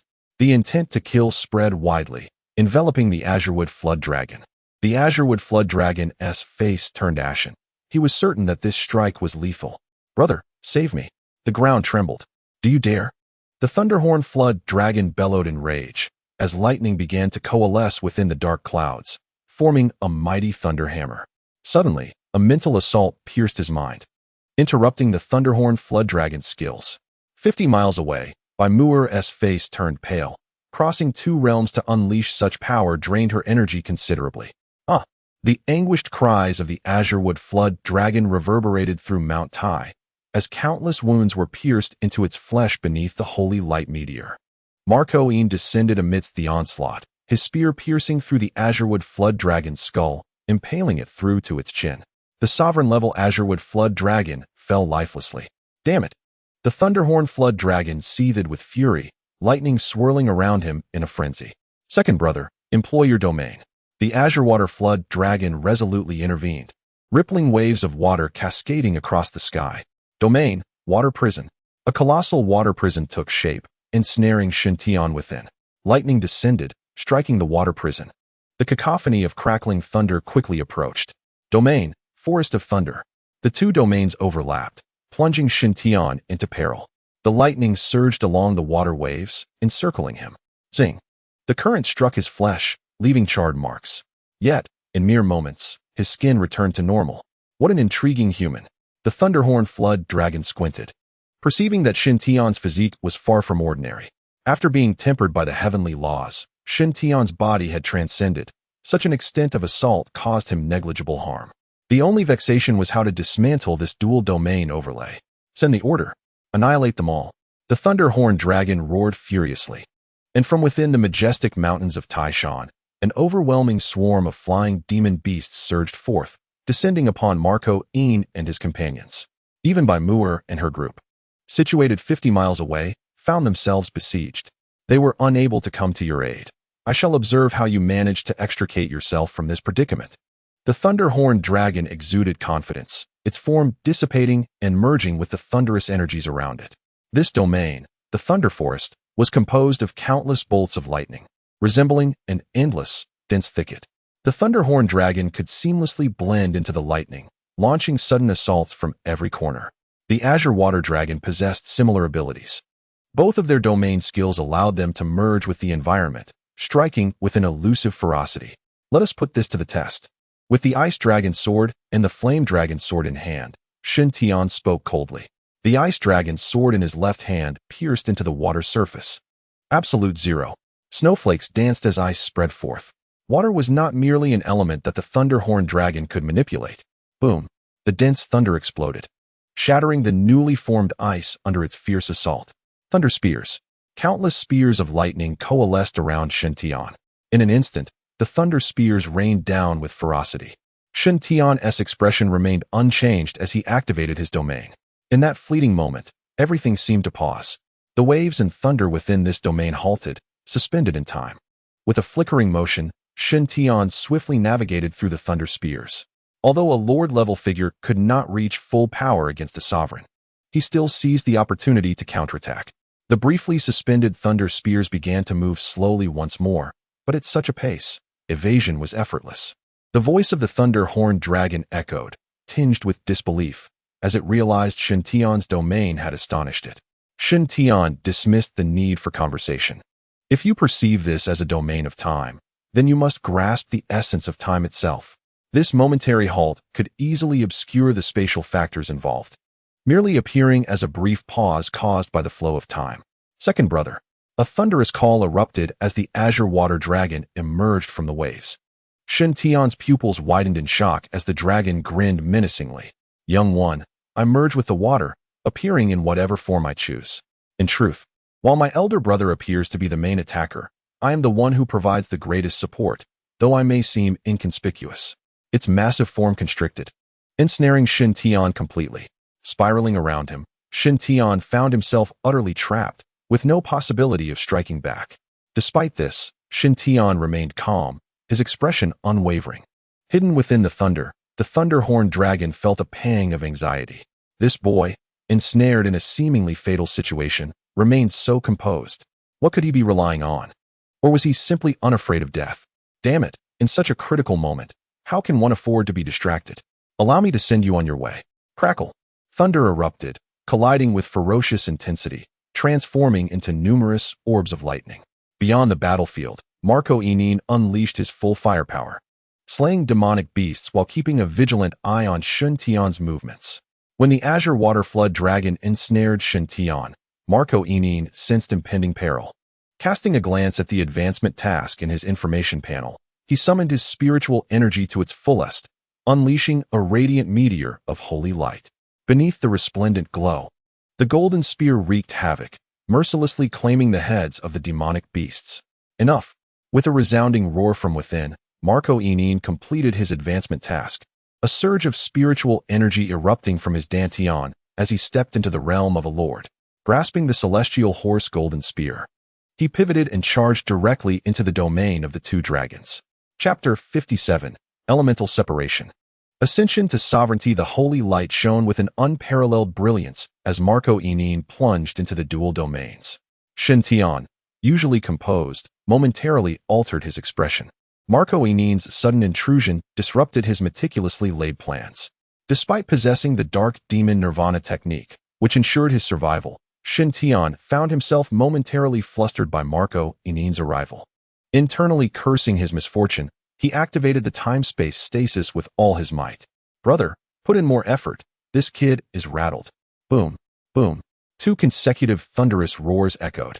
And even with the time-space stasis fully engaged, it now appeared somewhat powerless.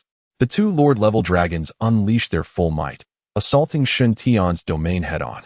The Azure Water Flood Dragon emitted ripples that transformed into countless tiny droplets, all cascading into the body of the Thunderhorn Dragon. The Thunderhorn Dragon's aura surged dramatically, its internal spiritual energy multiplying frantically. Shin Tian was taken aback. The 2 dragons could actually harness each other's spiritual power. With their newfound strength, the Thunderhorn Dragon became engulfed in raging storms, significantly diminishing the impact of the time-space stasis on it. Die! The lightning orbs surged forth, mere inches from Shin Tian. At that moment, a beam of holy light streaked like a meteor into the swarm of lightning orbs. Shin Tian's pupils widened in shock, but in the next instant, his anxiousness dissipated. Marco Inin navigated through the lightning orbs, and wherever he passed, the thunder seemed to wane in an instant. This is the domain. What? The Thunderhorn Dragon was astounded. His thunderous explosion technique was intricately linked, and igniting one part would trigger a chain reaction. Marco Inin's intrusion, once a certain death, now seemed to leave him unscathed. As the 2 joined forces, Shin Tian leapt onto Marco Inin's steed. An invincible golden form descended, with Marco Inin now enveloped in an additional layer of golden radiance beneath the holy light. With wings unfurled, they surged forward with all their might. Elemental separation of the domain. Spiritual energy surged forth, rapidly expanding the domain. The elements of thunder and water in the sky dissipated chaotically. The Thunderhorn Dragon panicked. His greatest reliance lay in his mastery over thunder. Now that the thunder elements were stripped away, his combat power suffered a significant blow. You little mudfish, I shall claim your life. A scorpion tail erupted from his back, unleashing a 9-colored demonic poison. Under the control of Shin Tian, the speed of the 9-colored demon abyss poison noticeably slowed. The celestial horse golden spear was hurled forth, a multitude of golden spears coalescing above the Thunderhorn Jiao Dragon. With a sweeping motion of his hand, the golden spears erupted forth. Alas, devoid of the support from the lightning element, the physical form of the Thunderhorn Jiao Dragon weakened significantly. After a surge of holy light meteors, its body was marred with injuries. Subsequently, the 9-colored demon abyss poison surged forth with sudden ferocity, flooding into the body of the Thunderhorn Jiao Dragon. The 9 toxins intertwined, invading the very organs of the Thunder Horn Jiao Dragon. Second brother, give me all your energy. The Thunder Horn Jiao Dragon bellowed as the toxins invaded. The vitality within it swiftly dwindled, and death approached step by step. Brother, I am truly sorry. The Bihue Jiao Dragon emerged, retracting its domain skill and rapidly retreating into Mount Tai. What a farce of brotherly loyalty. It was merely a case of self-preservation in times of peril. Scoundrel!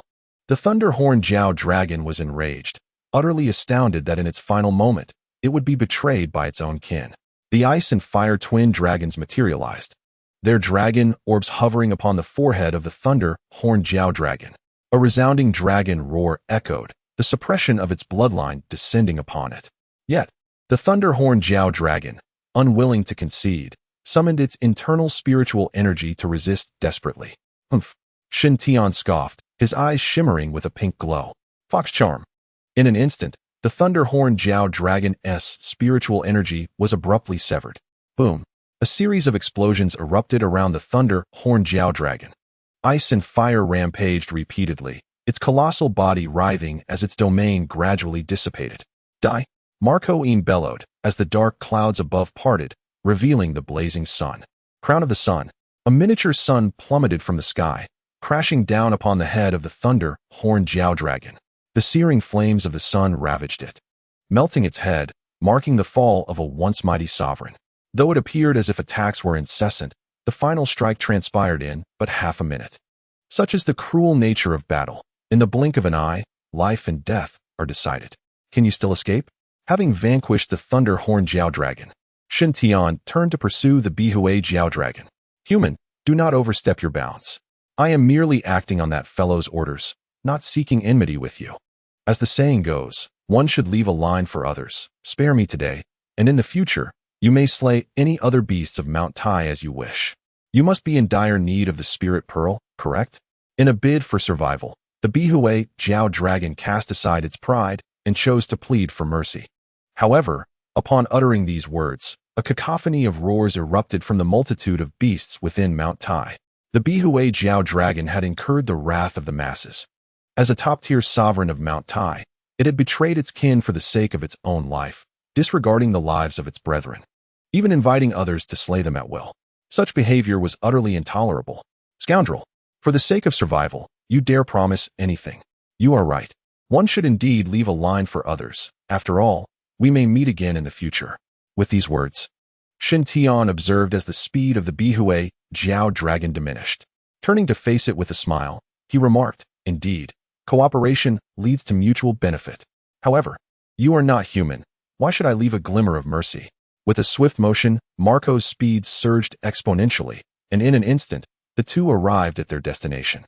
The Azure Water Dragon's expression changed dramatically, its furious face flushed crimson. Young man, you lack martial ethics. What concern is that of yours? As long as I can slay you. The god-level enhanced Holy Light Meteor. The distance closed rapidly, and this technique was unleashed almost instantaneously.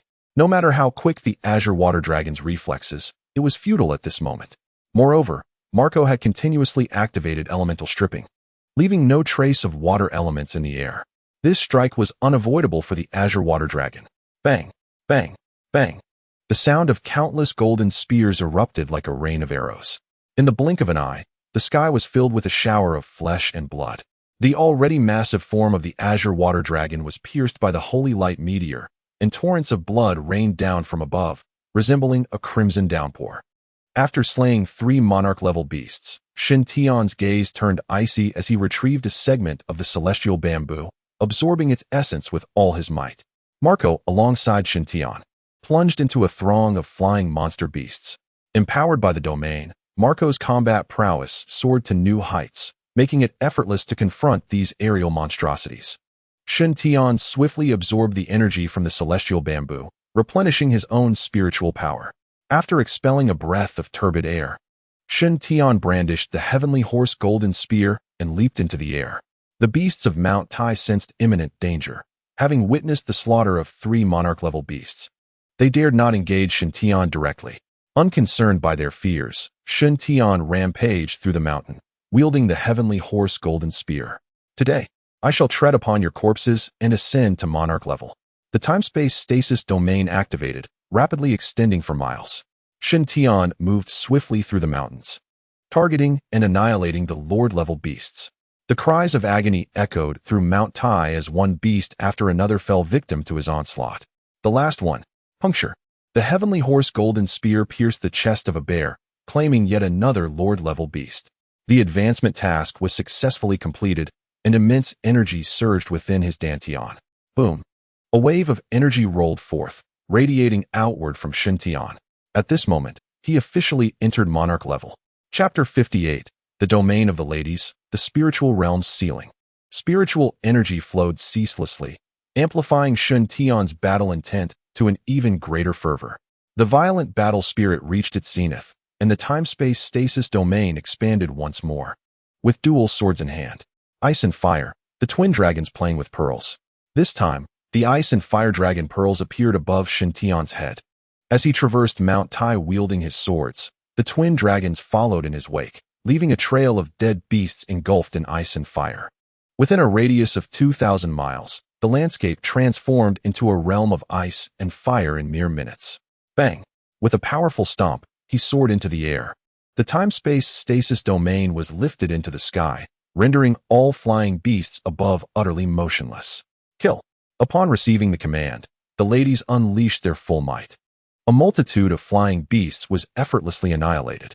Within the majestic Time Mountain, countless monsters perished today, leaving not a single one behind. After numerous battles, the women had already undergone a profound transformation. Under the leadership of Shen Tian, the group unleashed their utmost strength. The entire realm of Time Mountain faced its gravest crisis since its revival, a catastrophic calamity.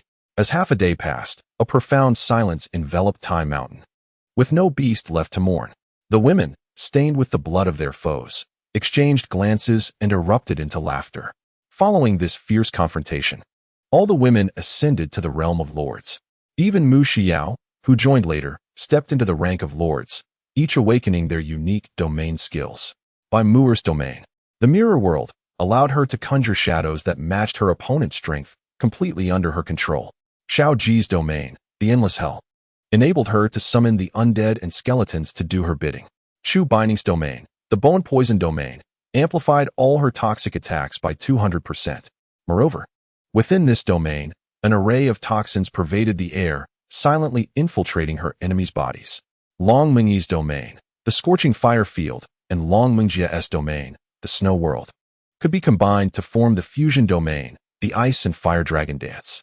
Each woman's domain was an enhancement of elemental prowess, and the fusion domain summoned countless ice and fire dragons, igniting a battle dance of the dragonkin. Mu Xiao's domain, the darkest hour, transformed her into the embodiment of death, enveloping all enemies within its grasp in a shroud of terror. Each of the women's domain skills represented the pinnacle of power. I have thoroughly comprehended your domains, and the spiritual orbs acquired from the extermination of the beasts have all been gathered. Let us dedicate ourselves to our cultivation. While the women introduced their respective domains, Bai Mu'er had already subdued the remaining beasts and collected all the spiritual orbs. Additionally, the treasures taken from the Demon Slayer Guild's headquarters were assembled together. With the time stasis domain activated, no one could approach, allowing the group to cultivate with confidence and pride. After absorbing a towering bamboo, an information panel emerged. Upgrade amplification, 8-fold enhancement, progress, 5. Following the signing of contracts with the 7 women, the upgrade amplification reached 8 times, significantly accelerating their progress. Shen Tian felt quite satisfied with such a rapid advancement. The spiritual orbs scattered upon the ground were swiftly consumed, and the women's cultivation soared. As the sun set, all resources were depleted. Shen Tian ascended to the 5th tier of the sovereign rank, while the women reached the 7th tier of the lord rank. What a delightful experience. This wave of triumph is exhilarating. Indeed, following you has proven to be the right choice. Mu Xiao concluded her cultivation, laughing triumphantly. In less than a week of following Shen Tian, she had risen from the intermediate level to the lord rank. All of this was made possible by Shen Tian. In Mu Xiao's heart, she had completely submitted to Shen Tian. Now, with a mere command from him, she would be willing to do anything.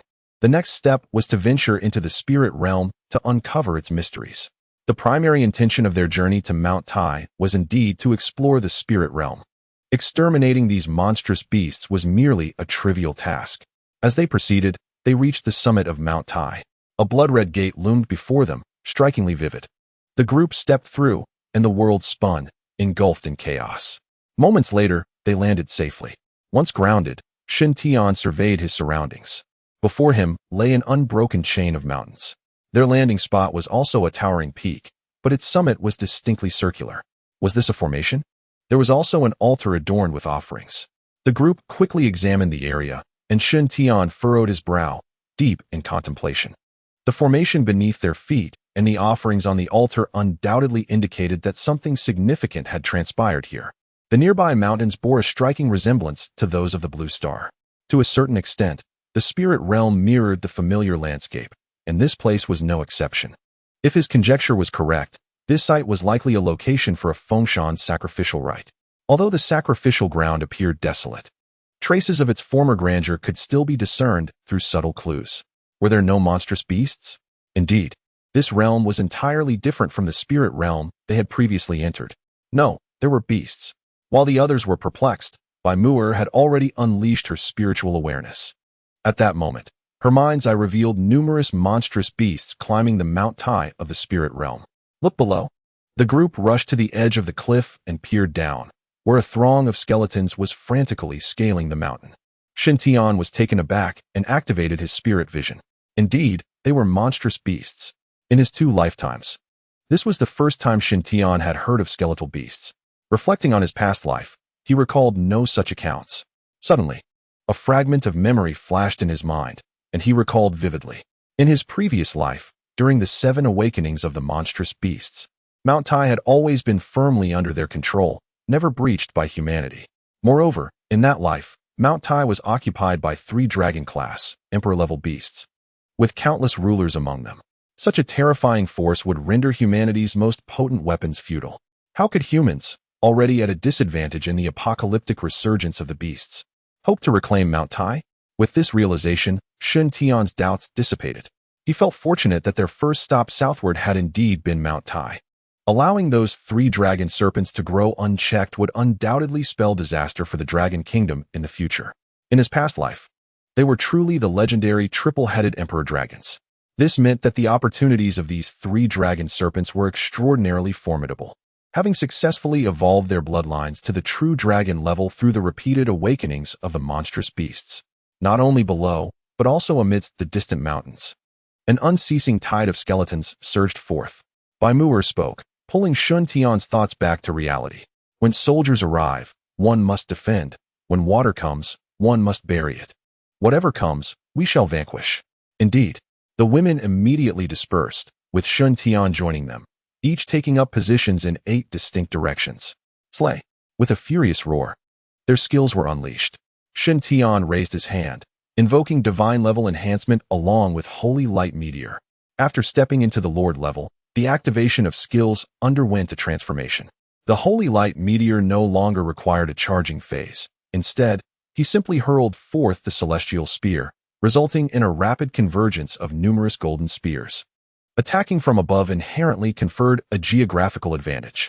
With this strike, the skeleton beasts in the eastern front, under Shen Tian's command, perished in droves. Chapter 59, Supreme Bone Dragon. Emperor of the 9 Fives. The holy light arrows swept through, as ice and fire clashed in the heavens. A 9-colored poison gas enveloped the world, with invisible claw marks penetrating all defenses. The frenzied beasts, climbing madly, fell lifeless for no apparent reason, while dark scythes reaped the souls. An overwhelming barrage of skills erupted. Shen Tian and his companions appeared as tireless machines. Their internal spiritual energy was consumed in wild abandon, reducing vast numbers of skeletons to dust. The skeletons, silent and devoid of sensory perception, charged forward in a blind frenzy. Under the might of their assault, none of the skeletons ascended the peak of Mount Tai.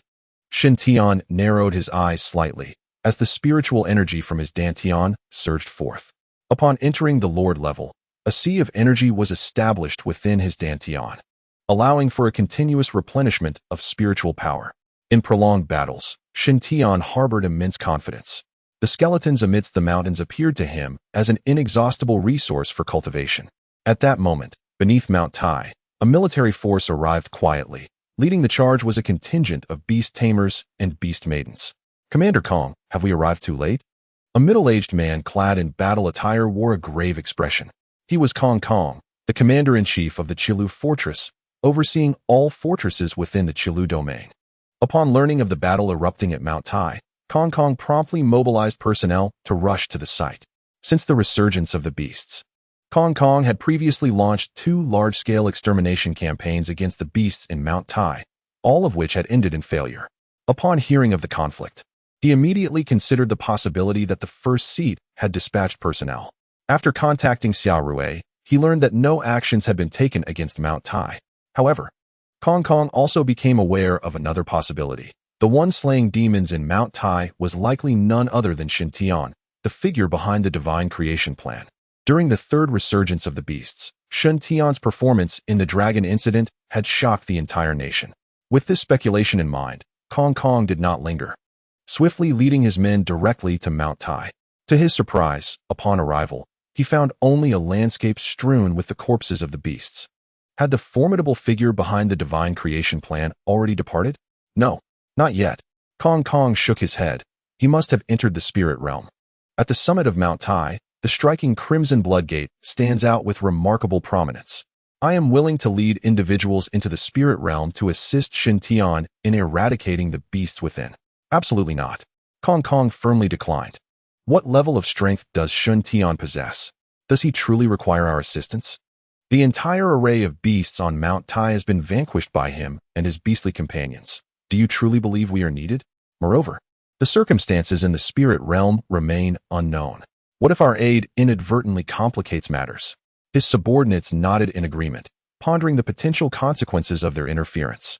This formidable being, pivotal to the divine creation plan, is immensely significant to the current Dragon Kingdom. They cannot afford any mishaps. Everyone held their ground, remaining vigilant against the encroaching beasts outside Mount Tai. Our sole objective now is to prevent any entity or beast from approaching the Bloodgate. Kong Kong harbored unwavering faith in Shen Tian. With his strength, he could handle anything within the spirit realm. All he could do was ensure that Shen Tian remained undisturbed. Shen Tian, you must return safely. The land of Qi and Lu still requires your assistance.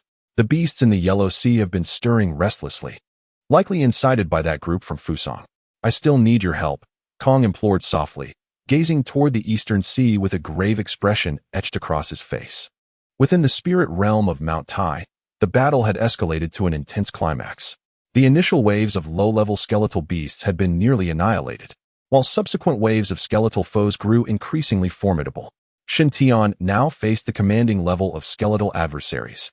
Divine blessing of the war god. Radiance erupted atop Mount Tai as 7 streams of light surged into the bodies of the women. An all-encompassing enhancement, their realms fully activated. The women unleashed their full power. And 10 minutes later, the wave of commanding skeletal foes was entirely obliterated. A sigh of relief escaped Shen Tian's lips. This assault had taken a significant toll. He formed seals with his hands, green vitality energy swiftly spreading outward. Life healing. After reaching the monarch level, the efficacy of life healing surged dramatically, capable not only of mending injuries, but also rejuvenating vitality. The energy derived from this life force replenished the women, swiftly alleviating their fatigue and restoring them to peak condition. Bathed in the gentle energy, smiles of happiness graced their faces. If all goes as expected, the next wave of Lord-level assaults will be followed by the Monarch level. This spirit realm truly resembles a game. Battling monsters and bosses, especially within this realm of Mount Tai, each wave of skeletal assaults concludes with a period of respite. They are approaching. Over 100 miles away, the skeletons began to draw near. Bai Mu'er called out, retracting her released psychic energy, as the women swiftly transitioned into a combat-ready stance. Ladies, after we finish this final wave, we will be one step closer to victory. Why are we hesitating? Let us charge forward. Staying here is becoming unbearable for me. Mu Xiao, wielding the scythe of death, leaped downwards. The gazes of the other women converged, awaiting Shen Tian's decision. Indeed, it had been far too monotonous to remain on the defense. This time, we shall charge forth. Hooray! With a swift motion, They all leapt down, engaging in this final battle with fervor. Perhaps due to the previous waves of holding their ground at Mount Tai, the women felt a surge of pent-up energy. Upon descending, they rushed directly into the throng of skeletons. Their domains unleashed, a relentless melee ensued. This wave of Lord-class skeletons numbered around 3,000. With the divine blessing of Shintian, the women, all at the 7th tier of Lord rank, unleashed combat prowess akin to that of a half-step sovereign. In the clash of domains, the women held their ground firmly, delivering and receiving blows with equal tenacity. Meanwhile, Shintian, as a sovereign-class being, became even more ferocious. With a single move of temporal stasis, he locked onto 100 Lord-class skeletons. Following this, he unleashed a series of devastating spells, Holy Light Meteor and Frostfire Dual Dragons. What should have been a disadvantageous battle transformed into a one-sided rout without any unexpected turns. Within a mere 15 minutes, the assault of the skeletal beasts concluded with a resounding victory for Shintian and his companions. Exhilarating. At last, I have vented my frustrations. Wiping the scythe of death, Mu Xiao beamed with the joy of a child. Now, they must prepare for the most formidable sovereign-class adversaries. Returning to the peak of Mount Tai was imperative. When confronting sovereign-class foes, caution was paramount. They could not afford to be so careless again. Boom. A colossal roar resonated from the depths of the earth, causing the mountains to tremble continuously. The skeletal remains on the ground transformed into a dark crimson liquid, converging together and flowing toward the summit of Mount Tai. This dark red blood coursed at an astonishing speed, swiftly infusing into the altar. Boom. A surge of dark red light erupted from the mountaintop, piercing the heavens. Hiss. Shintian and the others inhaled sharply. The atmosphere suggested that the final sovereign-class beast was sealed beneath the altar of Mount Tai. Thankfully, they had charged down the mountain. Otherwise, standing atop could have resulted in unforeseen consequences. The dark red blood surged into the sacrificial array, which shimmered with light and began to operate silently. Mount Tai quaked violently, as if on the verge of collapse. Bang! From the altar, a massive skeletal claw burst forth from the earth. A dragon's roar resonated, accelerating the operation of the sacrificial array. Crack! Crack! The seal shattered, and a bone dragon emerged from beneath the altar, gracefully dancing atop Mount Tai. Enveloped in blood-red hues, the bone dragon bowed its head in contemplation before landing on the altar, prostrating itself. All creatures of heaven and earth, I have returned. Boom. Amid the bloodlight, a skeleton clad in golden dragon armor stepped forth from beneath the altar. The bone dragon crawled in reverence, and the skeleton, satisfied, caressed the dragon's head before leaping onto its back. The bone dragon spread its wings, soaring across the realm. The supreme bone dragon, the emperor of the nine. Chapter 60. Today, we slay the dragon. Shen Tian, in awe, spoke as the information about the beast flashed before his eyes through his divine vision. To be precise, this cannot be classified as merely a monstrous beast. The Supreme Bone Dragon and the Sovereign Emperor are two formidable creatures, each embodying the power of a sixth-tier ruler. When these two forces converge, they transcend to the realm of a ninth-tier sovereign. This beast possesses remarkable strength. Mu Xiao licked her lips, her demeanor brimming with eager anticipation. I advise you to exercise caution. Why? The Supreme Bone Dragon is the skeletal remnant of an ancient dragon, reborn through the baptism of the blood moon. Myriad myths recount the essence of dragons. Their nature requires no further elaboration on my part. The others nodded in agreement, having grown up hearing tales of the dragon's immense power. Among all beasts in existence, who dares to rival the dragon? Only recently, 3 river dragons were slain, having devoted their entire lives to the aspiration of transforming into true dragons. This is not merely a matter of noble bloodlines. It symbolizes unparalleled strength. As for the Sovereign Emperor, his origin is even more terrifying, being born from the bones of emperors throughout the ages. Each emperor carried immense fortune, recognized by the will of heaven itself. The remains of such beings are hardly of mundane quality. How do we confront this? To dismantle and engage them separately is futile. Together, they present an insurmountable challenge. Let us keep this to ourselves. Bai Mu'er interrupted Shintian and immediately projected her mental energy. Her delicate eyes shimmered, intertwining the mental energies of the group.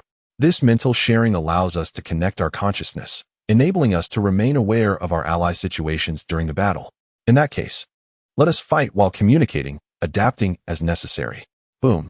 The might of sovereignty erupted as Shen Tian leaped into the air, soaring towards the peak of Mount Tai. The women followed closely, unleashing their spiritual powers. Atop Mount Tai, the sovereign emperor gazed down with an imposing presence that radiated authority. Do you dare to defy me by not kneeling? Kneel to your ancestor. What remains of your bones is but a relic of the past. The times have changed. Shen Tian bellowed, his speed suddenly increasing, leaving behind a flurry of afterimages. Among the women, Xiao Ji vanished without a trace. This surge in velocity was undoubtedly her contribution. In just a few breaths, Shen Tian reached the summit of Mount Tai. The sovereign emperor was momentarily taken aback, then extended his hand in displeasure. Crack! The fabric of space tore as a bone sword emerged. Touch the dragon's whiskers, annihilate the 9 clans. Boom! The bone sword roared, its formidable pressure descending instantly. Shen Tian stifled a grunt, channeling his spiritual energy. The sovereign emperor, wielding the bone sword, found his form momentarily halted. The realm of time and space was frozen. This brief pause afforded Shen Tian the opportunity to strike. With the celestial horse golden spear raised, he thrust it directly into the sovereign emperor's chest. You, the master of time and space. The sovereign emperor exclaimed in astonishment, his voice tinged with incredulity. You possess some discerning sight, but be gone. The golden spear surged forth, a cascade of holy light and meteors erupting in an instant. Beneath the stillness of time and space, the mystical energy of the sovereign king ceased its flow, rendering its defenses vulnerable. In a decisive moment, a powerful strike landed, sending the sovereign king hurtling away, its form retreating over 200 meters, separating it from the supreme bone dragon. A fierce shout rang out as Xiao Ji unleashed her attack following the holy light meteor. Countless claw marks erupted in the air, relentlessly bombarding the sovereign king and forcing it to retreat step by step. Find it. Once I have slain this bone dragon, I shall come to your aid. The other women swiftly darted from Shen Tian's side to assist Xiao Ji. In a brief moment, the sovereign king and the supreme bone dragon were effectively divided. Humans, do not harm my master. The supreme bone dragon struggled within the stasis of time, slowly stirring its immense body. Although Shen Tian was a rank lower, he adeptly wielded the power of time stasis. Let us see how you can move. The domain contracted swiftly, enveloping only the supreme bone dragon. Consequently, its movement was severely hindered. Even as it attempted to channel its energy to break free, its motions were painfully sluggish. The only feasible method was to activate the domain. But the energy's flow was too slow, requiring at least a minute to be effectively executed. Meanwhile, with the contraction of the time stasis domain, the sovereign king moved freely, wielding a bone sword with unrestrained vigor. Block it! Marco surged ahead, his divine wings unfurling in the heavens as he summoned his energy without hesitation. Every strike was executed with utmost effort, leaving nothing in reserve.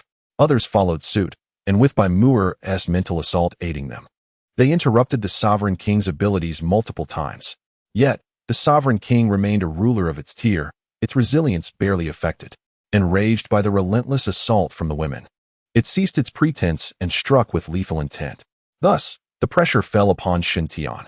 The monarch is furious. Humans, your demise is imminent. You should focus on your own survival. Shen Tian's eyes narrowed, and with a mighty swing of the heavenly horse golden spear, he plunged it into the spine of the supreme bone dragon. Divine level enhanced holy light meteor. Golden spears coalesced within the bone structure in an instant. Kill. The spears clashed violently within, incessantly assaulting the supreme bone dragon. Outside, Shen Tian retracted the heavenly horse golden spear, replacing it with the fiery dragon sword. With sword in hand, flames ignited. Let me see whether your bones are tougher or my fire burns brighter.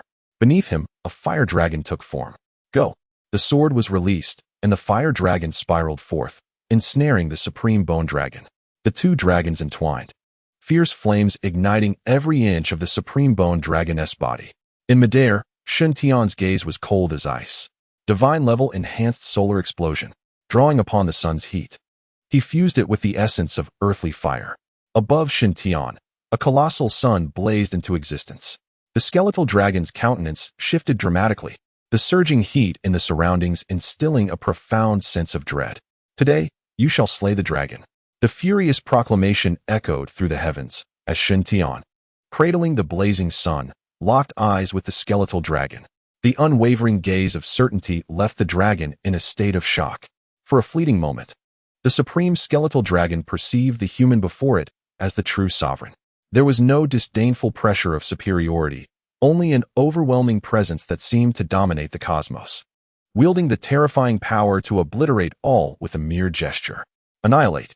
As he descended with the sun in his grasp, Shin Tian collided with the supreme skeletal dragon.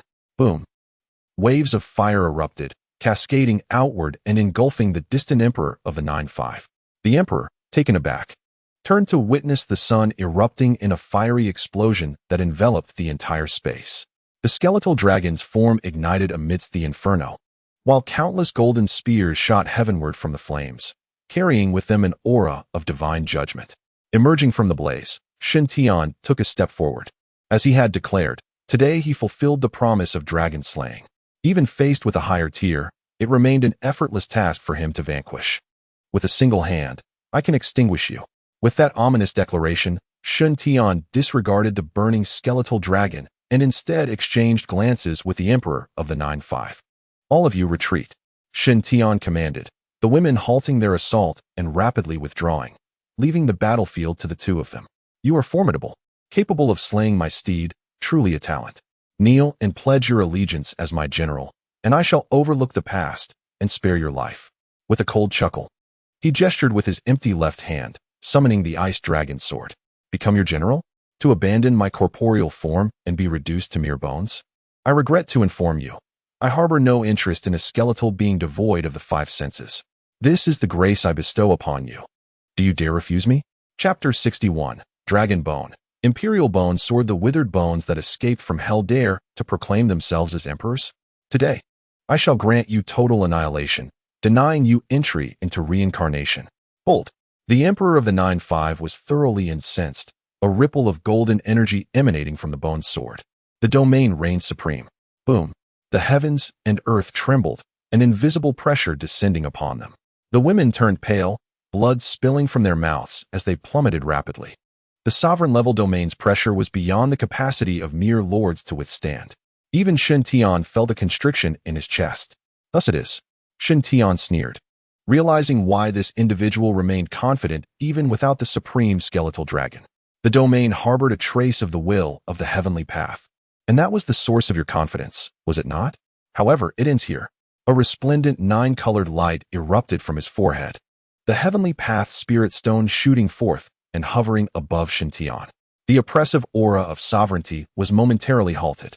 The plummeting women exhaled in relief, their expressions returning to normal. From whence do you derive the power of the heavenly path? The emperor of the 9-5 became somewhat flustered as the Tao stone, suspended above Shin Tian's head, emanated pure Tao power. In comparison to the minuscule hint of Tao will possessed by the emperor, the difference in strength was of an entirely different magnitude. Receive. With a mere thought, the emperor's fragment of Tao will was retracted and absorbed into the Tao stone. The realm of time and space came to a standstill. Boom. The area where the two were situated was instantly enveloped. My authority is not to be trifled with. Even in the absence of Tao will, I can still vanquish you today. This time, the emperor was minimally affected by the stasis of time and space due to the early deployment of the realm. At this moment, the emperor remained confident. Ignorance. Shin Tian shook his head in lament as the Tao stone radiated brilliance.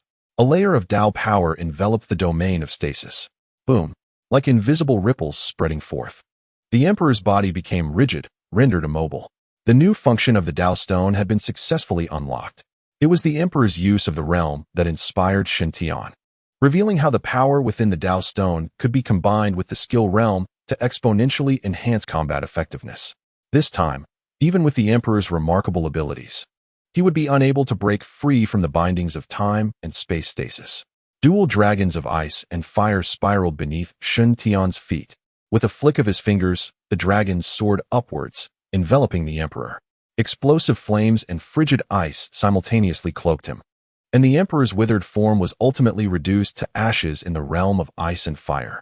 The two monarch-level beings were utterly subdued. Isn't this a bit too effortless? Surely, there won't be any other surprises. Marcoine furrowed his brow as he approached. The slaying of two monarch-level beings had gone remarkably smoothly. Rest assured, there are no surprises. This battle was indeed easy, primarily because the Emperor was overly arrogant. I seized the opportunity to separate him from the Supreme Bone Dragon, or else it would have been troublesome. Upon using his spiritual vision to probe, Shintian had already discerned their true nature. When united, the 9-5 Emperor and the Supreme Bone Dragon would merge their realms and ordinary skills, significantly amplifying their combat strength. Although united they were at the Monarch level 9, their actual combat prowess exceeded that of level 5 Dominators. Additionally, facing the 9-5 Emperor had provided Shintian with profound insights regarding the Dao Stone. Despite possessing a fragment of Dao Will, it was nothing compared to the true power of the Dao. That is good to hear. After listening to Shintian's explanation, Marco Ian felt relieved. This bone sword remains intact, and a piece of the bone dragon has also escaped destruction by the flames. Bai Muer extended her spiritual energy across the area and soon detected something unusual. The dragon sisters acted separately to retrieve the two treasures and presented them to Shintian. As his spiritual vision swept over them, the information regarding the two treasures materialized before his eyes. Dragon Vein Bone, an unparalleled spiritual treasure, left behind by a true dragon after its demise, imbued with boundless spiritual energy, capable of directly replenishing one's spiritual power. Emperor Bone Sword, a unique spiritual treasure forged from the bones of emperors, endowed with skills such as Sovereign of the Realm, Imperial Command, and Imperial Execution. Upon reading the information about these two treasures, Shintian was utterly bewildered. Was this sheer luck? The Dragon Vein Bone, an extraordinary spiritual treasure forged from the remains of a true dragon. How many such treasures could there possibly be on Blue Star? With boundless spiritual energy at his disposal, could he not unleash his most formidable abilities at will? The Emperor Bone Sword was even more terrifying, boasting 4 accompanying skills. Shintian had witnessed the power of Sovereign of the Realm, and he was well aware of the utility of the other 3 skills. For someone like him, lacking in offensive skills, this treasure arrived at the perfect moment. Boom! Before the elation could fully settle, a thunderous sound erupted from afar. The crowd turned to investigate, only to see a towering mountain collapse. Boom! Boom! Boom! Following that, more mountains crumbled, advancing relentlessly toward Mount Tai. This was dire. The spiritual realm was on the verge of collapse, and it was wise to retreat at once. After slaying the Supreme Bone Dragon, a blood portal materialized at the altar of Mount Tai. The group swiftly arrived and entered the blood portal one by one. As the world spun around them, they found themselves back on Blue Star at Mount Tai.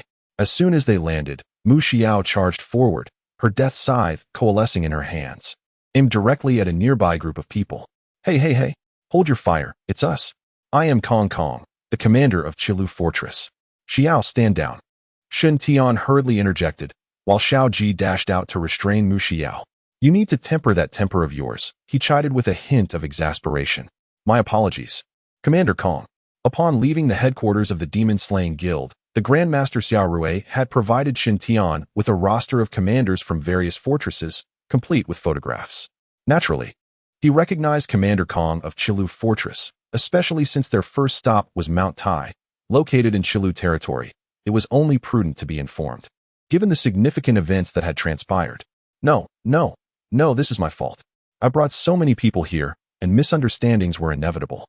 I feel quite embarrassed. I intended to offer assistance, but I arrived too late. Commander Kong's goodwill was more than enough to satisfy Shintian. The beasts within the vicinity of Mount Tai had been entirely eradicated, and he requested that Commander Kong take care of the remains.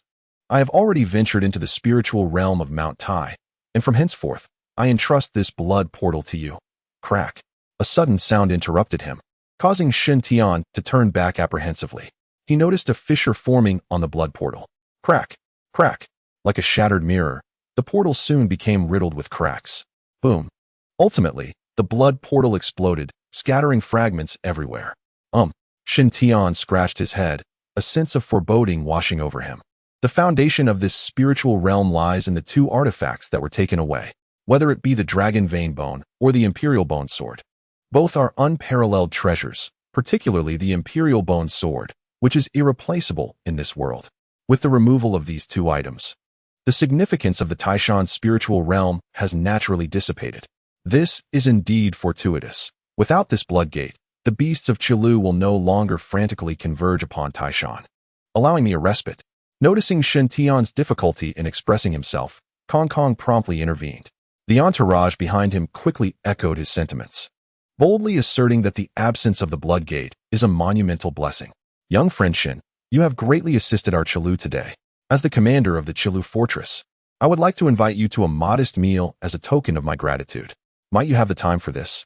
Commander Kong, you are clearly seeking something from me. Speak plainly, there is no need for circumlocution. Cough cough. Kong Kong cleared his throat. Indeed, having a matter at hand concerning the nation of Fusang. Oh, the foreigners. Chapter 62. Before the storm, if it were any other issue, Shin Tian might not have acquiesced. However, upon hearing that it pertained to the foreigners of Fusang, his interest was piqued. Please elaborate. Kong Kong felt a surge of joy within.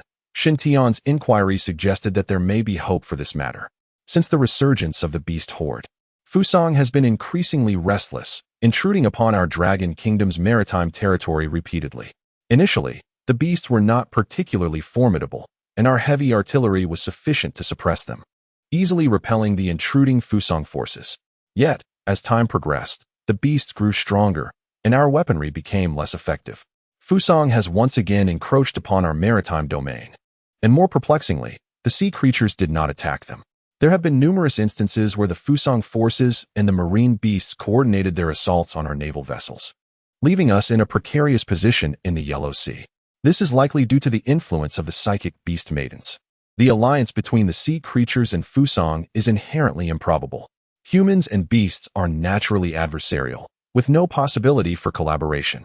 The only conceivable explanation is that the marine beasts are being controlled. The most plausible interpretation is that the psychic beast maidens play a significant role in this scenario. Commander Kong, do we still have operational warships? Indeed, Kong Kong promptly reported. Since our forces have been suppressed, I withdrew half of our fleet, totaling 200 vessels, which are ready for immediate deployment. Excellent. You must immediately issue orders to prepare these 200 warships for battle. We shall venture to the Yellow Sea. What?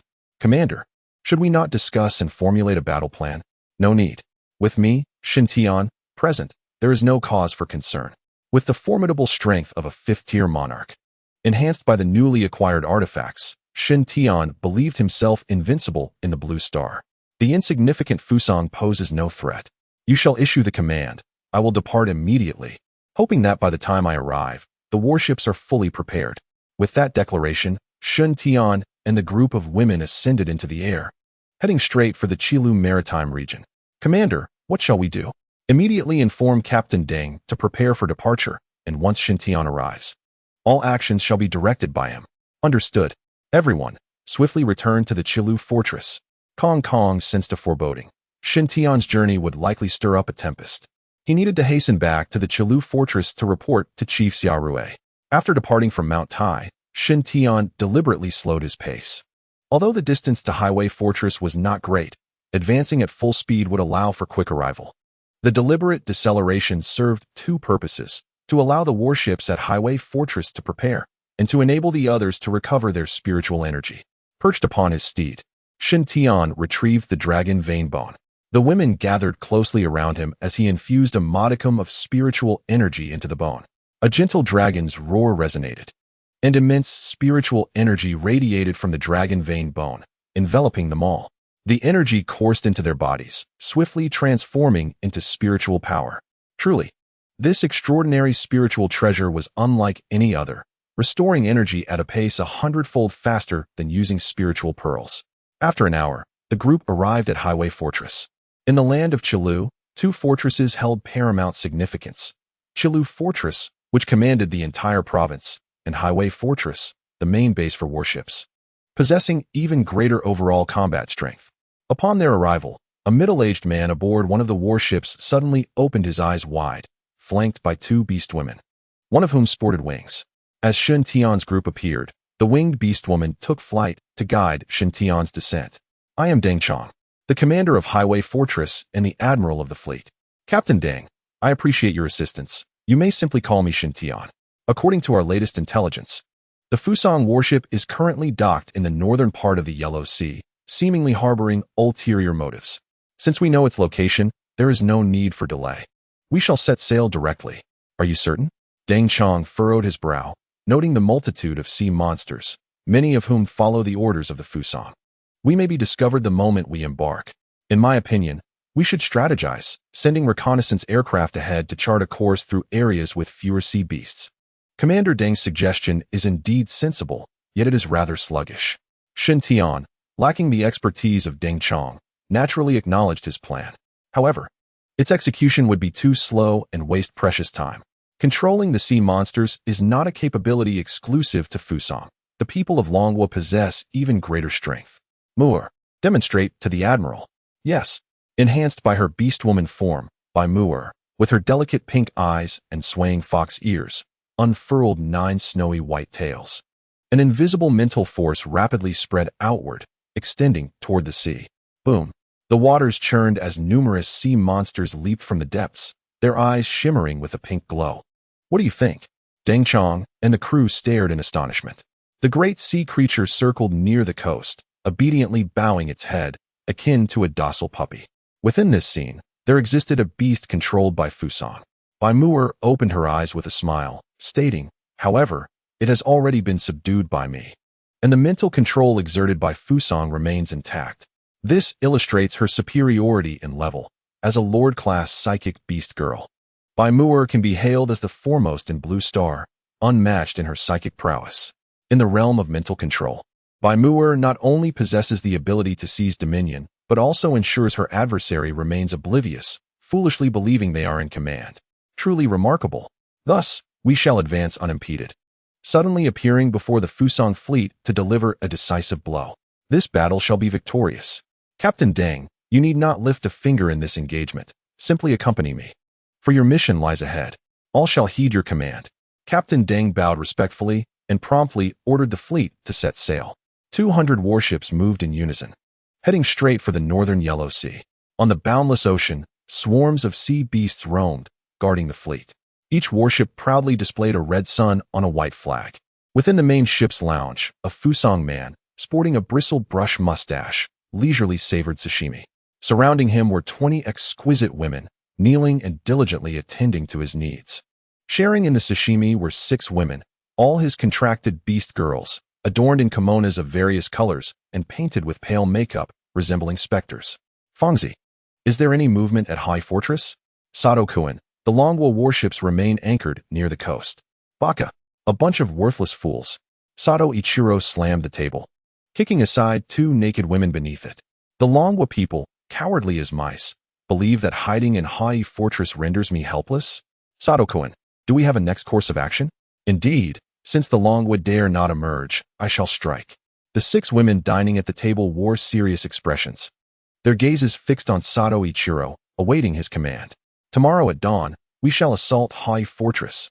This battle must annihilate all warships stationed there, clearing all obstacles for our grand design in Fusang. Hi. The 6 women rose, bowing at a 90-degree angle in acceptance of the order. I am satiated. It is time to savor new delights. The women kneeling in the main ship's lounge trembled in fear, yet they maintained their smiles, awaiting their fate. The 6 contracted beast girls were unperturbed, accustomed to the circumstances. As the kimonos fell to the ground, the sea remained tranquil, with numerous sea beasts encircling a fleet of warships, refraining from aggression and quietly guarding them. In the sky, Shen Tian and his companions appeared unnoticed. Under Xiao Ji's realm of the underworld, they evaded all detection. This is the place. Shen Tian gazed downwards, a subtle smile gracing his lips as he glanced at the sun setting in the distance. The twilight's lingering light cast an orange hue upon the sea, as if morning. He grasped the void, summoning the Imperial Bone Sword. A torrent of spiritual energy surged wildly into the sword, elevating Shen Tian's aura incessantly. His battle-intent sword. And though he was merely at the 5th tier of the sovereign level, his true combat prowess had now ascended to the pinnacle of sovereignty. Truly, the Imperial Bone Sword is extraordinary. This unique spiritual treasure is unparalleled. His dual gaze surveyed the world below, radiating an air of dominance. The women flanking Shen Tian felt this most acutely. In this moment, Shen Tian resembled a supreme monarch. With the Imperial Bone Sword pointed downward, he uttered 2 words softly: Imperial Extermination. This was one of the 4 formidable skills associated with the sword, and it was the most potent offensive technique among them. Instantly, under the remnants of the setting sun, a golden phantom coalesced in the sky, reminiscent of an ancient emperor, exuding an overwhelming tyranny. Annihilate. With a downward thrust, the imperial bone sword was released from his grasp. The phantom in the sky wielded its sword, racing towards the fleet below. Boom. The tranquil sea erupted into chaos. Towering waves surged forth, and beneath the radiant light, a series of explosions reverberated across the water's surface. Shen Tian ceased to observe the scene below, for it was futile. The might of this move was evident from the moment he initiated it. In the present realm of Blue Star, a sovereign-level powerhouse represented the ultimate combat strength, and no one could stand in their way. Bring out the map. Bai Mu'er, standing beside him, swiftly retrieved the map. This map, procured from Admiral Deng, clearly delineated the locations of every volcano. After a brief planning session, Shen Tian identified 8 sites, ensuring each person would be responsible for one. Have you all noted down your designated locations? Yes. The 7 women responded in unison, their eyes alight with excitement. Remember, your safety is paramount. Even if the plan falters, it matters not. My only wish is for your safe return. Do you understand? Understood. This plan was indeed perilous, as it required them to act separately. Should any individual become ensnared by the enemy, escape would become impossible, potentially leading to their demise in the fiery abyss. To mitigate risks, I shall provide each of you with an imperial edict of extermination, which can be utilized when necessary. He retrieved 7 imperial edicts from his robes and distributed them among the 7 women. The imperial edict of extermination, a skill bestowed by the imperial bone sword, is remarkable in that it can be crafted in advance. When the moment arises, one simply infuses it with spiritual energy to unleash its power. Moreover, it is not solely for Shen Tian's use. Any awakened individual possessing spiritual energy may wield it. Once the Imperial Edict of Execution is unleashed, it will summon Shen Tian's most formidable strike, capable of instantly vanquishing foes and turning the tide of battle. Very well, let us disperse. Once each of you has completed your respective tasks, we shall reconvene here. In the vast sky, 8 figures scattered, swiftly heading towards Fusang. The setting sun was about to dip below the horizon when Captain Deng and his crew arrived leisurely. Clean up thoroughly, leave no trace behind. The group obeyed the command and immediately began to clear the debris-laden waters. As the sun sank and night enveloped the land, a profound silence fell, as if even the demonic beasts had succumbed to slumber. On a volcano, a diminutive figure descended. Shen Tian stood at the crater's edge, gazing downwards. Inside the volcano, molten lava surged and flowed languidly. Scorching heat wafted from its depths. Any ordinary person standing here would undoubtedly find their garments drenched in sweat. Yet for Shen Tian, it was a sensation completely foreign.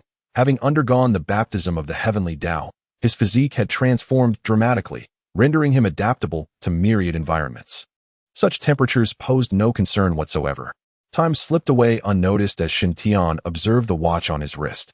At the stroke of 8, a frenzy of spiritual energy surged within him. The fierce dragon sword clasped firmly in his hand, he infused it with power, conjuring a fire dragon that coiled around him. Above, an enormous blazing sun hovered in the air.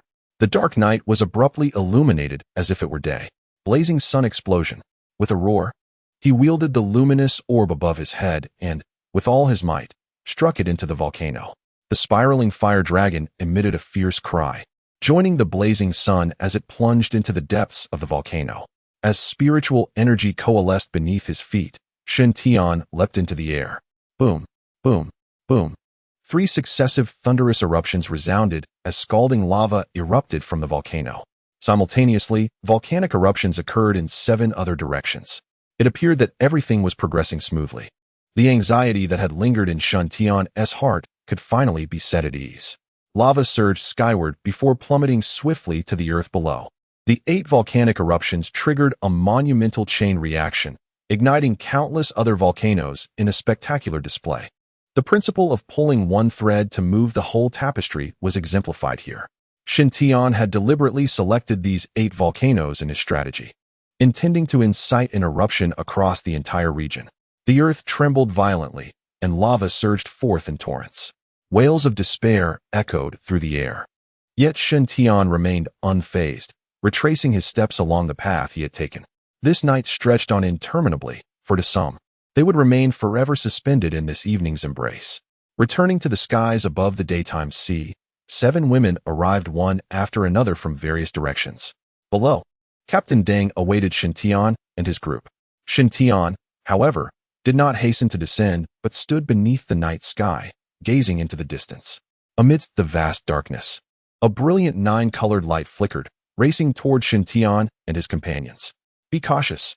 Marco stood before Shintian, gripping the heavenly horse golden spear, his eyes ablaze with the fervor of battle. Do not be anxious. It is a heavenly Tao spirit stone, as anticipated by Shintian. The radiant 9-colored light enveloped a heavenly Tao spirit stone, which was notably smaller than the one in Shintian's possession, as if responding to some unseen force. The heavenly Tao spirit stone at his brow soared forth to meet its counterpart. Upon collision, the smaller stone shattered, and the energy contained within was wholly absorbed by Shintian's stone. To his astonishment, such a fortuitous gain had occurred. Retrieving the heavenly Tao spirit stone, Shintian distinctly sensed its energy had intensified beyond previous levels. Let us depart. We must return. Upon landing on the warship, Captain Deng approached immediately, his expression a mix of astonishment and speechlessness, merely grasping Shintian's hand. After a prolonged silence, Captain Deng finally spoke. Well, indeed, Brother Shun, you are truly worthy of being a candidate for the God-making project. With you here, we shall undoubtedly endure this cataclysm of beastly resurgence. Indeed, I shall not disappoint. Shintian replied. Captain Deng, let us set forth. We must not leave any incriminating evidence. Understood. We shall depart. With the command issued, the warship adjusted its course, racing towards Highway Fortress. The following night, Fusong had vanished, causing an uproar across Blue Star. Chapter 64. The Mermaid Sea Princess Commander. What is the current state of public opinion? The next morning, within Qilu Fortress, Shintian and the women were enjoying breakfast. Seizing the opportunity, Shintian contacted Xiaorue. What else could it be? Just various speculations. Given the proximity to Fusong, many are conjecturing that we are responsible. However, they possess no tangible leads, thus they can only indulge in idle gossip without any substantial action. That is good to hear. This operation was executed with meticulous care, leaving no trace whatsoever. Even if they suspect us, they cannot act without evidence. In this era of beastly resurgence, the common foe of Blue Star was the beasts themselves. Who would dare engage in infighting at such a critical juncture, lest they be isolated by the entirety of Blue Star? Nevertheless, with this major incident, you must exercise caution in your future endeavors. Understood. After breakfast, I shall depart Qilu. My primary task henceforth is to resolve the remaining unclaimed spirit realms. Ultimately, I shall journey to the northwest to unearth and eradicate the dark forces, ensuring our internal stability. After a brief exchange, Shintian concluded his communication with Xiaorue. Once breakfast was finished, he bid farewell to Commander Kong Kong of Qilu Fortress and embarked on his journey southward. The subsequent leg of their journey presented little difficulty. At each location, Shintian intervened, assisting in the eradication of swathes of beasts. Although their travels were slightly delayed, the levels of the group had notably increased. Shintian had ascended to the 6th tier of the sovereign rank, while the women had reached the 9th tier of the lord rank. After surpassing the monarch level, the demand for cultivation resources surged exponentially, causing a significant slowdown in the elevation of ranks, an inevitable circumstance. Ahead lay the Yuedi Fortress. In the blink of an eye, over 10 days had passed since departing from the capital, and the group finally arrived at their final stop on the journey southward. At this moment, within the Yuedi Fortress, the group stood in perfect order, patiently awaiting the arrival of Master Shintian. A flying beast maiden approached, leading 12 warplanes. Master Shintian, I am the contract beast maiden of the Yuedi Fortress, and I shall guide you. With such a personal reception, Shintian naturally had no reason to decline.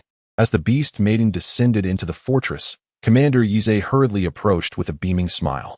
Shintian, I have heard much about your exploits. Splendid work. Yize referred, of course, to the affairs in Fusong.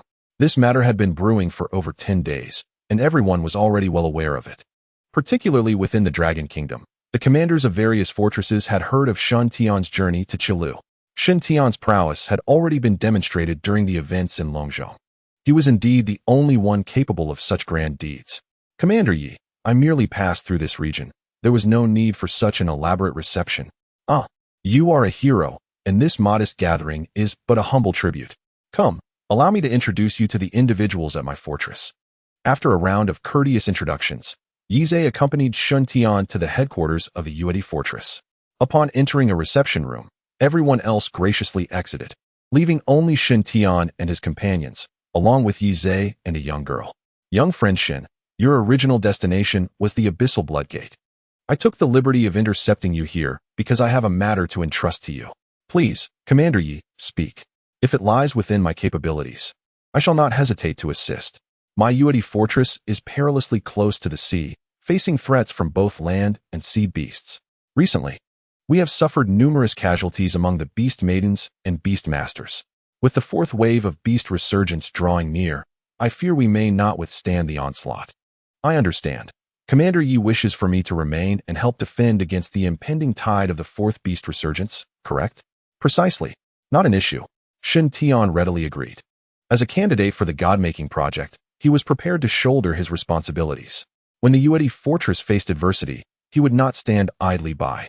In truth, he had already anticipated this interception. This area, as the southern part of the Dragon Kingdom, was always subject to significant damage from the dual threats of land and sea beasts. Shin Tian was aware that in the past week, Xia Rui had dispatched 3 batches of reinforcements. With only 2 days remaining until the fourth wave of beast resurgence, I will first investigate the Abyssal Bloodgate and will certainly return before the resurgence occurs. With your promise, young friend Shin, I am greatly reassured. Yize exhaled deeply, finally alleviating half of his most pressing concerns. There is one more matter, somewhat abrupt, but I wonder if you might permit me to speak? Please, do not hesitate. Shall you come here? Yize waved his hand, and the girl standing behind him hurried forward. I am Yi Xiaoya, and I wish to form a contract with you to become your beast girl. Cough, cough. Yize coughed repeatedly. Xiaoya, you are being too reckless. Such matters require a more subtle approach. How can one be so direct?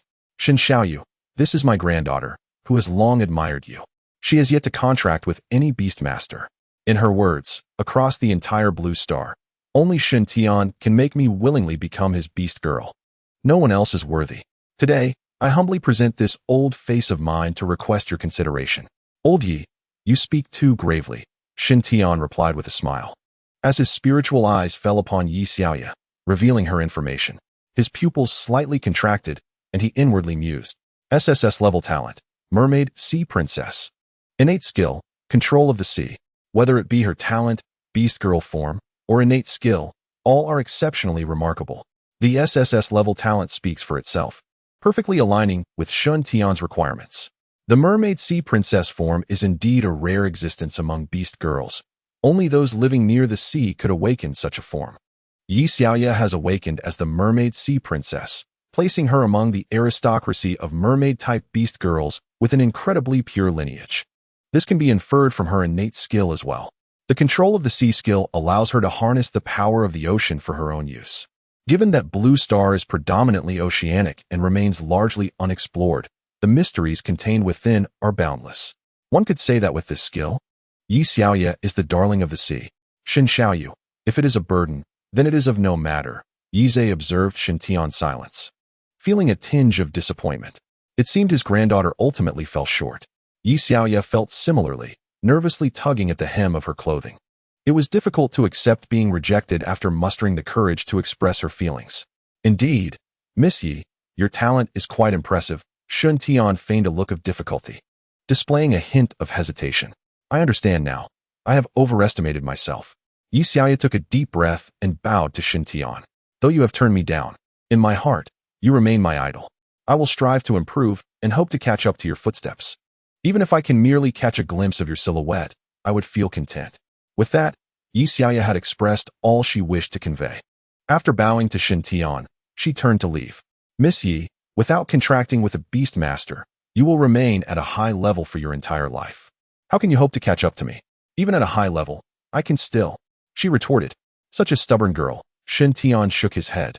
Recognizing the clarity of her words, she would not contract with anyone other than him. Chapter 65. Mastery of the sea. The elite will always remain elite, incomparable to the generals, let alone those even more formidable. I have witnessed your resolve. Welcome, you shall become my companion. What? Yi Xiaoya turned in astonishment. Have you truly agreed? Can I become your beast maiden? Certainly, Do you now hesitate? I am willing. I am willing. Yi Xiaoya exclaimed joyfully, her heart swelling with disbelief after the tumult of emotions. Then, let us seal the contract. The contract parchment materialized, and Yi Xiaoya hurriedly stepped forth, pressing her handprint upon it, fearful that Shen Tian might reconsider. After perusing Yi Xiaoya's information, Shen Tian had already resolved to forge the contract. He had merely wished to tease her, eager to observe her reaction. Congratulations, my young friend Shen, for acquiring another beast maiden. Chairman Yi, this is your granddaughter. Ha ha. What a dual celebration.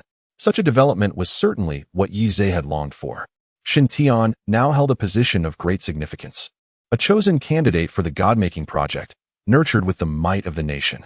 With his granddaughter aligned with Shen Tian, her future would undoubtedly see her standing at the pinnacle of the extraordinary. The Yi family, too, would soar alongside her. Chairman Yi, let us extract the spirit orbs stored within the fortress. Xiaoya's current level is too low, and she requires rapid enhancement, lest she lag behind. Very well, I shall attend to it immediately. With Shen Tian's words, the spirit orbs were promptly retrieved for Yi Xiaoya's use, ensuring no idle gossip lingered. Before long, the spirit orbs stored in the fortress of the Yu region were all brought forth. Shen Tian instructed his men to carry the orbs to the seashore. The advancement task involved not only level requirements, but also the necessity to hunt demonic beasts. While Yi Xiaoya remained on the shore to absorb the spirit orbs, Shen Tian led the others in a widespread assault against the demonic creatures. In the span of just half a day, Yi Xiaoya ascended to the commander level. With the spirit orbs from the Yu fortress fully consumed, Shen Tian produced some of the treasures he had brought along. Through considerable effort, Yi Xiaoya successfully stepped into the Lord level, claiming her own domain. Yi Zhe felt a sense of disbelief. In such a brief period, his granddaughter had become a Lord-level powerhouse. All of this was the convenience bestowed by Shen Tian. Thank you, Shen Tian. From this day forth, I, Yi Xiaoya, am yours to command. Whatever you ask of me, I shall do. My life is yours. Yi Xiaoya, too, understood that her rapid advancement was entirely due to Shen Tian's influence, and her heart grew ever more devoted to him. Life itself may be sacrificed, but my beast maiden must thrive. You have been in the Yu fortress. You must be well acquainted with the abyssal blood gate. 5,000 miles out to sea, descending 3,000 meters, one can reach the abyssal blood gate. However, the surrounding area is teeming with demonic beasts, and the high-level creatures are beyond estimation. No one has reached it thus far. Therefore, the task of guiding us to the abyssal blood gate shall rest upon your shoulders. I assure you, the task shall be fulfilled. Having reaped numerous benefits, Yi Xiaoya naturally felt compelled to demonstrate her worth. The expedition to the abyssal blood gate presented an opportunity for her to shine. After a brief exchange with Yi Zhe, Shen Tian, and the others set sail, heading straight for the abyssal blood gate. Mastery of the sea, Yi Xiaoya took the lead, unleashing her innate skill, enveloping Shen Tian and the others within its embrace. The powers of mastery of the sea are manifold. At this moment, it granted them the ability to survive underwater. Not only could they move through the ocean with the grace of fish, but they also could breathe and converse without the slightest hindrance from the seawater. Shen Tian, sharing in this skill, understood its significance, though the other women remained oblivious. Upon entering the water, their faces were filled with astonishment. Unbeknownst to them, the hearts of Marco and the others had already accepted this new addition to their ranks. The underwater world was a labyrinthine expanse. Having ventured a kilometer from the shore, they began to sight numerous sea beasts. The sudden incursion of humans naturally attracted the attention of these creatures. Roar! A massive fish surged forward, its jaws agape, intent on making a meal of them. I shall vanquish it. Mu Xiao, as ever, swung her scythe of death, dark elements coalescing into a wave of energy. No! Allow me, Yi Xiaoya commanded, her hand gesturing through the water. Beneath the great fish, a vast whirlpool materialized from thin air, drawing the creature into its depths. The whirlpool appeared as if it were armed with countless blades, reducing the fish to mere flesh and blood in an instant. This maneuver was yet another demonstration of mastery of the sea. Huh! A delicate cry echoed as the surrounding waters turned tumultuous. With a forceful push of her hands, torrents of water surged forward, propelled by immense power. The encroaching sea beasts were hurled back 100 meters. Tornado-like whirlpools emerged, ensnaring and annihilating a multitude of sea creatures, leaving none behind. This display undoubtedly incited the wrath of the ocean's denizens. Unfazed, Yi Xiaoya prepared to wield the waters once more. Halt! Shen Tian placed a reassuring hand on her shoulder. Everyone already acknowledges you. There is no need for such displays. Conserve your spiritual energy. You will be needed greatly later. All right, I shall heed your advice. Yi Xiaoya relented, refraining from recklessly expending her energy. Mastery of the sea. Boom. In the next moment, the waters of the vast ocean trembled. Yi Xiaoya's eyes widened in astonishment as she glanced at Shen Tian beside her, with a single hand extended forward. Shen Tian mastered the waters in an instant, commanding a range far exceeding Yi Xiaoya's, over 100 times greater. Under the influence of divine enhancement, his command over the waters yielded terrifying effects. With a gentle rotation of his palm, the ocean followed his movements. Rise, he bellowed, raising his hand skyward. The waters leaped into the air, soaring towards the heavens. The creatures of the sea displayed evident terror upon their faces. A multitude of these beasts writhed and leaped upwards. What significance does a sea beast hold when removed from its watery domain? The sheer magnitude of their fright was staggering. Yi Xiaoya was left astounded, lifting the water with her strength. Is this the power of a human? Indeed, for beside her stood Shen Tian, who had accomplished such a feat. Fall. Came another furious shout as the tumultuous waters soared into the sky, only to plummet with reckless abandon. This scene could be likened to the Milky Way cascading from the heavens. The surging sea descended like a formidable army charging into battle. Annihilate. The falling water transformed into sharp spears, aimed directly at the sea beasts below. The creatures howled in terror, their mouths agape yet producing no sound. Even their formidable abilities could not be summoned. Stripped of the sea's embrace, the beasts could only await their demise. In an instant, the water returned to the ocean. The once clear azure, now tainted with crimson. All the beasts ensnared within the grasp of the sea perished utterly. Following Shen Tian's devastating strike, the path ahead was thoroughly cleared. Let us accelerate forward. The group surged forward, their speed vastly increased as they raced toward the abyss bloodgate. No beast dared to impede their progress, allowing their pace to multiply several times over. Before long, the location of the abyss bloodgate came into view, a blood-red portal amidst the ocean, strikingly prominent. The crimson light emanated from the gate, continually radiating outward. At that moment, just above the gate, two more blood-red forms suddenly emerged. These figures were elliptical, resembling a pair of eyes upon closer inspection. Shen Tian's brow arched slightly as he activated his divine sight. A sovereign-level 9-tiered beast, the demon Orca King. Chapter 66. The undersea world. Yi Xiaoya's complexion paled, and she spoke with a hint of resignation. Perhaps we should retreat for now? A sovereign-level 9-tiered beast was the strongest she had ever encountered, and her instinct was to flee in the face of such formidable power. In contrast, Marco Een and the others remained composed and unfazed, disregarding the demon Orca King entirely. No need. Shen Tian shook his head resolutely. A mere sovereign-level 9-tiered beast is no challenge. We can handle it effortlessly. Taking a step forward, a glint of murderous intent flickered in his eyes. He extended his hand into the water, summoning the Emperor's bone sword. Domain, Sovereign's command. Boom. The ocean trembled as immense pressure surged from all directions, descending upon the demon Orca King. Its red eyes widened in fury, a primal roar escaping its jaws. Just as the demon Orca King prepared to strike, a ripple spread through the water. In the next moment, it found itself immobilized. Domain, time stasis. With both domains unleashed in succession, under the oppressive force of Sovereign's command, the flow of the demon Orca King's energy was severely diminished. In a moment of stillness, time was frozen, and the scene was set for the hunt. The imperial bone sword radiated brilliance as a towering spectral figure of an emperor rapidly coalesced behind Shen Tian. With divine enhancement, he unleashed the emperor's wrath. A swift thrust of the sword pierced through the gaping maw of the malevolent Orca King. The imperial bone sword, as swift as lightning, emerged from the Orca King's tail. This strike, entering through the mouth and exiting through the tail, was executed before the Orca King could unleash any abilities, resulting in its immediate demise at Shen Tian's hands. As the realm dissipated, the Orca King regained consciousness, but this final awareness was merely a flicker of life. Its crimson eyes stared in disbelief at Shen Tian. Breathing faltered, and the massive form was uncontrollably drawn into the unfathomable depths of the ocean. A blue luminescence emanated from within the Orca King's body, gradually dissolving its immense form in the water. A surge of vibrant life energy was released, swiftly diffusing into the sea. A single whale's fall brings forth the cycle of life. A red spiritual pearl became visible as the Orca King's head melted away. Shen Tian beckoned, and the pearl gracefully glided into his palm. Quite a remarkable find, a red spiritual pearl. In the entirety of Blue Star, none but Shen Tian could effortlessly slay a monarch-level beast.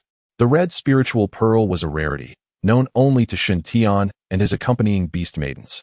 Let us proceed. Let us explore the spirit realm. He boldly stepped through the blood gate, with the others following closely behind. The world spun, chaos enveloped them.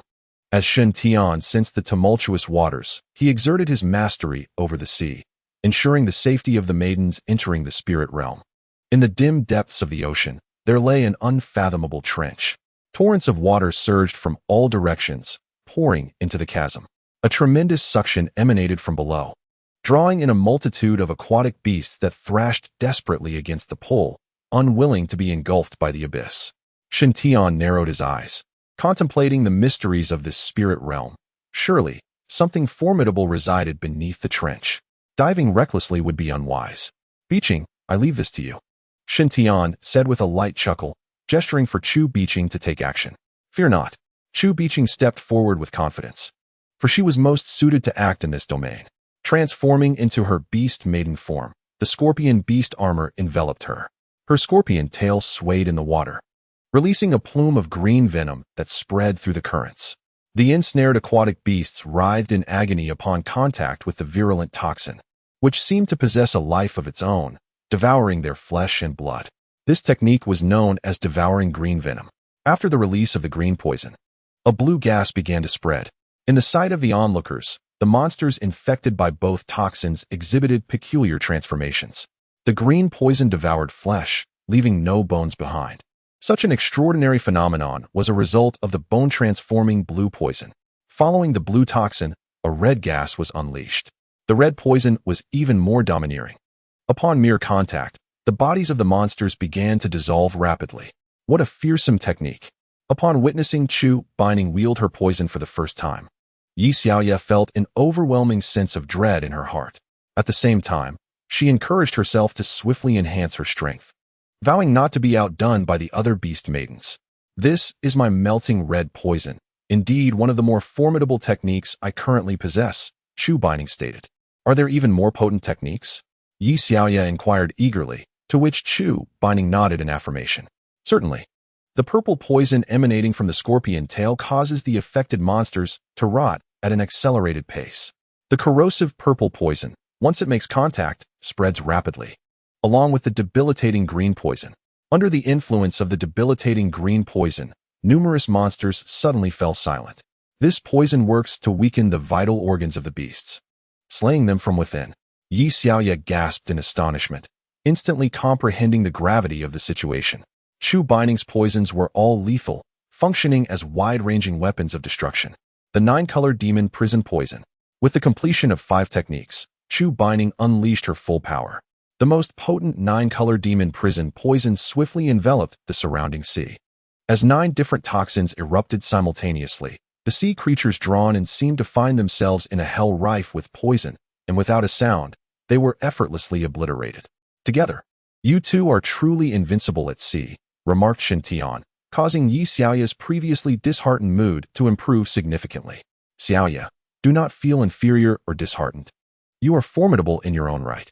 Just imagine, your mastery of the sea combined with Binding's poisons.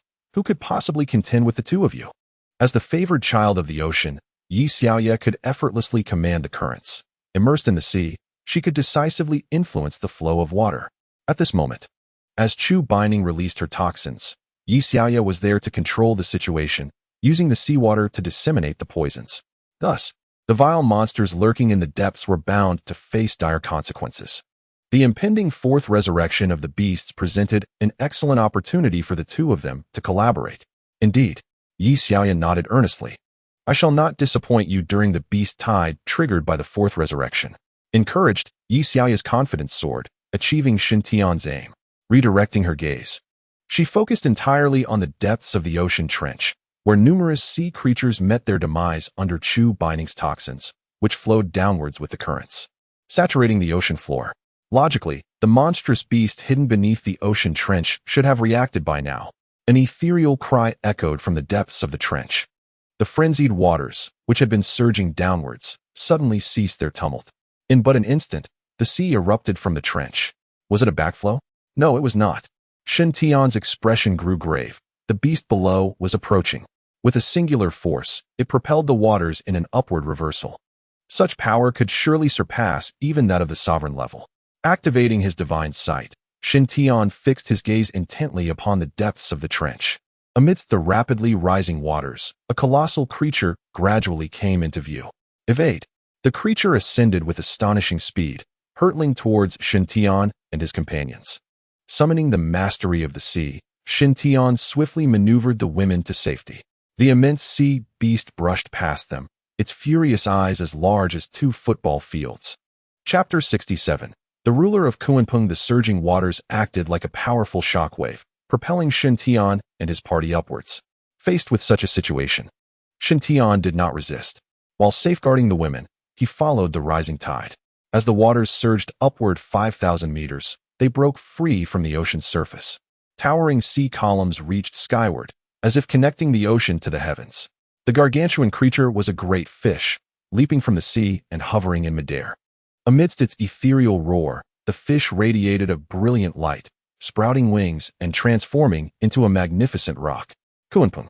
The metamorphosis of the great fish into a rock naturally evoked thoughts of the legendary Kunpeng.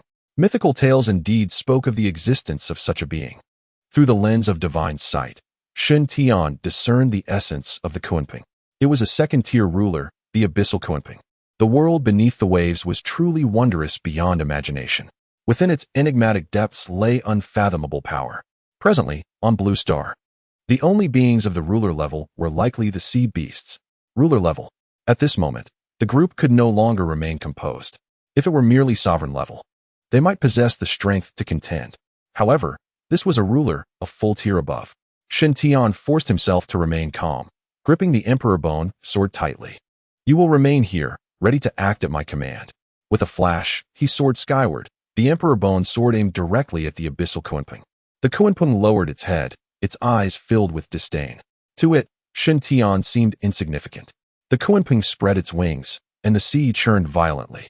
Columns of water surged from all directions, creating an overwhelming pressure that instantly enveloped him. The domain of time and space froze. The temporal domain. The Kunpeng spoke. Its disdain somewhat diminished, now regarding Shen Tian with a hint of formality. Useless? Shen Tian was momentarily taken aback, puzzled within. The abyssal Kunpeng was indeed of the ruler level, a full tier above him. Even if the effects of the realm of time and space are less than satisfactory, they should not be devoid of any influence. Humanity, do you comprehend what it means to be at the dominion level? The abyssal Kunpeng spoke, seemingly perceiving Shen Tian's perplexity. To dominate is to know the heavens and the earth, to understand all things. The universe, with its myriad phenomena, the yin and yang, the 5 elements, every rule governing existence becomes known at the dominion level. While you dwell at the monarch level, you possess an affinity for the realm of time and space. Yet, in the face of a dominator such as I, who lacks such a realm, all efforts are in vain. Such a profound understanding of the cosmos. The might of the dominion level is manifest in this moment. The abyssal Kunpeng, unaffected by the stillness of time and space, spread its wings, summoning countless pillars of water that crashed upon Shen Tian. Shen Tian. Witnessing this scene, Marco Yin could no longer contain herself. She brandished her heavenly horse golden spear, unhesitatingly unleashing a radiant meteor of holy light. The other women followed suit, each releasing their most powerful abilities. Once a Beastmaster and Beast Girl forge a bond, they share triumph and suffering alike. If Shen Tian were to fall, they would not perish, but they would certainly be gravely wounded. Uft! Bai Mu'er spat blood, her complexion pale to the extreme. How dare a mere human attempt a mental assault against this dominator, utterly unaware of the peril? Bridging 2 great tiers, Bai Mu'er failed to launch her attack and was instead met with the backlash of the abyssal Kunpeng's mental prowess. The dual dragons of ice and fire roared, their 9-colored toxic gas merging. The light of the grim reaper manifested, an unseen claw poised to strike. A multitude of skills were unleashed in an instant, targeting the Kunpeng. The Kunpeng dismissed them with disdain, transforming into a colossal fish. Its immense form descended from the heavens, effortlessly withstanding the barrage of attacks from the women, which dissipated in an instant. Mastery of the seas. In a fleeting moment, the ocean was seized by Yi Xiaoya, yet before an effective counterattack could be launched, the Kunpeng reclaimed the initiative. A melodious tune emanated from the Kunpeng's beak. An ethereal harp was invisibly played within its mouth, the delicate notes resonating through the air. Yi Xiaoya felt a shiver run through her body, as the sound waves from the harp completely suppressed her. Humph! The so-called favored children of the sea, the merfolk, are but pitiful creatures in the eyes of this dominator. Your sacred relic is yet within my grasp. To think you could command the power of the ocean is a vain dream. As the conversation unfolded, the might of the sea descended. The women supported one another, gazing up at the colossal figure plummeting from the sky. With this strike, death was inevitable. Very well, to die alongside you is a satisfaction in itself. Marcoine closed her eyes, calmly accepting her fate. At this juncture, there were no alternatives. The women felt a sense of injustice in their hearts. Yet they had no choice but to accept the impending doom. Kunpeng, I am still here. Do you think you can slay my beast girl? Who grants you such audacity? Golden light surged from the water column, rapidly enveloping the women. Indomitable golden body. Bang! The massive form of the Kunpeng crashed down, yet the women remained unscathed. Having withstood the blow, the column of water erupted in a chaotic spray as Shen Tian brandished the Emperor Bone sword, his gaze fierce and unyielding. The abyssal Kunpeng was taken aback, its pupils darting with alarm. How did you deflect that? It exclaimed, its tail slamming against the ocean's surface as it soared into the air. If one strike is insufficient, then let it be two. You think you are worthy of extinguishing me? With a surge of spiritual energy beneath his feet, Shen Tian ascended into the sky. The Kunpeng transformed, spreading its wings in pursuit. In mere moments, the two had soared to an altitude of 10,000 meters. Below them, the women accompanying Marcoine had narrowly escaped death, their hearts swelling with joy. Yet, as they watched Shen Tian lead the abyssal Kunpeng upwards, a sense of dread settled upon them once more. Without uttering a word, Marcoine flapped her golden wings and ascended skyward. Even in death, I shall not sit idly by, she declared vehemently. Mu Xiao, consumed by fury, gathered the dark elemental energy of her phoenix wings, launching them like arrows towards the heavens. The remaining women shared a common resolve at that moment. Rather than wait for death, they would fight alongside Shen Tian. All of you retreat. Shen Tian bellowed from high above, with a single palm strike directed downward. All the women were sent hurtling back to the ocean's surface.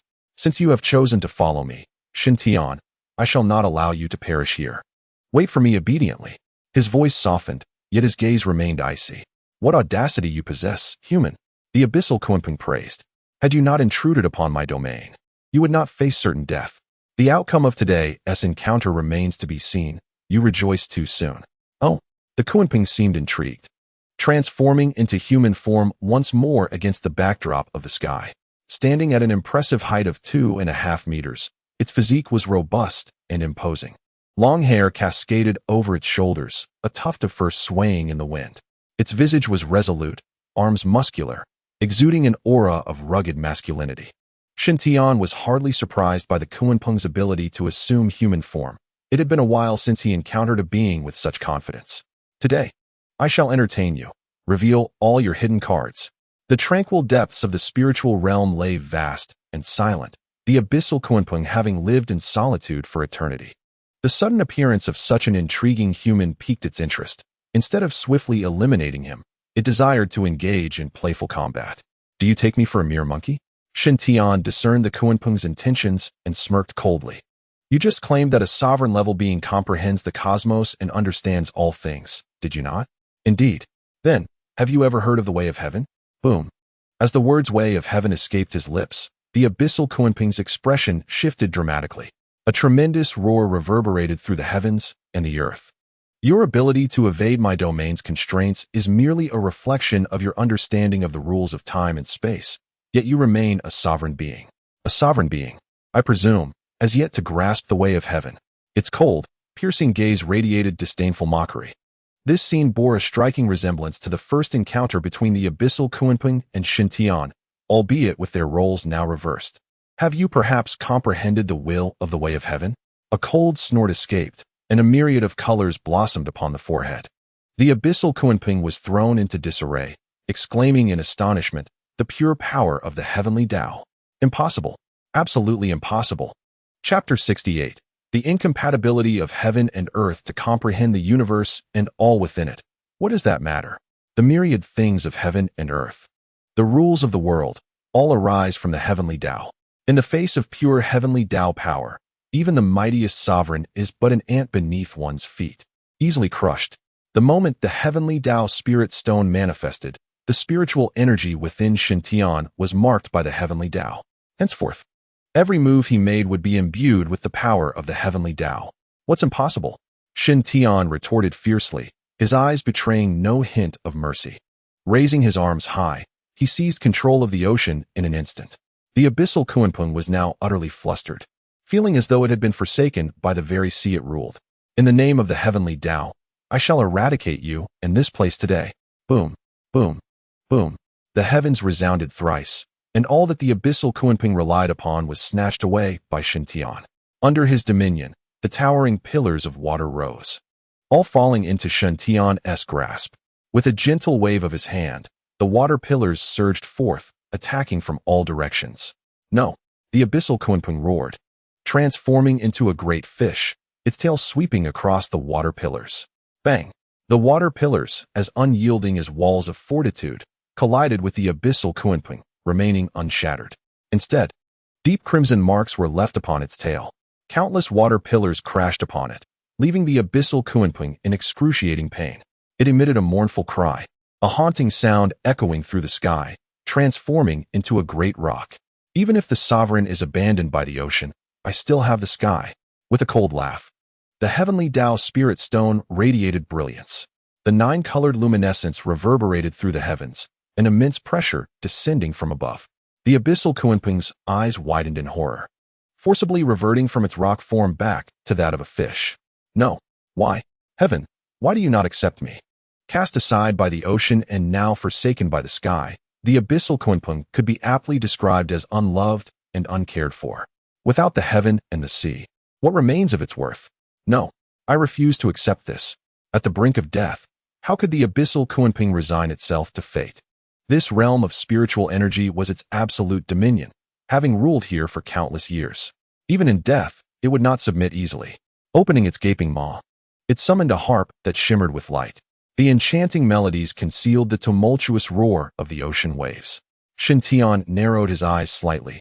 For a fleeting moment, the control over the ocean seemed to waver. It appeared to be a remarkable spiritual treasure, capable of communicating with the ocean and seizing control, albeit momentarily, under the heavenly Tao's influence. This treasure was evidently no ordinary item. I have no time to indulge you. With a decisive strike, he executed his attack with swiftness, precision, and ferocity. Amidst the depths of the ocean, the sea abyss Kunpeng would not have fallen to such a dire state had it dispensed with its superfluous words. Xintian, fully aware of this, immediately summoned the heavenly Tao spirit stone, channeling his internal spiritual energy with utmost vigor. Godly enhancement, temporal and spatial stasis. The power of the heavenly Tao. With a crack, golden light surged outward in sweeping waves. The melody of the zither ceased abruptly, and the sea abyss Kunpeng's form froze in place. Utilizing the power of the heavenly Tao, the stasis successfully immobilized it. The imperial bone sword was enveloped in a layer of nine-colored heavenly Tao energy, emanating an oppressive aura of slaughter from the heavens above. Imperial execution. The phantom of an emperor materialized, wielding the imperial bone sword as it descended. The sword's light was cold and merciless, striking the neck of the sea abyss Kunpeng. As the temporal stasis came to an end, the sea abyss Kunpeng fell. An overwhelming torrent of sword energy surged into its body through the wound, and in an instant, it was reduced to mere ashes. Blue light flickered upon the ocean's surface, as the surging spiritual energy intertwined with the seawater, rushing downwards with fervor. Follow me. Under the dominion of the sea, Xintian gestured grandly, leading the women down to the ocean's depths. Upon reaching the trench once more, the group came to a halt. They sat cross-legged, determined not to waste a single fragment of the spiritual energy released after the demise of the Kunping. The women promptly seated themselves, channeling their inner spiritual power to absorb the energy permeating the seawater. With Shen Tian at the helm, the spiritual energy would not flow into the trench. Within the waters, a resplendent harp drifted towards him, which Shen Tian grasped with one hand. Activating his spiritual vision, information flooded his mind. Mermaid harp, an unparalleled spiritual treasure. The prized possession of the merfolk, with skills, mermaid's tear, light of the sea god, descent of the sea god. Shen Tian's eyes narrowed slightly, a flicker of surprise igniting within him. Another extraordinary treasure had appeared. It seemed that such treasures were becoming increasingly frequent of late. Nonetheless, this was fortuitous, as these treasures would significantly augment the strength of the beast maidens. Time passed quietly, and one by one, the women awakened from their meditations. The surging spiritual energy had propelled them to the pinnacle of the 9th tier of the Lord level, awaiting the completion of their advancement tasks to ascend to the Monarch level. As the women concluded their training, the duties of the guardians shifted. Shen Tian took a deep breath. The spiritual energy within the seawater surged towards him as if guided by an unseen force. The heavenly Tao spirit stone shone brilliantly as boundless energy streamed into Shen Tian's being, rapidly enhancing his progression. Monarch Tier 7. Monarch Tier 8. Monarch Tier 9. With the last vestige of energy absorbed, Shen Tian ascended to Monarch Tier 9, merely a hair's breadth away from being stuck at Tier 8. Boom! A colossal roar emanated from the depths of the trench, causing the entire ocean to tremble in an instant. The trench began to collapse rapidly, and the seawater evaporated at an alarming rate. It seemed as if this realm of spiritual energy was on the verge of collapse. As Marco Ian began to speak, the scene bore an uncanny resemblance to the spirit realm of Mount Tai. The operation of the spirit realm adhered to the laws of conservation. Once this equilibrium was disrupted, the realm itself would collapse into oblivion. This was true for the spirit realm of Mount Tai in the past, and it holds true for the abyssal spirit realm today. Without the Bloodgate, our escape from the spirit realm would be impossible. Are we to be eternally trapped here, buried alongside the realm? After vanquishing the abyssal Kunping, we managed to evade the brink of death. To perish merely for the inability to locate the Bloodgate would be an egregious loss. Muir, have you found it? No. There is absolutely no Bloodgate beneath the sea. Bai Muir retracted her mental energy, her demeanor reflecting a growing agitation. The seawater evaporated at an alarming rate, reaching the thigh level of the group. Let us ascend. Shen Tian cast a glance at the horizon, where the azure sky melded seamlessly with the color of the ocean. Resolutely, he propelled himself and the women upwards with his spiritual energy. Since there was no escape below, we must venture above. Releasing his mental energy from his mind, Shen Tian once again executed a divine enhancement. His immense mental power surged upwards like a sharp blade, cutting through the sky. At an altitude of 10,000 meters, Shen Tian's eyes gleamed with realization. Indeed, accelerate. At an elevation of 90,000 meters, a blood-red gate flickered with ominous light. Below, the ocean had completely dried up, revealing the seabed's contours. Within mere minutes, the seabed began to dissolve, relentlessly pursuing the group from below. With a finger pointed at the heavenly Tao spirit stone, Shen Tian squinted his eyes and murmured to himself. The sky trembled momentarily, and the upward resistance dissipated in an instant, causing the group's speed to surge once more. We have arrived. Diving headlong into the Bloodgate, the world spun, and their figures vanished from sight. Chapter 69. I am not afraid. The tranquil surface of the sea was disturbed only by a leisurely garlic-headed sea turtle gliding through the waters. The warm sunlight cast a serene glow upon its shell. Suddenly, with a whoosh, the garlic-headed sea turtle shot upwards as a fist struck the underside of its shell with tremendous force. Damn! The turtle recoiled into its shell, inwardly cursing the ancestry of the assailant. Boom! The unleashed spiritual energy fractured the shell. The garlic-headed sea turtle sensed impending doom, and in the next moment, its shell shattered completely, leading to its immediate demise. Shen Tian furrowed his brow and spoke softly. My apologies, it was unintentional. One by one, the women emerged from the sea, ascending into the air above the ocean. Successfully returning to reality, they all exhaled in relief. This journey had been fraught with peril, yet the rewards were plentiful. Xiaoyu, this spirit treasure is now yours. Raising his hand, he presented the mermaid Zither with a smile. Give it to me. Receiving the zither, Yi Xiaoye was taken aback. I have only just joined. I cannot accept this treasure. Take it, for aside from you, no one else would be able to wield it. Marco Yin decisively declared that the mermaid zither's ownership belonged to Yi Xiaoye. The reason is simple, among the gathered crowd. Only her beastly form is that of a mermaid. From the perspective of appearance, this harp has specific requirements for its wielder. The others are naturally content. For having attained their current level of cultivation alongside Xintian is already a source of satisfaction. Moreover, it is merely a peerless spiritual treasure. As long as they associate with Xintian, it is only a matter of time before each of them possesses one. Returning to the fortress for rest, they await the arrival of the fourth awakening of the beasts. Journeying northwards, they traverse the sea, returning to the fortress in Guangdong. Yizhe stood solemnly on the shore, his expression grave.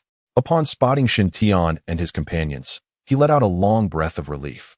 Back at the fortress, after a brief exchange of pleasantries, Xintian and the others retired to their respective quarters. Just as he settled into a hot bath, a gentle knock sounded at the door. With a smile, Xintian opened it to find Ma Kuyin hastily entering, shutting the door behind her in one fluid motion. After closing the door, she exhaled deeply. Kuyin, there's no need for such secrecy. It feels as if we're up to no good, Xintian teased. Less chatter, kiss me. Ignoring Xintian's jest, Ma Kuyin wrapped her arms around his neck and pressed her lips against his. A night of silence passed, and when the sun ascended high in the sky, Xintian awoke, feeling a dull ache in his lower back. Rubbing his waist, he silently lamented the horror of it all, stealthily extricating himself from the blankets. He placed one foot into his slippers. I'm hungry. Kuyin, you're awake. I'm starving. Sleep a little longer. I'll prepare something to eat. Xintian. Ma Kuyin's voice rose. Stop pretending to be oblivious in front of me. Kuyin. An hour later, Ma Kuyin emerged from the bedroom, freshly washed and brimming with energy. Are you hungry? I'll fetch something to eat. All right. What a predicament. Xintian felt tears welling in his eyes, overwhelmed by fatigue. And before he knew it, he had drifted back to sleep, awakening briefly to consume a bowl of noodles. He fell back into slumber before Ma Kuyin could say anything, plunging into deep sleep accompanied by loud snores. Giggling, the sound of melodious laughter echoed through the bedroom. Ma Kuyin, fully aware that Xintian was feigning sleep, chose not to expose him. Oh, how easy it is for me to handle this. The entire day passed with Xintian lounging in bed. It was only at sunset, when night descended, that he finally arose to wash and refresh himself.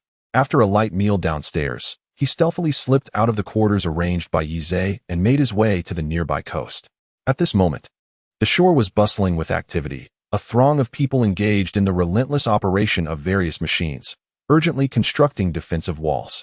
Young friend Shen, you have finally awakened. Yizhe approached from behind, accompanied by his granddaughter, Yi Xiaoyu. Cough, cough. I've been a bit fatigued lately. Indulging in sleep to prepare for the awakening of the beasts tomorrow night. One must conserve energy. After a brief explanation, Xintian turned to inquire about Yi Xiaoyu. What of the others?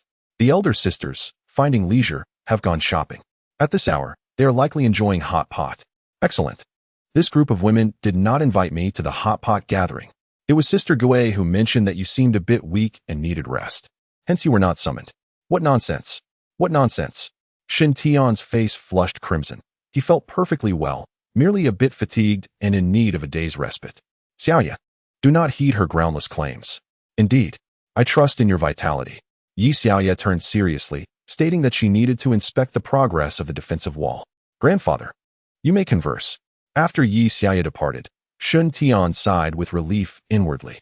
Surely, things should have returned to normal. A man could never admit to weakness. Xin Xiaoyue. Yi happened to possess a prescription from an esteemed old Chinese physician that remarkably enhances kidney function. Yizhe quickly corrected himself. I have said it. I am not weak. Do not let your imagination run wild.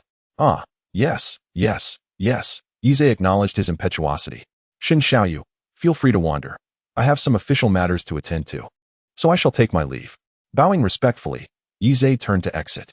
Such is the youth of today, clinging to pride while suffering in silence. TSK. Shaking his head in silence, he understood everything. Yi Zongchang, wait. Calling after Yizhe, Xintian hurriedly approached, resting his arm on Yizhe's shoulder. Yi Zongchang.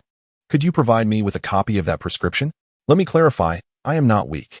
I am merely concerned about the future as age progresses, and I might need it eventually. I cannot always reside at the fortress in Guangdong. It may be difficult to seek you out when the need arises. Yes, indeed. That is the case. I am truly not weak. It is merely a consideration for the future. I understand. I understand. Stopping Xintian from further explanations, Yize nodded repeatedly. I shall retrieve it immediately and deliver it to you personally. What a hassle. Let us go together. TSK, TSK, as they walked shoulder to shoulder. The two shared laughter, akin to sworn brothers. Upon leaving the coast and entering the fortress, a streak of blood red suddenly stood out under the white moonlight. In an instant, the jovial expressions of the two men transformed, their faces paling as they gazed upward. On this cloudless night, the bright moon was clearly visible. A blood-red hue swiftly spread. The bright moon morphed into a blood moon, casting a terrifying crimson light that enveloped the entire blue star. What is happening? Yize's expression changed drastically. The blood moon hung ominously in the sky, heralding the awakening of demonic beasts. The fourth awakening of the demonic beasts was not supposed to occur until tomorrow night. Why has it suddenly arrived early?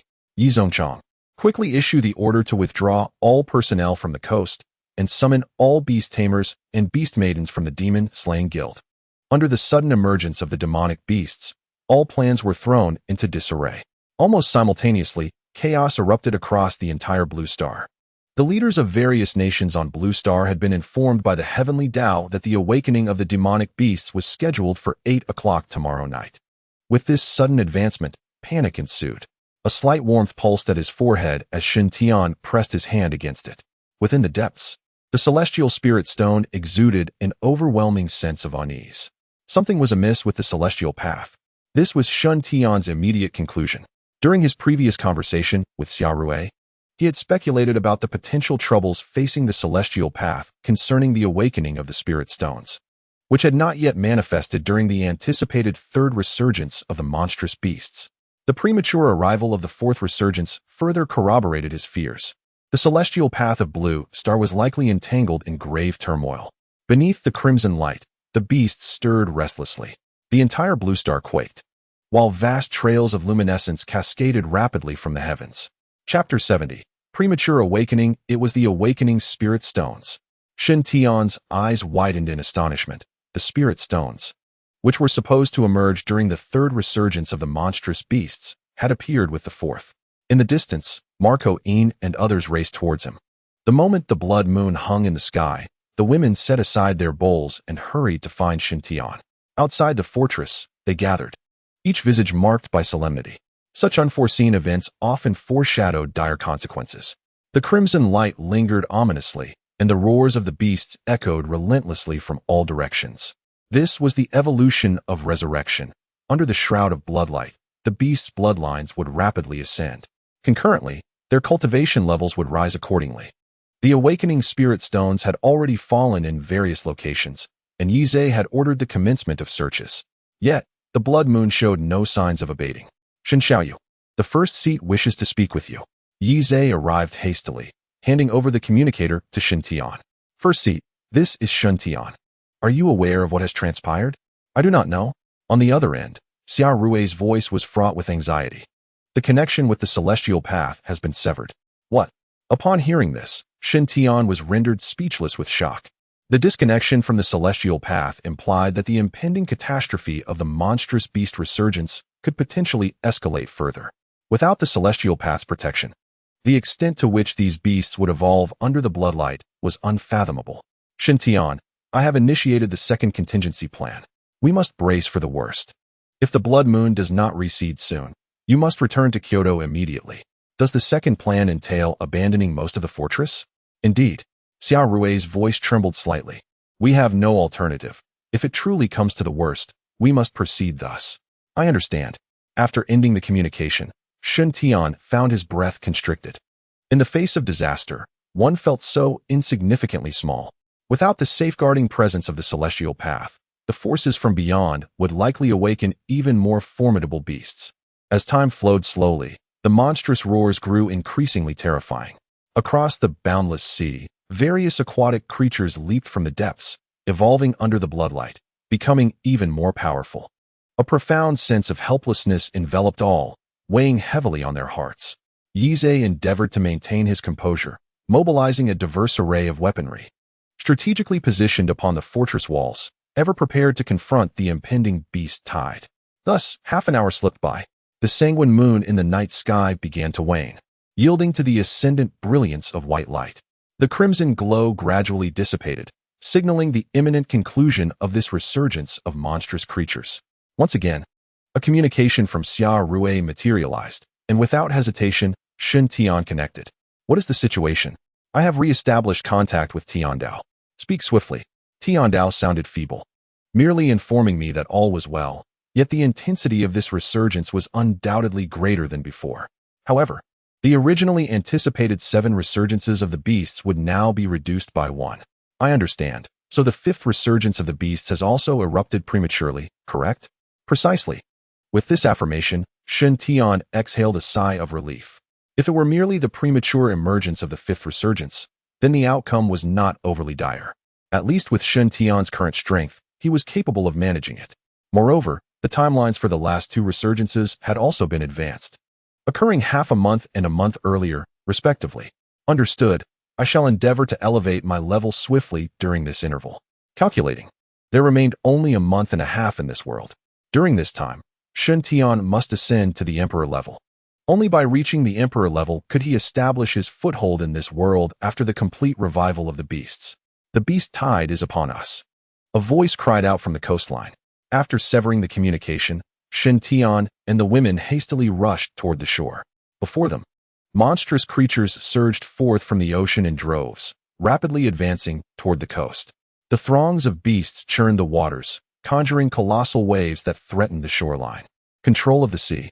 Yi Xiaoya was the first to act, raising her hand to summon a towering wall of water, safeguarding the entire coastline. From behind the fortress, the ferocious roars of beasts echoed. The terrestrial creatures launched their assault at this very moment. Bai Ning and Xiao Ji, the beasts behind the fortress are entrusted to you too. Understood. The duo responded, immediately taking flight toward the rear of the fortress. The coastal fortress was strategically constructed against the sea, only vulnerable to assaults from the front and rear flanks. With Chu Baining's toxic arts complemented by Xiao Ji's unparalleled speed, securing the rear of the fortress posed no problem for them. However, Injia, you and Shi Yao shall guard the skies, remaining poised for support at any moment. The rest shall remain on the coastal front, following my command. Thus, only Shen Tian, Yi Xiaoya, Bai Mu'er, and the Long Sisters remained on the shore.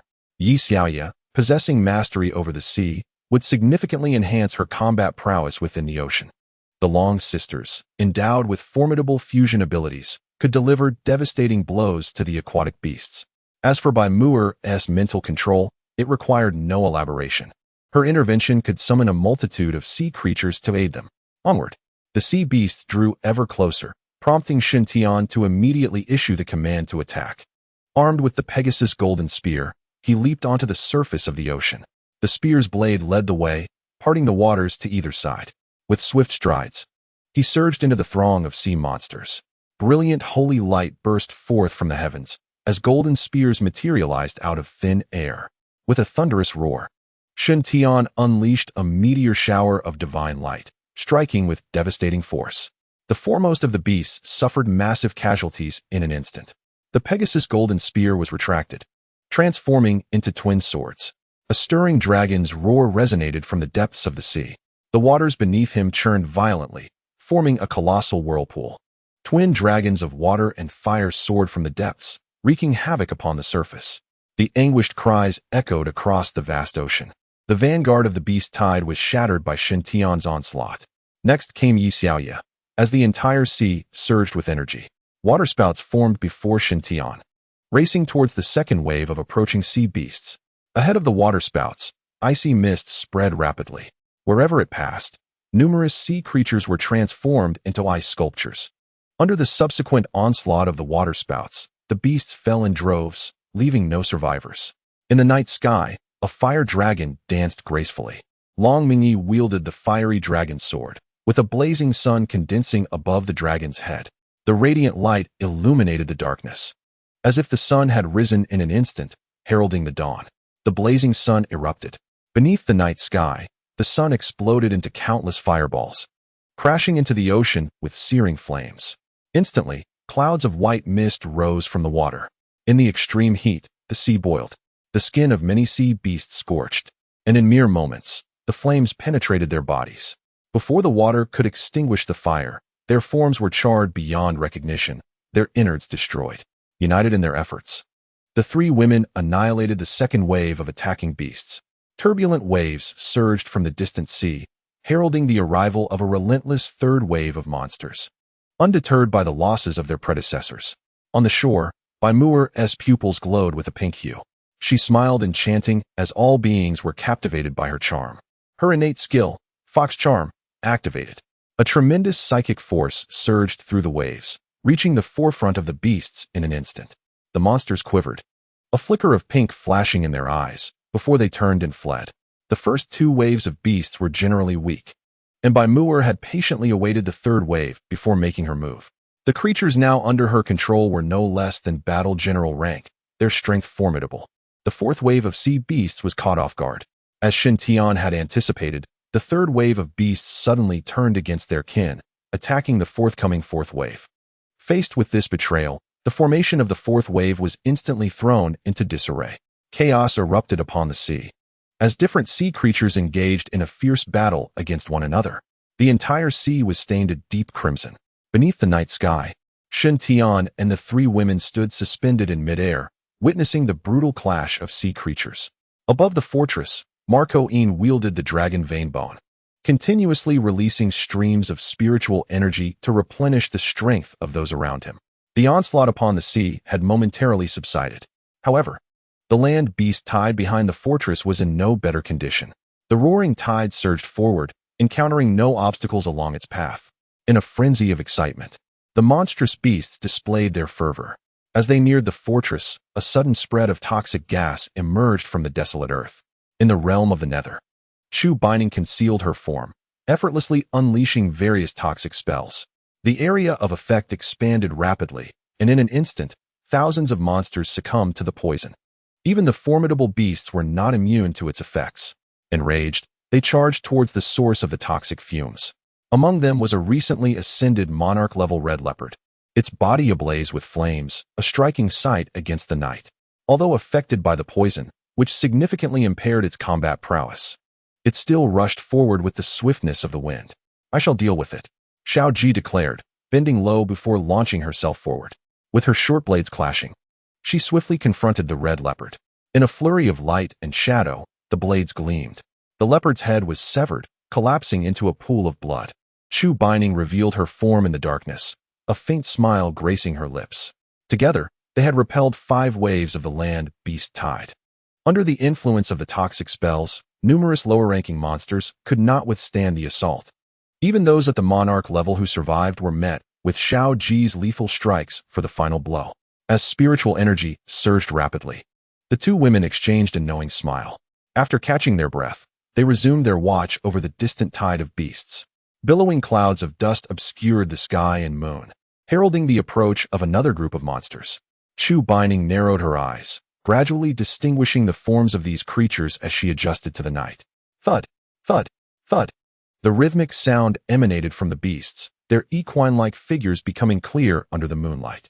Their fur was pure white, save for the dark hue at the tip of their tails. Their galloping limbs bore claws reminiscent of those of a tiger. This group comprised merely over 1,000 beasts.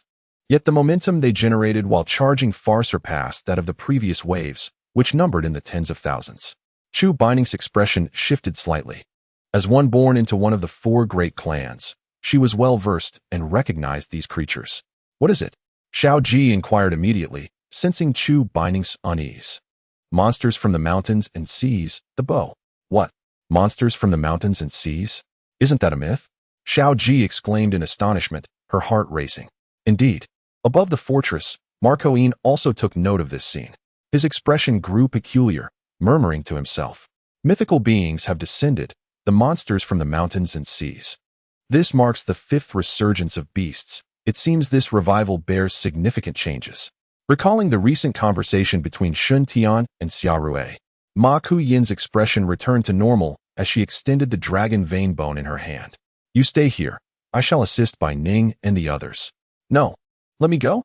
Mu Xiao soared into the sky, her dark wings unfurling, already flying 100 meters away. Staying up here is driving me to boredom. Slaying demon beasts is more suited for me. In the midst of her words, the light of death flickered. A shockwave of dark energy erupted among the beast horde. With a cry that echoed through the night, the scythe of death descended, charging through the demon beasts with relentless ferocity. I will join as well.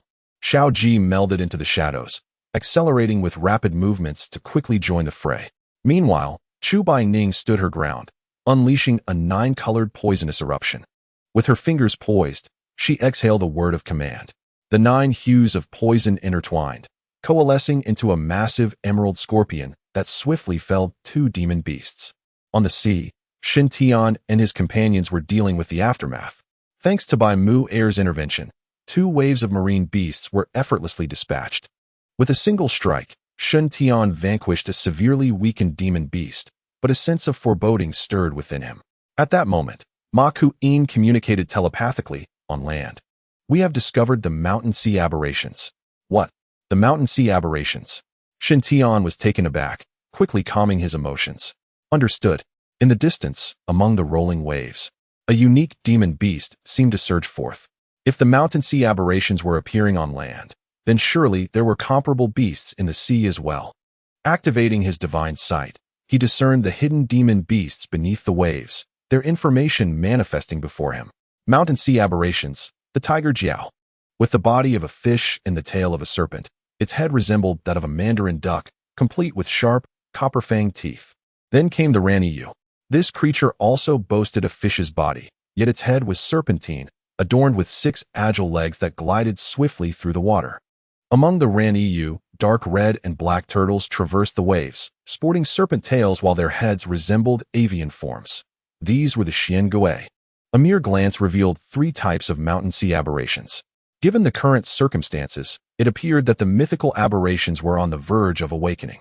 This was indeed an omen heralding the arrival of myth.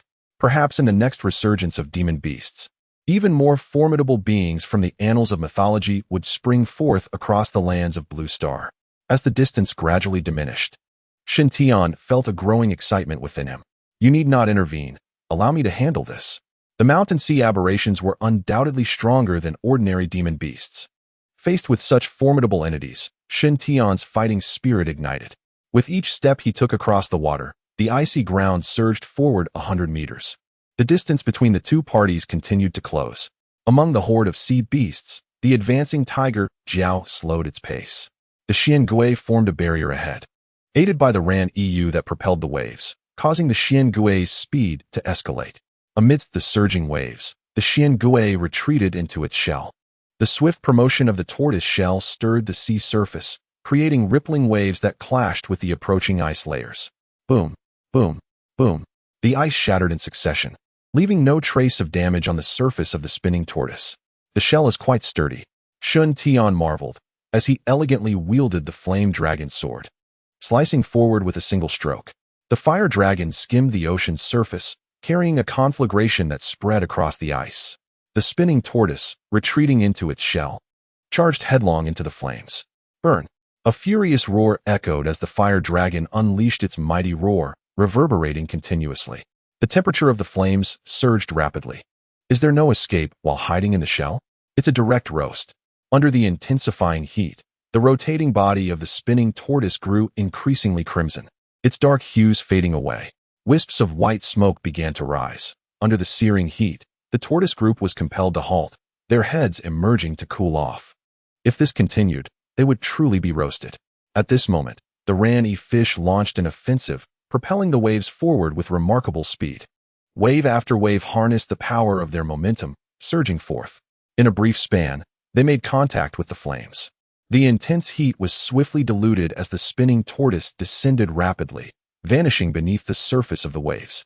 A bit of cleverness, Shen Tian exclaimed. But he suddenly sensed an impending crisis. The waves turned ferocious, and rows of ran fish surged upward, propelled by the tumultuous waters. A towering wall of water rose before Shen Tian. The ran fish emitted mocking calls, and from behind the waves emerged a horde of tiger serpents, baring their sharp teeth and lunging at him. Chapter 72. The Merfolk Priestess, the Arrival of the Sea God. Humph. I anticipated this. With a crooked smile, he pushed forward with one hand, murmuring, "Control of the sea." In an instant, the waters fell under Shun Tion's dominion. The Ran-E fish, submerged in the sea, found themselves utterly immobilized. He gently rotated his palm and pulled back. The Ran-E fish collided with the tiger serpents, sending powerful jets of water erupting from the ocean floor. Both the tiger serpents and the Ran-E fish soared skyward. Beneath the moonlight, a tempestuous water vortex formed, drawing numerous monstrous creatures into its embrace. With a fist gesture, he commanded the seawater. Boom, boom, boom. The bodies of the tiger serpents and Ran-E fish exploded successively. Flesh and blood mingled with the sea, instantly saturating the waters in crimson. Hide and seek, are we? Come out, all of you. With a downward strike, he struck the water's surface. The spinning tortoise leaped from the sea, whirling through the air at great speed. Its sharp shell glinted with a cold sheen under the moonlight. A dark red tide surged from all directions. Raising his palm, a water wall rapidly ascended, encircling Shun Tian. The water wall, seemingly forged from steel, clashed violently with the tortoise group, erupting in a shower of sparks. With the Emperor Bone sword in hand, Shun Tian executed a complete rotation, unleashing a sweeping sword aura. The severing of the water barrier also fractured the shell of the swirling turtle. In mere moments, these resurrected mythical beasts of the mountains and seas were effortlessly subdued. Whoosh, whoosh, whoosh. A relentless barrage of arrows surged forth from the depths of the sea, filling the sky with a dense curtain of projectiles, leaving no trace of emptiness. Yet, there were still monsters lurking beneath the waves. Bai Mu'er, sensing the impending danger, exclaimed in alarm, "It's the merfolk." Merfolk, akin to sirens, merely differ by nomenclature. I shall take action. The siren played her harp, and sound waves cascaded across the ocean's surface. The arrows in the sky momentarily halted in midair. Yi Xiaoya's face turned as cold as frost as she plucked a string with force. Boom. The arrows veered in direction, hurtling back towards the ocean floor. The mermen, concealed underwater and armed with crossbows, were swiftly struck down by their own projectiles. The shield-bearing mermen, caught unawares, found themselves engulfed in a crimson mist. Kill! A roar echoed from the depths, as numerous mermen leapt from the sea's surface, brandishing an array of sharp weapons, surrounding Shun Tian from all sides. These mermen were formidable, the least among them being battle generals, with several at the lord level, and even a monarch-level merman leading the charge with a trident aimed at Shun Tian. Once more, the siren played her harp, and a resplendent light ascended from beneath the waves. The mermen shuddered as the brilliant radiance enveloped them completely, revealing their grotesque visages. The leading monarch-level merman, seething with rage, let out a low growl, "Light of the Sea God." Indeed, this was one of the siren's innate abilities. The Light of the Sea God. With this move, Yi Xiaoya instantly suppressed the mermen's spiritual powers, rendering them incapable of utilizing their skills. Kill! The monarch-level merman bellowed, spearheading the assault with his trident.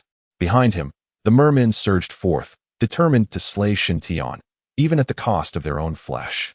What need is there for this? Shaking her head in resignation, the Emperor Bone sword radiated brilliance. Imperial extermination. The ethereal image of an emperor materialized upon the sea. Armed with the sword, it descended and swept across the ocean expanse. The monarch-level merman at the forefront perished instantly beneath the blade. The horde of charging mermen met a similar fate, none escaping unscathed. The tide of beasts, comprised of these mythical creatures, was nearing its end. The remaining few beasts could be extinguished with a mere flick of the fingers. As the melody lingered in the air, Yi Xiaoya suddenly felt a jolt of alarm. The water beneath her feet twisted into a vortex, an invisible force erupting, attempting to drag her into the depths. Ah! A shriek emerged from the whirlpool, a female voice. Yi Xiaoya struggled against the vortex's pull, continuing her ascent. In that critical moment, Bai Mu'er's soul strike severely weakened the spirit of the creature lurking beneath the whirlpool. Gradually, the vortex calmed, and a female merman emerged from the depths. Shun Tian, illuminated by the moonlight, beheld her. She was a female merman. In stark contrast to the grotesque visage of the male merman, the female merman possesses an exquisite beauty. Her figure a paragon of perfection, albeit marred by the presence of a fish tail. Flanking her ears are gills, which somewhat detract from her allure. The High Priestess. With narrowed eyes, Shintian was momentarily taken aback. Among the merman race, she held the esteemed title of a Grand Priestess. Humans, surrender the mermaid lute. You shall not take it, Yi Xiaoye exclaimed, fiercely guarding the instrument. If you refuse to yield it, I shall take matters into my own hands. The merman priestess, wielding her staff, began to chant ancient incantations. On the surface of the sea, the deceased mermen stirred. No, it was not the corpses that moved, but their ethereal spirits. As the staff pointed skyward, the merman spirits converged with fervor. The flawless countenance of the merman priestess twisted into an ecstatic grin. Her aura surged. As the spirits flowed into her staff, the energy refined and absorbed into her being. Goodness, it can be played this way. Shintian was astonished, sensing the gravity of the situation. Should this individual continue her incantation, she might summon a being of imperial stature. Time and space, be still. With a resounding chime, golden light rippled across the surface of the ocean. The merman priestess was frozen in place, her staff dimmed. The sea god descends, Yi Xiaoye shouted, her melody growing increasingly urgent. Amidst the sacred azure light, a towering silhouette emerged behind her. The figure was formidable, wielding a golden blue trident. A colossal pressure descended instantaneously. With a crisp crack, the frozen merman priestess began to break free from the stasis, her movements still sluggish. As her eyes regained their luster, they fell upon the ethereal figure of the sea god. A blankness enveloped her mind, rendering her momentarily incapacitated. Yi Xiaoye's expression turned frosty as she completed the final note. The sea god's apparition, brandishing the golden blue trident, descended upon the merman priestess. The merman priestess strained to wield her staff, invoking secret arts to forcibly summon spiritual power. A multitude of merman spirits coalesced, resembling a long sword rushing forth. Where the golden blue trident passed, the merman spirits scattered like leaves in the wind. Seeking to flee? A fool's dream. Noticing the merman priestess's intent to escape, Shintian immediately constricted the field. The area of temporal stasis rapidly diminished, exerting its full force upon the merman priestess. In an instant, she was once again immobilized. The golden blue trident descended, shattering her staff into splinters. In the next moment, the merman priestess was reduced to naught beneath the trident's might. After completing this feat, Yi Xiaoye exhaled deeply, clutching the mermaid lute tightly. Attempting to seize my mermaid lute, this is your fate. Congratulations. You have vanquished a being of dominion, Shintian remarked with a smile above the surface of the sea. Ah, Yi Xiaoye gasped, her cheeks puffed in embarrassment. All credit belongs to you. My energy is somewhat depleted. You all remain vigilant over the sea while I take a moment to recuperate my spiritual power. After unleashing successive formidable skills, Shintian finds his spiritual energy dwindling. In contrast, the spiritual energy of the women around him remains abundant. There is little to be done, as Shintian's divine blessing as a martial deity is overwhelmingly potent. A single invocation of this blessing results in a remarkable 250% enhancement across all attributes, thereby significantly augmenting the reservoir of spiritual energy. This ample supply of spiritual energy greatly extends the duration of the women's combat capabilities. How I wish I could apply the martial deity's blessing upon myself. Shintian cannot help but feel a pang of envy, for in every battle, he is invariably the one who expends energy the fastest, necessitating repeated replenishments. Ascending into the sky above the fortress, he receives the dragon vein bone from Marcoine. Pure spiritual energy penetrates through his skin and courses into his body. Marcoine retrieves a handkerchief from her bosom, gently wiping the beads of sweat from Shintian's forehead. Rarely is there such a moment of tranquility. Shintian relishes the tender care of the beautiful woman, his gaze drifting towards the rear of the fortress. Chapter 73, The Frenzied Beast Tide. The final battle approaches. A miasma of toxic gas spreads across the mountains and plains, as countless monstrous beasts writhe in agony under Chu Bai Ning's toxic sorcery. Their overall combat effectiveness severely diminished. Mu Shiyao and Xiao Ji weave through the throngs of beasts, harvesting those that struggle against their fate. Indeed, with Bai Ning present, the resolution of battles proceeds with remarkable swiftness. Shintian nods, feeling a deep sense of satisfaction. By the way, has there been a precise calculation of the beast tide on land? It's been calculated. Marcoine promptly presents a report, which Yizhe has compiled through satellite reconnaissance, detailing the scale of the land-based beast tide. According to current progress, half has already been halted. This document outlines the situation concerning the marine beast tide. Comparing the two reports, Shen Tian's eyes narrow. The scale of the marine beast tide is over 10 times that of its land counterpart. Such lingering consumption of time and resources bodes ill for the overall situation. Clutching the dragon vein bone, Shen Tian steps into the void. In an instant, he arrives above Chu Baining. Baining, follow me. Ceasing her toxic arts, Chu Baining immediately ascends, matching Shen Tian's pace. Together, we shall delve into the heart of the beast tide and ensure their total annihilation. Shen Tian has resolved to first eradicate the land beast tide, then devote his full strength to confronting the marine tide. With Chu Baining, a formidable weapon in their arsenal, combined with his mastery over the sea, they can swiftly advance in repelling the beast tide. Very well, the two soar through the night, encountering numerous beasts that launch attacks along the way, all easily dispatched by Shen Tian. After penetrating 1,000 miles, they finally glimpse the terminus of the beast tide. Let us commence. The divine enhancement activates, and the beast armor instantly envelopes him. A cerulean scorpion tail springs forth from his back. 9-colored demon prison poison. The toxic miasma spreads, the myriad hues intertwining and appearing resplendent beneath the nocturnal sky. Time stands still. Golden waves ripple outward, preceding the sweeping advance of the 9-colored demon prison poison, halting the flow of time wherever it touches. The once roaring beasts fell silent in an instant as toxic miasma surged forth, infiltrating their very beings. Chu Baining unleashed her domain, the bone-corroding poison domain, enveloping the surrounding 300 miles in a shroud of venomous energy. A multitude of toxins erupted, and the immobilized creatures succumbed one after another to the relentless onslaught of poison. The two of them forged ahead unimpeded, advancing until they reached the rear of the beast tide, where the calls of deer echoed through the mountains and fields. With the sound of the deer's calls, the previously immobilized horde of beasts managed to break free from their temporal confinement. In an instant, countless beasts raised their heads, unleashing a flurry of skills as they charged toward the two. Chu Baining swiftly positioned herself in front of Shen Tian as a radiant golden light descended, activating the invincible golden body. Behind her, Shen Tian narrowed his eyes, employing his spiritual vision to scan the area, but found no formidable deer-like beasts. The mythical creature, Xingyu, resembled a bird with a striking crimson hue and emitted sounds akin to deer calls. Chu Baining's words served as a crucial hint. Soon, Shen Tian discerned Xingyu's presence, a relatively small creature darting through the swarm of beasts, evading Shen Tian's scrutiny. Having locked onto Xingyu, Shen Tian wasted no time to strike. His heavenly horse golden spear pointed skyward, and a meteor of holy light erupted instantaneously.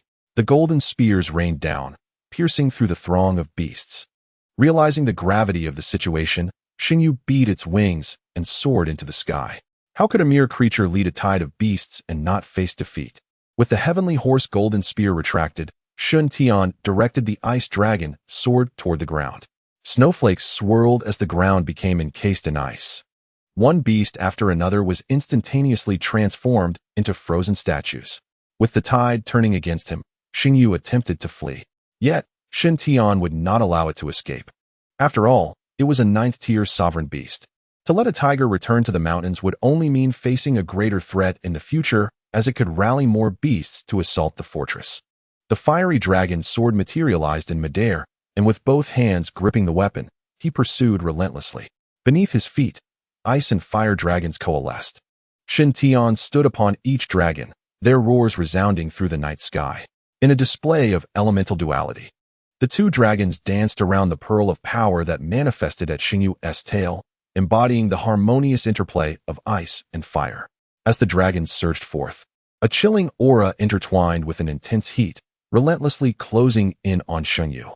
Sensing the specter of death encroaching, Xingyu emitted desperate calls for aid from the surrounding beasts. However, at that moment, Chu Baining had ensnared the remaining beasts within the confines of the bone-corroding poison domain. Die! The ground trembled as ice and fire erupted skyward. The twin dragons clamped onto Xingyu, ascending into the night. A resplendent explosion unfolded, displaying a dazzling array of crimson and azure hues. The monarch-level adversary met its demise, marking the end of the terrestrial beast onslaught. Having dealt with this threat, the two swiftly returned to the fortress. At that moment, Yizhe paced anxiously, and upon seeing Shun Tian's return, his face lit up with joy. "Shun, my friend, you are back. The sea beasts have gone mad. Do not panic, Commander Yi. Arrange for your beast tamers and beast maidens to clean up the area behind the fortress. I shall handle the sea beast tide." "What? The terrestrial beast tide in the rear has already been resolved?" "Almost entirely. There may be a few that are still breathing. Mopping up should be quite manageable." "Manageable? It is exceedingly easy." Yizhe's confidence soared. "Leave it to my people, and you need not worry, Shun." With a nod of agreement, Shen Tian and Chu Baining hastily made their way to the coast. Marco Yin, Xiao Ji, and Mu Xiao had also arrived to assist with the sea beast tide. "What is the situation? There are far too many sea beasts. We cannot possibly kill them all. Even with my mastery over the sea, the effects are minimal. Their sheer numbers could exhaust us through sheer attrition." According to the satellite imagery, it was evident that the sea beasts understood the strategy of relentless waves of attack would not inflict any damage upon us. Thus they chose to swarm in mass. Listening to the reports of the women, Shun Tian's expression turned grave. Behind this horde of sea beasts lurked even more formidable foes. It is now certain that at least 3 Dominator-level beasts were present, all of which were unique creatures of the mountain and sea: the tiger Jiao and the rotating turtle. The last one was particularly peculiar. My grandfather is currently poring over ancient texts to identify it. This is the footage we captured. As the footage played, a tumultuous ocean revealed a cow partially submerged in the waters. This bovine creature possessed a colossal serpentine tail and emitted low mooing sounds. Most astonishingly, beneath its ribcage were a pair of wings. This creature, known as the Shanghai Shou, while resembling a cow, is, in fact, a species of fish. Chu Baining recognized this unusual beast, drawing admiring glances from the others. "How strange. Just wait until I fly over and personally vanquish this abomination." "I advise against such impulsiveness," Shen Tian interjected, shutting off the footage with a serious demeanor. "That creature is no ordinary dominator. It is a 9th-tier dominator." A collective gasp escaped the women. A 9th-tier dominator was significantly stronger than that merfolk priestess. The tiger Jiao and rotating turtle were also of 5th-tier dominator strength. The most formidable adversaries in this sea beast tide are undoubtedly these 3, with the Yishou leading the charge. A tidal wave of sea beasts advanced, propelled by the surging waves, while the 3 dominator-level mountain and sea beasts lurked menacingly behind. These creatures were not foolish. Since the onset of the beast tide, they had remained hidden, opting for a strategy of waiting to reap the rewards of the battle. This conflict is destined to be arduous. How shall we respond? We shall close the gates and strike each foe individually. Chapter 74. Closing the gates and defeating one by one, the waves surged with a mighty roar, as a multitude of sea beasts writhed beneath the surface. They were packed so tightly that there was not a sliver of space between them, all converging upon the fortress coast. On the shore, Shen Tian and his companions quietly dispersed. Above in the night sky, Shen Tian, wielding the Emperor Bone sword, cast a cold gaze downward. Enveloped by the domain of the underworld, the myriad sea creatures remained oblivious to the anomaly above. As they approached the coast, merely 10 miles away, Shen Tian's figure suddenly materialized, his voice booming with fury. "Kill!" Instantly, the tumultuous waves stilled. Water walls erupted from the edges of the beast tide, ensnaring countless sea creatures. These walls rose upward, coalescing into a colossal prison. Toxic bone domain. Various toxins swiftly spread forth. Yi Xiaoya appeared, commanding the waters. In an almost instantaneous moment, all the sea beasts were afflicted with poison. Imperial Edict of Death. With one hand outstretched, a golden decree materialized before Shen Tian. It descended from the heavens, expanding continuously, enveloping all the sea beasts within its grasp. In this moment, the poisoned creatures were rendered utterly immobile. Emerging from the shadowy realm, the beast maidens revealed themselves, their primary target being the monarch-level beasts. With a swift thrust, the celestial gold spear pierced the brain of an enormous squid. Marco Ing soared into the air, unleashing a cascade of holy light. Thousands of golden spears rained down, complemented by another strike of solar corona. The 2 formidable skills swept across the ocean, resulting in the instantaneous demise of countless monsters. The advancement task was complete. They had reached the monarch level. Boom. An explosive surge of spiritual energy coursed through Marco Ying, marking her successful ascension. Following closely, Chu Baining and Yi Xiaoya also ascended to the monarch level. The progression of the other maidens' advancement tasks was rapidly advancing as well. Rumbling. The water walls trembled, ominously threatening to collapse. Time was of the essence. The first step of closing the gates and defeating the enemies was underway, and Shen Tian would not allow their plans to be thwarted. He flashed to the outer side of the water walls, wielding both the Ice Dragon Sword and the Fire Dragon Sword in tandem. Ice and fire collided. Two dragons playing with a pearl. A resounding roar erupted from beneath the sea as two colossal dragons breached the surface. The dominating tiger serpent and the swirling turtle were seized by the great dragons, soaring into the night sky. The thunderous roar of the Leviathan echoed, its wings thrashing against Shen Tian with ferocity. The two swords crossed, colliding with tremendous force. The Leviathan's massive form, bolstered by its powerful horns, struck with overwhelming might. In that moment of collision, Shen Tian felt a slight numbness in his arms. Truly, a ninth-tier dominator. Humans, overestimating their capabilities. Boom. A jet of water exploded upward, striking Shen Tian directly. With a spurt of blood, he was sent reeling, crashing against the water wall. The swirling turtle and tiger serpent descended from above, launching a simultaneous assault on Shen Tian. The razor-sharp turtle shell clashed with the fire dragon's sword, igniting a shower of sparks. The ice dragon's sword pointed forward, and wherever the sword's aura passed, the heavens froze. The sharp teeth of the tiger Jiao bit into the solid ice, unstoppable as it surged downward. Die! Roared the fish-like creature, its wings beating against the sea's surface. A multitude of rain-like arrows shot forth, arranged in a colossal arrow formation. Suddenly, time stood still. The arrows paused for a fleeting moment as Shen Tian soared above the sea. You shall not escape. In the blink of an eye, the three sovereign-level monstrosities broke free from the constraints of the realm. The rotating shell of the spinning turtle left behind trails of afterimages under the moonlight, while the tiger Jiao leaped from the sea, combining forces, creating a perilous situation. Swish, swish. Two figures darted towards Shen Tian's sides. Invincible golden body.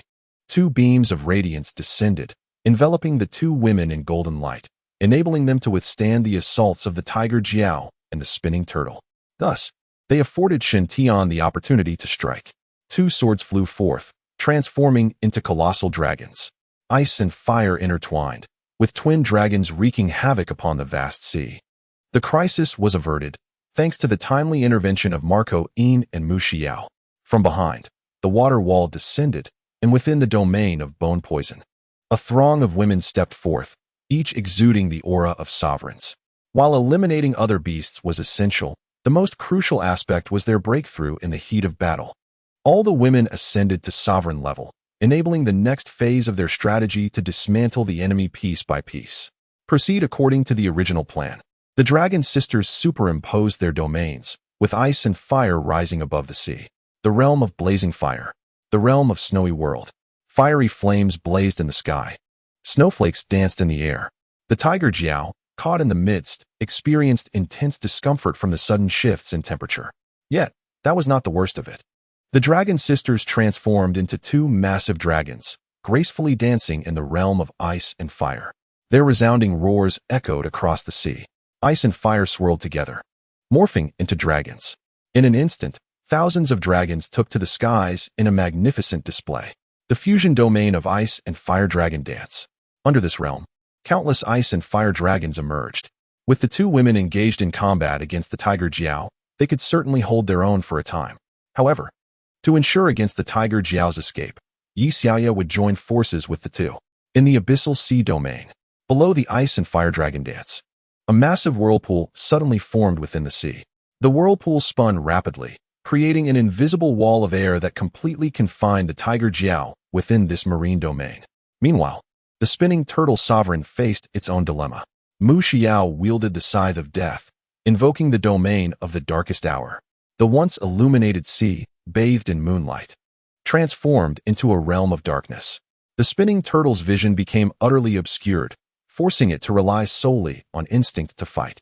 Yet, in this darkness, Mu Xiao was the unparalleled favored one. The scythe of death swung relentlessly, raining down attacks from every direction. The domain of endless hell. Beneath the shroud of darkness, eerie roars began to resonate. As the swirling tortoise felt a sudden tremor, it sensed an innumerable horde of skeletal wraiths emerging from the depths of hell, encircling it completely. The assailant was none other than Xiao Ji, whose domain of boundless hell seamlessly complemented Mu Xiao's realm of ultimate darkness. The two acted in concert, effortlessly ensnaring the tortoise. Furthermore, the addition of the bone poison domain intensified the assault. The spectral reaper, the skeletal undead, and the supreme art of poison, each entity was a formidable adversary, one not to be trifled with. Even if the tortoise withdrew into its shell, it could not escape the insidious grasp of the poison arts. If it dared to emerge, it would be met with the reaper's scythe. As for the countless skeletal wraiths, the only way to eradicate them all would be if Xiao Ji exhausted her spiritual energy. Good, good, good. The fish spirit exclaimed thrice, its countenance twisted with rage. In a single move, its two trusted subordinates had been ensnared. What followed was the impending confrontation. Just you and those two women? The fish spirit narrowed its eyes, as if discerning all truths. A being of the mental realm, merely at the monarch level, dared to strike at its dominion. A mere backlash could cost her dearly. The mental realm need not always launch a direct assault. Mu, show this beast your prowess. With glimmering pink eyes, beneath the fish spirit's feet, a mirror suddenly materialized. The fish spirit glanced down, observing the shadow within the mirror gradually clarifying. With a resounding crash, a column of water erupted from the mirror, forcing the fish spirit to shield itself with its wings, resulting in a powerful recoil. From the depths of the mirror emerged a beast identical to the fish spirit itself.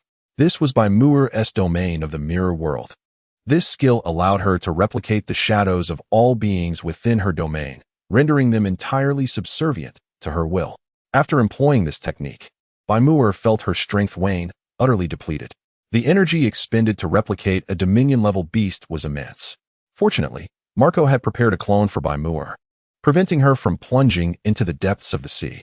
Now, do you comprehend? Chapter 75. A breakthrough in the heat of battle. The tide of beasts comes to an end, yet even this was insufficient.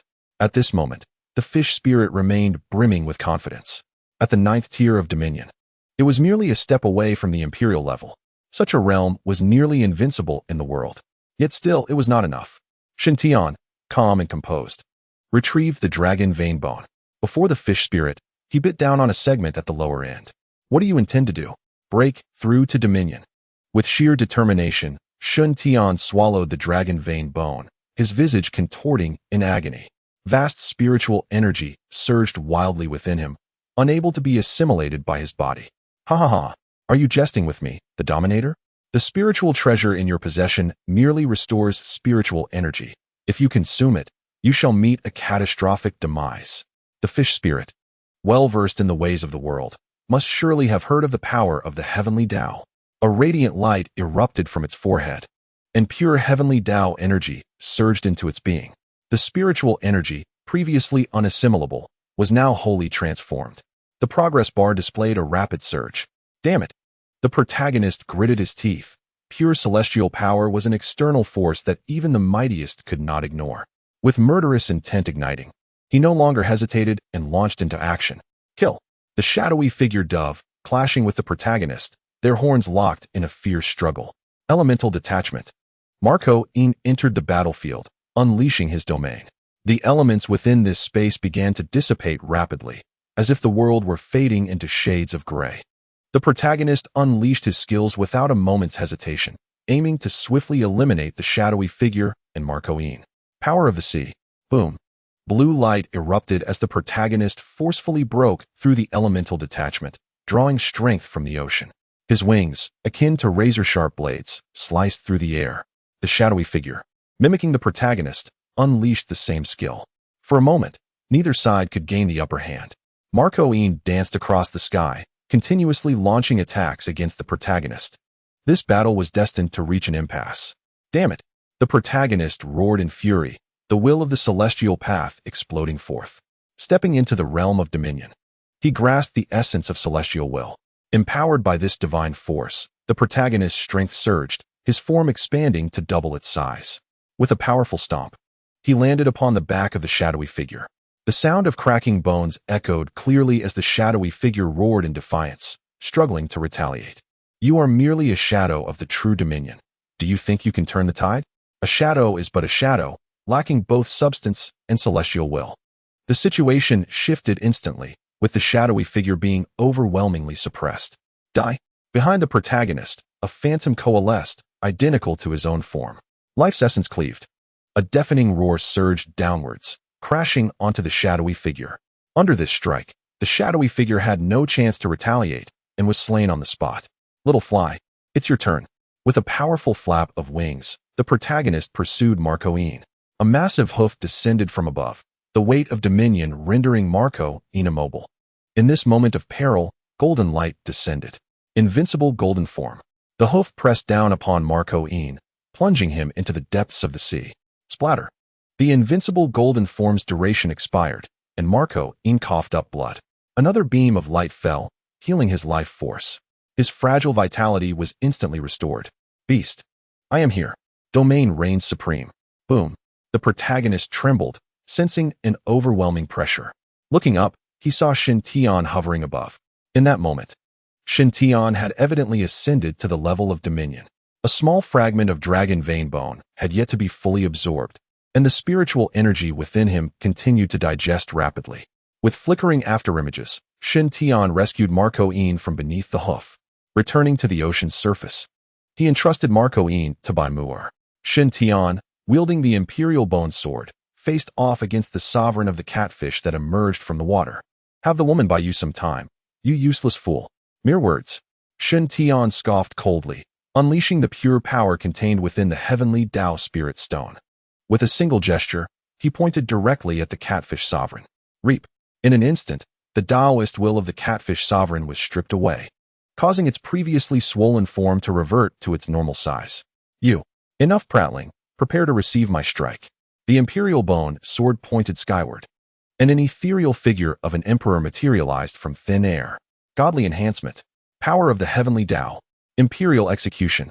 Upon the execution of this technique, the catfish sovereign's expression shifted dramatically, an unprecedented fear rising within its heart. Be subdued, beast. The oppressive aura of sovereign authority descended, freezing time and space in its entirety.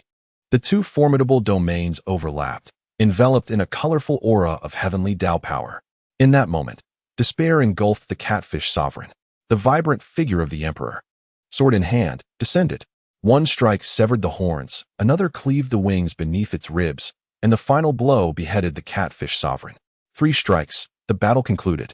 Stumbling slightly, Shin-Tian half-kneeled in midair, his spiritual energy nearly depleted, his complexion pale as death. What appeared to be a simple engagement had actually taken a significant toll. Meanwhile, the battles at the other 2 locations had escalated to a fever pitch. Channeling the heavenly Tao spirit stone, he forcefully converted the remaining spiritual energy into spiritual power. After a brief respite, Shin-Tian stepped into the realm of ice and fire dragon dance. Upon seeing Shin-Tian's intrusion, the tiger Jiao panicked. Did you kill the catfish? Indeed. Shin-Tian nodded, raising his sword high. Now it is your turn. Godly enhancement, imperial execution. The sword rose and fell, and the tiger Jiao was subdued. With a flicker, he entered the domain of bone-melting poison.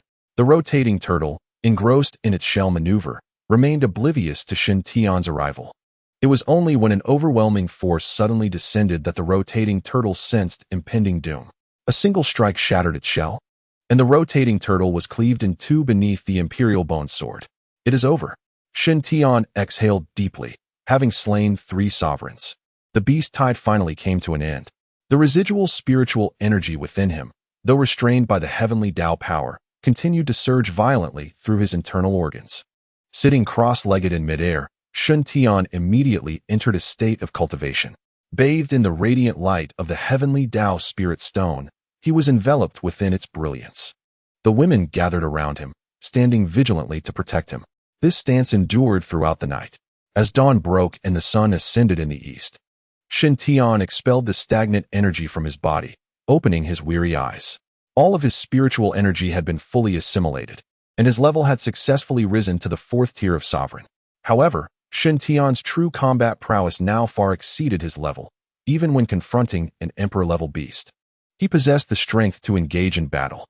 Below the third tier of the imperial hierarchy, one may wield power at will. Above the third tier, however, circumstances dictate the course of action. Have you awakened? Indeed. Rising, his gaze swept across the women present. Noticing that everyone was unharmed, Shen Tian felt a sense of relief and decided to return to the fortress for a restful slumber. Upon returning to the fortress, Shen Tian refrained from engaging in conversation with Yi Zhe and headed directly to his bedroom, collapsing into sleep. This slumber lasted an entire day. In the subsequent days, Shen Tian and his companions remained within the confines of the fortress in Guangdong. Following the conclusion of the battle, they reaped a bountiful harvest of spirit pearls, which Yi Zhe entrusted entirely to Shen Tian. During the remaining time, Shen Tian and the women devoted themselves to absorbing the spirit pearls. Once a batch was fully absorbed, all the women ascended to the third tier of the monarch level, while Shen Tian's rank remained at the fourth tier of the dominator level. As time progressed, the elevation of ranks became increasingly arduous. A jarring screech of brakes echoed outside the villa as Yi Zhe rushed in, handing a communicator to Shen Tian. "Shen, the commander seeks your presence." Taking the communicator and placing it to his ear, Shen Tian spoke. "Commander, this is Shen Tian. An incident has occurred. The dark forces have commenced their operations." Chapter 76. Urgent reinforcement. What is the specific situation? Since last night's beast tide, we have lost contact with the Northwest Fortress, and the satellites have been jammed. It was only 10 minutes ago that the jamming was broken, allowing us to capture footage of the Northwest, but it was quickly re-enveloped in darkness. Yi Zhe swiftly played a recorded video, revealing an endless expanse of the Gobi Desert teeming with countless beasts. Among these ferocious creatures, humans were stationed, clad in dark robes, exuding an ominous aura that obscured their intentions. The situation is exceedingly grave. Here in the capital, emergency reinforcements are being mobilized. If possible, we hope you can depart immediately to ensure the eradication of these beasts. Ideally, it would be prudent to eliminate the dark forces to prevent future threats. Rest assured, Commander, I will handle this matter. You may mobilize the reinforcing troops at your discretion. Very well. Instruct them to hold the defensive lines and contain the beasts.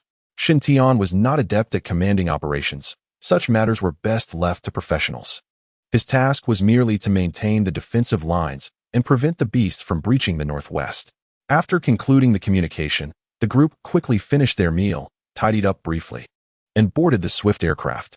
Each fortress was equipped with cutting-edge aircraft designed for emergencies. With a 2-hour flight, they would reach the Northwest. Time flew by swiftly, and 2 hours passed in an instant. Awakening from slumber, Shen Tian gazed out the window, finally catching sight of the desert expanse. At this moment, a series of defensive lines had been established along the desert's edge. Each line was manned by beast tamers and beast maidens, bolstered by a substantial military presence. Various heavy weaponry unleashed a barrage, relentlessly bombarding the advancing horde of beasts. Are we all well rested? As the women awoke, their gazes converged upon Shen Tian. The defensive line along the desert's edge had been largely established, and our mission was straightforward, to advance relentlessly along this line. Here lies the map of the entire Northwest. We shall divide into 5 small groups, ultimately converging in the TMU Basin. Is that understood? Yes. The women responded in unison, their voices resonant with fervor and spirit. Very well, we shall meet in the TMU Basin. I shall proceed ahead. With that, Shen Tian opened the hatch of the aircraft and leapt forth. His body plummeted through the air, propelled by the rushing winds, a sensation of exhilarating freedom enveloping him. In the vast desert, the onslaught of monstrous beasts intensified. At the heart of the beastly horde, a massive gray-brown scorpion brandished its pincers, orchestrating the assault. Perched upon its back was a figure cloaked in black. Kik. My great deity, do you see?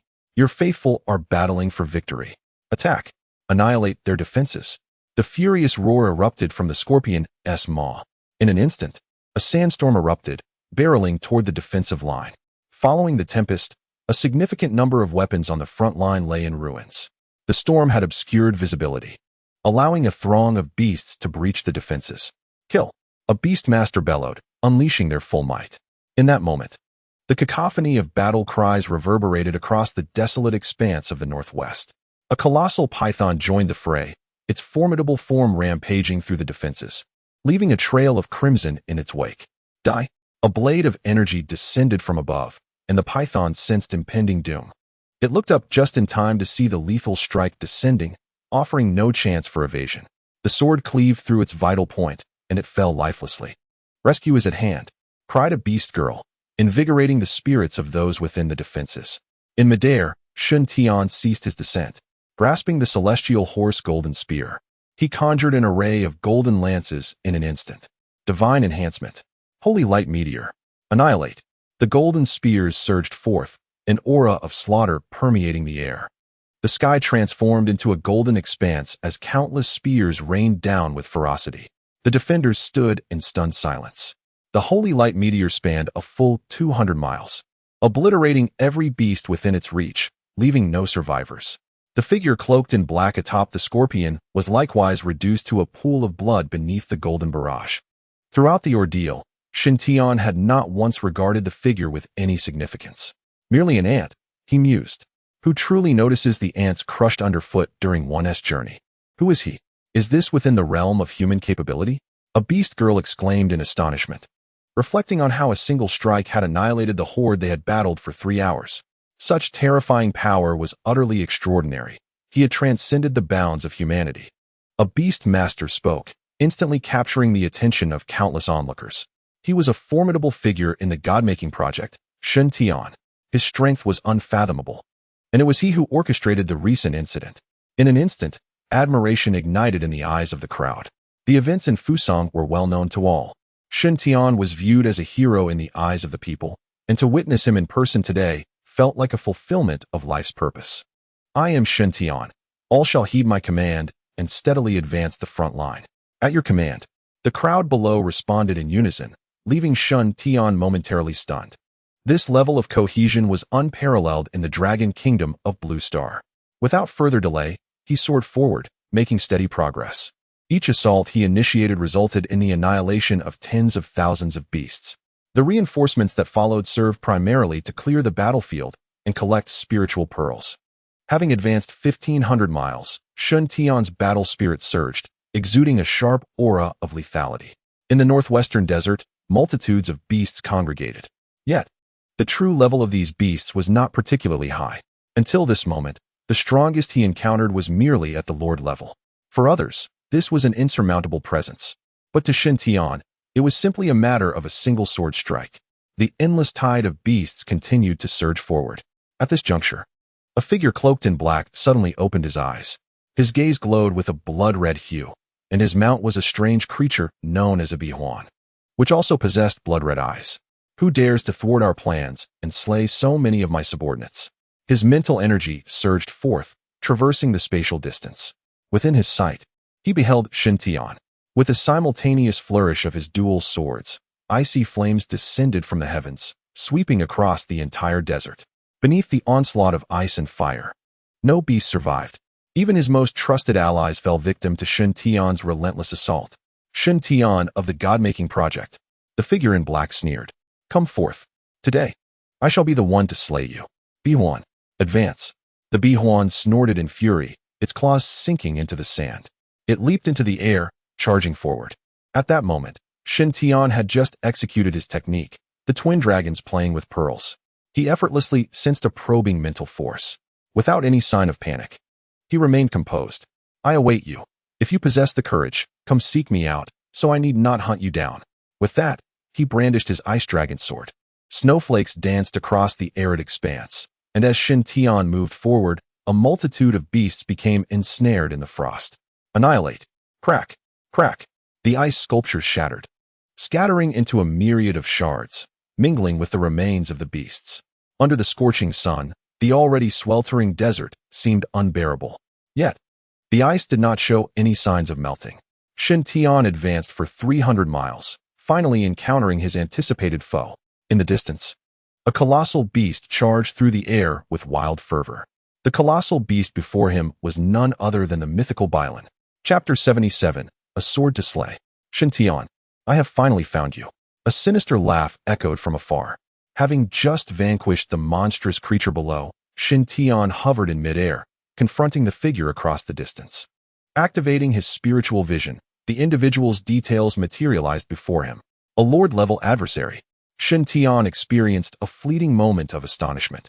The strongest, nurtured by the official ranks, had only attained the pinnacle of battle general. How could a mere minor dark faction possess a lord-level being? And not even the leader at that? Remarkable insight. It seemed the Divine Creation Project had indeed yielded no mediocrity. You two have reached lord level, I see. Naturally, the dark faction was aware of the official training program. Typically, it produced only battle generals. As one of the prodigies of the Divine Creation Project, Shen Tian's attainment of lord level was to be expected.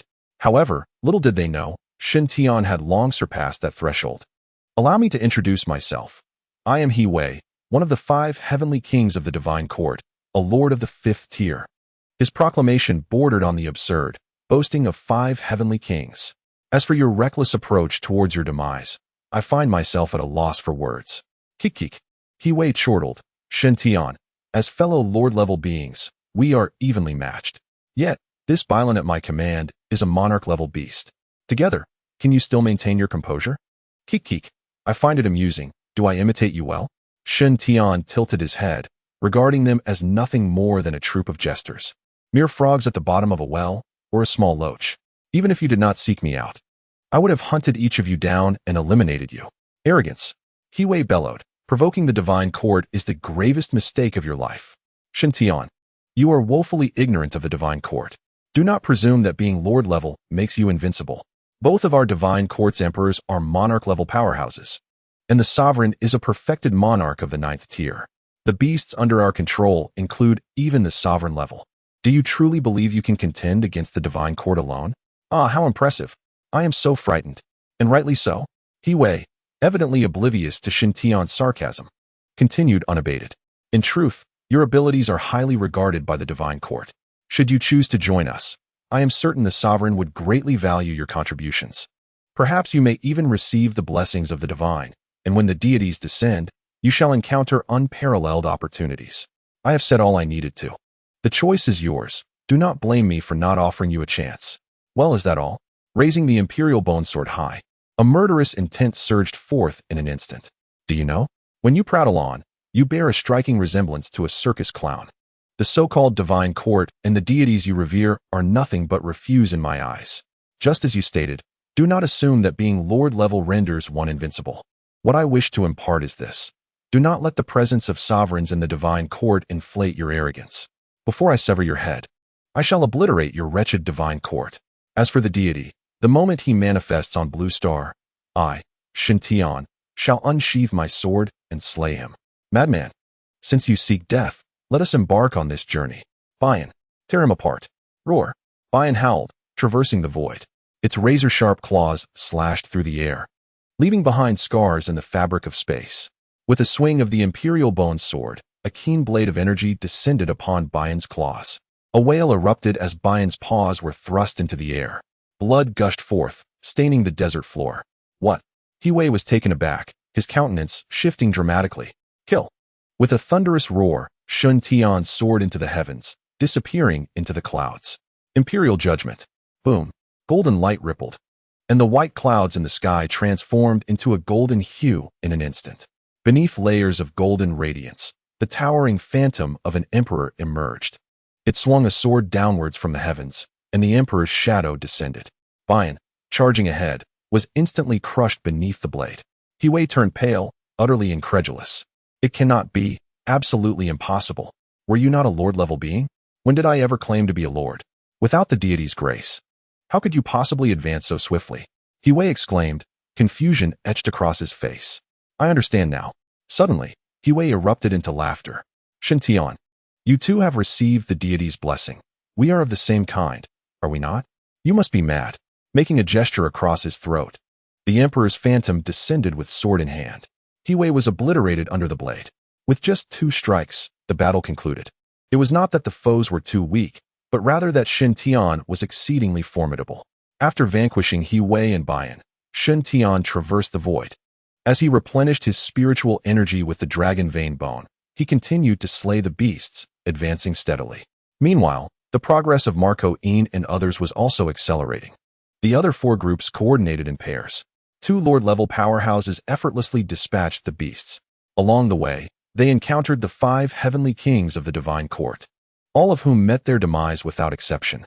The dark forces of the divine court schemes were swiftly shattered following Shun Tian's arrival with the women. Deep within the Tamer basin, in a grand hall, 3 men in black robes sat in solemnity. These 3 were the dual emperors of the divine court. This is not good. The emperor's eyes widened, and the dual emperors focused their gaze. All 5 heavenly kings of the divine court have been slain. What? How can this be? They were all lord level. It must be Shun Tian from the God-making project. The emperor seethed with rage, a fierce murderous intent flashing in his eyes. Rising in fury, he prepared to take his companions for vengeance. Halt! A commanding voice resonated through the hall. The 3 trembled, kneeling in reverence. We humbly welcome the esteemed deity. That brat is the chosen one of the heavenly path. You stand no chance against him. You too, go forth and delay the time. I shall transmit the divine gift, aiding you in vanquishing him. My heartfelt gratitude to the divine. The sovereign of the divine court was overwhelmed with excitement, inciting feelings of envy and resentment in the 2 emperors. Yet, combined, they were still no match for the sovereign. Moreover, as this was the divine will, they dared not defy it, and could only obediently withdraw from the grand hall. Left alone in the hall, the sovereign, brimming with anticipation, seated himself cross-legged, awaiting the power of the divine gift. With closed eyes, he cleared his mind. The sovereign complied, and after closing his eyes, a shadowy figure emerged from a black stone enshrined in the hall. The apparition transformed into a grotesque visage, its lips curling into a cold smirk, before plunging into the sovereign's body. The sovereign's eyes widened in fury, his face contorted in agony. No, stop. Be quiet. Foolish wretch. The seated sovereign appeared to struggle wildly, seeking to escape this torment. Lowly creature, were it not for my clan's grand design, I would not even deign to regard this feeble body of yours. This is your honor. Comply willingly, for any resistance is utterly futile. In less than half a day, the beast horde in the desolate wilderness was systematically eradicated. Shun Tian fought his way through, reaching the periphery of the Tamer basin. From the other 4 directions, the women arrived one after another, gathering together. Seeing that they were safe and sound, Shun Tian breathed a sigh of relief. He promptly took out the dragon vein bone, and the group exerted their full strength to absorb it, replenishing their depleting spiritual energy. At last, I have awaited your arrival. From beneath the black mist of the Tamer basin, a tremor resonated. Beast after beast emerged from the obscurity, each one of them at least of sovereign rank. With a figure clad in black robes seated atop each beast, the foremost 2 were mounted on dominion-level beasts. Naturally, these 2 were the divine court's dual emperors. You tread the path of heaven yet refuse to walk it, barging into hell uninvited. Shun Tian, this place shall be your grave today. This is the fate that befalls those who obstruct the grand design of my divine court. Chapter 78. The Demon King's Usurpation. What are you 2 barking about? The divine court's dual emperors? With your meager strength, do you dare to make a fool of yourselves? Sovereign level, is that truly impressive? Shun Tian scoffed disdainfully, and the women lined up in unison. Their spiritual energy erupted instantaneously, donning their beast armor with precision. An overwhelming pressure was unleashed in that fleeting moment. The faces of the divine court's dual emperors changed dramatically. All of them are sovereign level. The white emperor Lu Feng stuttered, while the black emperor Zhang Quan appeared utterly bewildered. Humph! With a cold huff, a golden radiance burst forth. An even more terrifying pressure descended upon the 2 of them in an instant. A colossal force from above rendered them breathless. Dominion level. The divine court's dual emperors were left speechless, and the black-robed figures behind them were engulfed in panic. Even if the sovereign himself were to intervene, he could not defeat Shun Tian. In that moment, all felt as though they were mere frogs at the bottom of a well. Originally believing that they were among the fastest to ascend in this world, thanks to the divine gifts, they found themselves overshadowed by Shun Tian. But fear not. Zhang Quan steadied himself, recognizing that the emperor was receiving the blessings of the divine. If they could secure enough time, they would undoubtedly vanquish him. Yes, everyone, heed my command and unleash your full strength without reservation. At the mention of divine blessings, their eyes burned with fervor, and an instant surge of battle spirit engulfed them.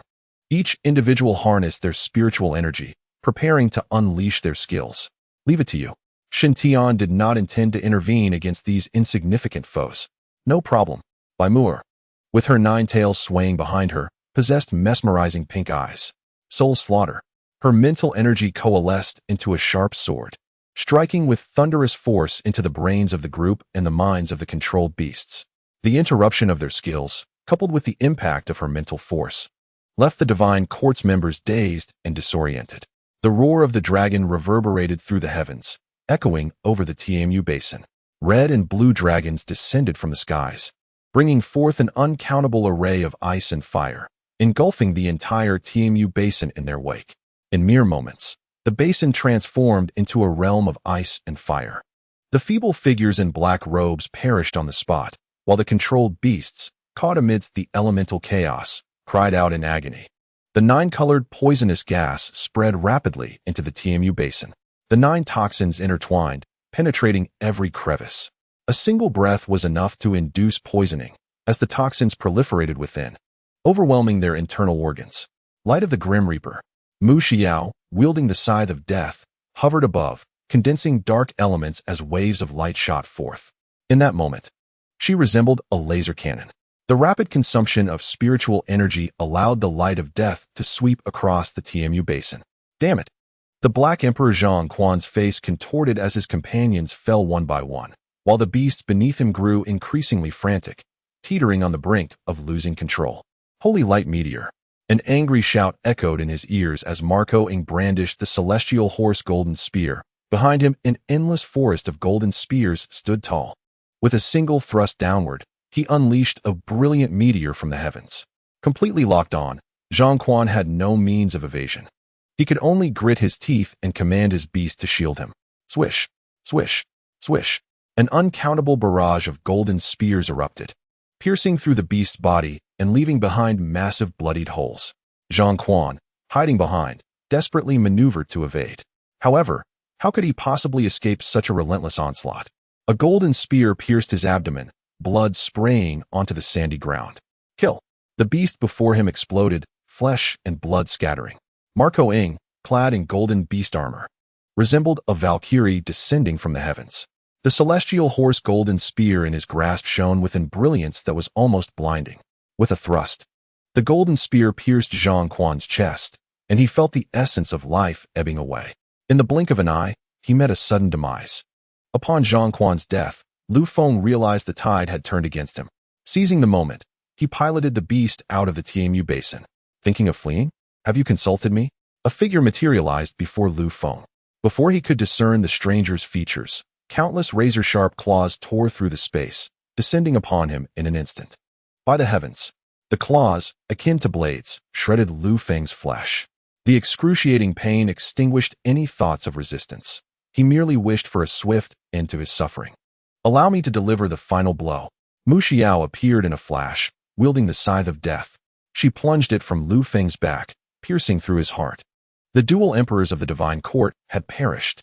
Beneath the shroud of black mist that enveloped the TMU basin lay an innumerable array of corpses. The forces of darkness had been completely eradicated. All the beasts under control, without exception, had also been slain. The battle concluded with remarkable swiftness. A crushing victory without any surprises.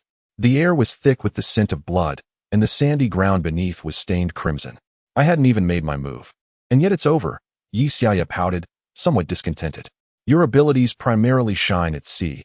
In this vast desert, they are indeed challenging to manifest. No, I was merely a moment too slow, allowing my elder sisters to take the lead. After all, Yi Xiaya was of sovereign rank, even in the desert. Where her combat capability would be significantly diminished, she could easily handle these insignificant foes. Furthermore, among her skills, there were those that did not rely on the ocean. At this moment, it was the black mist that intrigued her. Their sovereign must be concealed beneath it. Activating her spiritual vision, her eyes swept across the entire TMU basin. Her mental energy delved downward, probing 1,000 meters beneath the surface, where she finally detected an energy fluctuation. That energy swiftly reacted, colliding with Shun Tian's mental force. Boom! A backlash of mental energy surged toward Shun Tian. With a cold scoff, he repelled the mental counterattack. Below the TMU basin, the glow surrounding the sovereign gradually diminished. A pair of blood-red eyes slowly opened. Damn it! Only at the 9th tier of dominance. This body was far too feeble to withstand the full extent of my power. The sovereign of the divine court had lost his spirit. This vessel had found a new master. An entity from beyond had successfully completed the possession. Chosen of the heavenly path, I shall meet you now. Pointing skyward, dark magic surged upward, penetrating the thick rock layers. Rumbling. The Tamu basin shook violently as immense energy continuously ascended from the depths. Boom. The center of the basin erupted, and from the black mist emerged a figure. This individual was none other than the Demon King, Shirling, one of the 36 kings of the foreign demon race, who had usurped the divine court's sovereign. Shintian. At last we meet. The soul-eating Demon King spoke, his contorted visage, a result of possession, eliciting a sense of nausea in those who beheld him. Oblivious to this reaction, he greeted them with a smile. You, from the Blue Star, possess quite the intrigue, managing to halt the advance of our demon race. Even devising some sort of deification plan. From what I gather, you must be the strongest individual on Blue Star. You command more than half of the heavenly Tao's power. Shintian raised an eyebrow, astonished to learn that he wielded such a significant portion of the heavenly Tao's power, a fact of which he was entirely unaware. Though the heavenly Tao Spirit Stone had acknowledged its master, its full power remained largely untapped, with most of its strength sealed within the stone. Enough of this chatter. Let us engage. Wait. The soul-eating Demon King raised a hand to halt him. Shintian, my arrival on Blue Star was not intended for a life or death struggle. Your strength is highly regarded among our demon race. In truth, even if we were to conquer Blue Star, we would not linger long. We require a powerful individual to govern in our stead, and you are the most suitable candidate. Should you choose to offer up your heavenly Tao power when we descend, I can guarantee your unmatched supremacy. Have you finished? Considering your offer? Consider it? No way. Drawing the Emperor's Bone Sword, Shun Tian launched an immediate attack. With a horizontal slash, the sword's aura tore through space, descending upon the soul-eating Demon King. As the sword's energy descended, the Demon King raised his hand, unleashing a torrent of demonic energy that dissipated Shun Tian's strike. Though we are both sovereigns, your mastery pales in comparison to mine. I may be a sovereign, yet this frail body cannot contain my true power.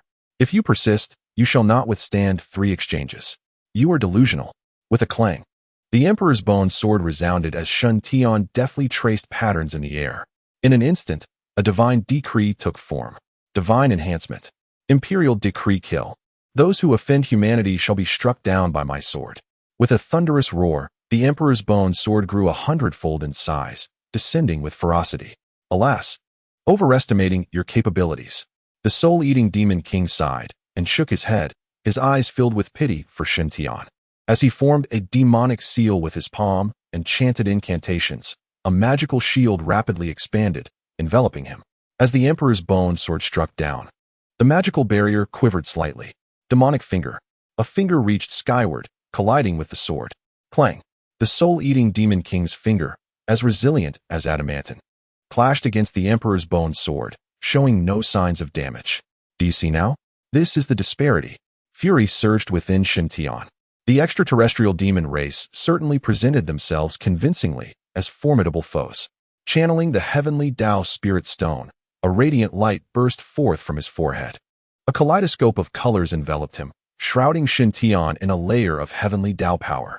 The soul-eating Demon King's crimson eyes gleamed with astonishment.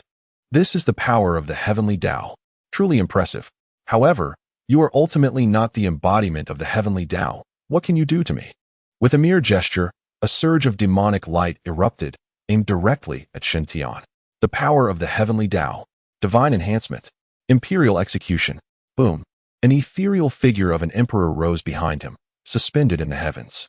Wielding a colossal imperial sword, it descended with a fierce slash. Futile. As the two forces collided, the soul-devouring Demon King wore a wide grin, utterly unperturbed. Die, he bellowed, and in that instant, the Emperor's phantom solidified significantly. With a swift motion, the sword fell, severing a finger. The soul-devouring Demon King was taken aback, momentarily stunned. Glancing at the severed digit, he looked at Shun Tian and burst into hearty laughter. Ha ha! How amusing! Now this is truly entertaining. If I were to easily extinguish you, it would be rather dull. However, Shintian, you have merely severed a finger. What use is that? You cannot kill me. Once I claim your life, I shall slay all those who have acquired the heavenly Tao's power.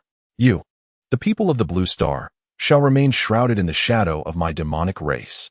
You think too highly of yourself. With narrowed eyes, Shen Tian retracted his aura. The previous 2 strikes were merely a probe. Now comes the true blow.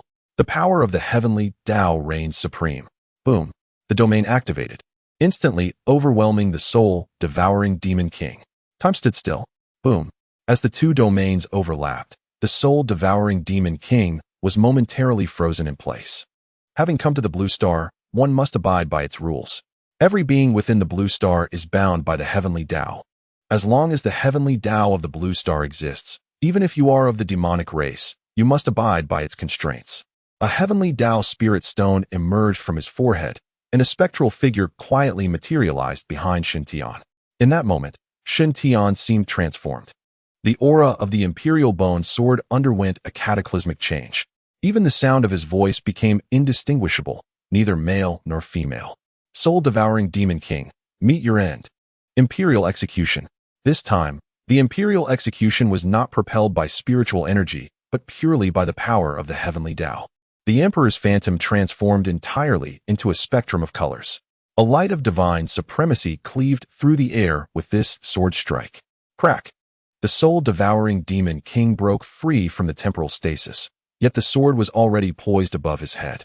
Demonic domain. He roared, and the dark mist in the Tiamu Basin surged swiftly. The entire sky dimmed in an instant. A blood moon appeared out of nowhere, and the soul-devouring Demon King's aura swelled. Too late. The sword fell, striking the soul-devouring Demon King on the head. Sparks erupted from the point of impact. The Demon King's pupils constricted. Within his vision, he saw not only Shen Tian, but also the heavenly Tao. How can this be? Boom. Multicolored light transformed into countless sword energies, wildly piercing through the soul-devouring Demon King's body.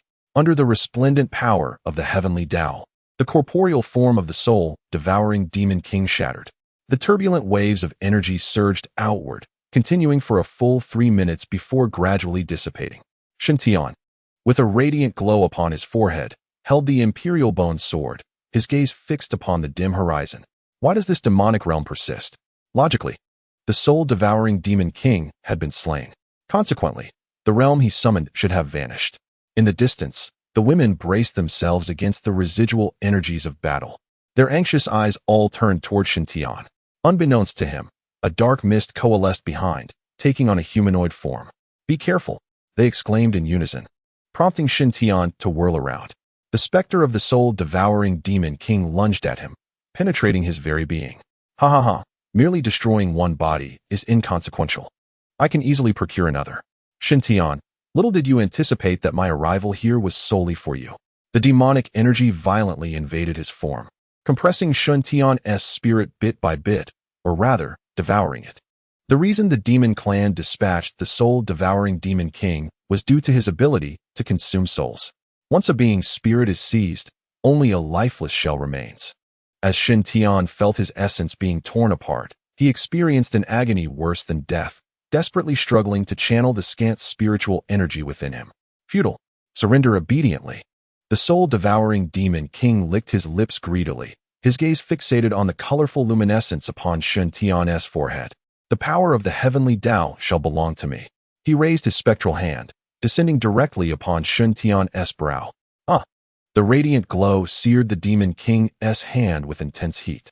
In that instant, Shen Tian's spiritual energy was fully mobilized. You rejoiced too soon. Soul-devouring Demon King. Realizing the realm still lingered, Shen Tian deduced that this creature might not yet be vanquished, which is why he had refrained from retracting the heavenly Tao Spirit Stone. At this moment, he seized the opportunity for a counterattack. His energy rapidly depleted. He unleashed his skill. Time reversal. Boom. Time and space simultaneously halted. All beings seemed to be pressed against a rewind button. The soul-devouring Demon King, who was in the act of consuming Shen Tian's spirit, was swiftly repelled, merging back into the demonic realm. Boom. Everything reverted to the moment the assault concluded.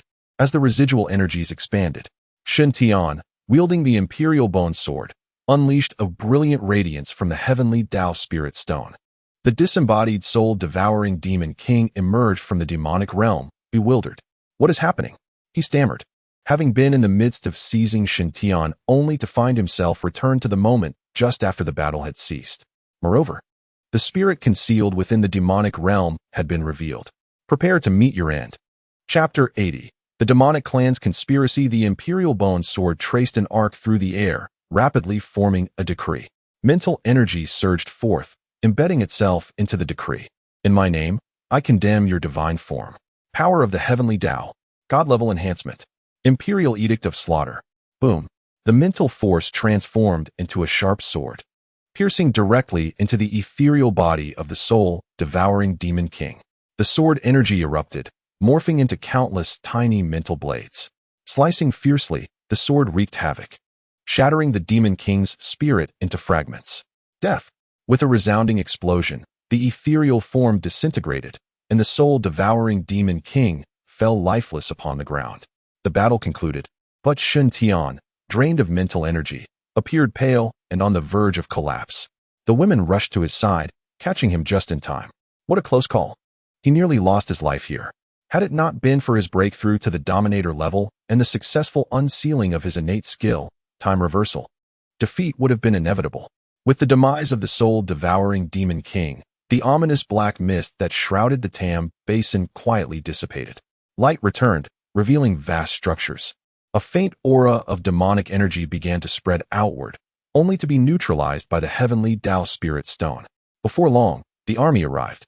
Shintian entrusted the Tam Basin to the authorities and departed with the company of the women. In the vast cosmos, upon the moon, amidst swirling demonic energy, black stones emitted a faint glow. Within these stones lay an expansive space. This space was adorned with countless gravestones, one of which suddenly exploded, scattering debris everywhere. Infuriated, a roar echoed as the gravestones radiated intense light.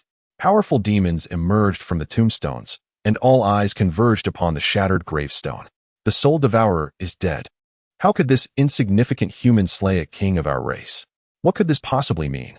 Shintian has grasped half of the heavenly Tao's power, and surely possesses hidden methods yet to be revealed.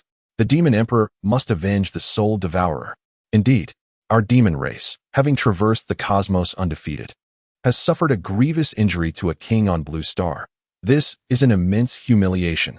The powerful demons spoke in unison, awaiting the words of the one seated upon the throne. The Demon Emperor remained silent, seemingly in deep contemplation. A profound stillness enveloped the gathering. Moments later, the Demon Emperor opened his blood-red eyes, shimmering with fervent light. He sensed it. The life source that our demon race has sought for billions of years lies within Blue Star. Upon this revelation, the demons erupted in jubilation. Demon Emperor, unleash your full power. I am willing to take action myself to obliterate the heavenly Tao of Blue Star. Greed, you alone are not enough. The Demon Emperor's eyes narrowed. The heavenly Tao of Blue Star is sustained by a life source, and complete annihilation would not be an easy feat. My strength has yet to fully recover, and entrusting this task to you may prove insufficient. Thus, we must act with caution.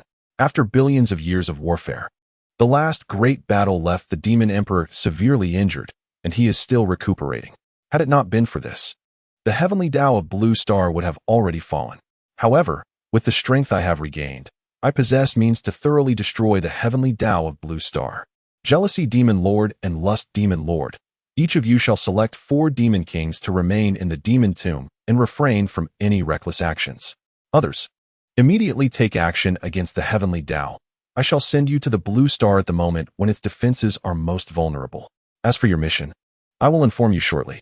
Act swiftly, for my time of clarity is fleeting. Understood. On the Gobi Desert, Shintian sat cross-legged. The dragon vein bones radiated brilliance, and spiritual energy surged into his body, allowing Shintian to swiftly recuperate his strength. The setting sun cast a golden hue upon the desert.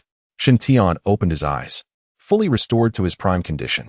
The women gathered around a campfire, where 3 whole lambs were roasting. I am famished, Shintian exclaimed, tearing off a leg of lamb and devouring it heartily.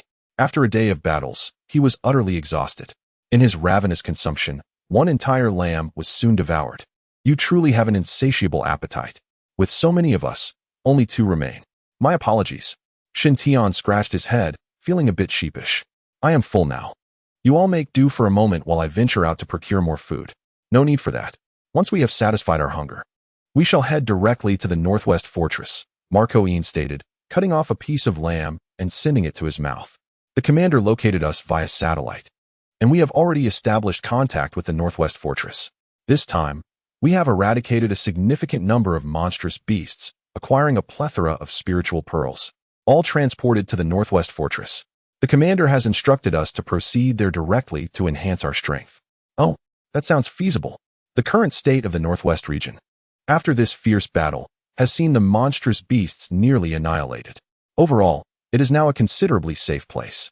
After a brief repast, the women set forth on their journey to the Northwest Fortress. The Northwest Fortress, nestled within the vast desert, occupies a modest area, primarily due to the sparse, permanent population in the region. Despite its size, the fortress is well equipped with various facilities. The weaponry installed on the fortress is on par with, if not superior to, that of the Guangdong Fortress. Upon their arrival at the Northwest Fortress, the commandant personally greeted Shintian and his companions. After a brief conversation, they proceeded directly to the spiritual pearl storage chamber. Without any delay, they immersed themselves in their cultivation. The mountain of spiritual pearls was rapidly consumed, while countless caravans continuously delivered more to the northwest. The battle had indeed been fierce, resulting in the near total annihilation of the monstrous beasts, leading to an abundance of spiritual pearls. In the ensuing days, everyone was absorbed in the absorption of these pearls. Before long, half a month had passed. After what felt like an eternity, the long-awaited sunlight graced them as Shintian and his companions emerged from the storage chamber. In those 15 days, they had completely absorbed the spiritual pearls harvested from the northwest. Shintian's cultivation level had ascended to the 6th tier of the sovereign realm, while Marco Ian and the others reached the 5th tier of the monarch realm. Their overall combat prowess had significantly increased. Congratulations, young friend Shin, on successfully exiting your retreat. The commandant exclaimed. I sincerely appreciate your hospitality during this time. Indeed, had it not been for the intervention of Shun, our Northwest Fortress might have faced annihilation, and the vast lands of the Northwest would have succumbed to the dominion of monstrous beasts. This is my duty as a citizen of the Dragon Nation. Shun. The swift aircraft dispatch from the capital has now lingered for 3 days. If possible, I urge you to hasten your embarkation back to Kyoto. Has something transpired? Hearing the commandant's words, Shintian sensed an ominous shift in the circumstances. Upon his departure from Kyoto, he and Xia Rui had made a pact. Unless absolutely necessary, they would not return. The arrival of this aircraft surely indicates a grave matter. I am not privy to the specifics, only that it likely pertains to the overarching situation on Blue Star, where numerous nations have recently fallen to the onslaught of monstrous beasts. Shintian involuntarily inhaled sharply. Since the inception of the Divine Creation Project, each nation on Blue Star has designated its own candidates, all recognized by the Heavenly Tao and possessing formidable combat prowess. With such individuals in place, it would be no easy feat for monstrous beasts to obliterate a nation. It appears that during my seclusion, significant events have indeed transpired. Commandant, please lead the way. I shall commence my journey back to Kyoto immediately. Very well. The group proceeded directly to the airport, boarding the aircraft which then soared eastward. After more than 3 hours, the aircraft landed at Kyoto Airport. Xia Rui had been waiting for an extended period. Chapter 81. The Beast Extermination Operation First Seat. I have returned. What has transpired? Why the urgency in summoning me back? Let us discuss this in the vehicle. The two climbed into the car, en route to the Monster Extermination Guild. Inside the car, Xia Rui's expression was grave. Do you recall the eradication of the dark forces in the northwest a fortnight ago? Of course. Since that day, I have lost contact with the Heavenly Tao for 3 full days. 3 days? Shintian exclaimed, taken aback. The last time the monstrous beasts revived, a similar communication blackout occurred, albeit it was swiftly rectified. What has happened this time? The foreign demon race has emerged en masse, launching an attack on the Heavenly Tao. Now that contact has been re-established, it should be resolved, right? No. The situation is far more dire. Xia Rui handed over a dossier, continuing. A faction of demons has infiltrated Blue Star, and recently, numerous nations have been abruptly annihilated. Alongside the upheaval caused by the monstrous beasts, the presence of demons has been detected. This is footage we managed to capture, amidst the ruins. A woman radiating demonic energy licked the blood from her fingertips while directing the chaos wrought by the beasts. There is also a video depicting a demon lord effortlessly obliterating a candidate from the divine creation project of a nation. Currently, nations across Blue Star are on high alert. Although our dragon nation has yet to be directly impacted, we must prepare in advance. The purpose of my summons was to seek your counsel on our next course of action. Shen Tian fell into deep contemplation, as a myriad of questions intertwined in his mind. The previous revival of the monstrous beasts had coincided with the loss of contact with the heavenly Tao. Subsequently, the dark forces from the northwest seized the opportunity to strike, heralding the arrival of the soul-devouring Demon King. It seems that the previous encounter was merely a preliminary probe, laying the groundwork for the current infiltration of the demon race. At present, the number of demons infiltrating Blue Star is relatively small. Perhaps the next occasion will witness the collective descent of the entire demon race. As for my thoughts, we must annihilate all the monstrous beasts within the Dragon Kingdom. Based on the current information, the demon race is certain to incite a rebellion of these beasts to obliterate a nation. Should there be no monstrous beasts within the Dragon Kingdom, their actions would be limited to maritime routes or border regions. Thus, we could concentrate our manpower and resources to implement a precise counterattack. That said, exterminating all monstrous beasts within our borders is no trivial task. It can be achieved, much like our battle in the northwest. We can partition areas and gather the beasts in one location to eradicate them thoroughly. Do you have confidence in this plan? Absolutely. With the experience gained from our last encounter, vanquishing these beasts should pose little difficulty. The challenge lies in gathering them together while ensuring the safety of ordinary citizens. This responsibility must rest on your shoulders, as once the beasts are assembled, it will be my turn to act. Very well, take a few days to rest. I shall devise a feasible plan to mobilize national resources for implementation. Once finalized, our vehicle entered the Demon Slayer Guild. The women disembarked and returned to the villa, while Shun Tian descended to the headquarters underground to return the Heavenly Tao Spirit Stone.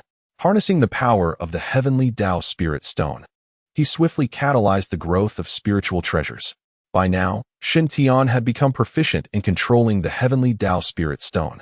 After a day's labor, most of the spiritual treasures had matured. Following a swift harvest, they were delivered to the villa. Shen Tian and the women once again entered seclusion for cultivation. The situation grew increasingly dire, and every moment was precious. Having reviewed the demon race's report, Shen Tian could ascertain that the infiltrating demons certainly included entities more formidable than the soul-devouring Demon King. The most conspicuous among them was a female demon, whose terrifying aura could be sensed even through the recorded footage. Thus, another week passed. The treasures from the Demon Slayer Guild headquarters had been fully absorbed by Shen Tian and the women. Shen Tian's level had ascended to the 8th tier of Sovereign, while all the women had broken through to the 9th tier of Monarch, standing but a step away from entering the Sovereign level.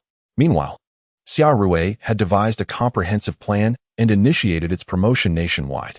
Strong individuals from various fortresses emerged, adopting strategies tailored to their locales to drive all monstrous beasts into a singular gathering. On this day, Shen Tian and his companions concluded their retreat. Xia Rui had been waiting outside the villa, ready to brief Shen Tian on the current progress. The Northeastern Fortress and the Guangzhong Fortress had successfully gathered all the monstrous beasts together. However, at the Guangzhong Fortress, some ordinary citizens were still in the process of evacuation, which was expected to take another day. It is fortuitous that we shall first eradicate the monstrous beasts in the Northeast Fortress region before descending to the Guangzhong Fortress. The timing is impeccable. Is this not a bit hasty? Absolutely not. Shen Tian replied with a smile. Rest assured, esteemed leader. A long journey poses no challenge for me now. You shall remain in Kyoto, keeping me informed of the situation at various fortresses, so that I may act accordingly. Very well. Xia Rui refrained from further discourse. In matters of life and death, excessive formality bears no significance. After breakfast, Shen Tian and the women set forth, heading directly towards the Northeast Fortress. This fortress was established upon a vast plain. The current beast aggregation strategy was a daring one, having gathered all the monstrous beasts outside the Northeast Fortress. According to Shen Tian's knowledge, the fortress had taken several offspring of the top-tier beasts hostage, inciting a violent uprising among the beasts, which led to a fierce assault. At this moment, Various weapons along the northeastern fortress's defenses were unleashed in a frenzy. The roaring beasts relentlessly battered against the lines of defense. Boom, boom, boom. Explosions echoed continuously, claiming the lives of numerous beasts. Behind the tide of beasts, the top-tier monsters roared in fury. Damn it, where are they? We have already lost 5 lines of defense. Should we lose the last, the fortress may well be doomed. The commander, filled with rage, stood atop the fortress, directing the battle. What are you bleeding about? A massive man, towering at 6 feet, threatened the trembling beast cubs that had been taken hostage. The commander gritted his teeth. Had he not feared that killing the cubs would provoke the beasts into a full-blown rage, he would have acted long ago. Commander, look to the sky. Shin Tian has arrived. The man gazed upward to see a lone figure leading 8 women, traversing the air. In the next moment, ice and fire dragons spiraled above. The dragon sisters embraced one another, their formidable domains intertwining. Ice and fire dragon dance. Roaring, the colossal dragons soared, weaving an intricate tapestry of ice and flames. The 2 women descended into the throng of beasts, and instantly, the dragons rampaged, transforming the area outside the northeast fortress into a realm of ice and fire. Numerous beasts fell lifeless, inciting the wrath of the dominant monsters behind the tide, who ascended in fury. Humans, you seek death. With a cold laugh, Shin Tian raised his hand and waved it. Domain, reign supreme. Boom. A tremendous force descended, immediately compressing the dominant beasts. Time and space are frozen. Golden light radiated outward, momentarily stilling the heavens and the earth. Attack. The women unleashed their skills, causing explosions to erupt in midair. In this state of frozen time, the top-tier dominant beasts found themselves in their most vulnerable moment.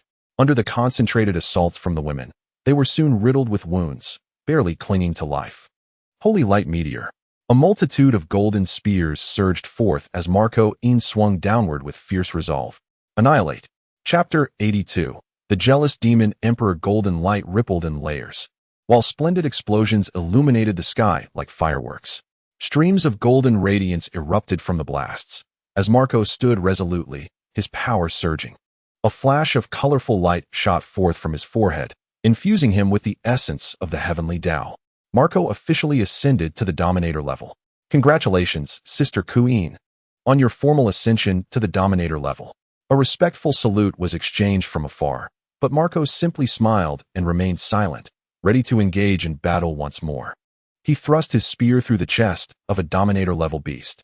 The great beast gasped for breath, still clinging to life. In a swift motion, a shadow flitted past, and sharp claws severed the beast's throat. This was none other than Xiao Ji.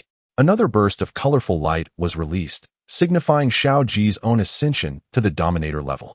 During the first battle against the beasts, Shin Tian had no intention of intervening, fully entrusting the fight to the women, which not only enhanced their combat skills, but also allowed them to complete their advancement tasks and rise to the Dominator level.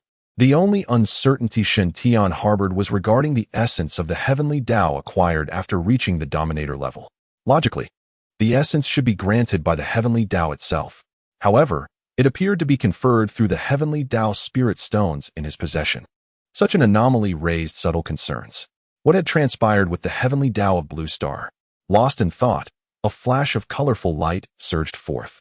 Surrounded by toxic mist, Chu Baining stepped forward, each stride amplifying her imposing aura. With her unparalleled mastery of poison, she could single-handedly hunt a Dominator-level beast. Within the fortress, the onlookers were left dumbfounded, utterly incredulous. Is this the strength of our Dragon Kingdom's god-making plan? Indeed. Shin Tian and his contracted beast maidens were each capable of battling millions of beasts alone. A terrifying confrontation erupted across the vast plains. Once Shin Tian and his companions joined the fray, the tides of battle shifted dramatically. The beasts, realizing their futility, fled in a frenzy. However, once the extermination operation commenced, all escape routes were sealed off as the beasts entered the plains.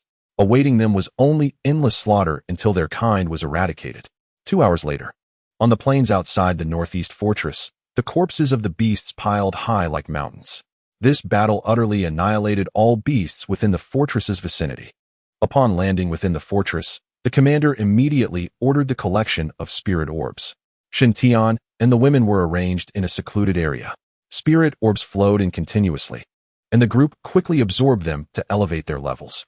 In this battle, all the women broke through to the Dominator level, gaining the blessings of the heavenly Tao.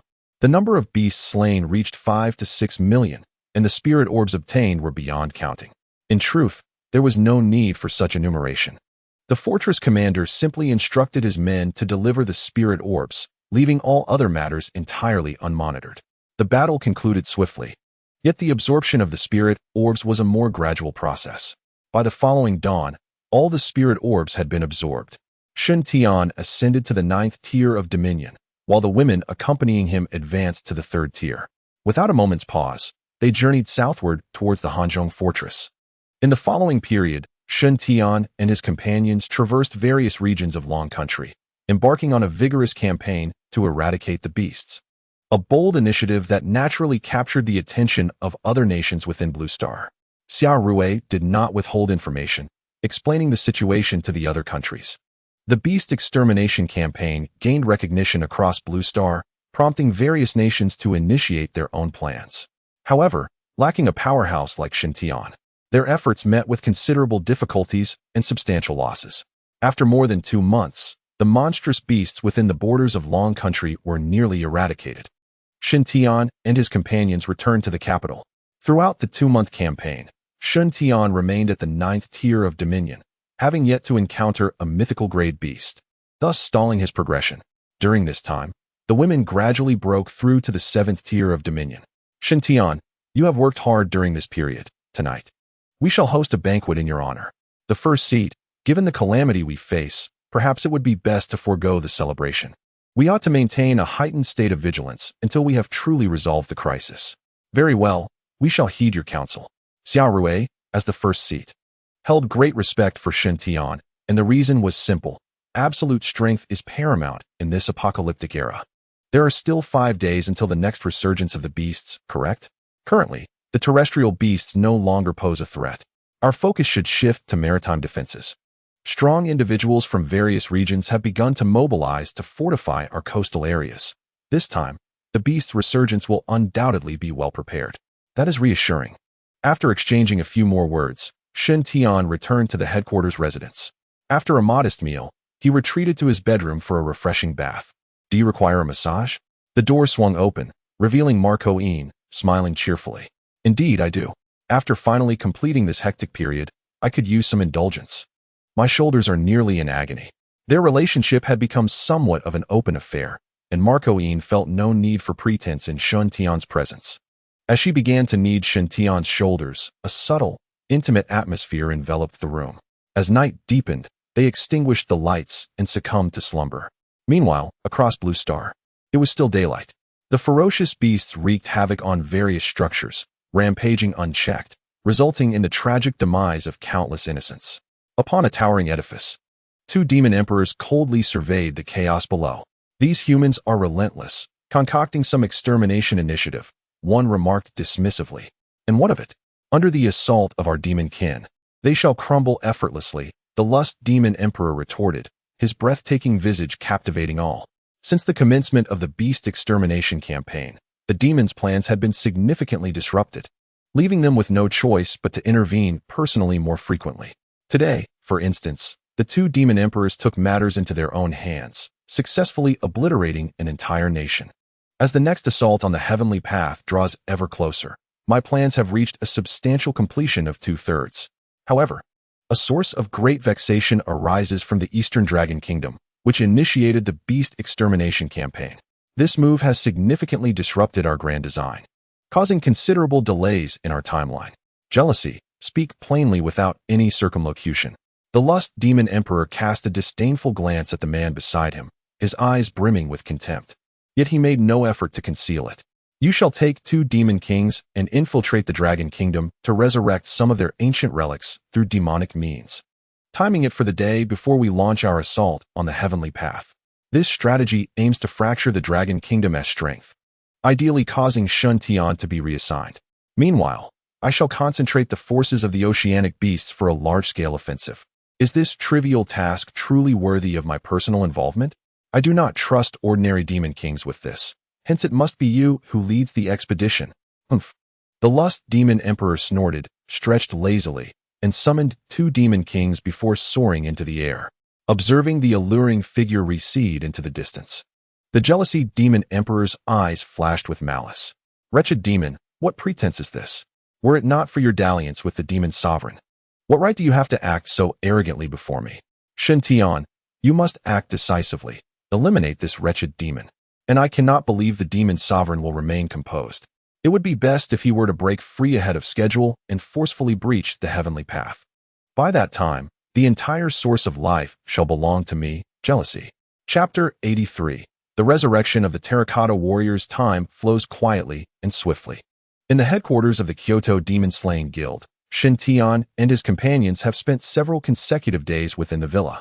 During this period, they have also familiarized themselves with the external situation. The infiltration of the demon race into Blue Star has been confirmed.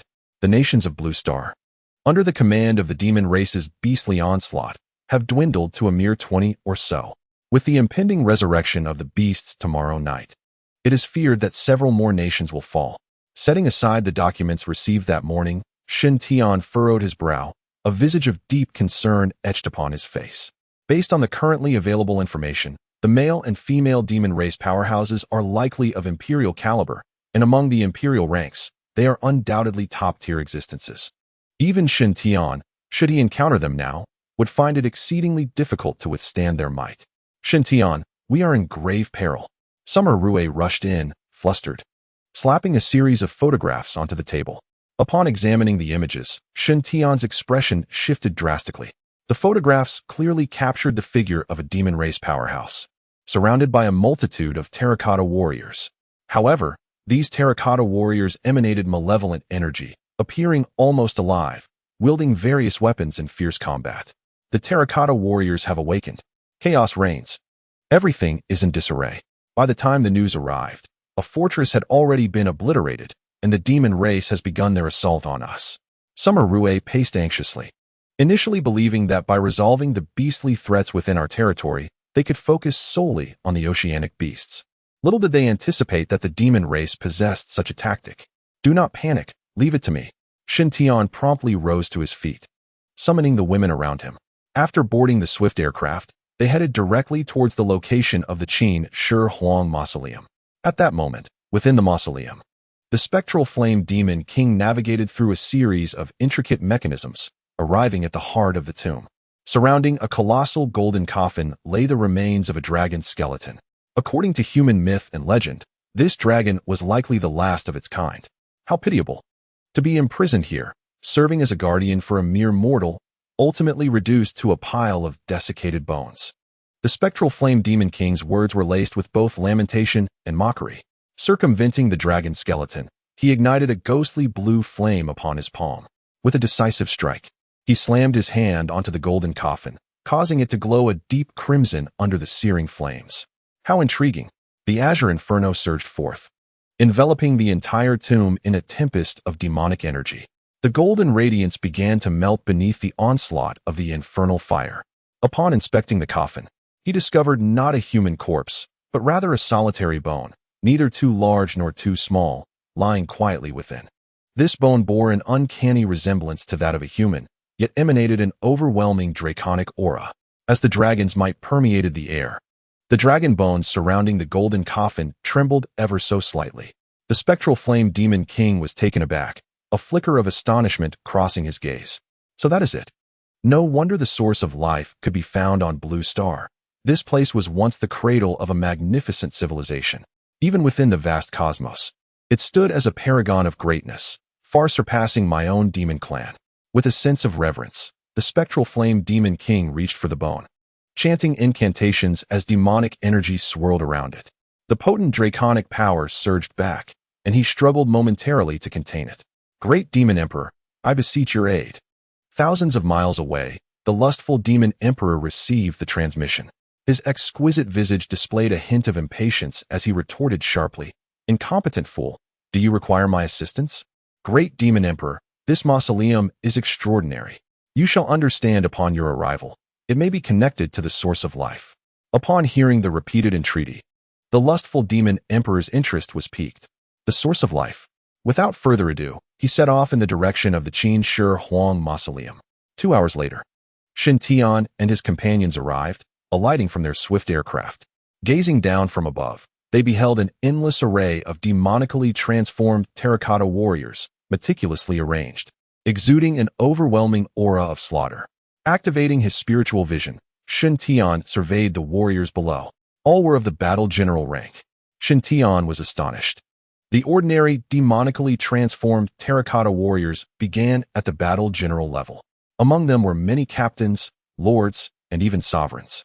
Remarkably, there were 24 at the dominion level. This only accounted for individual combat prowess. If a formation were to be established, 100 battle generals could unleash the potency of a lord-level force. No wonder. In such a brief span, 6 fortresses had already fallen. On their journey, grim news had arrived in quick succession. Within barely 20 minutes, yet another fortress had been obliterated. The combat prowess of these enchanted terracotta warriors is more terrifying than that of the monstrous beasts. Paired in twos, they swiftly engage in battle, ensuring that no fortifications are further destroyed. Affirmative. The 8 women responded in unison, each group sequentially opening their hatches and leaping down. Tian was the last to plunge from the heights, dashing downward step by step. In his grasp, the celestial horse golden spear radiated brilliance, and in an instant, a meteor of holy light erupted. A roar reverberated across the sky as the golden spear clanged, plunging into the fray. Boom! The golden radiance spread outward, and after a single strike, a vast cloud of dust billowed. Swish! Swish! Swish! The crossbow formations unleashed a barrage of arrows, densely raining down. Tian's vision turned to darkness, the arrowheads glinting with a chilling gleam. Infernal sunfire. The fiery dragon's sword swung, conjuring a miniature sun above. With a single stroke, the sun erupted, transforming into countless fireballs cascading from the heavens, resembling meteors from space. Boom! The arrows ignited upon contact, turning the sky into a sea of flames.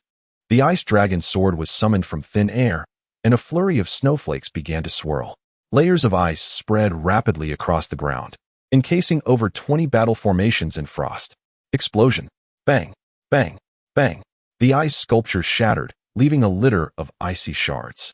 However, the enchanted terracotta warriors only sustained minor injuries. Remaining largely intact, the dust raised by the meteor of holy light had only reduced a few of them to fragments. A significant number remained, capable of combat even with missing limbs or heads. This is troublesome. Tian furrowed his brow, overwhelmed by a sense of headache. These enchanted terracotta warriors were utterly lifeless entities. The most affected must be Chu Binding, for her poisons had no effect against these warriors. Swish! Swish! Swish! While contemplating, spears were hurled from the hands of the warriors. The spears converged, forming a massive lance. Unstoppable, the lance tore through the air. With a simultaneous flourish of his dual swords, the ice and fire dragons spiraled beneath him. Ice and fire in duality, the twin dragons danced. A resounding dragon's roar echoed, causing the enchanted terracotta warriors below to shudder. The spears soaring through the air momentarily halted. Then, the ice and fire dragons roared as they spiraled, colliding with the spears. Ice and fire surged skyward, transforming daylight into a mesmerizing interplay of red and blue hues. Withdrawing his dual swords, Tian drew forth the imperial bone sword. Pointing it skyward, an ethereal emperor's silhouette manifested. A magnificent pressure descended from above. The dominion of the realm reigns supreme. Roar! Within the tomb, the lustful demon emperor had already arrived, joining forces with the spectral fire demon king to manipulate the bone with their demonic energy, attempting to merge it with the dragon bone. The dragon bone appeared to tremble in fear, as if alive, struggling against the encroaching force, while the bone in the lustful demon emperor's grasp also repelled the dragon bone. At this impasse, a resounding dragon's roar echoed from outside, followed by a sudden surge of oppressive energy. Under this force, the two reluctant bones ceased their resistance and fused completely. Chapter 84. The Emperor. The demonic energy surged forth, breaking through the tomb. The vibrant dragon's roar reverberated within the crypt. With a thunderous crash, the skeletal dragon swept its tail, sending the spectral flame demon king flying. A pair of dragon horns coalesced energy, shattering the tomb as it soared into the skies. The heavens resonated with the dragon's roar, causing the magically transformed clay soldiers to tremble, halting their attacks instantaneously. Filled with bewilderment, Shen Tian directed his gaze towards the tomb, witnessing an energy wave erupting skyward, unveiling a skeletal dragon that ascended into the air. Upon the dragon's back, a rather incongruous bone shimmered with an unusual radiance. The realm quivered slightly, and it seemed that the dominion was on the verge of collapse. What was happening? Shen Tian was taken aback, his spiritual vision sweeping across the scene. A magical skeletal dragon, an emperor-level being. Goodness, he had believed that within the dragon kingdom, no emperor-level entities existed. It turned out that one was concealed within the tomb.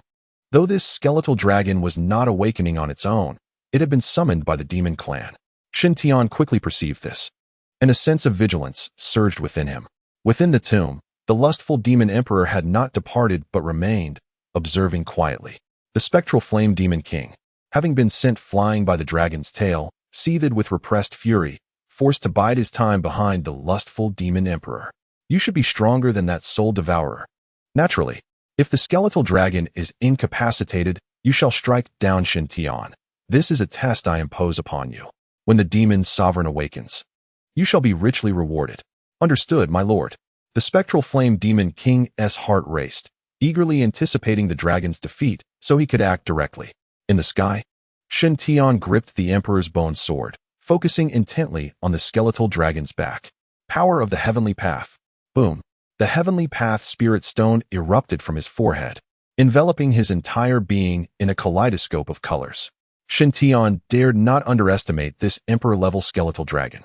Emperor's execution. Divine-level enhancement. An ethereal figure of the emperor manifested, bolstered by the power of the heavenly path, as colorful light danced around him. With the additional strength from the divine enhancement, the emperor's figure grew several times larger than before. With a sweeping strike, he aimed directly at the skeletal dragon. The skeletal dragon roared fiercely, lunging forward with its claws. As the sword descended, it clashed with the dragon's claws. Bang! The residual energy rippled, echoing across the skies. The bones upon the dragon's back flickered continuously, suggesting boundless strength. With a gaping maw, it unleashed a torrent of demonic energy. One hand waved, and the emperor's figure mirrored the motion. The divine light, pure and sacred, dispersed the demonic energy instantly. This skeletal dragon was merely of the first